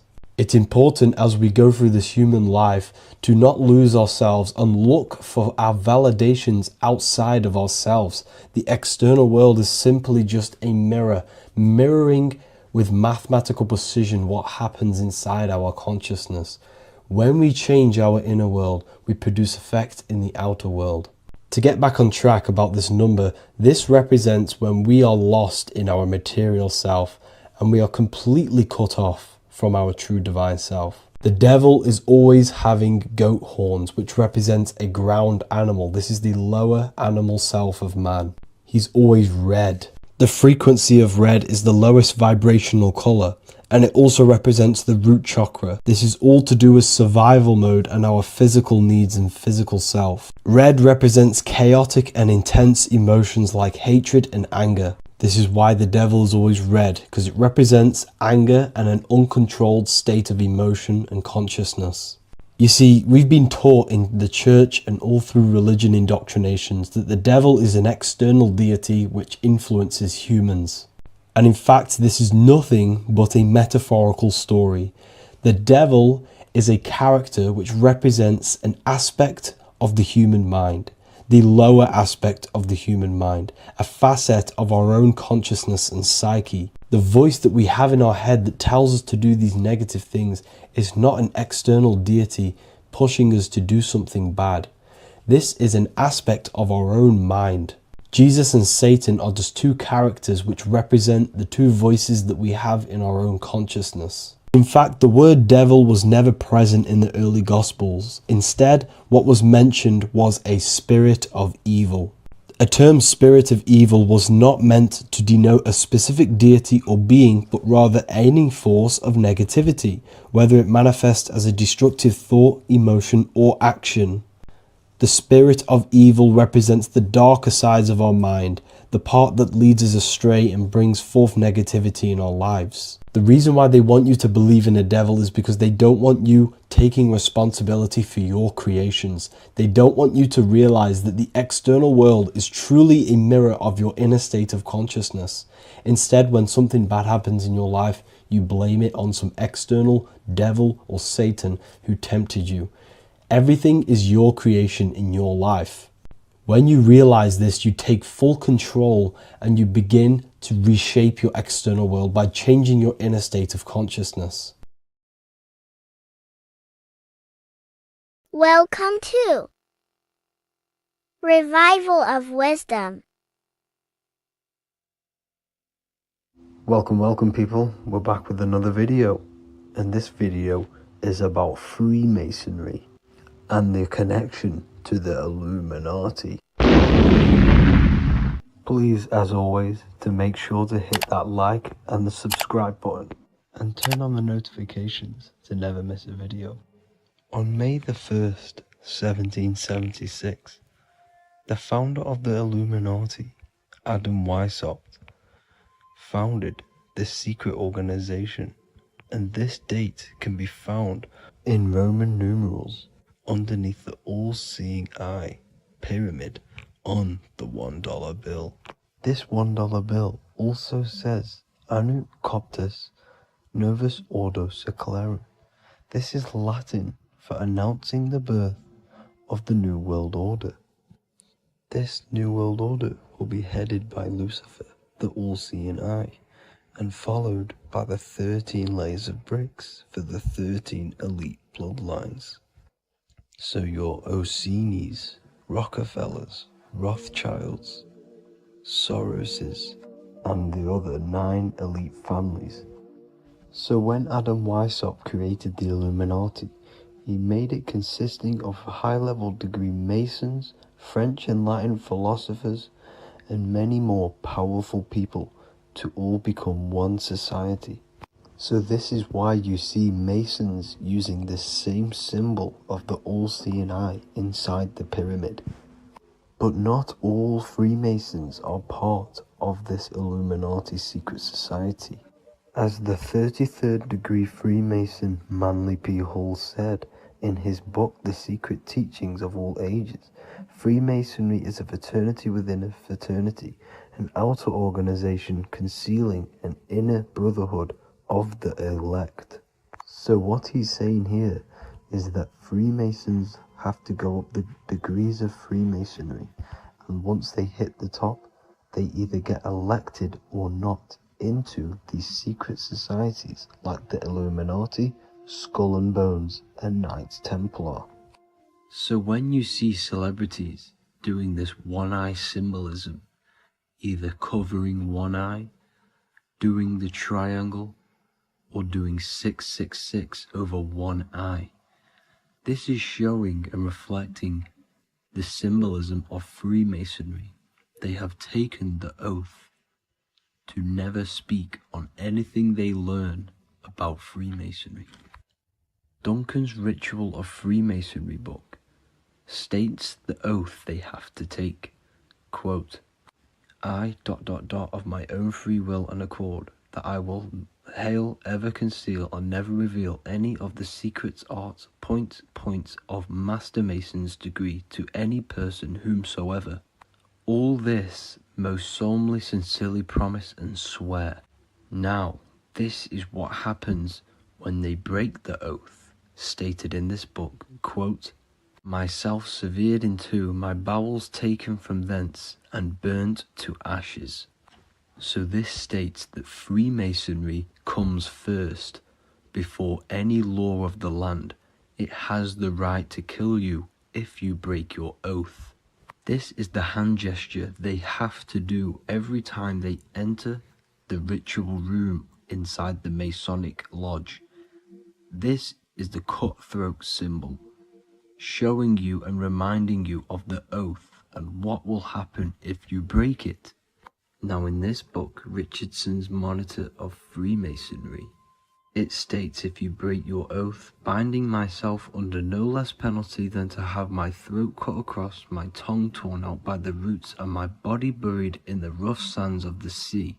If they do not decide to kill you, this book states this by pointing him out to the world as an unworthy vagabond, by opposing his interest, by dearranging his business. In other words, they have the power to frame you and destroy your reputation to the world, and destroy your business if you break this oath. So yes, they do kill to keep this truth hidden, because this truth of this reality is what keeps them in power. They have the ability to manipulate people, because people do not know what manipulates them. This is why they call themselves the government. They govern the ment, which is the mentality, because the mind is the root cause of reality. They control what you perceive to control what you manifest. By knowing the truth, you are set free, and you no longer need no controller above you. So this is why they are willing to kill and do whatever it takes to keep the truth concealed within these high-level degrees of masonry and these secret societies. However, going back to Manly P. Hall's book, it states, part of the symbols are displayed here to the initiate, but he is intentionally misled by false interpretations. So this is saying even Freemasons are intentionally misled and told lies to conceal the truth, to make sure the truth is hidden in the high degrees of masonry. So that's it for this video, guys. Thank you all for tapping in. Please leave a like and a subscribe. God bless.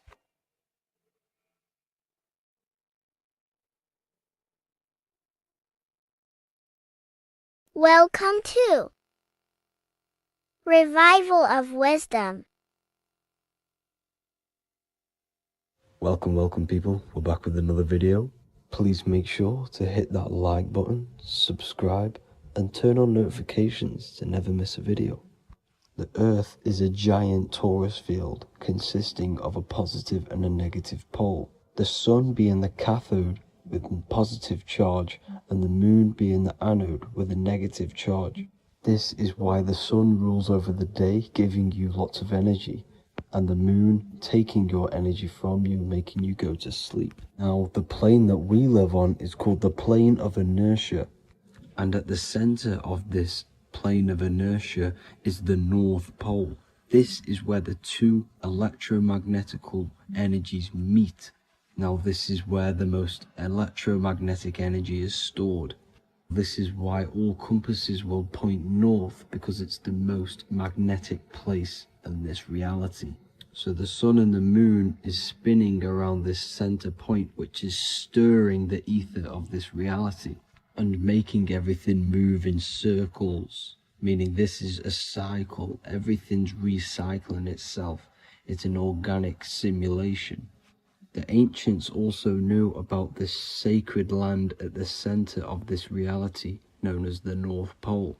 As you can see on this map from the 1500s of the North Pole, you can see 4 islands around this center black rock. Ancient civilizations like the Mayans, the Buddhists, and ancient Chinese also depict these 4 islands. The endless symbology of these sacred lands at the center has been going on for thousands of years.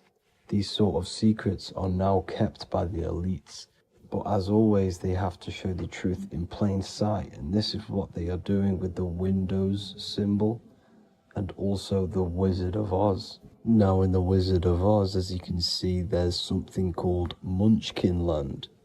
Munchkins are these unusually short people. Then on the ancient 1500s map it says pygmy, and then the pygmy people in mythology are also these unusually short people. Just like Santa and his elves, they come from the North Pole, and elves are these unusually short people. These stories that we are told about Santa and Munchkins are putting truth in plain sight about this sacred land.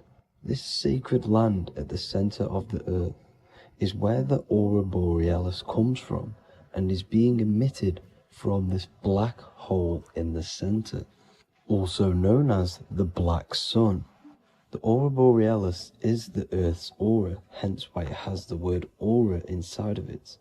It is the life-giving essence to all life within this realm. As this dualistic reality we live in consists of both physical and spiritual, the black sun is like our sun for the spirit. It's our spiritual umbilical cord, connecting us to the spirit realm. And the rising sun is the opposite. It's our sun for our physical 666 carbon suits, known as our human body, our physical aspect. As it states in the 40,000-year-old emerald tablets, deep in Earth's heart lies the flower, the source of the spirit. The flower of life is as thine own place of spirit, and streams through the earth as thine flows through thy form, giving off life to the earth and its children. So the North Pole is the core of this spiritual reality, and the closer you get to it, the more spiritual and lucid it becomes. So the elites have covered this up in order for us to forget the true nature of this reality. And they did this cover up by introducing the globe model. Nicholas Copernicus was around in the 1400s, and he introduced the globe model. As you can see, he is a Freemason. He depicts himself with a globe and a Masonic compass in all of his paintings and portraits. Galileo was also a Freemason, as you could see in all of his portraits with a globe and a Masonic compass. He was also a massive part of introducing the globe model after Nicholas Copernicus. So yes, the globe model was a spiritual and political move to gain more control over the masses. After the globe model was then introduced, they introduced the theory of evolution by another Freemason, Charles Darwin. See how these two theories go hand in hand? They both degrade humanity, and they make you confused of where we actually came from. By hiding the true form of this divine creation and hiding the true power of each and every one of us, they maintain control over the masses. Now this is order out of chaos, known to be the 33rd degree slogan of Freemasonry. Now this is the Masonic cosmology, and as you can see, you have the checkered board for the duality, the 5-pointed star for the 5 elements, the 4 corners for the 4 pillars, the all-seeing eye, which is Polaris, the sun, the moon, and the 7 stars. So even Freemasons are taught the flat earth cosmology and the true form of this reality. Now the true nature of the sun, the moon, and the earth is shown and reflected through the Masonic compass. The Masonic compass is the sun, the moon, Polaris at the top, and the black sun at the bottom. It makes sense why all the scientists who introduced the globe model all used the compass and the globe together, because it's truth in plain sight. As I explained in my other video, all Freemasons have to take the oath, so it goes to show, why are we all learning these theories from Freemasons who can't talk about certain topics that they learn about? Why should we believe their theories when they're holding back the real truth about this reality? Now going on to NASA. NASA means to deceive in Hebrew, and they are also funded by the government. They are not a private company. The old owner of NASA, Werner von Braun, on his grave has the Bible verse Psalms 91, The heavens declare the glory of God, and the firmament showeth his handiwork. Now why would the owner of NASA put this on his grave? Seems a bit suspicious to me, alongside with the NASA astronauts are all Freemasons. And not to mention the countless mistakes they've made on their live videos in space stations, the moon landing, and the CGI footage of the Earth, which is obviously photoshopped. Just by tricking the masses that they live on a spinning ball, the elites gain the perception of the masses. Not only does it hide the divine creation we're inside of, it hides the divine spark within you. It hides the creator, the source. And by believing in space and we live on a spinning ball, it makes people come to the interpretation of that we are a coincidence and we do not have any purpose. And of course this is false. When you come to realization that we are all a divine creation and we can create our own divine life in this reality, life becomes more sacred and you start to enjoy little things. The elites want you to believe everything exists only in the five senses. They want you constantly looking outside of yourself because they know that will keep you on lower states of consciousness. Now this brings me to our next point. By tricking the masses into the heliocentric model, the elites started to advertise aliens in the movies, in cartoons and magazines in the late 1940s. Now this is subconsciously programming us about aliens and extraterrestrial threats, which then they can use to their advantage. And this is something called Project Bluebeam. They are more than likely going to fake an alien invasion to push this 2040 agenda, which is for one government and one ruling currency. That's it for this video, guys and girls. Hope you all enjoyed. Please make sure to leave a like and a comment. God bless you all. Matthew 21:1, Jesus went into the temple of God. Corinthians 3:16, do you not know that you are the temple of God? Now what is this telling you? That God is within you. Hence why in Luke 21:12 it tells you the kingdom of God is within you. And the side of your head region is called a temple for a reason. Because the brain encapsulates the mind. The brain is a physical manifestation of the mind. The heart is a physical manifestation of emotion.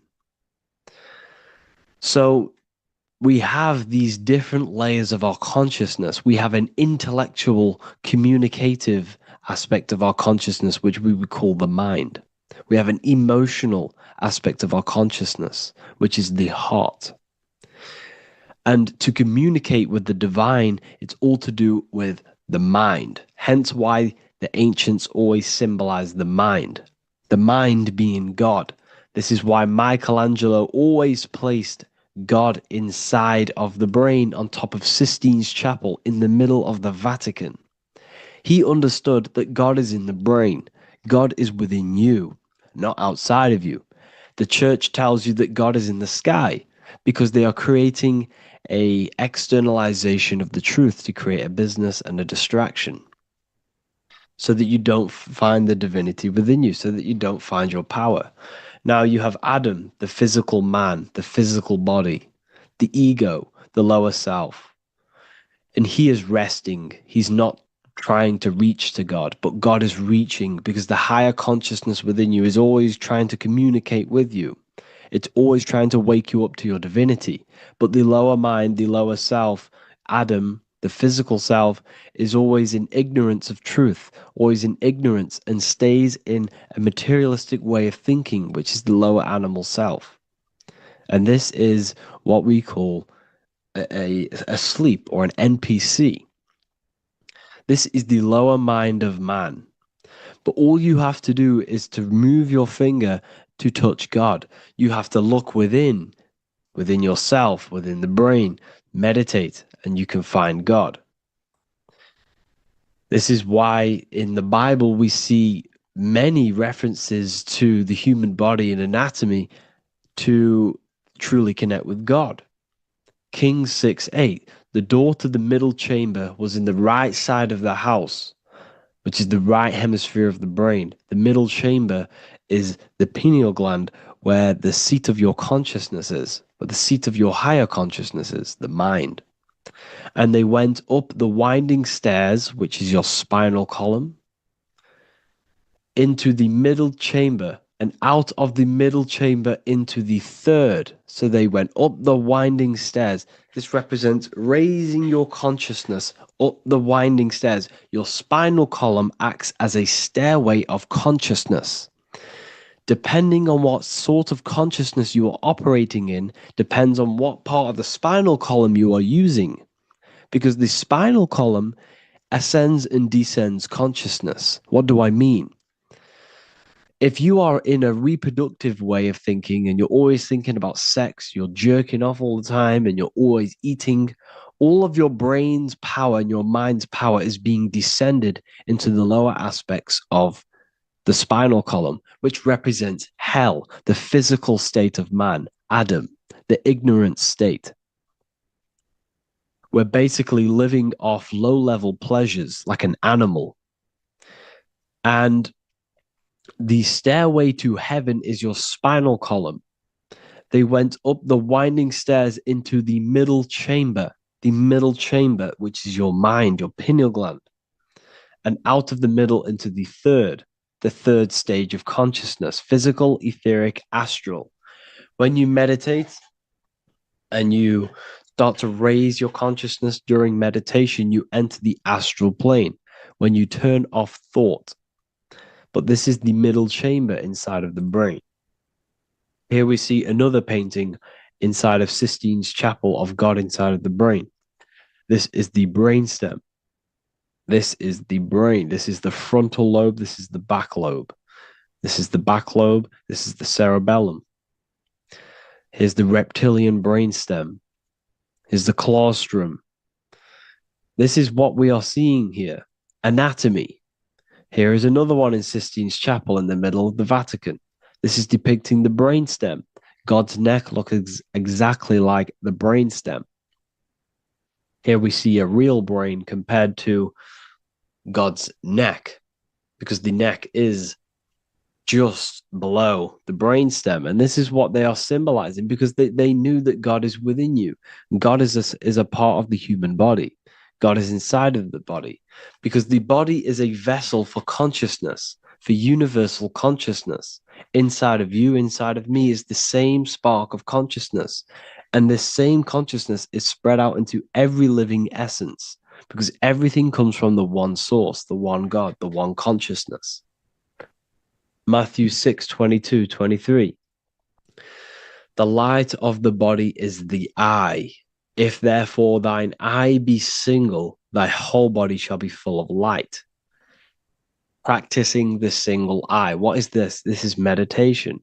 This is entering within yourself. So the Bible's telling you to practice the single eye. But if thine eye be evil, thy whole body shall be full of darkness. What does this mean? If your consciousness is in an evil way of thinking, if your mind is filled with an evil, negative mind space, then your body shall be filled with darkness, with evil, with negativity. Because negative thoughts destruct the body. Positive thoughts heal and regenerate the body. So he tells you to be, the light of the body is the eye, your consciousness, the inner eye of consciousness, the eye that lets you see. And what do I mean? You look with your two physical eyes, but you see with the inner eye. What you see is perception. You look with the two eyes, and what you see is perception. You are seeing, you are understanding, and that's what consciousness, the mind, gives you. Consciousness, or the mind, is the force that allows you to be a human being, that allows you to understand things and interact with things and make decisions. It's an infinite intelligence. See, the mind is not the brain. This is a big confusion with people. Hence why the eye on top of the pyramid is separate from the bottom half of the pyramid, because the consciousness is separate from the body, the eye, the all-seeing eye. It represents the observer, the eye that sees into this body, into this world, into this. You are the perceiver. You are the invisible spirit within the body. Theologians 4:17. After that, we are still alive, and our left will be caught up together with them in the clouds to meet the Lord in the air. You don't meet the Lord in the physical air. Okay? This symbolism of the ancient Christian artwork is showing you this is symbolic. These things never happened. There's no man in the sky. Moses didn't go on a mountain to meet with God. The air represents the mind. This is why you say you're an airhead when someone's very stupid. Earth is your body. Water is your emotions. Fire is your spirit. Air is your mind, the invisible mind. So Anton Mengs, an ancient Christian art worker, is showing you anatomy of God in the clouds. But this is anatomy of the human body, raising yourself to the mind and turning the mind inwards on itself during meditation. And that's how you meet the Lord in the air. You meet the Lord in an elevated state of consciousness. The air represents an elevated state of consciousness because the air is up. You have to raise your consciousness to meet the Lord in the air. This is why Moses went on a mountain to meet with God. The mountain represents elevation of consciousness, raising the mind up the spinal column, taking all of the mind's attention away from the reproduction and the physical aspects of self and raising it to the brain and turning off the brain and going inward into the air. It's talking about raising consciousness. It's allegorical. It's a spiritual, metaphorical text. The side of your head's called a temple because inside that where that temple is, right in the middle of where you call the temple, is the inner chamber, the open room, the holies of holies in the Bible, or the land flowing with milk and honey, or Mount Zion. There's so many different names for the brain, or the upper room where Jesus meets his 12 disciples, the 12 cranial nerves in your brain. This is the temple of God. Your body is a temple of consciousness. It encapsulates the consciousness. It encapsulates the mind and soul. John 10:30, Jesus states, I and the Father are one. Psalms 46:10, be still and know that I am God. He's talking about the I am within you, not within Jesus. Everyone refers to ourselves as I. I am God. When you say I, you're referring to the highest aspect of yourself, the aspect that is above all thought, above all emotion, and above all things. When you say I, you're referring to your pure awareness, your pure consciousness, the highest aspect of yourself. And anything after I is egotistical. I is God. The letter I is the Roman numerals for one, because there is one God, one consciousness. The letter I is one line, just like the number one. Matthew 6:3-4, take no thought. Therefore, take no thought. Take no thought. He says this 5 times because you must turn off the 5 senses and take no thought to connect with God. Be still. This is telling you to meditate and know that I am God. The I am within you. I and the Father are one. I and God are one. You, who you think you are, is a completely wrong. The body is matter. Your name isn't you. Your job isn't you. Your reputation, your trauma, your memories, your friends, family, worries, bills, interests, dislikes, goals, passions, anything to do with the thinking mind is not you. Who you think you are is a part of your thinking aspect of consciousness. But once you remove thought, you are no longer your name. You are no longer your body. You're no longer your reputation. You are the I. You are pure awareness, pure consciousness. Pure consciousness. And this pure consciousness has latched on to this name, this job, the body, and your traumas. Your pure consciousness has attached itself to this character who you're playing in the physical world. And this is essentially who you think you are, but you are not. You are the I, you are the self, you are pure awareness.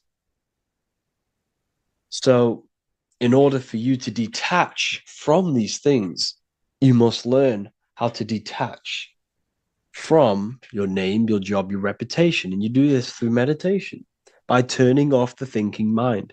Turning off the thinking mind allows other aspects of your consciousness to open up. What do I mean? Your whole life you've been thinking, and all of these thoughts has attached you to this physical body. You haven't allowed your consciousness to open up. And you can only do this by taking no thought. That's why Jesus tells you, take no thought. When you turn off the thinking mind, other aspects of your consciousness starts to open up. Other aspects of your being can open up. And this is how you astral project. This is how you do all these mystical things and things to do with consciousness. It's taking no thought. Imagination, emotions, thought, and memory are all to do with consciousness. These things are not physical. You can't touch thought. You can't touch emotions. You can't touch these things because they are not a physical thing. So you must turn off these things for other aspects of your consciousness to open up. Okay? So essentially, the Bible is a metaphorical, astrological, numerological, metaphysical, spiritual, encoded text that talks about human anatomy, spirituality, and the true nature of the human experience. Everything they teach you in school is to make you think that you are this body. Everything they teach you in church is the externalization of the true teachings of Jesus. Jesus was telling you to meditate. Jesus was telling you to practice the single eye. Jesus was telling you to look within yourself and find God. He wasn't telling you to pray to him. Mark 16:19, he was taken up to heaven and sat at the right hand of God, the right hemisphere of your brain. John 21:6, cast the net onto the right hand side of the boat and you shall find fish. Fish is understanding. The boat is your body, your brain. Cast your awareness into the right side of your brain and you will find understanding, because the right side of your brain is all to do with the creative aspect and the intuition and the spiritual sides of your consciousness. This is why God is here. This is why Michelangelo depicted God in the right hemisphere of your brain, because this is all human anatomy. And I speak about all of this in the brand new Book of Wisdom, Volume 2. Which is now available. The start of the revolution has begun. This book is truly going to change the way people see the world. It's got so many more topics than the last one. It's truly a revolution. It's written in so much detail. It's very practical. I cannot wait to share this one with you. I just want to say thank you for the opportunity for me to create this book. Because without you, I couldn't have created this. And I just love sharing my work with you. And I thank every single one of you for the support, the watch, like the views and the likes, everything. Especially the people who have joined the university and stuff like that. And for people who have joined the university, you do get a free Book of Wisdom paperback if you just go to the general chat and follow the description, follow what the instructions that I gave you in the chat, and you'll be able to order a free Book of Wisdom if you are inside of the university. Plus, you get all of my other books, 2 books, and over 45 occult books on occult and esoteric things.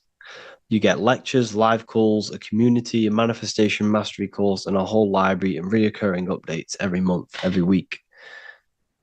So yeah, I hope you all enjoyed this video. Thank you all. Please leave a comment to help the algorithm, and leave a comment on what videos I should make. And yeah, I'll get to uploading on the YouTube a lot more now. The second book is now released. I have a lot more time on my hands. No longer using my energy to create the book. I'm now going to redirect this mental energy into the YouTube. So there will be a lot more content coming. So I need some content ideas. So feel free to comment some ideas, some YouTube videos that I can create. Thank you all, people. Have an amazing day.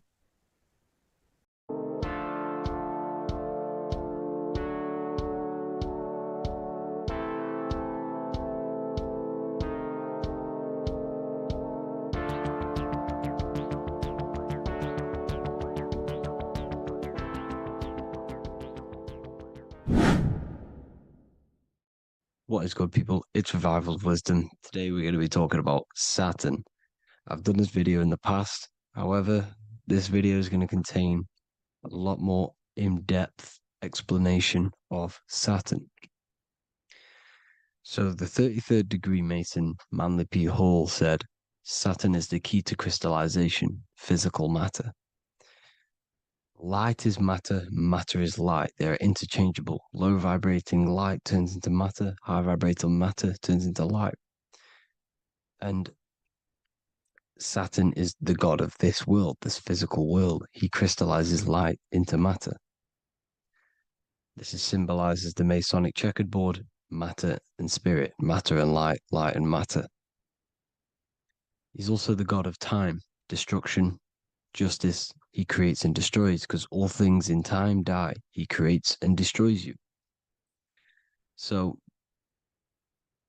because we live in this physical world, which is the electric world, this is why we say electricity, because it comes from the root word of El, Saturn. They used to call Saturn El, E-L. This is why we used to say Elohim is God. The real God of this world is Saturn, but it's being hid. This is being hid. Jesus is Saturn. All of this is Saturn. It's all Saturn worship. It's the real God of this world, So, physical matter is a result of two opposing forces equalized on the plane of inertia, because everything is created out of electromagnetic toroidal fields. And these two poles equalize on the plane of inertia, which gives you planet Earth, plane of inertia. The plane of inertia is what Saturn is. It's the ring around the center of the plane of inertia.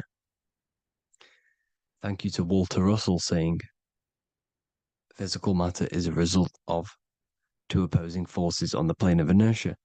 This is what Walter Russell says, so please check out his work. He's got many books, many books on light and electromagnetism and stuff like that. So I advise you to check him out. So the torus field gives you the binary code 0 and 1, the female vagina and the male phallus. This is the code for this world. Saturn crystallizes physical matter. Now Saturn is the most outermost layer of the 7 layers of heaven, where it says in the Quran, it says, Allah, it is He who created the 7 layers of heaven. Saturn is the outermost layer. He's the top. He's the most high. So when we say the most high, we're referring to Saturn. He's the most high before the firmament, before the stars. So Saturn is the god of this world. He's the Lord of the Rings. He wears the crown. The crown is the rings. Crown, Kronos. So the planets are luminaries. They are lights. They are beings. They are energy, conscious energy. And we're in the heart of the solar system. Saturn is the outermost layer. He is the one of this world. He's the god of this world. Now, on the North Pole of Saturn, you have the hexagon. Add up all the sides. It creates the 6-pointed star. Or it can be created as a cube. The cube is very important. The 6-pointed star is very important. 6 points, 6 triangles, 6 side, 6, 6, 6. Black cube adds up to 6 in gematria. Now, what did I say in the beginning? Saturn crystallizes the physical world. He creates physical things out of light. You are a light being. This is why we say human. Hue means the light spectrum. Hue, man, we are light manifested into physical forms. Human. And we are incarnated through Saturn. Satan, same thing. The number of the beast is 666, and the 666 comes from the 6.6 triangle, 6 sides of Saturn, 666. We are all known as carbon-based life forms.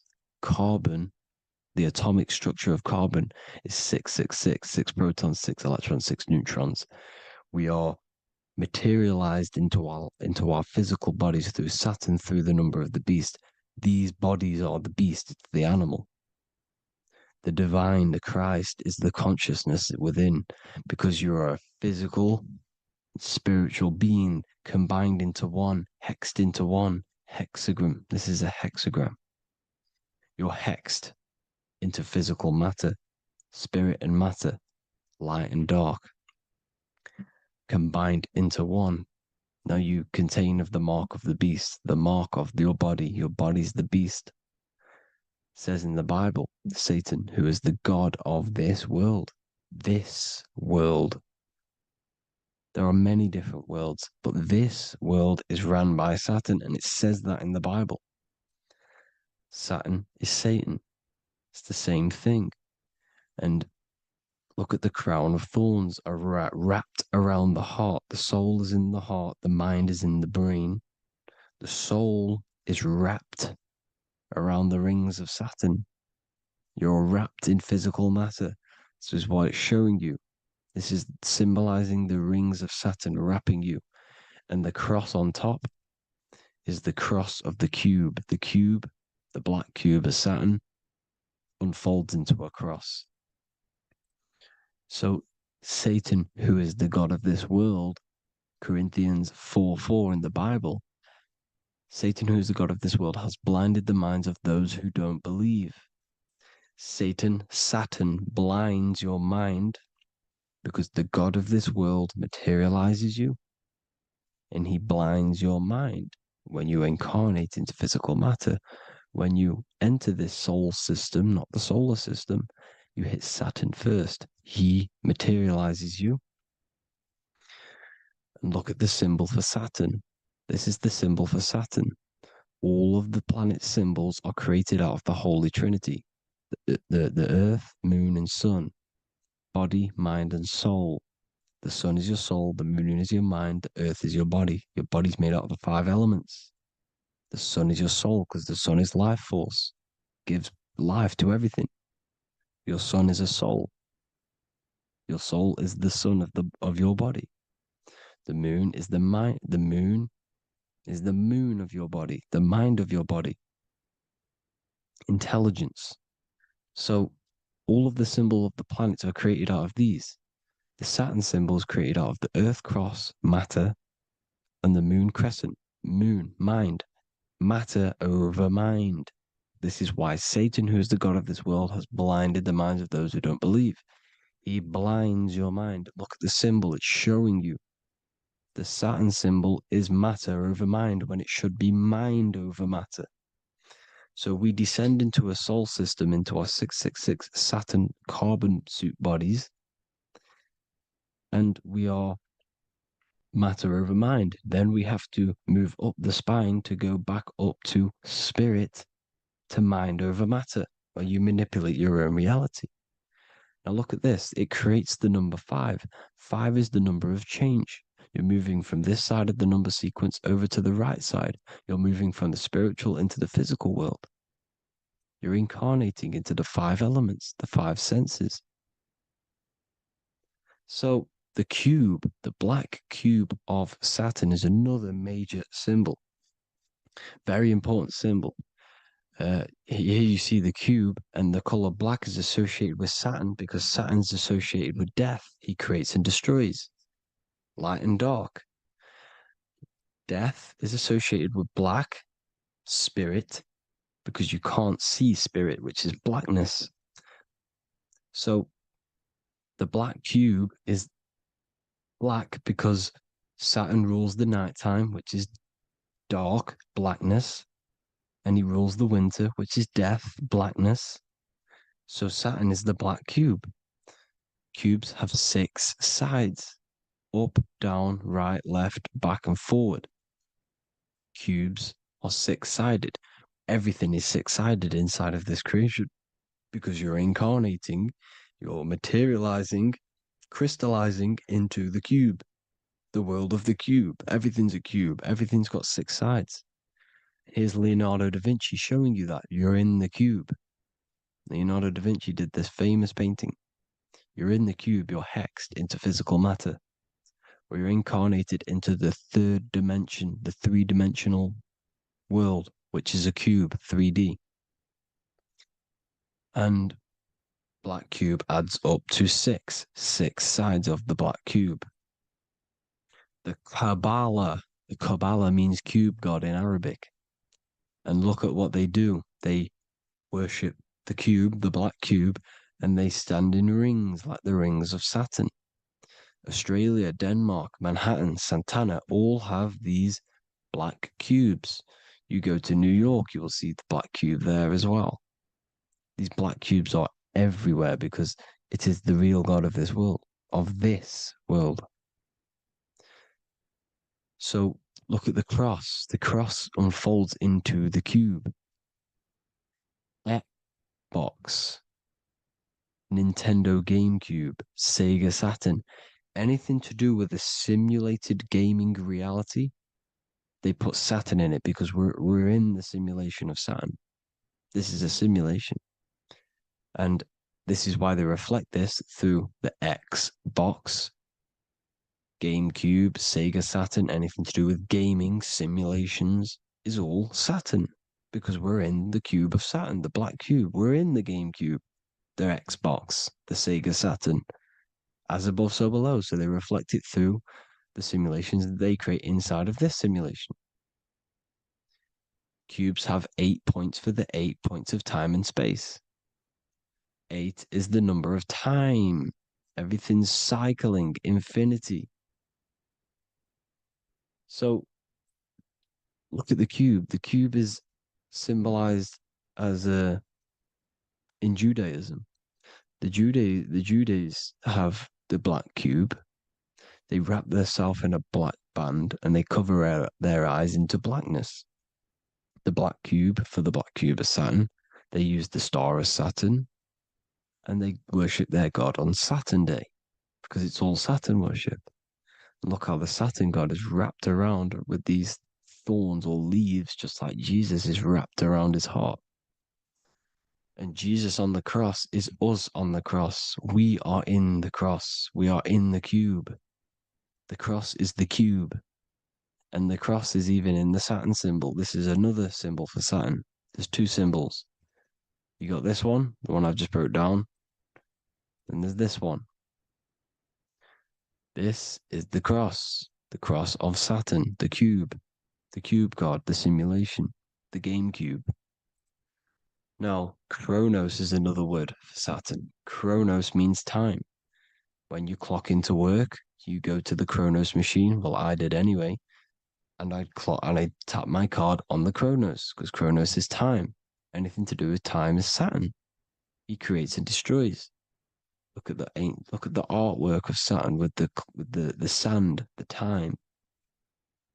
Look at this, how he's cutting off the baby's wings. He's crystallizing the spirit into matter. He's cutting off your wings. Satan, in the Bible, he falls from heaven into earth and he loses his wings. He becomes a serpent. You see, it's all symbolic for us. We are the fallen angels, fallen angles of light. We're fallen angles of light. We are light beings. Now we're fallen into physical matter. Saturn's chopped off our wings. He's chopped off our spirit wings because when you astral project, you can fly. You will fly around. He's got the Reaper staff here, always depicted with the Reaper staff. Now look at the clock. Saturn Day is the 6th day, the number of the beast, 666. Look at the clock. 12 take away 6 equals 6. 7 take away 1 equals 6. 8 take away 2 equals 6. 60 seconds in a minute, 60 minutes in an hour, 24 hours in a day. 2 plus 4 equals 6. That's 666. Everything's 666 because it's time. Saturn. All goes to Saturn. He's the god of time. We're in time now.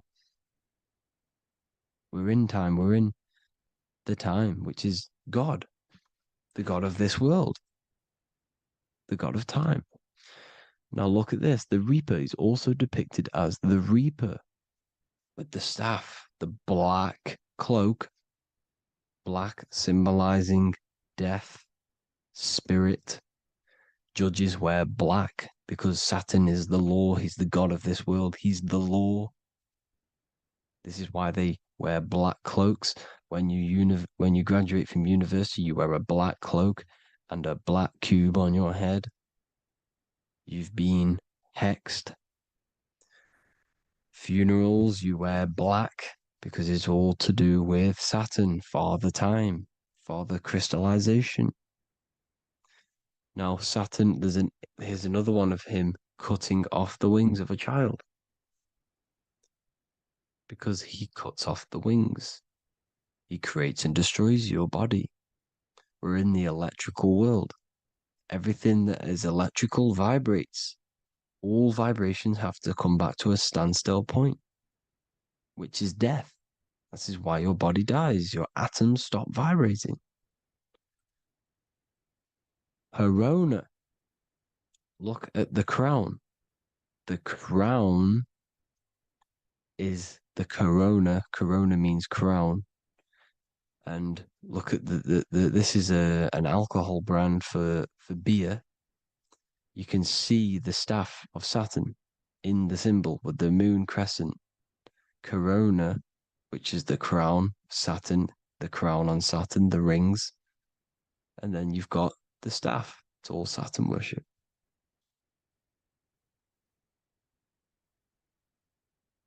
Is the black cubes of 9/11.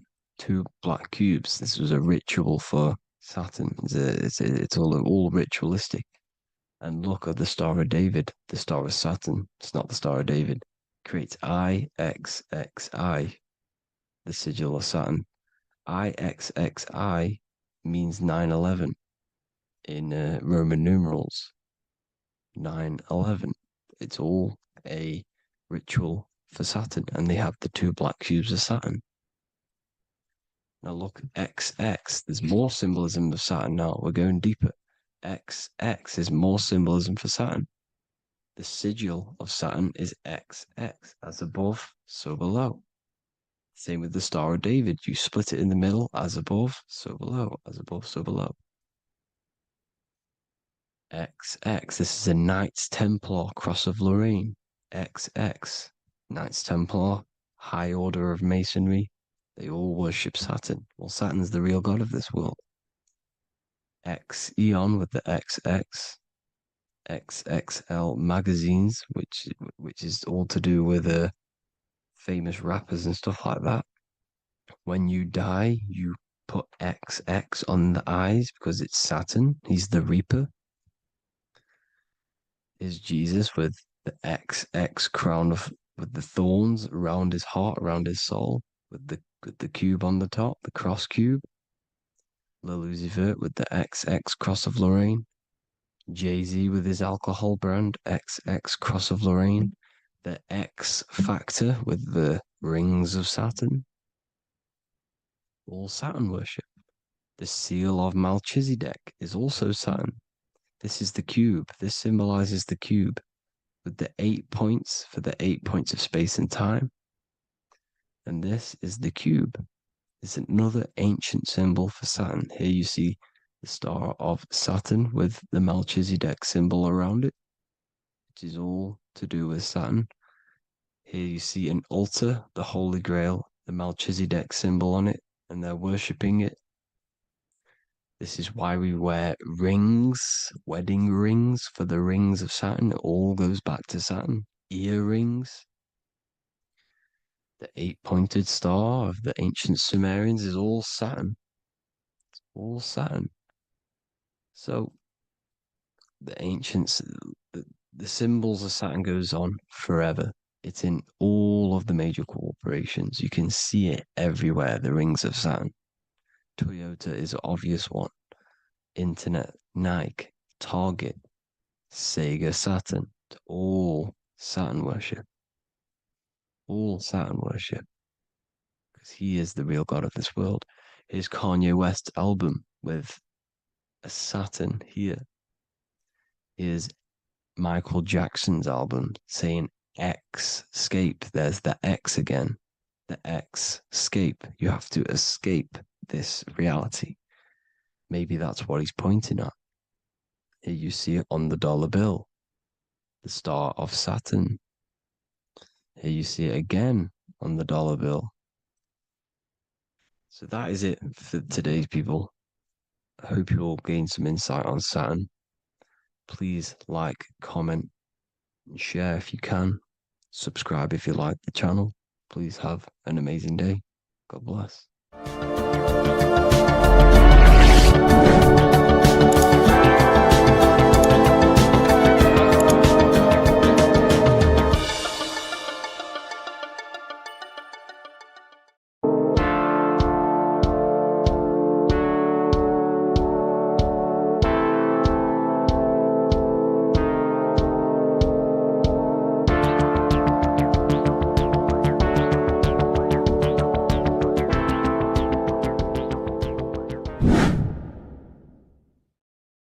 What's good, people? We're back with another video. This is going to just be a quick video.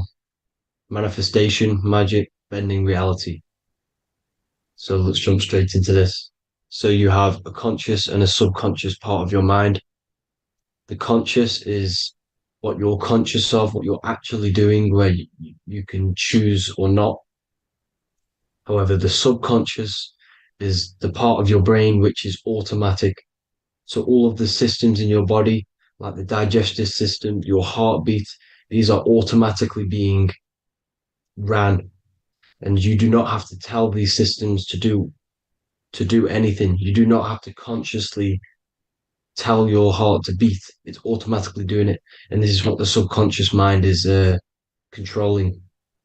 It's like the dark aspect of your brain or your mind. It is the way bigger aspect of your mind. Okay, it controls all the systems in your body. Okay, and this is where all of your programs are. So when you're in it from your childhood, what you've learned in school, all of these things are being kept in your subconscious, maybe traumas and stuff like that. So the subconscious is the female aspect, and the conscious is the male aspect, because the male is all about action and doing, and the female is more about creation, creativity, intuition. So you have a right and a left hemisphere of your brain, and these are obviously male and female. The right side of your brain is your female. It's to do with creativity, imagination, intuition, insight. Okay. And this is one of the most important sides of the brain. This side of the brain is the most attacked by the elites, whatever you want to call them. This side is one of the most important, because obviously your intuition is a massive part of reality. And if you don't have intuition, then you lose track of the things around you. You can't consciously feel if things are wrong or right. They don't want you to have intuition or creativity or imagination. They want you in the left side of your brain, which is just reasoning, logic, and basic things. So they just want you to tell you what you want, tell you what to learn, and then that's it. They don't want you thinking for yourself, which is the right side of the brain. So whatever the conscious side of your mind impresses the subconscious side of your mind. So if you do affirmations, for example, if you consciously do affirmations every day, you're reprogramming your subconscious mind. You're impressing a vibration and a word into your subconscious mind, and therefore it will reprogram it. So the male and female aspect are symbolized by the Star of David as well. The male being the upside triangle, the female being the downside, connected all in one. because we both have male and female energy. So every thoughts are electric, which is the male aspect, emotions are magnetic, which is the female. Each thought creates a wave of vibration in all directions. So think of it like a water drop in a pool, but it going out in every single direction. It's not just flat. And these thoughts have a certain frequency, well, has a certain vibration. That vibration has a certain frequency. And this affects your aura. Every thought, every emotion directly impacts your aura and the strength of your aura. So if you're angry all the time, your aura in the astral plane will look red. However, if you're happy, it'll be more like blue and green. So it's very important. Your electromagnetic field is created out of your emotions and thoughts, and that affects reality because you're 60% water, and frequency and vibration create certain patterns and has a certain effect on water. We'll get into that after this slide. So each thought that people are thinking around you, you are actually subconsciously picking up these thoughts because it's emitting this vibration in all directions. So this is why you can pick up thoughts of other people on the odd occasion. However, when you're more in tune with your intuition, your right side of your brain, you can start to pick up on vibrations, thoughts, and other people's auras. You can pick up on the energy once your third eye is open, and you know whether you should be in that environment or not. This is what we call an atmosphere when we go into a room and you can feel the tension if someone's been arguing, for example. This is the atmosphere, this is the vibrations, these are people's auras emitting these certain frequencies and vibrations. Okay. So our aura is contained of multiple layers.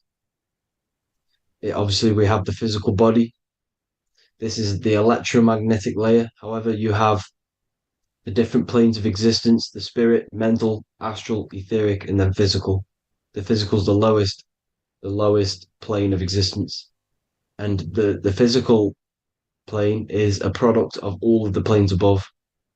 So the mental impresses on the astral impresses into the etheric, and then the etheric creates the physical object. So the mind is the root cause of reality. The mind is the cause of everything. Your consciousness is pure cause. There's no effect.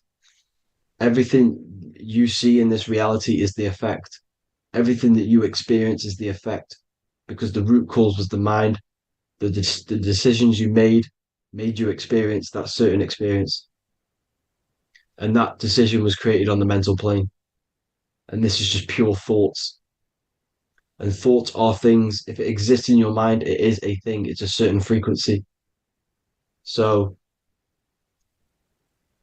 if you have a certain level of thoughts, if you're thinking positive, for example, you're going to have a strong aura, you're going to have a higher vibration. And that attracts like. Like attracts like when it comes to thoughts and vibrations and electromagnetism. So if you're thinking positive all the time, speaking positive, doing positive, you're then creating a higher vibration, and that's going to attract people on that similar frequency to you. Everything is electromagnetism, frequency, and vibration. Everything. You see, so this is why, for example, if I put my hand to a TV screen, if my finger was the same vibration as the TV screen, it would go straight through it. However, the particles in my hand and the particles on the TV screen are two separate vibrations, and this is what causes the friction to stop and not my finger to go straight through it. So, like I said, when you don't feel the vibe of someone, when you don't feel right, you don't really get along with someone, this is a vibration. Your vibrations are not matching, they're not similar, they're two complete different vibrations, and they're not aligning properly. So music has a massive part on this. Music is a massive, massive tool for the elites because music is frequency. And in 1975, the musical instrument are all tuned to 440 hertz. So Spotify, Apple Music, most of the music on YouTube is all set to 440 hertz. And 440 hertz is not divisible by 3, 6, or 9. And when you can't divide a frequency by 3, 6, or 9, it's not a natural frequency. As you can see here, this is 432 hertz. This makes a nice geometric pattern. However, 440 hertz is a distorted pattern. So when you listen to this, this actually shuts off the whole right side of your brain. Like I said at the start, this is the most attacked side of your brain. It's to do with creativity, imagination, intuition. When you listen to 440 hertz, it shuts off the whole right side of your brain. And obviously shutting off all of these forms of your brain. Music is very, very powerful tool for the elites because it's the only thing which can enter your soul or your ears without consent, your body without consent. Everything else has to be through consent. You choose whether to eat something, you choose whether to drink something, but frequency, you're going to hear it no matter what.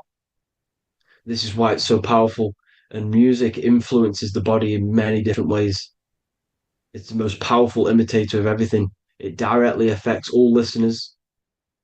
It directly affects intentions, gestures, movements, and actions. It stimulates your mind, and certain songs, certain catchy songs, can reprogram your subconscious mind, invoking certain emotions. This is why when you listen to slow beat songs, it makes you feel more sad.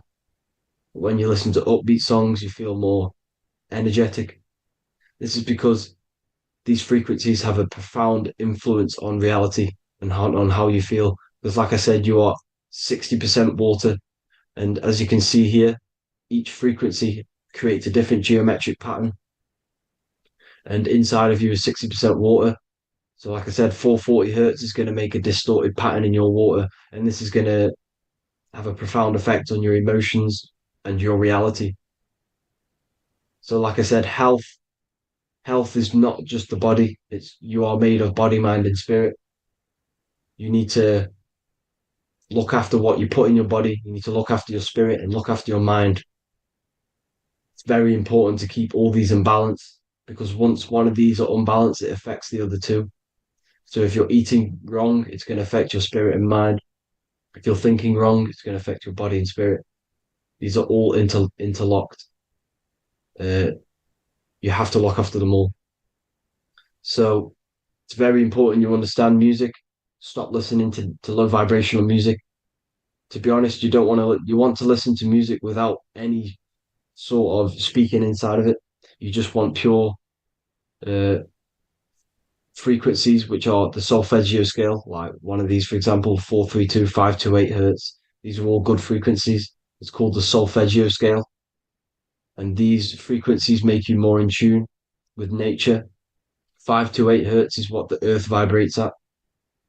So it's very important. And the Rockefellers are the one who changed this to 440 hertz. The Rockefellers, one of the elite families. So if you want to manipulate reality, it's very important to have your chakras aligned and having a high vibration because the higher your vibration, the more powerful your words and your intentions are on reality. So the lower your vibration, the harder it is to affect reality because you're on a lower state of consciousness. Like I said, you have the mental, astral, etheric, and physical. Everything is a product of the one above. As above, so below. This is what Hermes Trismegistus was saying in the Egyptian days. This is where it comes from.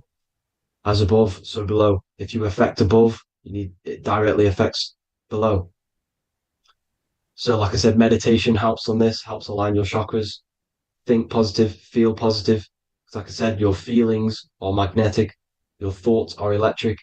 So once you combine these two together, you're then creating an electromagnetic frequency, and that will have profound effect on reality. So the law of cause and effect. Every law, so the law of cause and effect. Every effect has the root cause. Like I said, your mind is the root cause of everything. Every decision you make is having a different effect on reality. Everything happens for a reason due to the root cause, which is your mind. You choose everything that happens in your life. Okay. So it's very important you understand this and you constantly make the right decisions, the good decisions to have good effects on your reality. You have to be very conscious of this law because nothing escapes this law. This is the law of all consciousness. So think about it. Imagine a massive ball of consciousness. However, off this ball are different sparks, and each one of these sparks are in each and everyone's body. This spark is governed by these laws, the law of cause and effect, the law of correspondence, the seven hermetic principles. It's very important you understand this because this mass ball of consciousness is what is obeying these laws. And everyone has this spark of consciousness inside their third eye.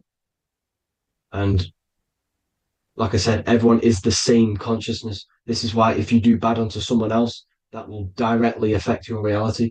So if you hurt someone, it's going to come back to you in one way or another because you are that same consciousness. This is like a mirror reality.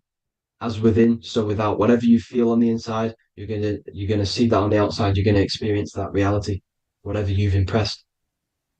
So there's different ways to bend reality to your will. This is kind of a sort of magic. So obviously you have black magic, which is manipulating reality to harm and influence others, or to be very selfish. And yeah, then you have white magic, which is manipulating reality for the good of humanity. So you do have to be very careful with your intentions, people, when you're trying to manipulate reality, because this is nothing to be played with. If you are manipulating reality for the wrong reason, it's going to come and bite you in the ass in some way or another. Because everything is balanced. Everything balances out in this reality. Nothing escapes the laws. Not one thing escapes the laws. So if you're stealing from yourself because it's just going to come back in one way or another. Inside of everyone's heart, you know whether you're doing good or wrong. You can feel it when you do something wrong. You can feel it when you do something good. The heart is the center of the torus field. It's balance. And this is why you say follow your heart, because it's the center of the torus field. It's very important to listen to this inner voice inside of you because that is telling you the right things to do, the good decisions to make. And when you keep following that voice, that good voice inside of you, it takes you to your life path. Very important to follow that voice. However, don't let the ego get in the way of it. Don't care what your friends are going to say. It's very important to understand this. So you have different ways of manipulating reality. You have sigil magic. This is where you create your own sigil or symbol. You create your own sigil and symbol, and then you charge it. You behind that symbol, you have an intention. So, for example, if you want to manifest wealth, you create a sigil which represents what you want. You create that sigil, you draw it out, you charge it because wherever your attention goes, energy flows. So whatever your attention is, you're sending energy that way. So what you do with your eyes and your hands, you place attention on the sigil.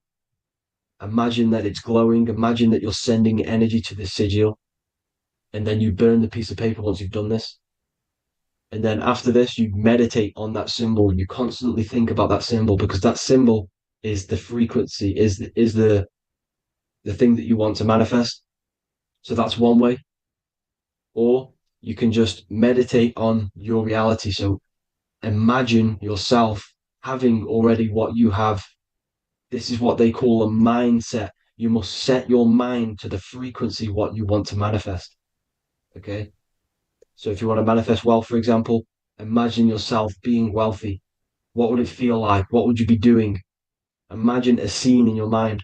Constantly do this, and you're putting out that frequency. Like I said, you must think because the thoughts are electric, and then you must feel, which is magnetic. Together, this creates an electromagnetic frequency, and this is how you attract things to you. You will attract the certain people to come in your life to bend reality to your will. Okay. Or you've got mirror magic. Stare yourself in the mirror because a mirror reflects light. It also reflects energy. So you've got to be very careful with what you say to a mirror. You've got to be very very, very careful, because whatever you send into that mirror is directly sent straight back to you. So if you're thinking negative, you're sending negative energy back straight to you, and that's going to have an effect on your reality. Affirmations are very important because your words are frequency, your words are vibrations, and each word you say has a certain frequency. If if it's positively charged, it's going to affect you positively. If it's negatively charged, because like I say, your brain and your mind is like the director of energy. That's what your brain is. And it directs energy into certain things. You can either positively charge it or negatively charge it. And this brain is creating your reality constantly. It's manifesting your reality constantly in the present moment.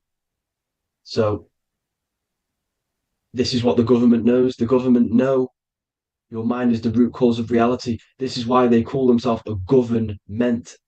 Government. The New World Order is not being manifested by them. They are controlling the information.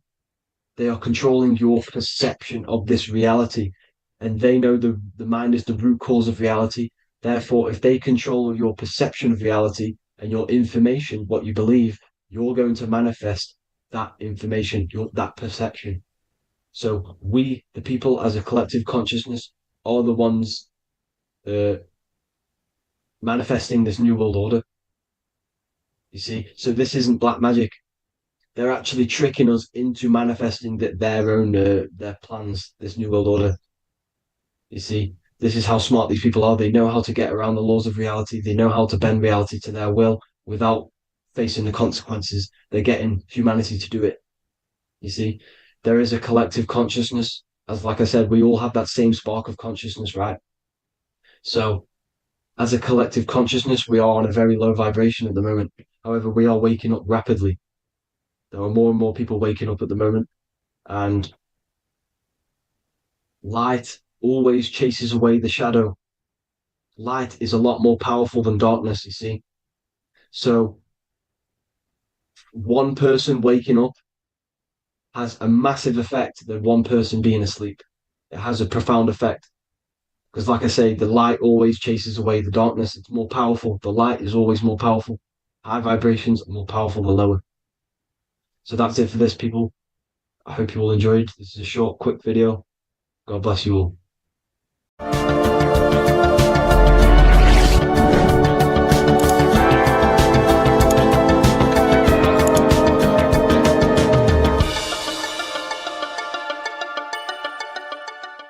The Freemasonic square and compass is not just a symbol that represents Freemasonry, a lodge, or a secret society. It is a symbol of gaining your own personal power. Now in this video, I'm going to be breaking down this symbol in the most detail I can possibly go into. Most people live in a state of illusion. They live their life impulsively, acting based on their five senses, tasting. They want to feel a certain thing like an orgasm, or they're basically just slaves to external things and their five senses, which leads to a very dark path where you'll never actually become a conscious creator and you'll never actually be internally happy. The Freemasonic square and compass reveals some deep wisdom about this. Now let me break this down. If you want to gain your personal power, listen up. The Freemasonic square and compass is a compass which is used to create circles. Now, if you notice something about the circle, they have no beginning, no end. You can't tell where it begins and ends. It's eternal, which means this represents consciousness. Now, if you don't know what consciousness is, if you close your eyes, you have an internal world. You have thoughts, emotion, visualization. This is all consciousness, spiritual. Then we have the square. The square creates squares or lines, which represents matter. It has a beginning and an end. You can quite see where the beginning of the end is, right? So we can even link this to Leonardo da Vinci, the Vitruvian Man. We see the man in the square with the circle. The circle is the eternal consciousness, and the man is the square, limited to the physical world. But consciousness is not limited. That's why it's outside the square. This is eternal. The body is mortal. The body will die. Consciousness will never die. If we look even closer at the symbol, we notice in this particular symbol, we have the compass overlapping the square. This is very, very symbolic. This represents spirit over matter, also known as mind over matter, consciousness over matter, the circle over the square. Like I mentioned earlier, most people are slaves to their senses. They go through their day and all they do is chase validation and feelings. They eat all day to feel good, which means they're a slave to their taste. They're slaves to their feeling. They masturbate, which means they're a slave to orgasms and external things. They're literally being governed by the external world controlling their internal world. They're literally living life on autopilot. And don't get me wrong, I was guilty of this too. We're all guilty of this when we join this world because we're not taught this sacred knowledge. Until you actually stop and recognize this, you'll be living life on autopilot, literally not even living. You'll be running off subconscious programs, seeking external validation and being ruled by these 5 senses. The square underneath the compass represents consciousness on top of matter, which means the internal world is controlling the external world. It is the mind controlling matter and not matter manipulating the mind. In the occult and esoteric world, it's very important that you are conscious of every action that you are taking in your day-to-day life. Never act subconsciously. Always be conscious. What are you thinking? What are you acting? What are you giving your attention? All of this is contributing towards creating because you are a creator. Consciousness is a creative force. You need to make sure that the compass is on top of the square, that your inner world is controlling the outer world and not the outer world controlling the inner. As I've mentioned in many videos before, the internal world of consciousness is what's producing the external world. Your life is just a result of every thought and emotion that you felt in the past. Everything you own, everything you possess, your friends are all reflections of your consciousness. They're all reflections of what you are thinking about. When you change your thinking, your external world starts to rearrange itself. On a basic level, this symbol represents the combination of spirit and matter. You are a spiritual being and a material being. You are heaven, the sky, and earth, the ground. You are heaven and earth, spirit and matter infused into one. You are a bridge between the divine and the earthly worlds. And you can bring down these higher realms of consciousness, thought, imagination, and emotions into a physical, tangible reality. To do this consciously, we need to make sure the external world is not manipulating the inner world. Because if your internal world is being controlled by external circumstances, for example, you have a circumstance happen in your reality, an emotion triggers inside of you, and that emotion is a command to create more of that. And the thoughts that you think are creating more of that negativity. So it's a constant cycle of negative manifestation if you let the external world control your internal world of consciousness. So we need to make sure the compass is on top of the square, that the internal world are commands and not reactions to create your external reality. And not only just to create, but to actually enjoy life. If we let the external world bother our internal world, this means that we have some sort of mental or emotional attachment to the external world. We need to detach from the external world. Why do I say that?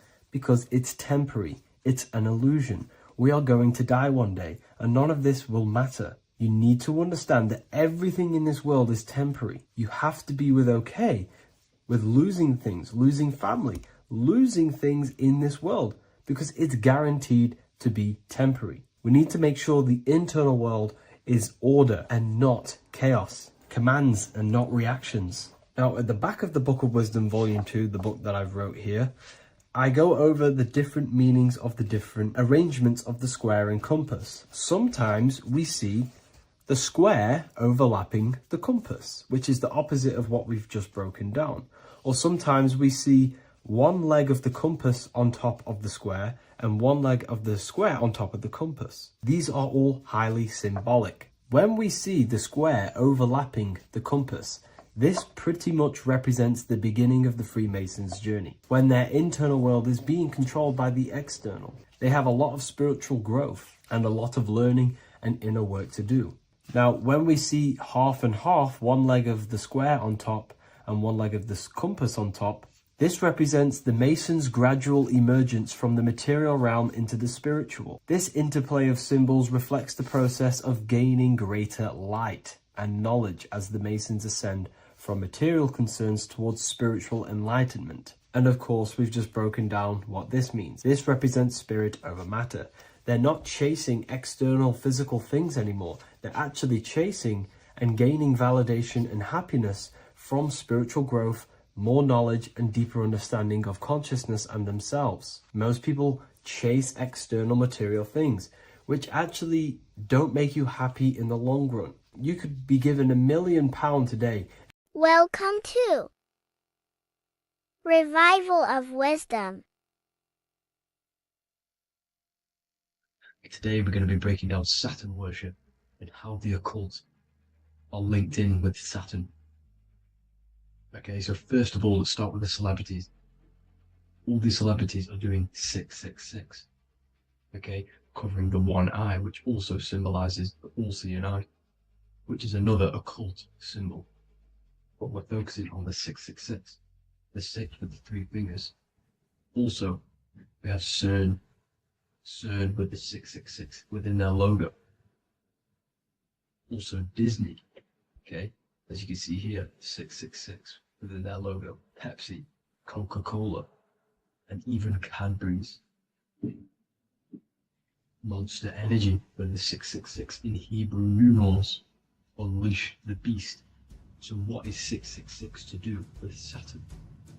Because on Saturn, there is on the north pole of Saturn, there is a 6-sided hexagon, okay? So Saturday is named after Saturn Day, the 6th planet. It is also the 6th day of the week and has a 6-sided polygon on its north pole, 666. Not only that, when you create a star out of the hexagon, you will create a 6-pointed star, okay? With 6 triangles within the star and a 6-sided hexagon, which all adds up to 666. Okay, so this is why all these symbols contain 666. So why do they worship 666? Saturn. Because Saturn is the god of time and death, okay, and order and lessons. Okay, Saturn is a very cold and dry being. That is the 6th planet from the sun. Okay, Saturn represents the winter, which symbolizes death. Okay, because all nature dies within winter because the sun's not there. So it represents darkness and death. It rules the zodiac sign of Capricorn. Okay, so in the celestial cycle, Saturn is always opposite the sun. So it's the opposite of the sun. So they're worshipping this energy which is death-like. Okay, this god which is death and does not bring life. Okay, and also is the god of time. Okay, also in the Roman and in Greek it's called Chronos. Okay, which is just a translation for time. It's also known as the Father Time, aka the Grim Reaper. Okay, the Grim Reaper. Keep that in mind. We'll come back to this. Here are some more logos with Saturn. Okay, NAG, Internet, Wi-Fi. Okay, all these occult logos all worship Saturn. They are a satanic occult. They worship this death god, this evil god. Okay, this is where the cube now comes in. Okay, because what color is associated with Saturn? It's black, because it's the absence of light. It's opposite the sun. So black is the color associated with Saturn. Each planet has its own color associated with it. Okay, so when you make the cube, okay, as you can see here, the cube out of the polygon, it creates what? A black cube. Okay, and the Kabbalah, okay, Kabbalah means cube, Allah means the god, the cube god. These religions are secretly worshipping this cube god, the god of death, Saturn, Satan. It's the same entity behind it all. Okay, so Also, we have these black cubes in Australia, Denmark, all around the world, these black cubes, because this occult is worldwide. It's Saturn, Satan taking over this realm. Okay. Also, with this black cube, they walk around it like the rings of Saturn. It's around the black cube of Saturn with the rings, they walk around in circles. What are circles? Cycles. What is a cycle? Time. The time god. This is why it has a ring around it, because it represents time, cycles. Okay? And this is another depiction of Saturn, always depicted with this Reaper staff. Okay? Keep in mind this staff, just like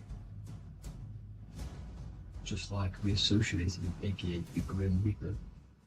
The Grim Reaper also wears a black robe, representing Saturn with the same staff. Can you see it? This is where it comes in. Okay? The same thing, look, the same staff with the black robe. Black representing Saturn, the god of death. Okay, the Grim Reaper, Satan. Okay. Also, when you graduate from university, what do? You wear a cube on your head, a black cube with a black robe. This is Saturn worship. See, this is how Saturn, Satan, has tricked the world into worshipping him, not God, the sun, which represents God. So what is a corona? Because a corona is a crown, a circle, okay? A set of concentric circles of light seen around a luminous body. So Saturn, so this is why they used to worship Saturn by wearing crowns in ancient days, and we still do to this day. The king or queen has a crown, a corona. Also, corona, the drink. Corona adds up to 666, just like Saturn is 666. But like you see in the corona, you see the staff. You see this staff, just like the staff of Saturn, the Saturn god, like the Grim Reaper, with the black robe and the staff, just like the Saturn god. What is the Grim Reaper? It's a killer. It represents death, just like Saturn, the god of death and time. So all these occults and secret societies all worship the 666 god, which is Saturn, Satan. All of our energy is being put into Saturn. Okay, and Saturn, Satan, is harnessing all of this energy. So gradually, this is what the mark of the beast is. Like it says in the Bible, the mark of the beast, or the name of the beast. Here is wisdom. Let it know that you have to understand and count the number of the beast, for it is 6. It is the number 6 of a man, and is 600, 6, 666. So this is what the mark of the beast is. They are going to eventually put green chips, just like Neuralink, which is what Elon Musk is pushing. Okay, so this chip is the mark of the beast, and it's going to be implanted to our hands or brains. Okay, and they will manipulate our consciousness, and it will manipulate our DNA, and it will directly connect us to AI, and AI is linked in with Satan, as the demons and the people who rule this world are in love with AI. They want to connect humans to AI. And this will control our consciousness completely and give all of our energy back to Satan, this deity that they all worship. Just like when you get married, you wear a wedding ring, the rings of Saturn, over the finger, which represents the sun. So you're basically seeing Saturn over the sun. The sun is the son of God. It represents the sun, represents God. So you are putting Saturn over the sun. So thank you guys all for tuning in. I'm going to leave you guys here. Please leave a like, comment some topics that you want me to talk about. And please, please subscribe for more amazing content. God bless.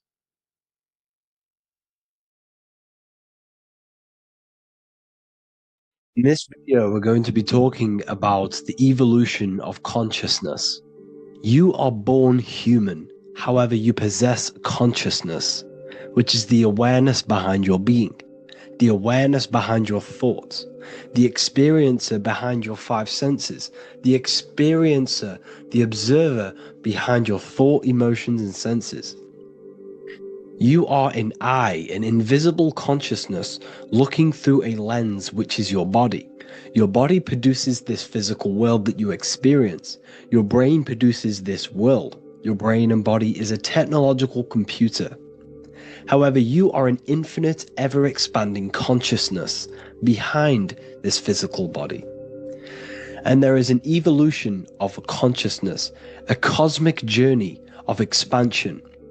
And this is why we see so much pyramid symbolism in the occult and esoteric world, and especially within Freemasonry. Because the pyramid represents climbing, an evolution, a raising state of consciousness, a journey. Steps symbolize a journey upwards. This is the raising and the evolution of consciousness, our inner world. The transmutation of our inner selves, of our souls and consciousness and our minds.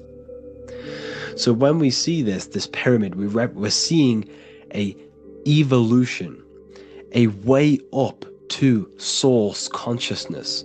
And the eye in the pyramid represents your source consciousness. It represents illumination. It represents divine guidance through this evolution of consciousness. This is why we see the ladder. Consciousness is ever expanding on an infinite journey of evolution.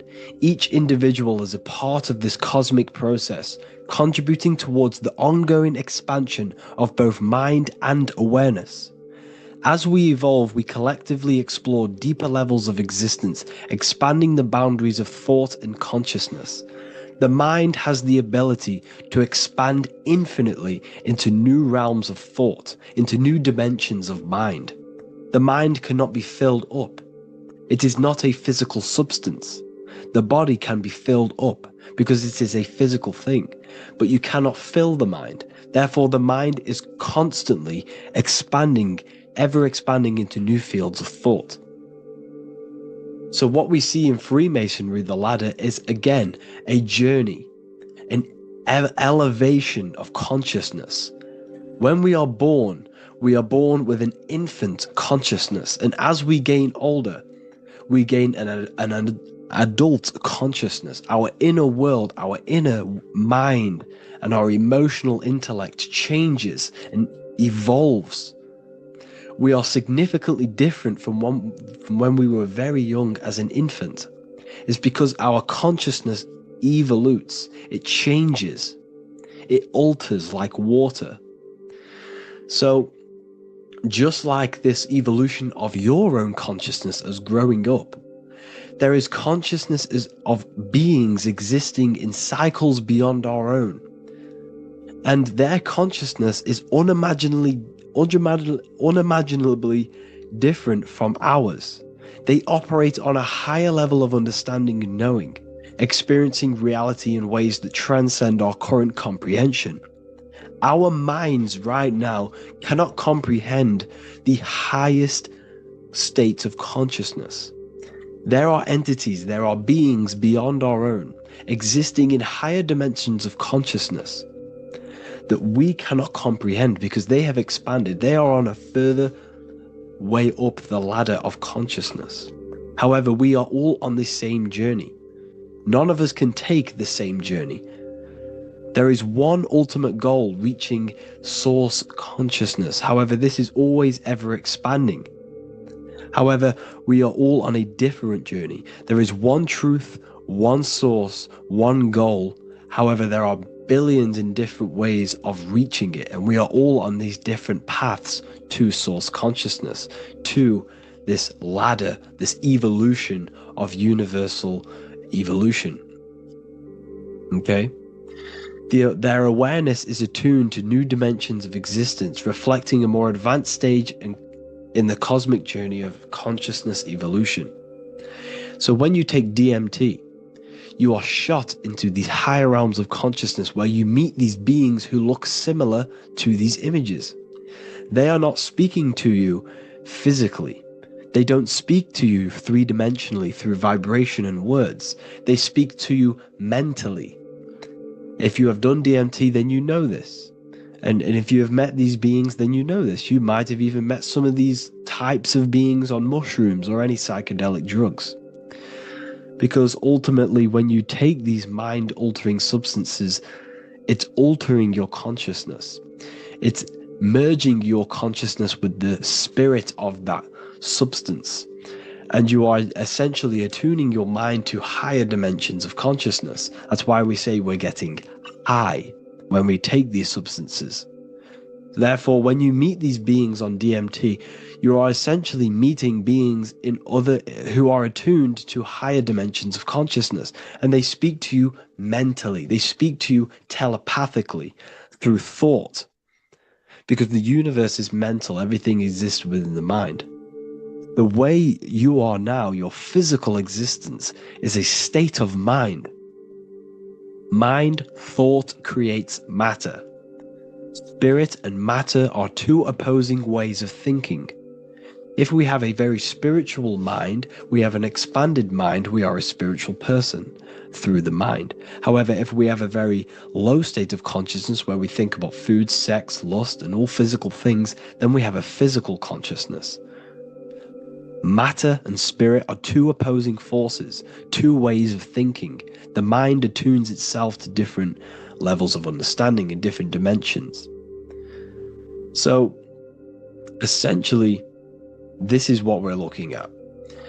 The body is a vessel for the fluidic, formless consciousness, a temple that houses the essence of our awareness. While the five senses are limited to perceiving only the physical plane, the mind transcends these limitations, capable of perceiving the full scope of reality. It is through the mind that we access deeper truths beyond the material, tapping into boundless nature of existence. Physical existence is a thin band, a thin layer of reality. It's like 0.001% of reality. And your five senses are only tuned into this layer of reality. But the five senses are, by design, only allowed to perceive physicality. But the mind has the power to expand beyond this physical five sense state. The mind has the power to expand and evolute. It is a conscious decision whether you want to take this path or not. You can stay in a three-dimensional way of thinking, or you can expand your consciousness from within. It's not an external journey. There is no God going to save you. You must save yourself. Therefore, behind every single one of these eyes is the same source consciousness. However, we are all different cells in a different journey. The organs in your body, the cells in your body are all alive. They all possess same consciousness, universal consciousness. However, we are all on a different journey of evolution. As above, so below. As the baby is in the mother's womb, when the baby becomes conscious, there is a world outside of its mother. What does it do? It presses and seeks a way out to be born in the other world outside of its mother. It is the same with your consciousness, your mind. When your mind becomes aware that there is realities beyond the immediate surroundings, it seeks a way out. And this is exactly what I'm doing to you now. I am now expanding your mind and telling you there is other ways of reality. There is other dimensions of consciousness which you can access through inner transmutation, through different ways of thinking, spiritualism, and meditating and connecting with yourself and detaching from external things. We can upgrade our consciousness. Your body is a womb. Why Jesus says you must be born again to see the kingdom of God, because you are born physically and then you must be born again spiritually, awakening your inner consciousness. So like I said, as the baby is in the womb, it's the same principle, as above, so below. You were a baby, you were in your mother's womb, and you figured out there is a world outside of your mother, so you seek to weigh out your mother to be born in another world. It's the same now. You must do this now. This is your spiritual evolution. This is the evolution of consciousness. It's ever expanding. When you die, this is a transition. You must learn to not fear death. This is another part of your spiritual journey. You must master death. Therefore, like I said before, the mind has limitless capacity to expand into new realms of thought, continuously exploring uncharted ideas and concepts without boundaries. The mind can ever expand. It can never be filled. It can never ever know everything. There is infinite fields of knowledge, infinite fields of thought. Your current state is just one stage on an infinite pathway. You won't remain human forever. The human experience is a crucial phase where we learn to balance polarities, master the fundamental laws of the cosmos. It is a period of growth and transformation, preparing us for the next stages in our cosmic evolution. The goal is to strive for perfection, yet the true perfection is unattainable. It's like a tunnel, and there is a light at the end of the tunnel.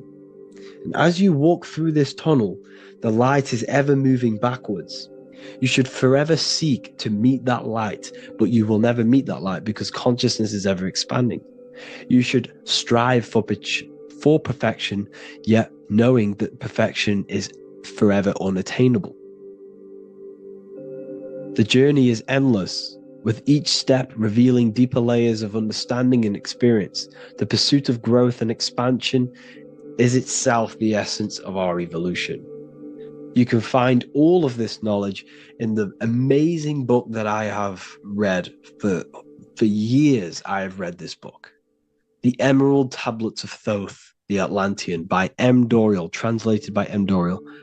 I'm telling you now, this book, now that I've told you this, you have some context on the book. The whole book is about evolution of consciousness. He's talking about higher dimensions beings. He's talking about how you can transcend this physical plane. It is truly the most amazing book you will probably read. One of the best spiritual texts you'll see.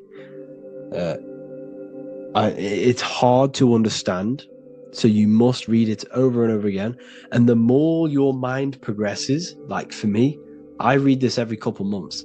And the more I learn about consciousness, the more I expand my own consciousness. And every time I read this book, I pick out something new that just completely blows my mind. Because you can only understand this book to your level of consciousness, to your level of understanding. So now that I've told you all this information, go and read this book and it will absolutely blow your mind. And so will the Book of Wisdom Volume 2, which is now available. I released it the other day.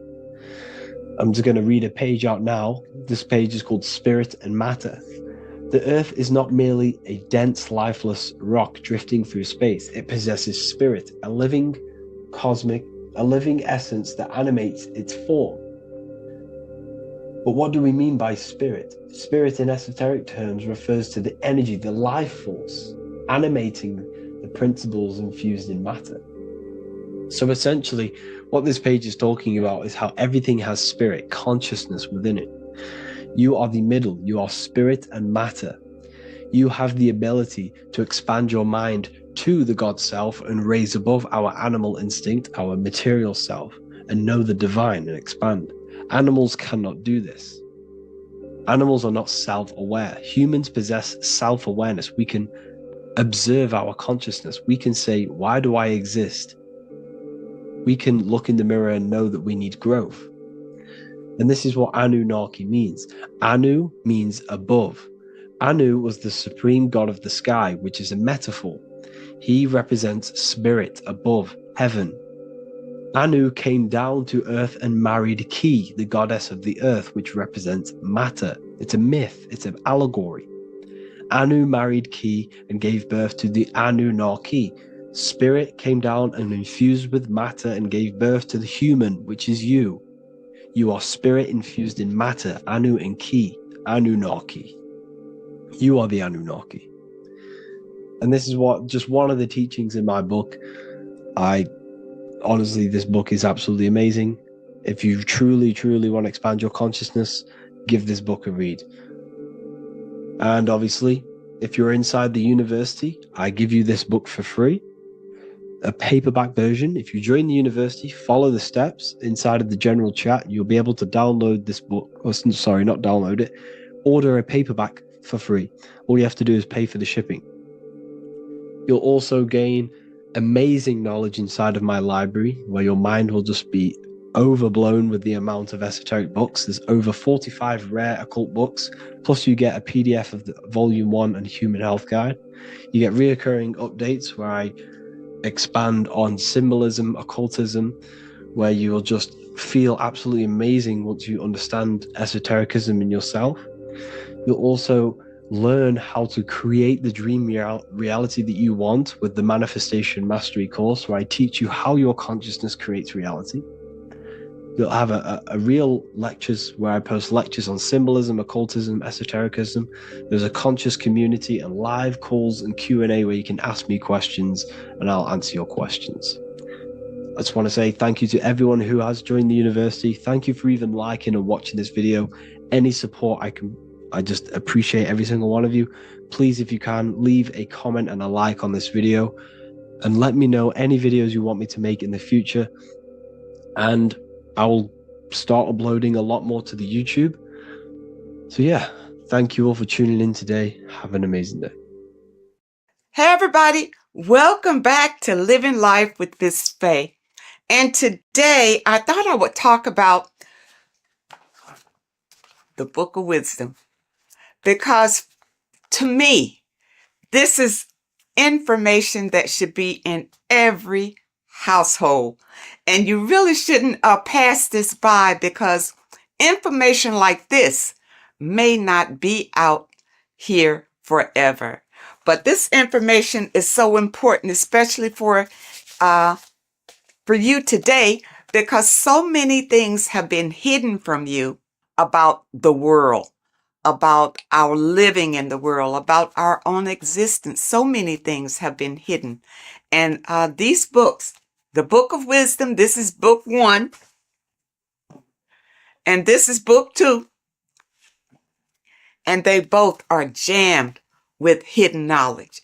Now, I realize, I have been promoting this material for some time, because I wholeheartedly recommend that this material should be in everybody's home.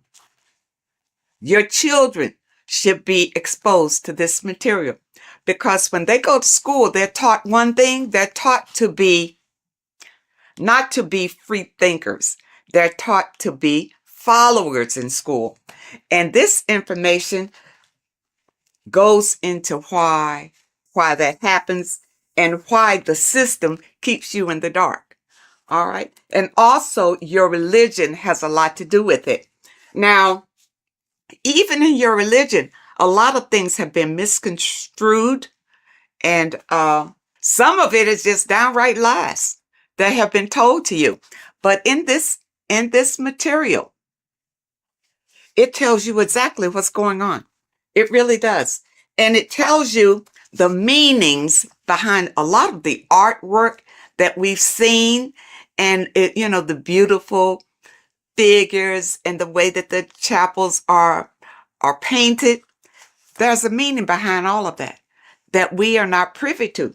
But this information reveals it. These people have really dug deep into finding the truth. And I am a truth seeker. So I am all about finding out the truth. Now, in book 1, it's an overall summary, and it really opens your eyes about a lot of things. Look at this. Know thyself. Do you really know who you are? Do you really know who you came from? Do you really know how powerful you are. The powers that be don't want you to know that you have power. They want you to live your life in fear, number one, because when you're fearful of everything, then it's easier to control you, easier to manipulate you. And people look at it. When you go to school, what are you taught in school? You're taught to follow instruction. You're taught a skill to work for someone else. You're not taught to work for yourself. You're not taught to think for yourself. You're taught to obey orders. People, you're bigger than that. You're more intelligent than that. And this book of wisdom will help to open your eyes. You're not stuck in a life that you have no control over. In book 1, it talks about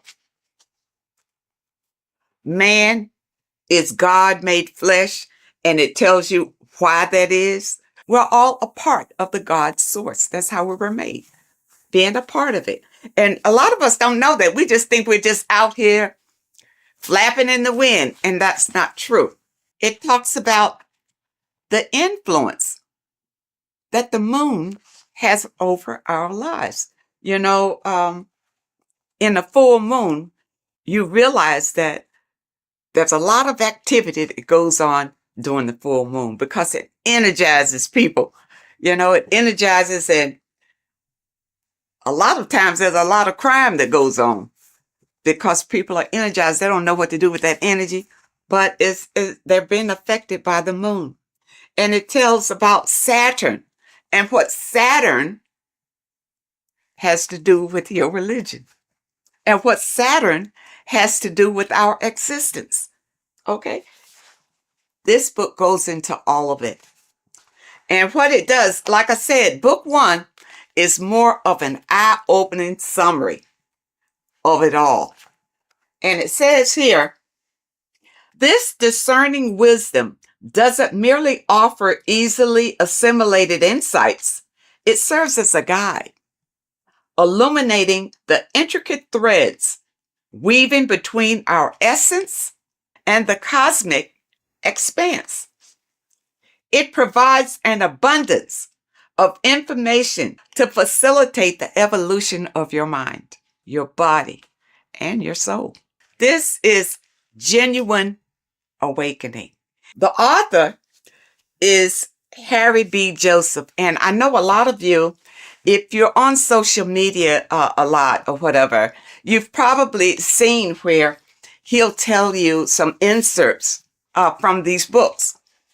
And volume 2 is a more in-depth look at it. So if you want to go really deep, then you want volume 2. Now, one thing in volume 2 that I thought was interesting, of course, everything in here is eye-opening. But I wanted to bring this one to you because it's about the significance of sex.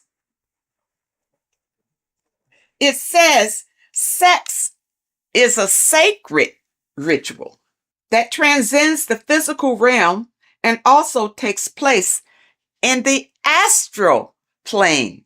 So, you know that saying, as above, so below? Everything that happens here on this plane happens in the astral plane. So when you have sex with someone, you have bonded with them in the astral plane. And that's why you can't just walk away from a sexual experience and not have the energies from that person, because you have shared energies during this sexual ritual. And really, that's why it's better to wait until you are married to have sex and not have casual sex with all sorts of people. Because even here it says, casual sex, often driven by superficial desires such as greed, lust, and monetary attraction, tends to vibrate at a lower frequency on the astral plane. Now, what does that mean? If your casual sexual experiences are vibrating on a low low vibrational astral plane. Well, what's in a low vibrational astral planes? Demons, low entities that will attach to you, because that's where you are. They will attach to you and make your life miserable. You see, that's one way how we get these entities attached to us like parasites, because of casual sex. You got to be careful of that. And the only way that you can break the tie from a casual sex is through a spiritual awakening. See, when you have casual sex, these entities feed off of that energy.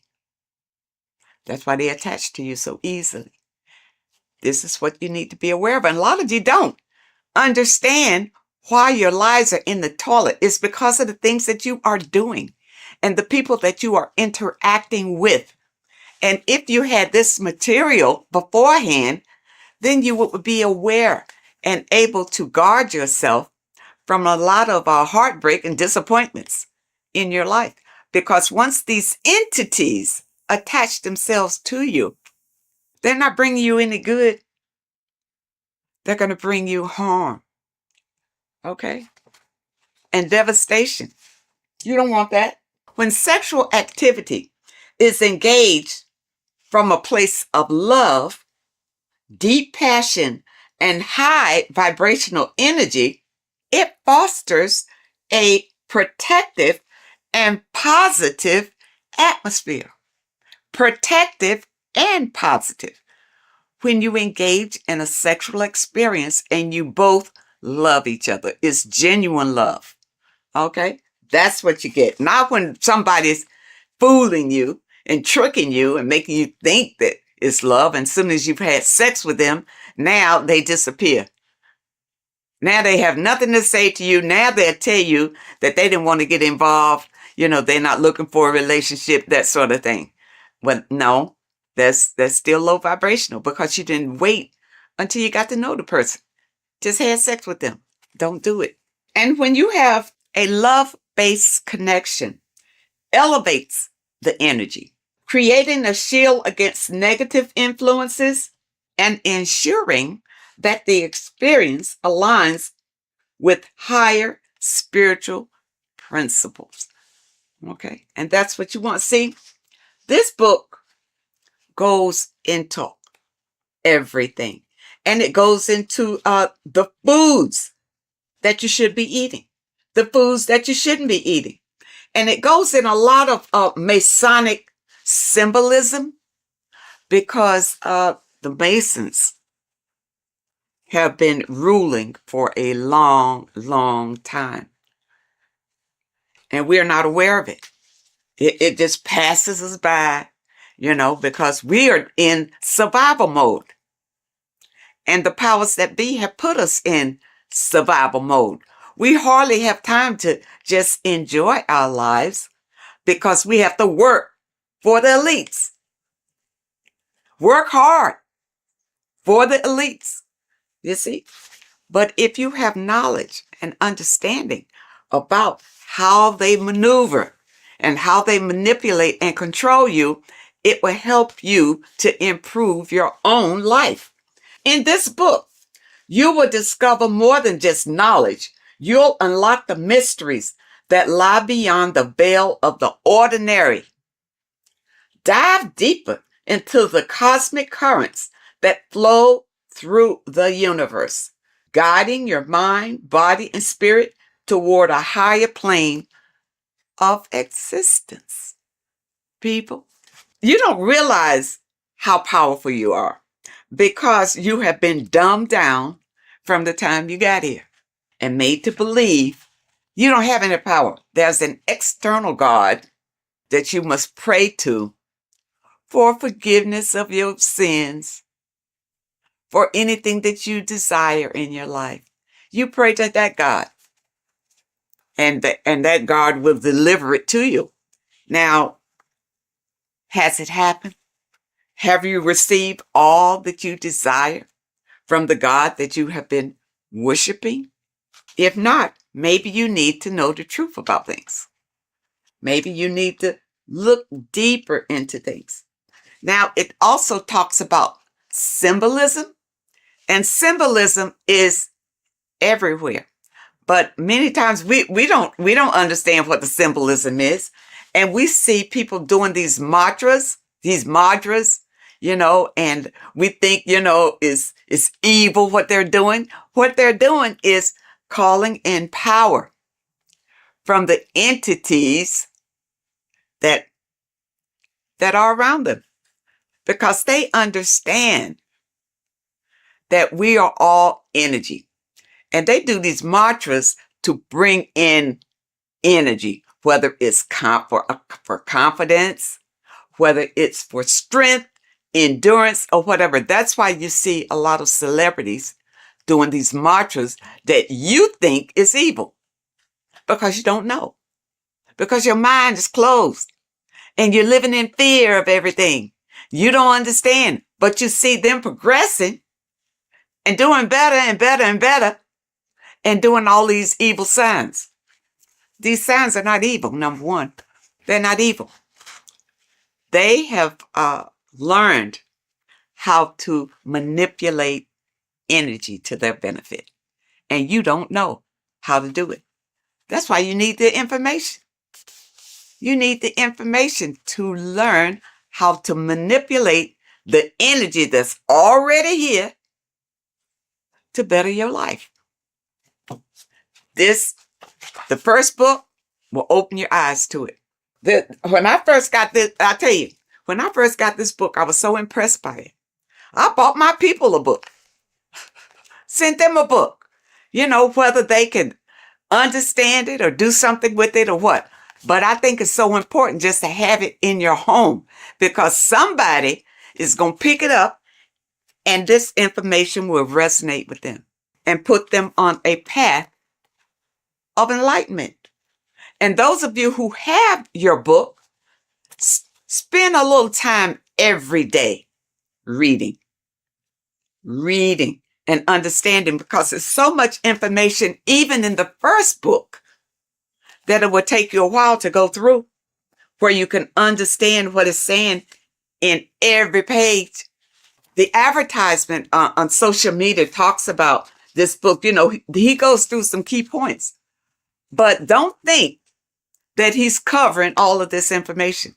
It's too much information to cover in a 1 or 2 minute stint, but it's information that can change your life. This is the thing, people. It's worth every penny, even if you don't have much. If you don't have much, you need to save enough to get these books. Get both of them. You see, I got both of them. Start with this one.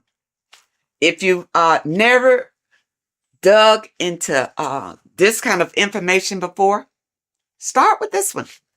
This tells about the black cube. These things are in the world today that you don't know what it means. You don't know anything other than what your leaders have told you about it.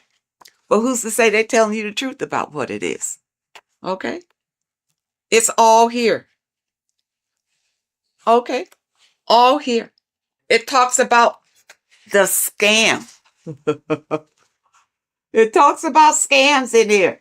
And what this one is, you see NASA right there? You remember the moon landing? All of this is to deceive you. And this information brings out the truth, the absolute truth. And volume 2, you see volume 2 is thicker than volume 1 because it goes deeper. It goes deeper.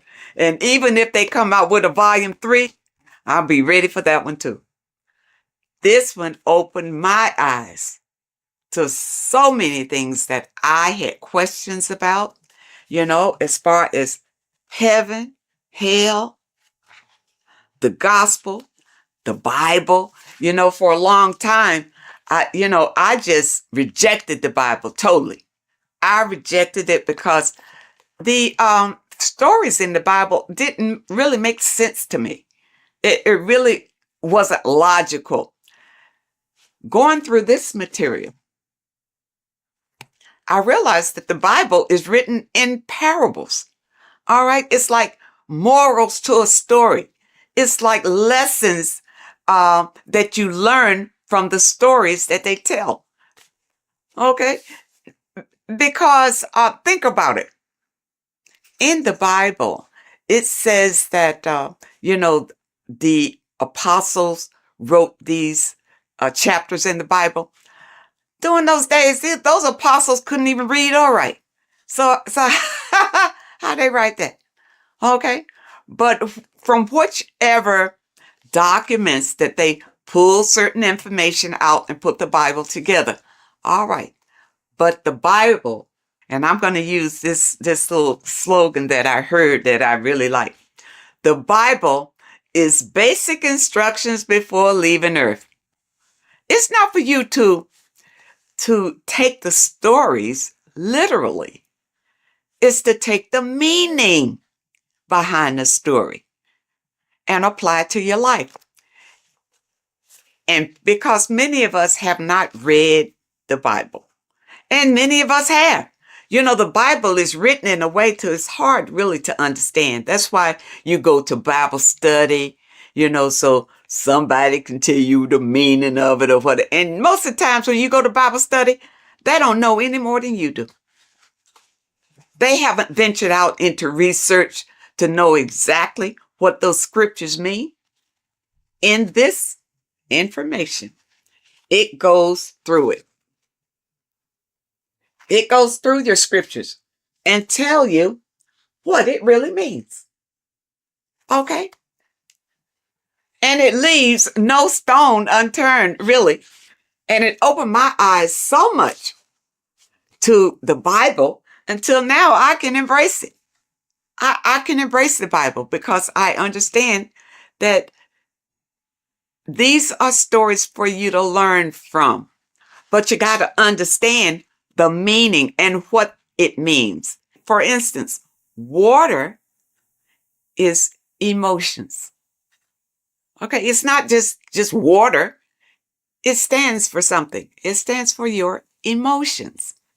The light is the Christ energy. The Christ energy is light. And we all want to embrace the light. All right, so people who follow the Bible, understand the Bible, understand what the Bible really is. Don't be deceived by the interpretation of the stories. Many of the interpretations that you are given is to put you in a subjective role, a slave than a master. Puts you more in a slave role if you take those stories literally. And that's why you're not encouraged to go out and look for other information, especially in your religious institutions. They don't encourage you to venture out for other information because they'll tell you the information. Just keep coming here. We'll tell you all you need to know. You see, but I understand about religion because I was raised Christian. And the thing about it, even when I broke away, it took some strength because your mind, you have a mindset about it. Being raised as an infant in the church, that's all you know. Every Sunday, you go to church. Yeah, you go to church. Your body is used to going to church. But then when you decide, well, no, it's not working for me. I'm not, my life is not changing. My life is the same. I just come here on Sunday, maybe to be entertained and maybe not, but it's really not worth it. And then you listen to your pastor or whoever is delivering the message. And what he's doing is giving you the spiel that was given to him in theology school. That he's doing. He's giving you the interpretations that he was given. That's all he's got because he hadn't done any research on his own.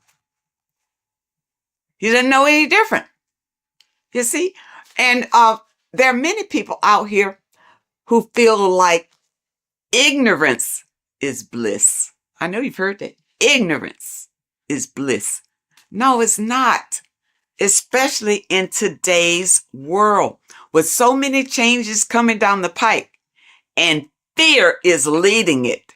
Fear is right in front, leading all these changes down the pike. And fear is leading it so that you won't buck against it, so that you will be so afraid you'll just hold on tight and hope that you come out okay on the other end. But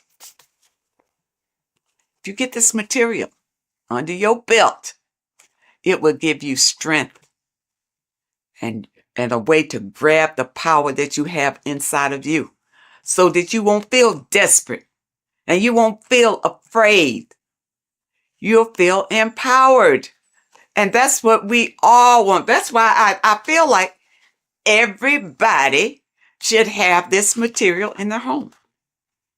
Everybody. And your kids should grow up reading this before they go to school, and their little minds be manipulated to believe whatever the system wants them to believe. Because really, they're just grooming them to be little worker bees, to be worker bees. You see? People, you have the right. You have the right to be the master of your own reality. But if you don't know the information, you don't know where your power comes from and how to use the power that you have, doesn't mean anything. All you got to do is open yourself up to new information. That's all it takes. And your life could change drastically by just the information that is revealed in these pages. And it's I tell you, it's funny because years ago, I guess I was, I was in the Christian faith when I ran across information from one of the folks who contributed to this material. And when I heard him talking about it, it resonated. Something he said resonated in me, and I never forgot it. And then when I found this material again and I saw his name, I think his name was Santos Benucci or something. I don't want to destroy anybody's name, but I know he is referenced in some of this material. This is it. When he talked years and years ago about it, and now here it is in printed form. People, do not let this pass you by. This is your life right here. You think your Bible is? The Bible is great, but it's in parables. You can't understand it the way it should be understood. Okay? But with this being your companion, it will open your eyes like they've never been opened before. And I know a number of you out there have purchased the book. Leave us a comment and tell us how you feel about it. But take your time. These are not fast reads. Either one. And the thing about it is, I keep going back to them. It's not the kind of material you read one time, put it aside and forget about it. You put this on the coffee table and read a little bit all the time because it reinforces your soul and helps you to manifest the life that you desire. Okay, people? I hope that you understand, and I hope that it helps. And of course, I will leave a link in the description where you click on the link and you can get either one. You can get book, this volume 1, or you can get volume 2. And the volume 2 is in hardback. You know, when I first got it, it was in the soft cover, but I love hardback. So I have this in the hardback too, because the hardback I absolutely love. And because the books that I purchase, I want to pass them on to my people when I'm gone. They mean something. Stop wasting your money on stupid magazines and crap that doesn't mean anything. You buy a book, buy one that's going to change your life. Oh, and also, when you click the website, you'll notice that there are courses on there that you can sign up for. For those of you who want to go really deep, and also there's a PDF on food. And I'm waiting for them to come out with the book on that. I don't want a PDF. I want the book. And once they come out with the book on foods that you eat and foods that you don't eat, I will be the first one to get that one. So I encourage you to add these to your library. This is the best material that I have found to date that opens your eyes to what life is really all about, and also opens your eyes to who you are and the power that you have to create your own reality. I thank you so much for joining me today, and I really hope to see you next time.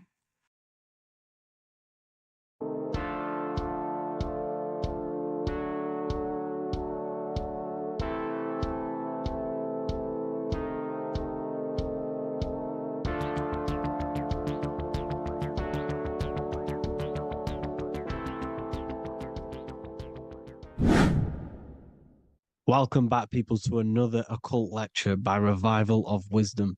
Today, we're going to be talking about magic and how it's being used on us for the New World Order. Magic has the word mag within it, which is magnetism.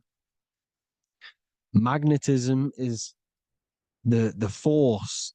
Magic is influencing forces, natural or supernatural forces, and using it for a certain agenda to gain something out of it. Now, magic is not what everyone's being thought. It's not some sort of fantasy thing. It's actually very common, and we all do it, whether you believe it or not. Magic is all to do with the mind. As I said, always say in my lectures, your mind is what creates matter. Your mind is what creates your external world. So it's all about manipulating and planting seeds within the mind, because your mind is a garden, and thoughts and words are seeds which are being planted in that garden. Your life, your physical life, the people you have in your life, your friends, your car you own, the job you have, is all a reflection of the thoughts that you've been thinking in the past. You are where you are in life because of the thoughts that you've been thinking. Therefore, your life is a direct reflection and manifestation of your mind, the Garden of Eden. Okay? The mind is what they are targeting. What you see, say, and hear has a direct effect on your mind. Me talking to you is influencing you. The words I'm saying is planting seeds within your mind. Now it's up to you to consciously act on these thoughts or these words, or to maintain these words.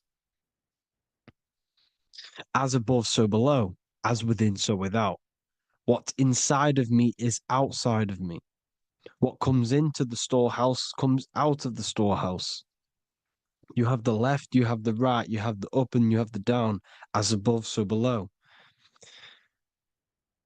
Whatever is in your mind will be expressed in some sort of way, consciously or subconsciously, spiritually or physically. The mind is what manifests everything. And this is what we need to understand. We need to understand is that the mind is not physical. All things spiritual manifest physical. All things seen come from the unseen. The words you're thinking, that everything you have is coming from the unseen. The actions that you do come from the unseen mind. Another expression for as above, so below is you are the universe itself. You are a universe, a mini universe. But just because you are mini does not mean you are the whole thing. If I take a little piece of infinite, let's say there's an infinite light source. Let's say I take a little chunk of that infinite light source. That little chunk I took is still infinite because it's been taken from infinite. You are the universe. Your awareness, your mind is the universe. It's information. You are the universe experiencing itself. This is why we say we are all God. As above, so below. What is in me is outside of me. The sun, the physical manifestation of the sun is your soul. The 12 constellations are manifested in the physical body. The 5 elements are manifested in the physical body. They're manifested in the 5 fingers you have. As above, so below. This is manifested, well, this is a symbolized in Freemasonry and secret societies as the 2 pillars. The mirroring reflection, the reflection of reality, the mirror, as above, so below. What happens in the mind, what happens in the astral, happens in the physical. This is Aleister Crowley. This is all symbolism. This is the 2 pillars with the all-seeing eye and the triangle at the top.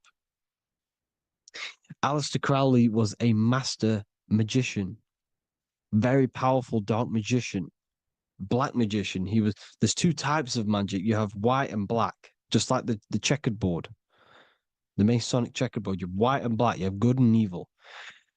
White magic is influencing natural forces to gain something that will help the collective consciousness, help the collective, help the earth, help other people.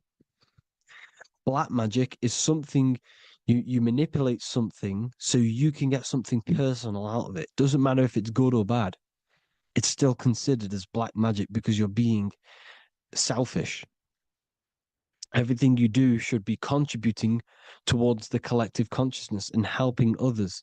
And this is why the ancients lived in a system where everything was in unity. We understood that I am you and you are me. What I do to you happens to me because I am you and you are me. We are the same mind substance on the inside. We're all the same mind substance being expressed in different bodies.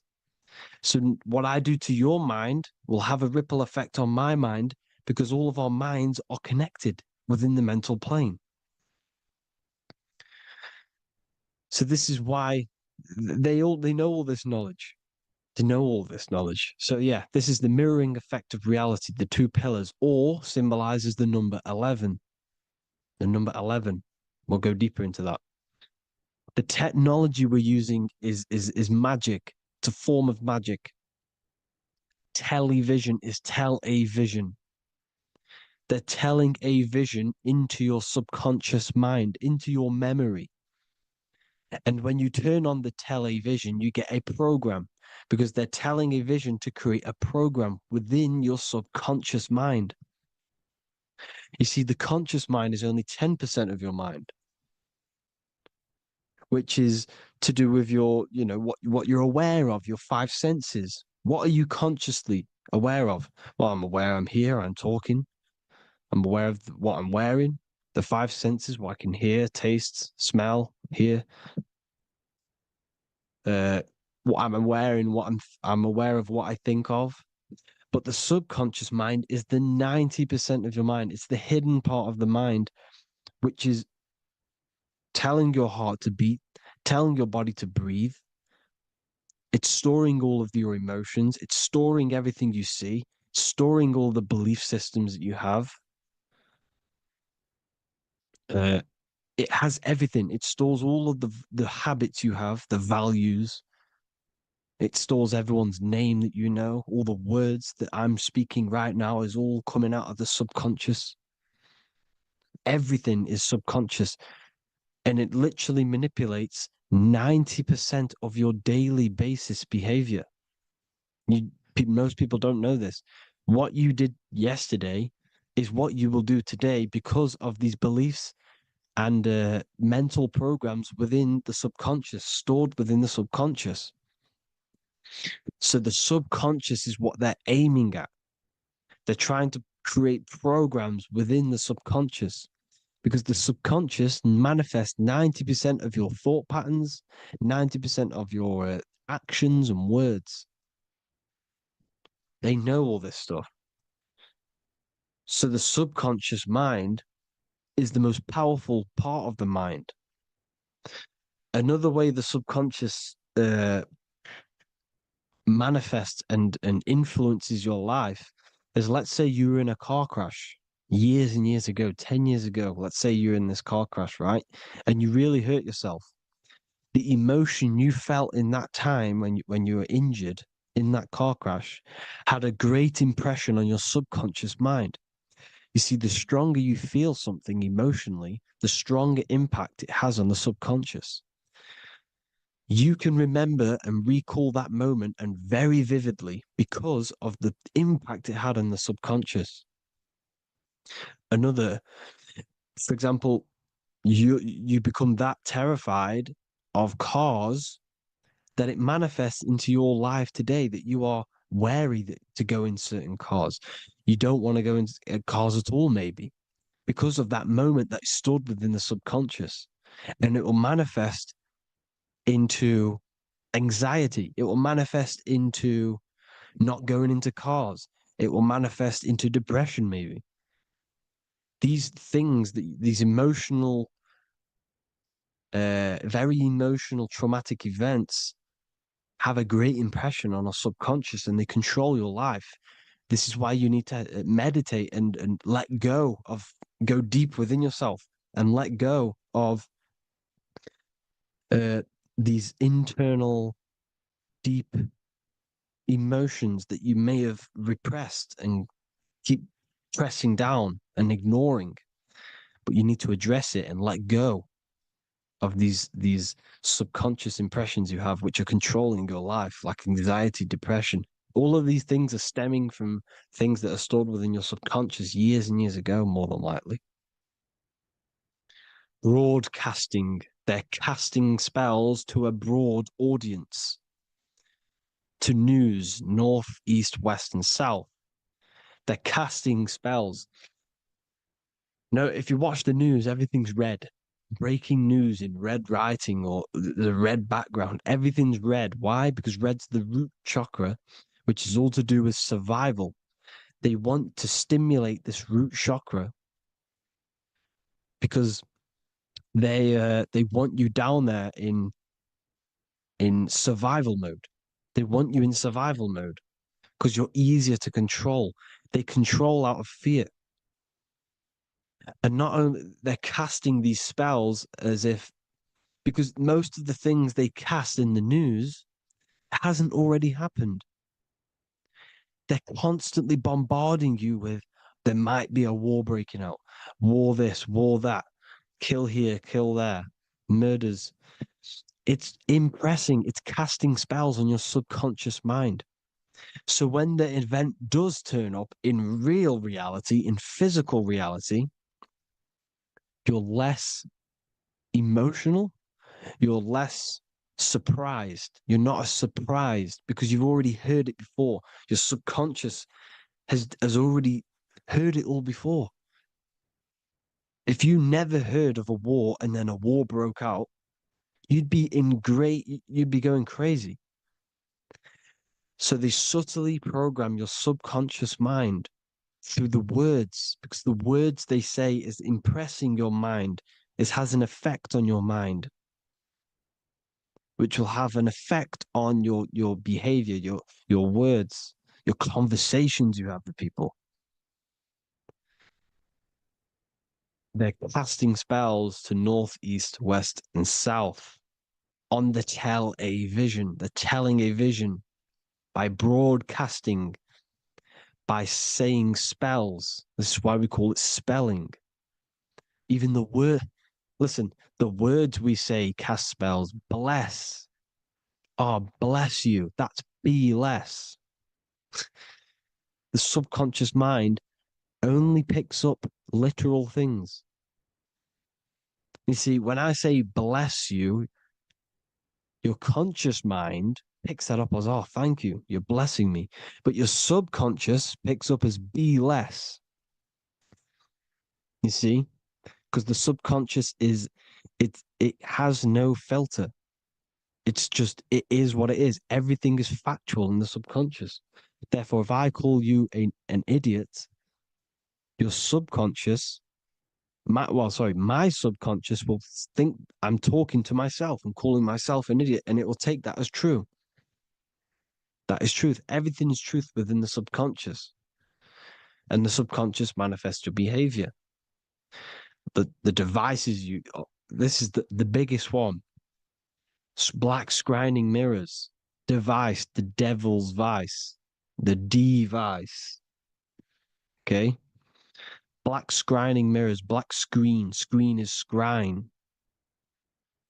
Black scrying mirrors were used to communicate with spirits within the astral plane in the medieval times. They're still being used now by black obsidian mirrors. And look at your phone, it's a black mirror.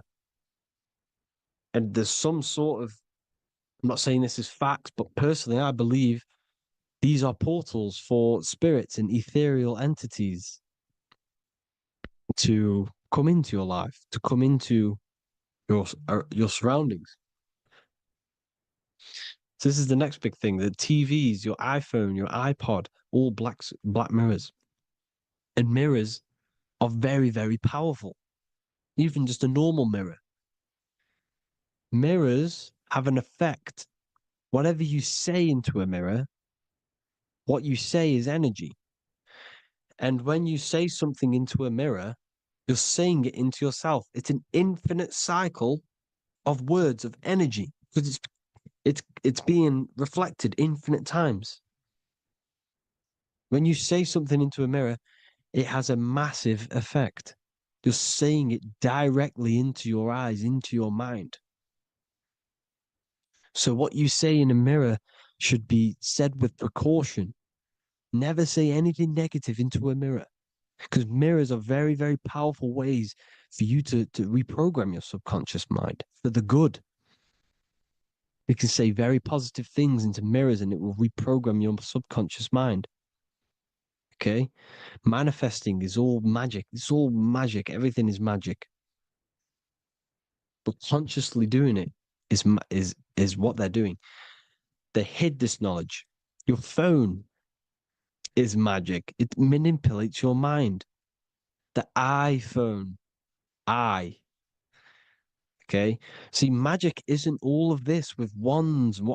See, Harry Potter, okay, that was created to give you this perception of a mystical and amazing form of magic with magic wands and all sorts of stuff like that.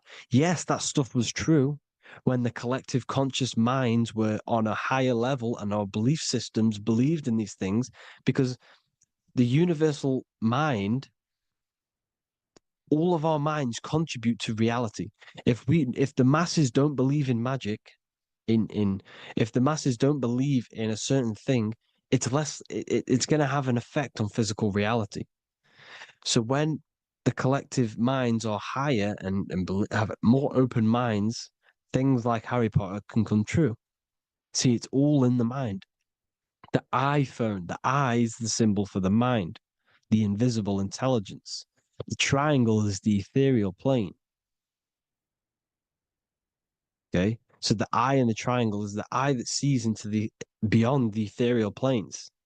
The square is the physical plane. So the iPhone, your phone is a black box, just like the Saturn black cube. It's a black mirror. It's taking photos of you every 2 seconds. And it's your mind. Your mind is in that phone.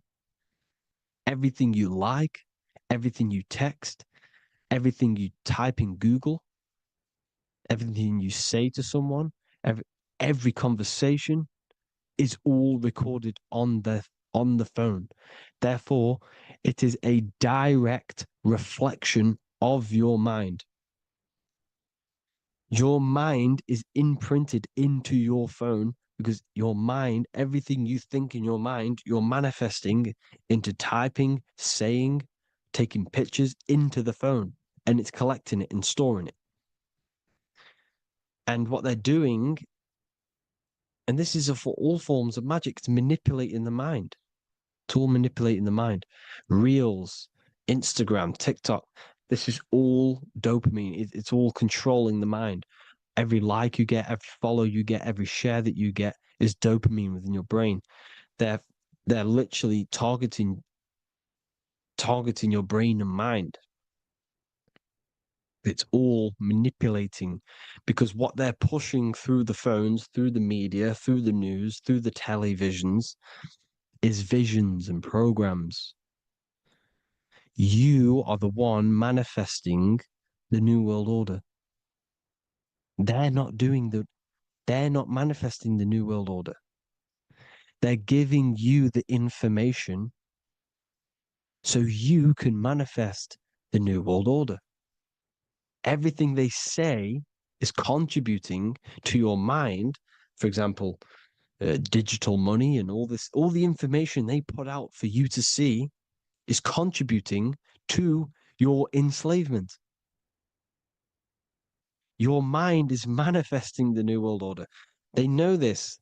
They don't manifest it. There's billions of us. We could easily run over them physically.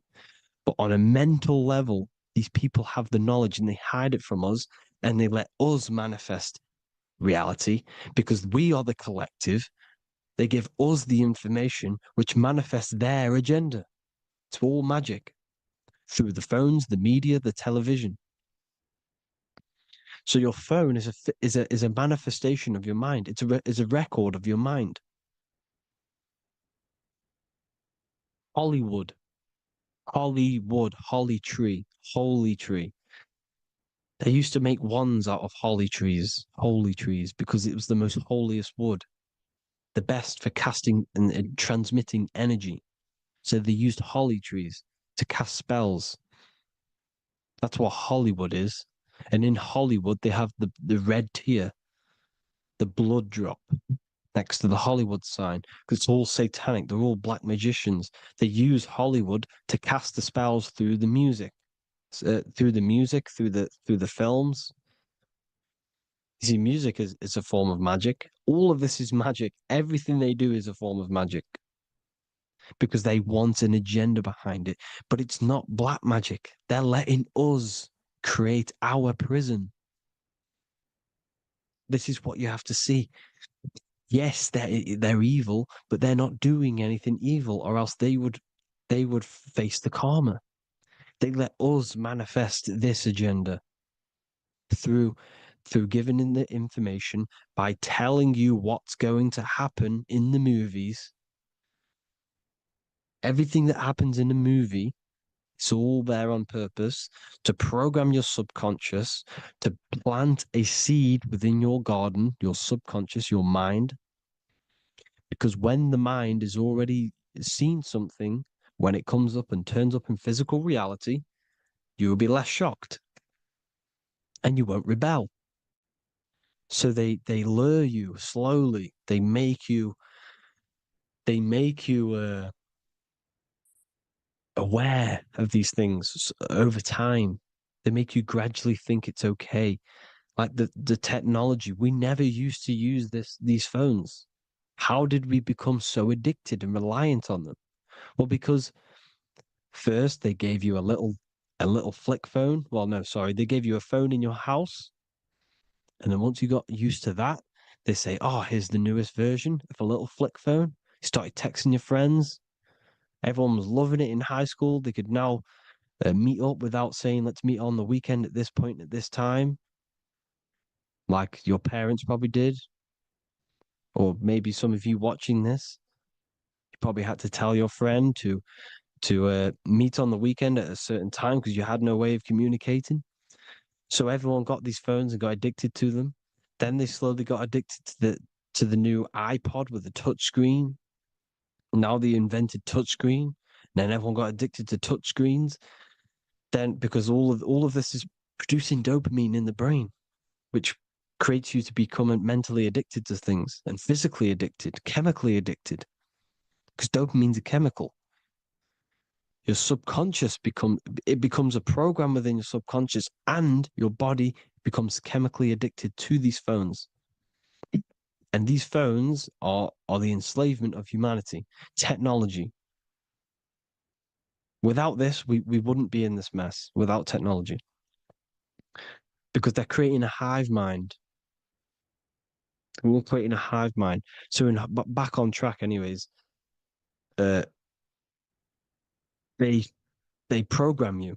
Look at the films, 9/11, 9/11, all produced by Hollywood. Here's the 11, like I said at the beginning, the two pillars which reflect reality. What happens in the mind happens in the physical. What happens in the astral happens in the physical. Okay, what happens in the physical happens in the mind. It's the two pillars, the mirrors. 9/11. 9 plus 1 plus 1 is 11. Flight 11 was hijacked. New York is the 11th state. New York adds up to 111. This is not a coincidence. It's all a form of magic. It's a ritual, energy harvesting ritual, because your mind produces energy. Your mental attention produces energy. And they're feeding off this energy in the astral plane, these demons. Music is the most powerful. Personally, I think the music is one of the most powerful forms of magic they're using. Okay. Music is hypnosis. It puts your brain in a hypnotic state. It influences your electromagnetic field through vibrational energy. It reprograms your subconscious mind. Why do you think you remember the lyrics? You see, your subconscious stores all of the memories. Remember, the subconscious manifests 90% of your behavior. So therefore, the music you're listening to is manifesting your behavior. You wondered why some people wonder why they have drug addictions and they can't get out of violence and they can't get out of all this negative mind space. It's because the music they're listening to is creating a negative mind space. The words you listen to have plant seeds within your mind. So the reason you remember the lyrics is because that song created a program within your subconscious. Yes, that is what happens. You can use magic to reprogram your mind, but you can use music to reprogram your mind because it's all forms of magic. It's using natural mental energy forces to manipulate the physical reality. You manipulate your mind, you manipulate reality, physical reality. Okay. So the music, another very, very big one. When you turn on the radio, it's just all talks about alcohol, drugs, and sex because they want you down in the lower three chakras. They want your mind attached to matter when it's mind over matter. Your mind's not physical. You see, the word spirituality is the new trend. It's not about your spirit. It's not about your spirit. It's about your mind. It's not about, you know, uh, spirituality and looking after your spirit. And they've got you focused on your spirit.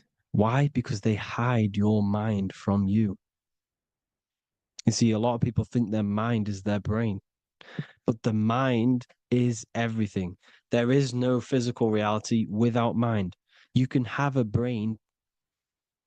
Imagine if you had no mind but a brain. It wouldn't work.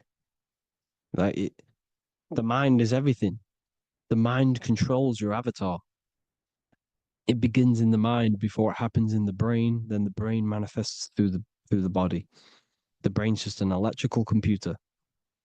So that, you know, they've got people scared, or do I have a soul or not, and all this stuff. Listen, if you have a mind, you have a soul, because you are not the mind. This is why everything is sort of an illusion, because beyond the mind is your soul. But what is the soul without a mind? You can't have a soul without the mind. But if the mind didn't exist, the soul doesn't exist. You are the person listening to your mind. I shouldn't say person, because you're not the body. You're the entity behind the mind. But if you didn't have that mind, you couldn't understand what you even were. You would just be an observer who couldn't think. So yes, we all have a soul. If you have a mind, you have a soul. Everything is mind. Everything has mind. Mind creates everything. God is mind. And then manipulating your mind through TV, your phone, uh, every little thing, the school, it's all about the mind, people. Control your mind, you control your reality. Just the last thing, here you go. Aleister Crowley, the dark magician, Kanye West doing the exact same thing because they're implementing magic in the music. Here's the Beatles with Aleister Crowley in the background. Bet you never noticed that. Aleister Crowley was influencing music and placing magic within the music to influence the subconscious. This is what Baal worship was. This is why they kill children. They sacrifice these children. Why? Well, because in order to ascend, in order to raise your consciousness internally, godly, by being good, God, or being in order to be good and raise your consciousness and to get something in the physical world, you have to sacrifice yourself. And what do I mean by that? In order to raise your consciousness and ascend, you have to sacrifice the lower nature of yourself. You know, you got to abstain from having sex to retain your sexual energy, to transmute it, or staying away from some poisonous foods like meat. So, staying away from blood. We shouldn't be consuming other animals' blood. We should be keeping our blood pure